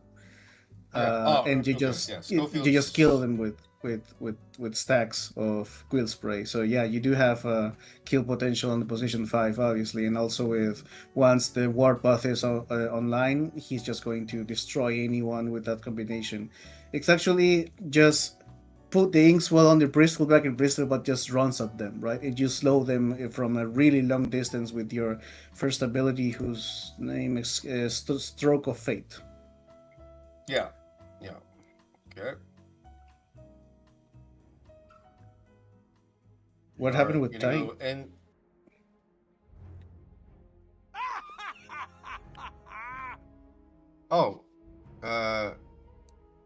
is it because of the pause, or? I think the lobby just bugged. We have no hero for admission. Yeah, we may have to remake lobby.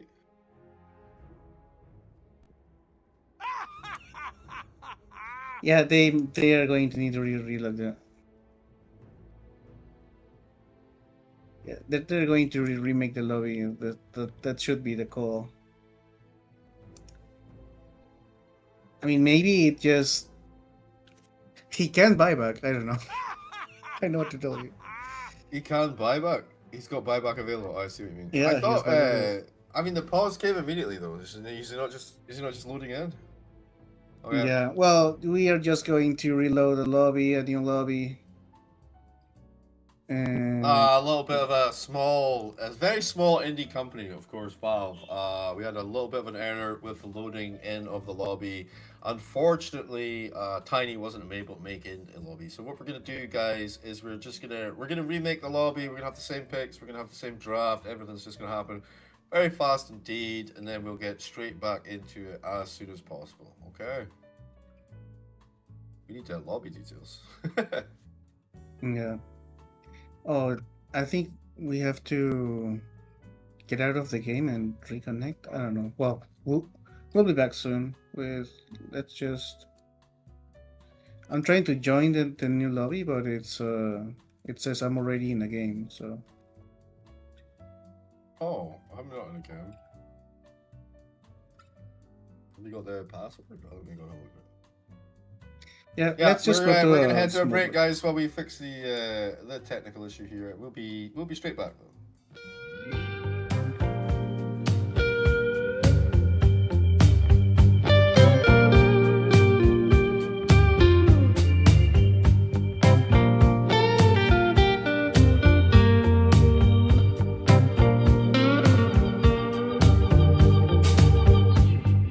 Now I got worries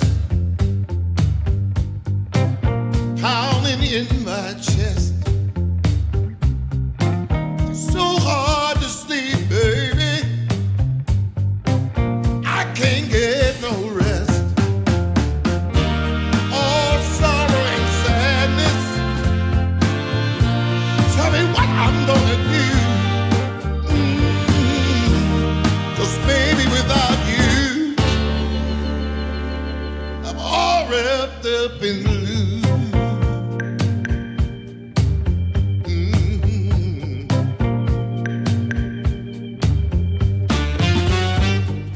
I thought it would be easy to make it on my own.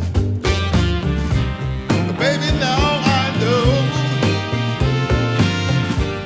what it means to be alone. I'm lost in the shadows. Tell me what can I do? 'Cause baby, without you, I'm all wrapped up in blue. Wrapped up in blue. Wrapped up in blue. Wrapped up in blue.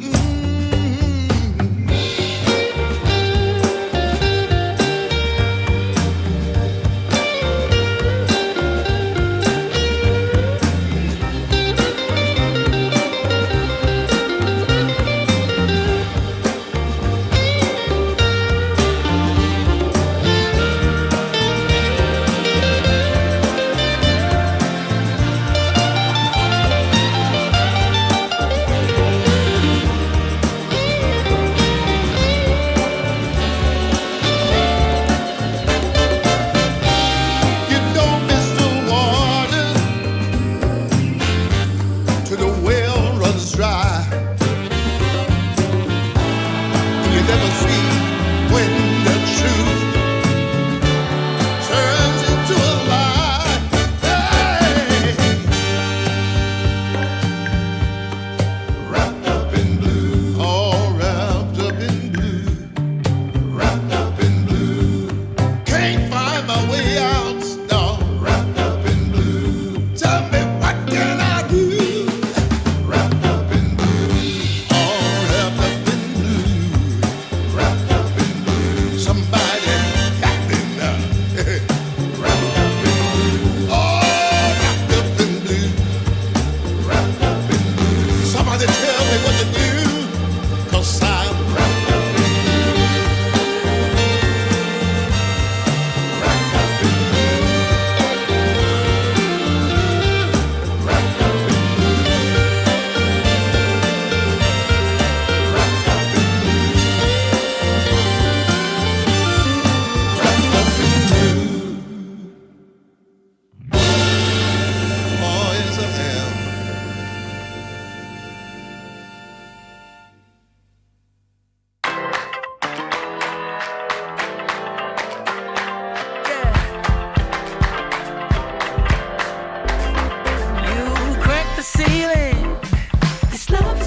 Forever's here, today's the first day.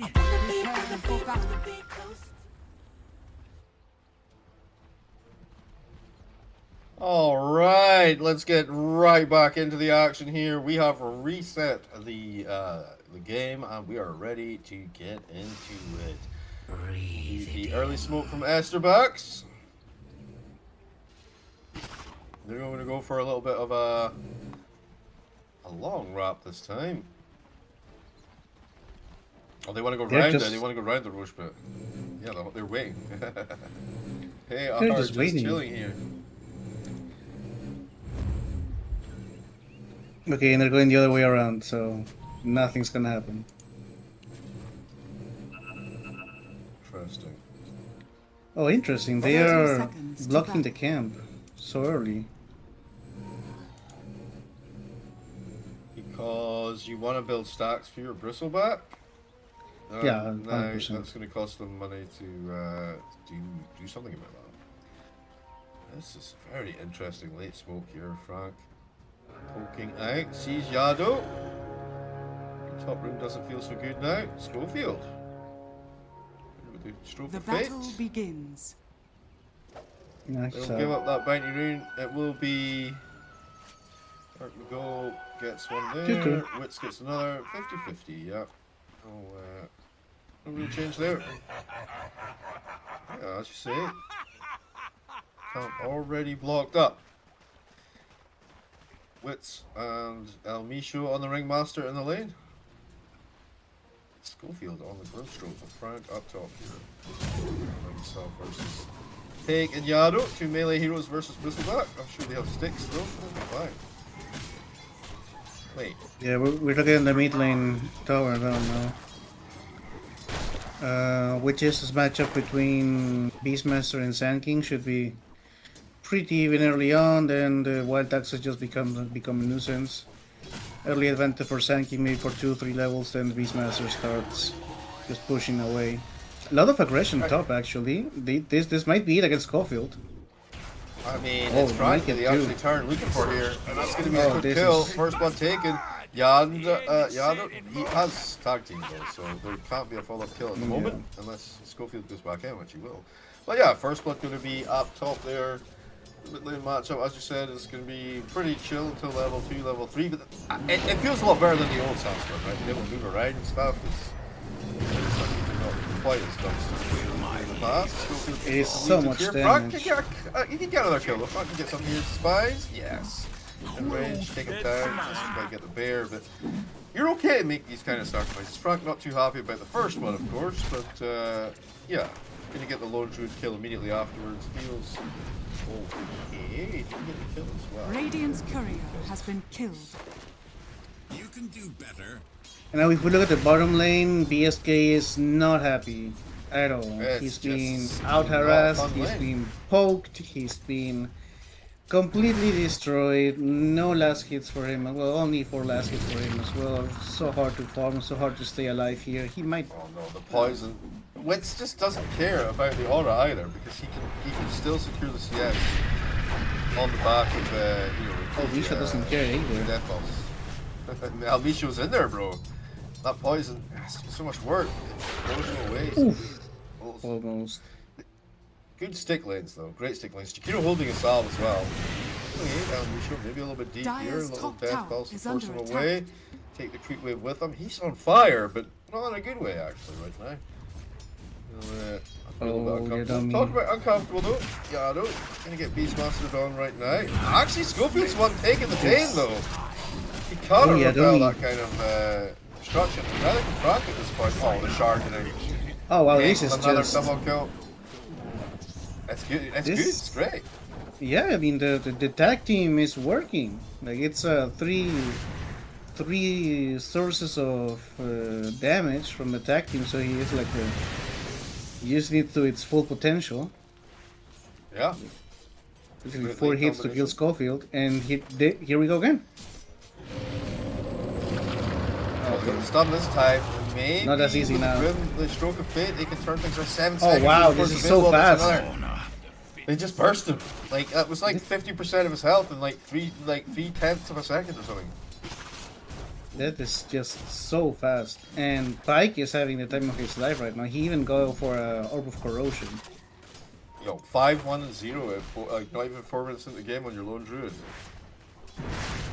Yeah, that's a beefy boy. That's a tanky boy.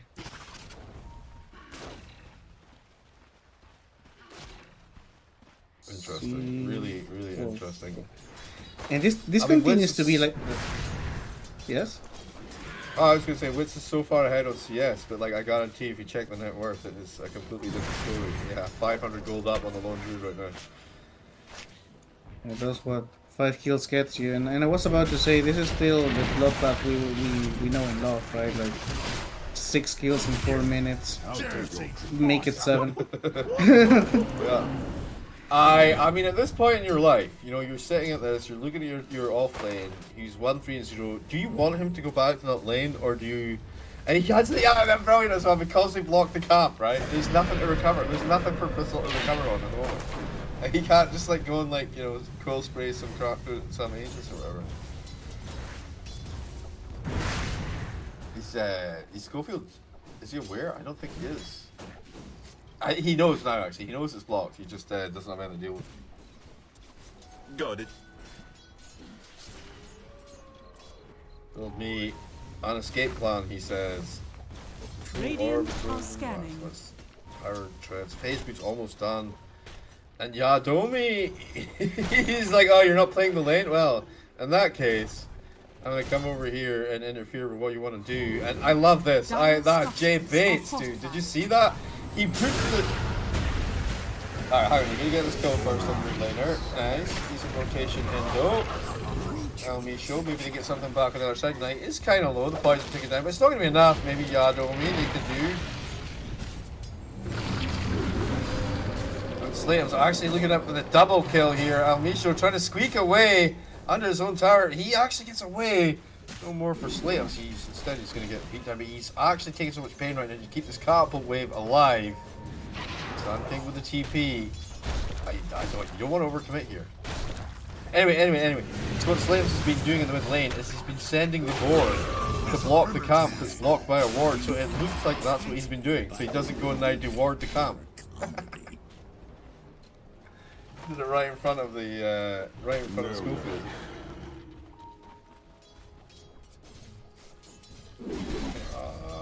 6-minute rune was the invisibility rune. Yes. 7-2, 1k net worth advantage. And what is the situation with the lane? If Frank is back on the lane, he's gonna go back. He's okay with that one. Wits though. When they went really good in the international and they performed like top 6, Frank was known for having really bad starts to lane and coming back. So I do believe he can still come back from this. He did get like healed 3 times and so on, but the space is going to be there. The thing is that you just need to order it properly, right? Necrophos is going for that radiance, and once he finishes it, maybe it is time for Frank to, you know, play catch up a little bit. But for now, well, it is. Schofield is building recovery for him. He's starting to stock up this, that's the play. That's the play. And you know, once he gets a few more levels, he'll be able just to go over there, quill spray it, actually finish up his item a little bit, maybe more. It's the combination is actually really sick. Like when the task is there, the lone druid we saw like over and over again, just absolutely murdered him. He got 6 kills and nothing. Gato by himself here will be easy food. Does not work without the lone druid, I'm afraid. Or, you know, another couple of heroes at least. Slate, surely they don't want to spend too much chasing that guy. And like trying to soak mid as the 8-minute rune will spawn. It's a haste. Dark McGo gonna get it. No stopping him from that. Meanwhile, Wits is murdering BSK down bottom. Feels like BSK's life at the moment is to be outlaned by Wits. Last game didn't go so well, and same sort of situation developing here. He only has the 1 kill, but it doesn't matter. He has the space created and almost keeping track with the farm that's being produced by a 6-kill lone druid right there. I say 6 kills, but it's meant to be 7. Frank, Let's go. Madu. The sharding. Oh, the blood grenade start things up. There's the tag team, the shards. The root is there. He's doing a lot of damage, but the boys, they can't get to him in time. He will fall. Epicenter, though. He's got Blink Dagger. He does have a haste root. He's going to try and get in on top of Peg, and it's working! Big counter kill there for Dartmouth Go. He's going to scoop up some of that juicy gold that's just been sitting there. Can he get Yado here? I mean, this stinger, Yeah. right? Radiant's courier has been There's still the magic one. There it is. Stinger. Still real.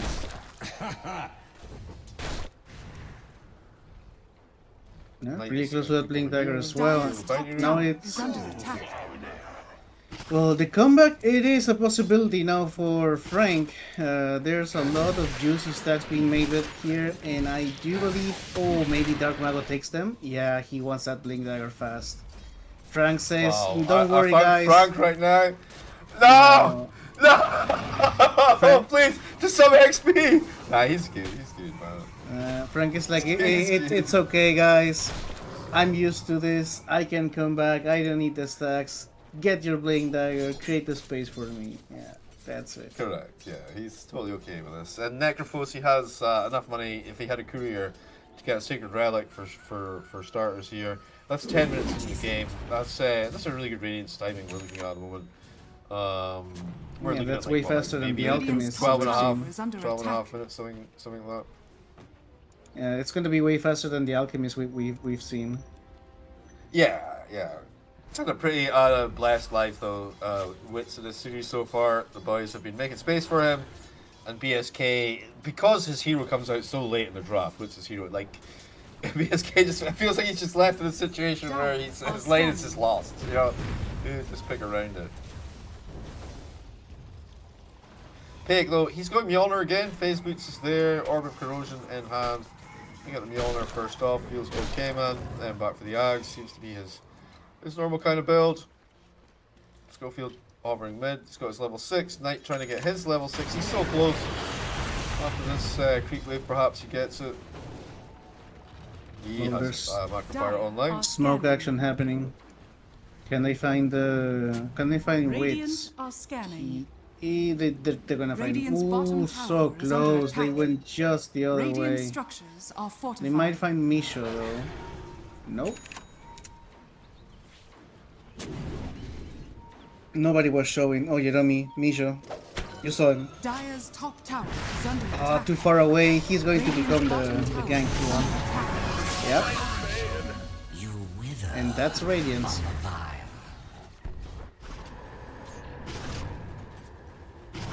See the vision over there. Really close top lane. Is under attack. Frank once again. 5 deaths in his name. 1 more kill count for Pike.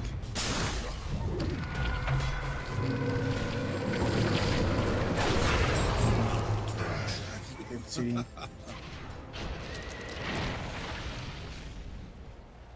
Jeeves, I think you're muted or something, man. I see you open your mouth, but Radiant's top tower there you go. is under Yeah, attack. I was muted. Probably, I don't know for how long. Same happened to me like 5 minutes ago. Like I was. I know it. I thought you were just being really quiet, and then I was like, I think you might be muted. Yeah, and then I saw my mic. It was turned off, and like, what? No. Dire's structures are fortified. I'm down with jump on Dark Go. Maybe they can make something happen here. Frank is just living his best life. He doesn't care if he dies. He's still doing so well for network, by the way. Like, who cares? He just goes back for lane, continues to hit creeps. Pick, TPing the bear. Are they going for the push down bottom? Dire's top tower has fallen. Yeah, this is just. Alright, trade free tier tower. 1 for tier 1. Actually, they're bringing Wits in. And Dark Go with Butter Strike on the epicenter. Can he get it with a blink? He can. That's the reveal of the blink. Abdom is still going to do plenty of work. Don't you worry. Wits just standing, stunned there while the kill gets collected for the burn. Radiant's Beautiful middle timing tower is there. under Just Radiance plus Blink Dagger timing. Perfect. And now Necrophos is going for the Boots of Travel, so he's just going to start taking over the map completely. And Frank can breathe now. Frank, war is over. He can just start farming and not just appear in lane in order to the other team to gank him. He's not bait anymore. He can be a hero. He's got the Vanguard as well, which is going to be a big cushion against the tag team extra damage, you know. And then once he gets Crimson Guard online, you know, it just feels so much easier for the team to be able to take a fight in that situation now. Slatum's power treads into straight Aghanim Scepter, pretty normal, pretty standard build up, of course. For the mid laner, I feel like Dark Mago's Blink Dagger though is going to be making a bit more tempo in the first instance, a little bit more online. I'm trying to sneak over here for the 14-minute whistle. He got it, did he? No, Frank got it. The Yado went to check to see if it was gone, and it wasn't that gone. BSK will get the one on the other side, so it will be even as far as Dire's middle wisdom tower goes. is under attack.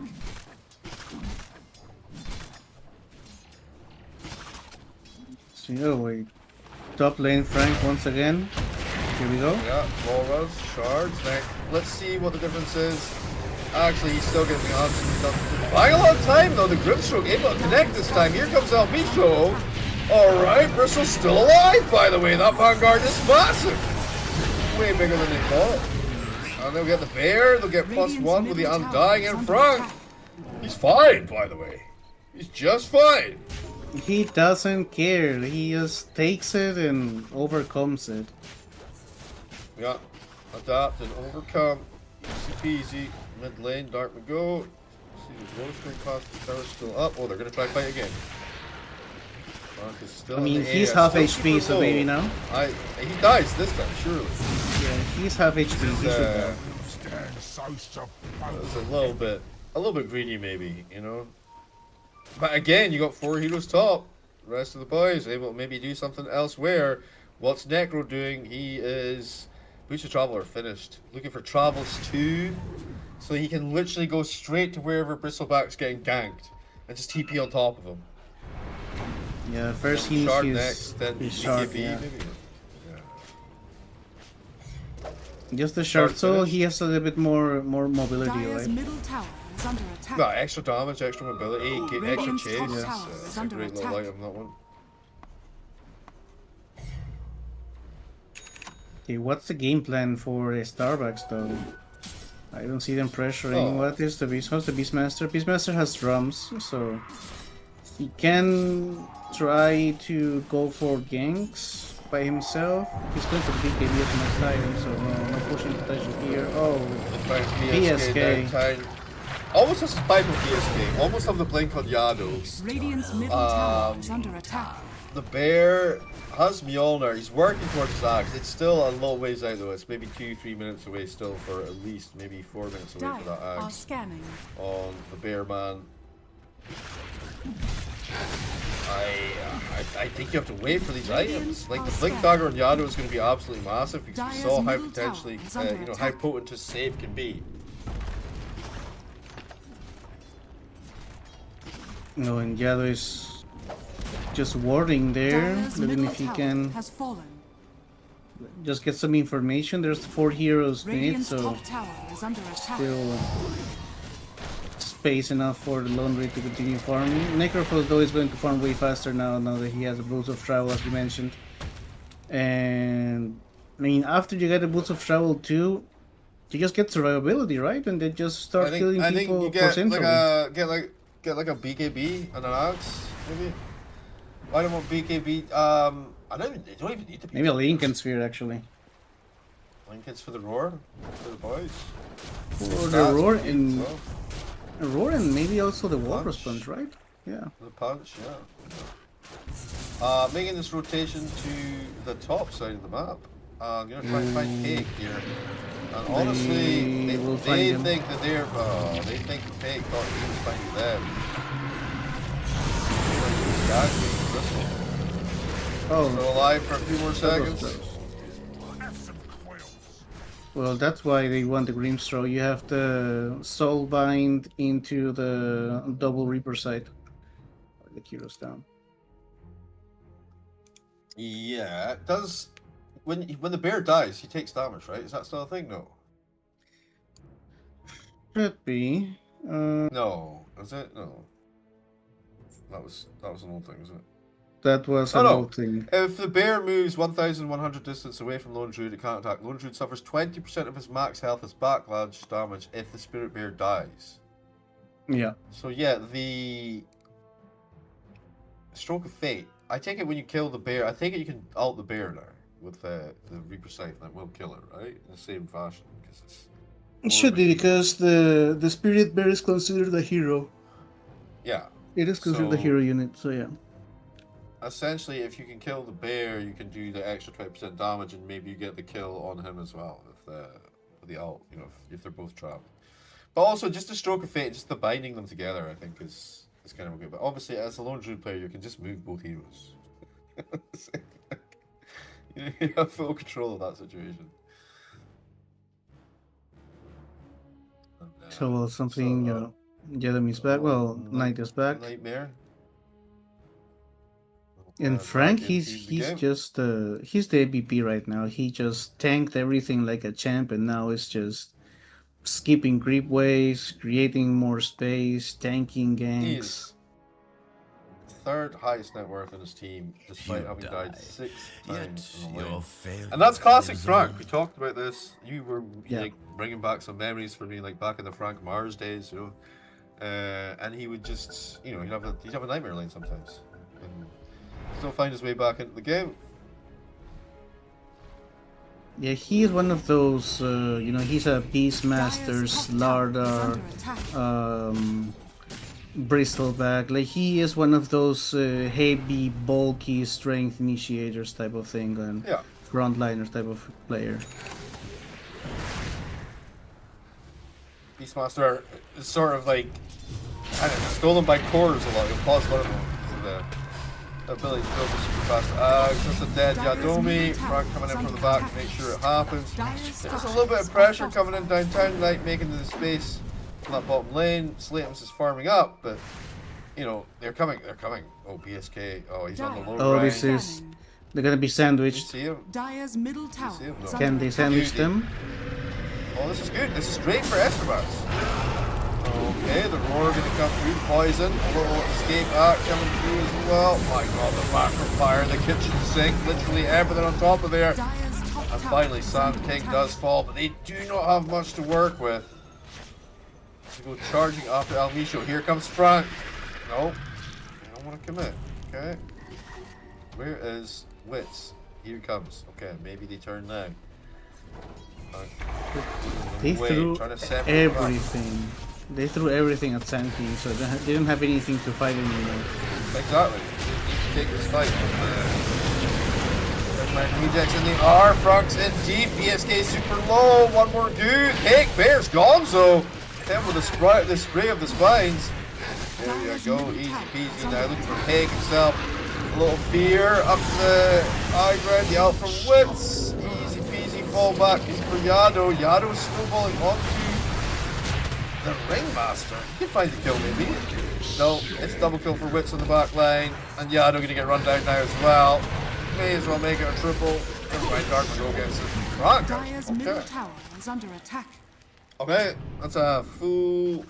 It's a full team wipe almost. Beastmaster is still trying to throw bomb space. But this is a dead tower. It's a catapult wave. Maybe even Tier 3 goes down here.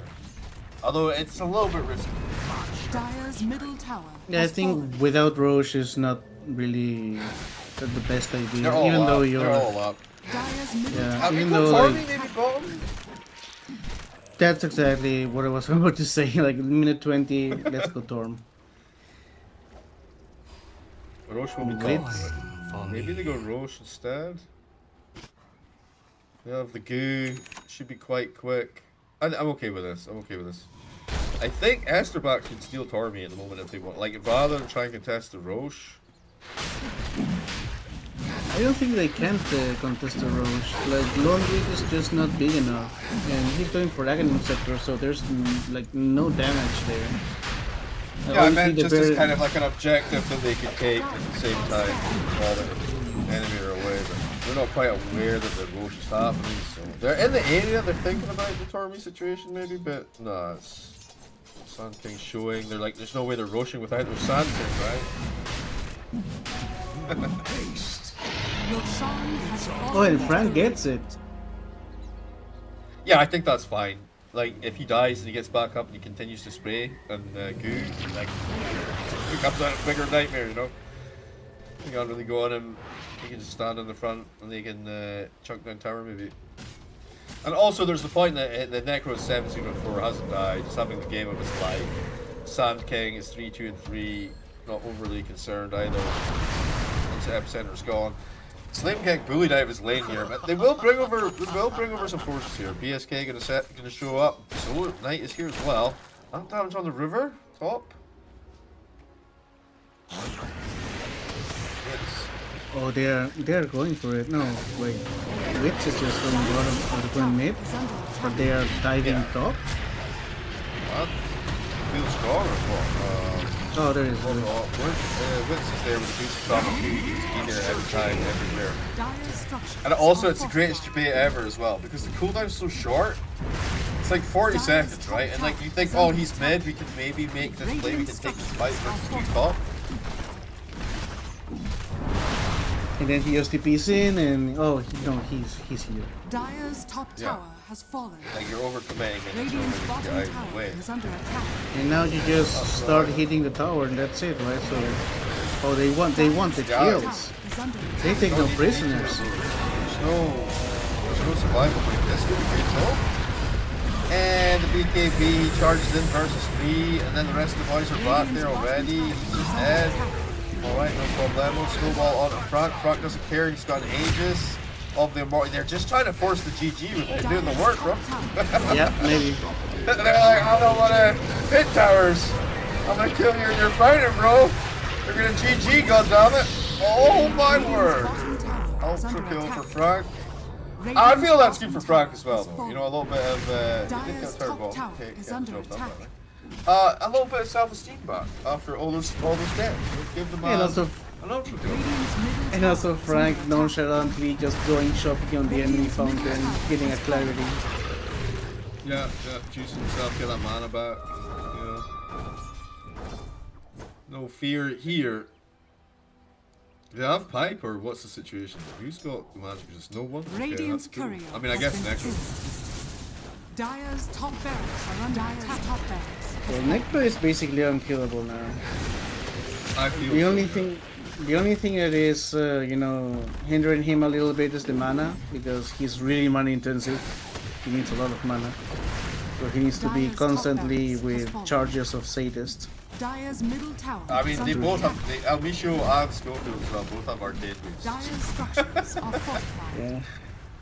I think he's still up though. You know.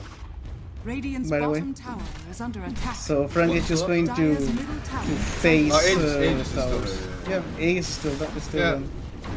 They're trying to cut the creep in mid to try and stop it from going in there. Maybe get something bottom here. Okay, Bear. Starting to chunk in on the tier 3. Oh, they're going Reaper side. Okay. Murder. Tier 3 tower Radiant almost done. structures are fortified. Fortification gonna come through, gonna get the tier 3 tower of their own. Hey, can I Towers bring the hero mean down nothing. here as well? Dire's Yeah, middle the tower. towers mean mean nothing nothing. for Frank now. Dire's middle barracks are under Oh yeah, he attack. can just ignore them for sure. Radiant's bottom tower is Oh under no, attack. bottom lane. Pike. Trying to do some Ball flank's sneakies. getting chunk, that's what I'm saying. Dire's middle barracks are under attack. Oh, get I don't Misho? think you can. I don't think you can take this fight, El Misho. You need more. +1, he says. +1. And then Grimstroke. That's the +1 you said. All right. I mean, it's enough. But wow. Yeah, it It's is. more than enough. Don't you worry. Dire's middle barracks Calculated. are under Precise. attack. Dire's middle barracks. Meanwhile, in his base. I mean, those rats are just slowing you down. Center in play. Snowball saving for a few more seconds. The magic damage is going to be overwhelming. Bringing him down. That macropire, maybe that's enough. He walks through the macropire right at you, and his HP's going up, not down. Ay. That's going to be more murder, more kill. Wait, maybe Wits actually falls here? maybe Wits, maybe. The buybacks, they're baiting them Can in they for the get it? buybacks. Frank is super low. Oh, He's he not just- the it's a Frank, bro. He's just regening so fast, and he's Oh like my god. he's 1 second away from regen room. There it is. Okay, good. You're good call from in. We'll bring Frank down. They get the kill. Can they get wits though? No, I can hits. Can they get wits? Maybe. Stop taking the butter strike. The alt goes back the other way. Bang. Oh, Big almost got melted by that as well. The scenario we discussed, the ice path. Wits could die here. He's 10, 0, and 12. We're talking 1,000 gold for Yano if he get the job done, but he cannot get the job the done. regen is too much. The copium Dyer's is too middle tower much. is under attack. He just regens so fast.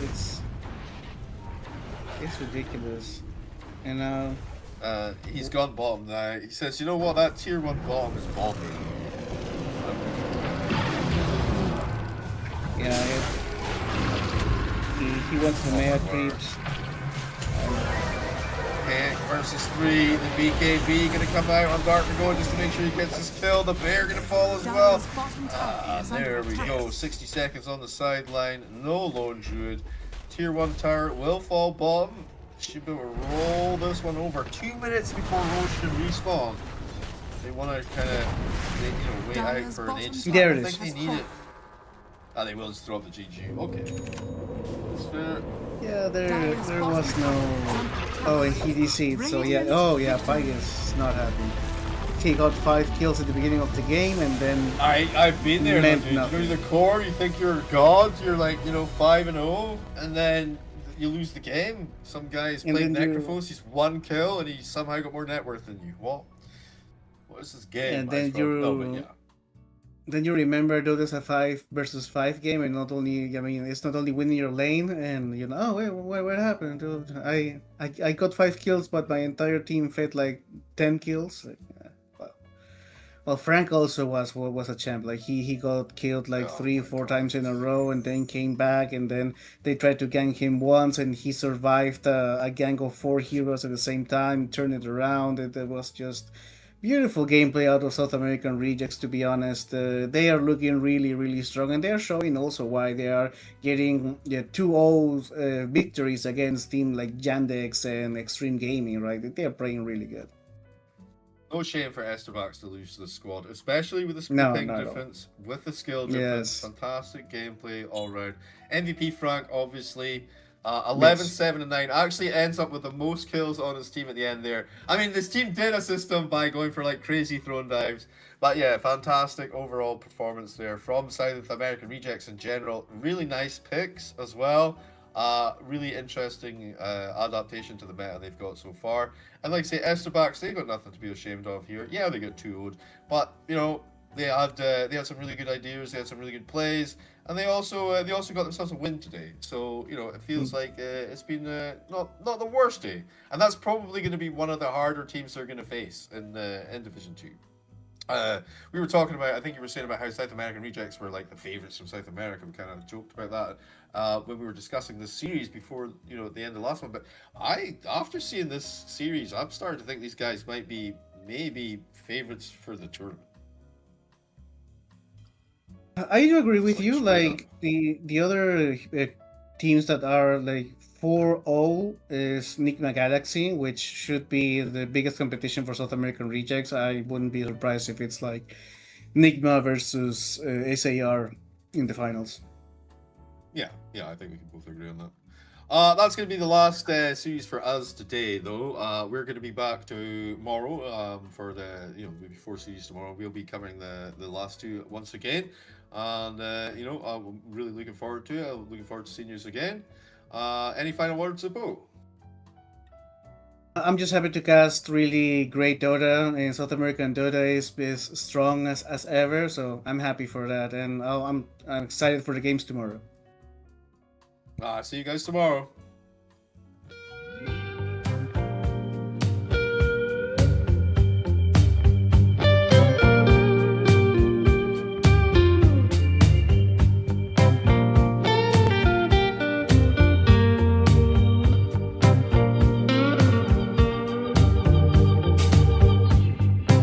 Now I got worries pounding in my chest.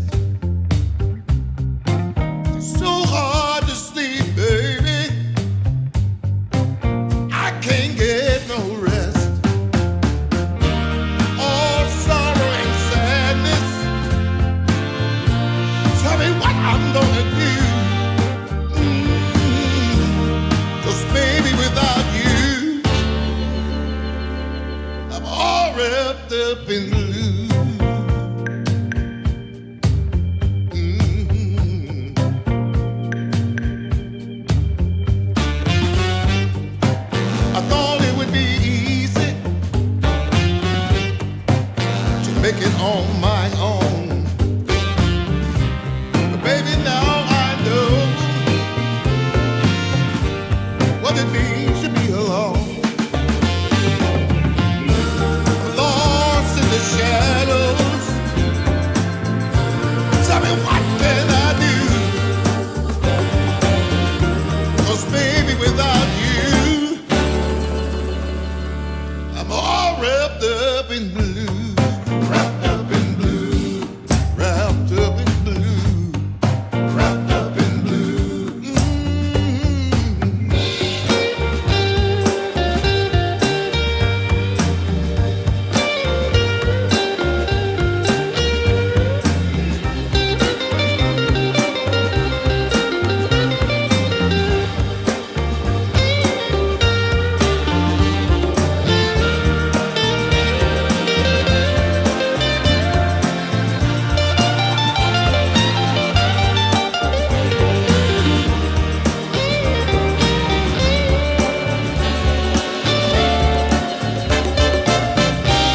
You don't miss the water till the well runs dry. You never see when the truth turns into a lie. Hey. Wrapped up in blue, all wrapped up in blue. Wrapped up in blue, can't find my way out. No, wrapped up in blue. Tell me, what can I do? Wrapped up in blue, all wrapped up in blue. Wrapped up in blue. Somebody help me now. Wrapped up in blue, all wrapped up in blue. Wrapped up in blue. Somebody tell me what to do, 'cause I'm wrapped up in blue. Wrapped up in blue. Wrapped up in blue. Wrapped up in blue. Wrapped up in blue. Oh, yes, I am.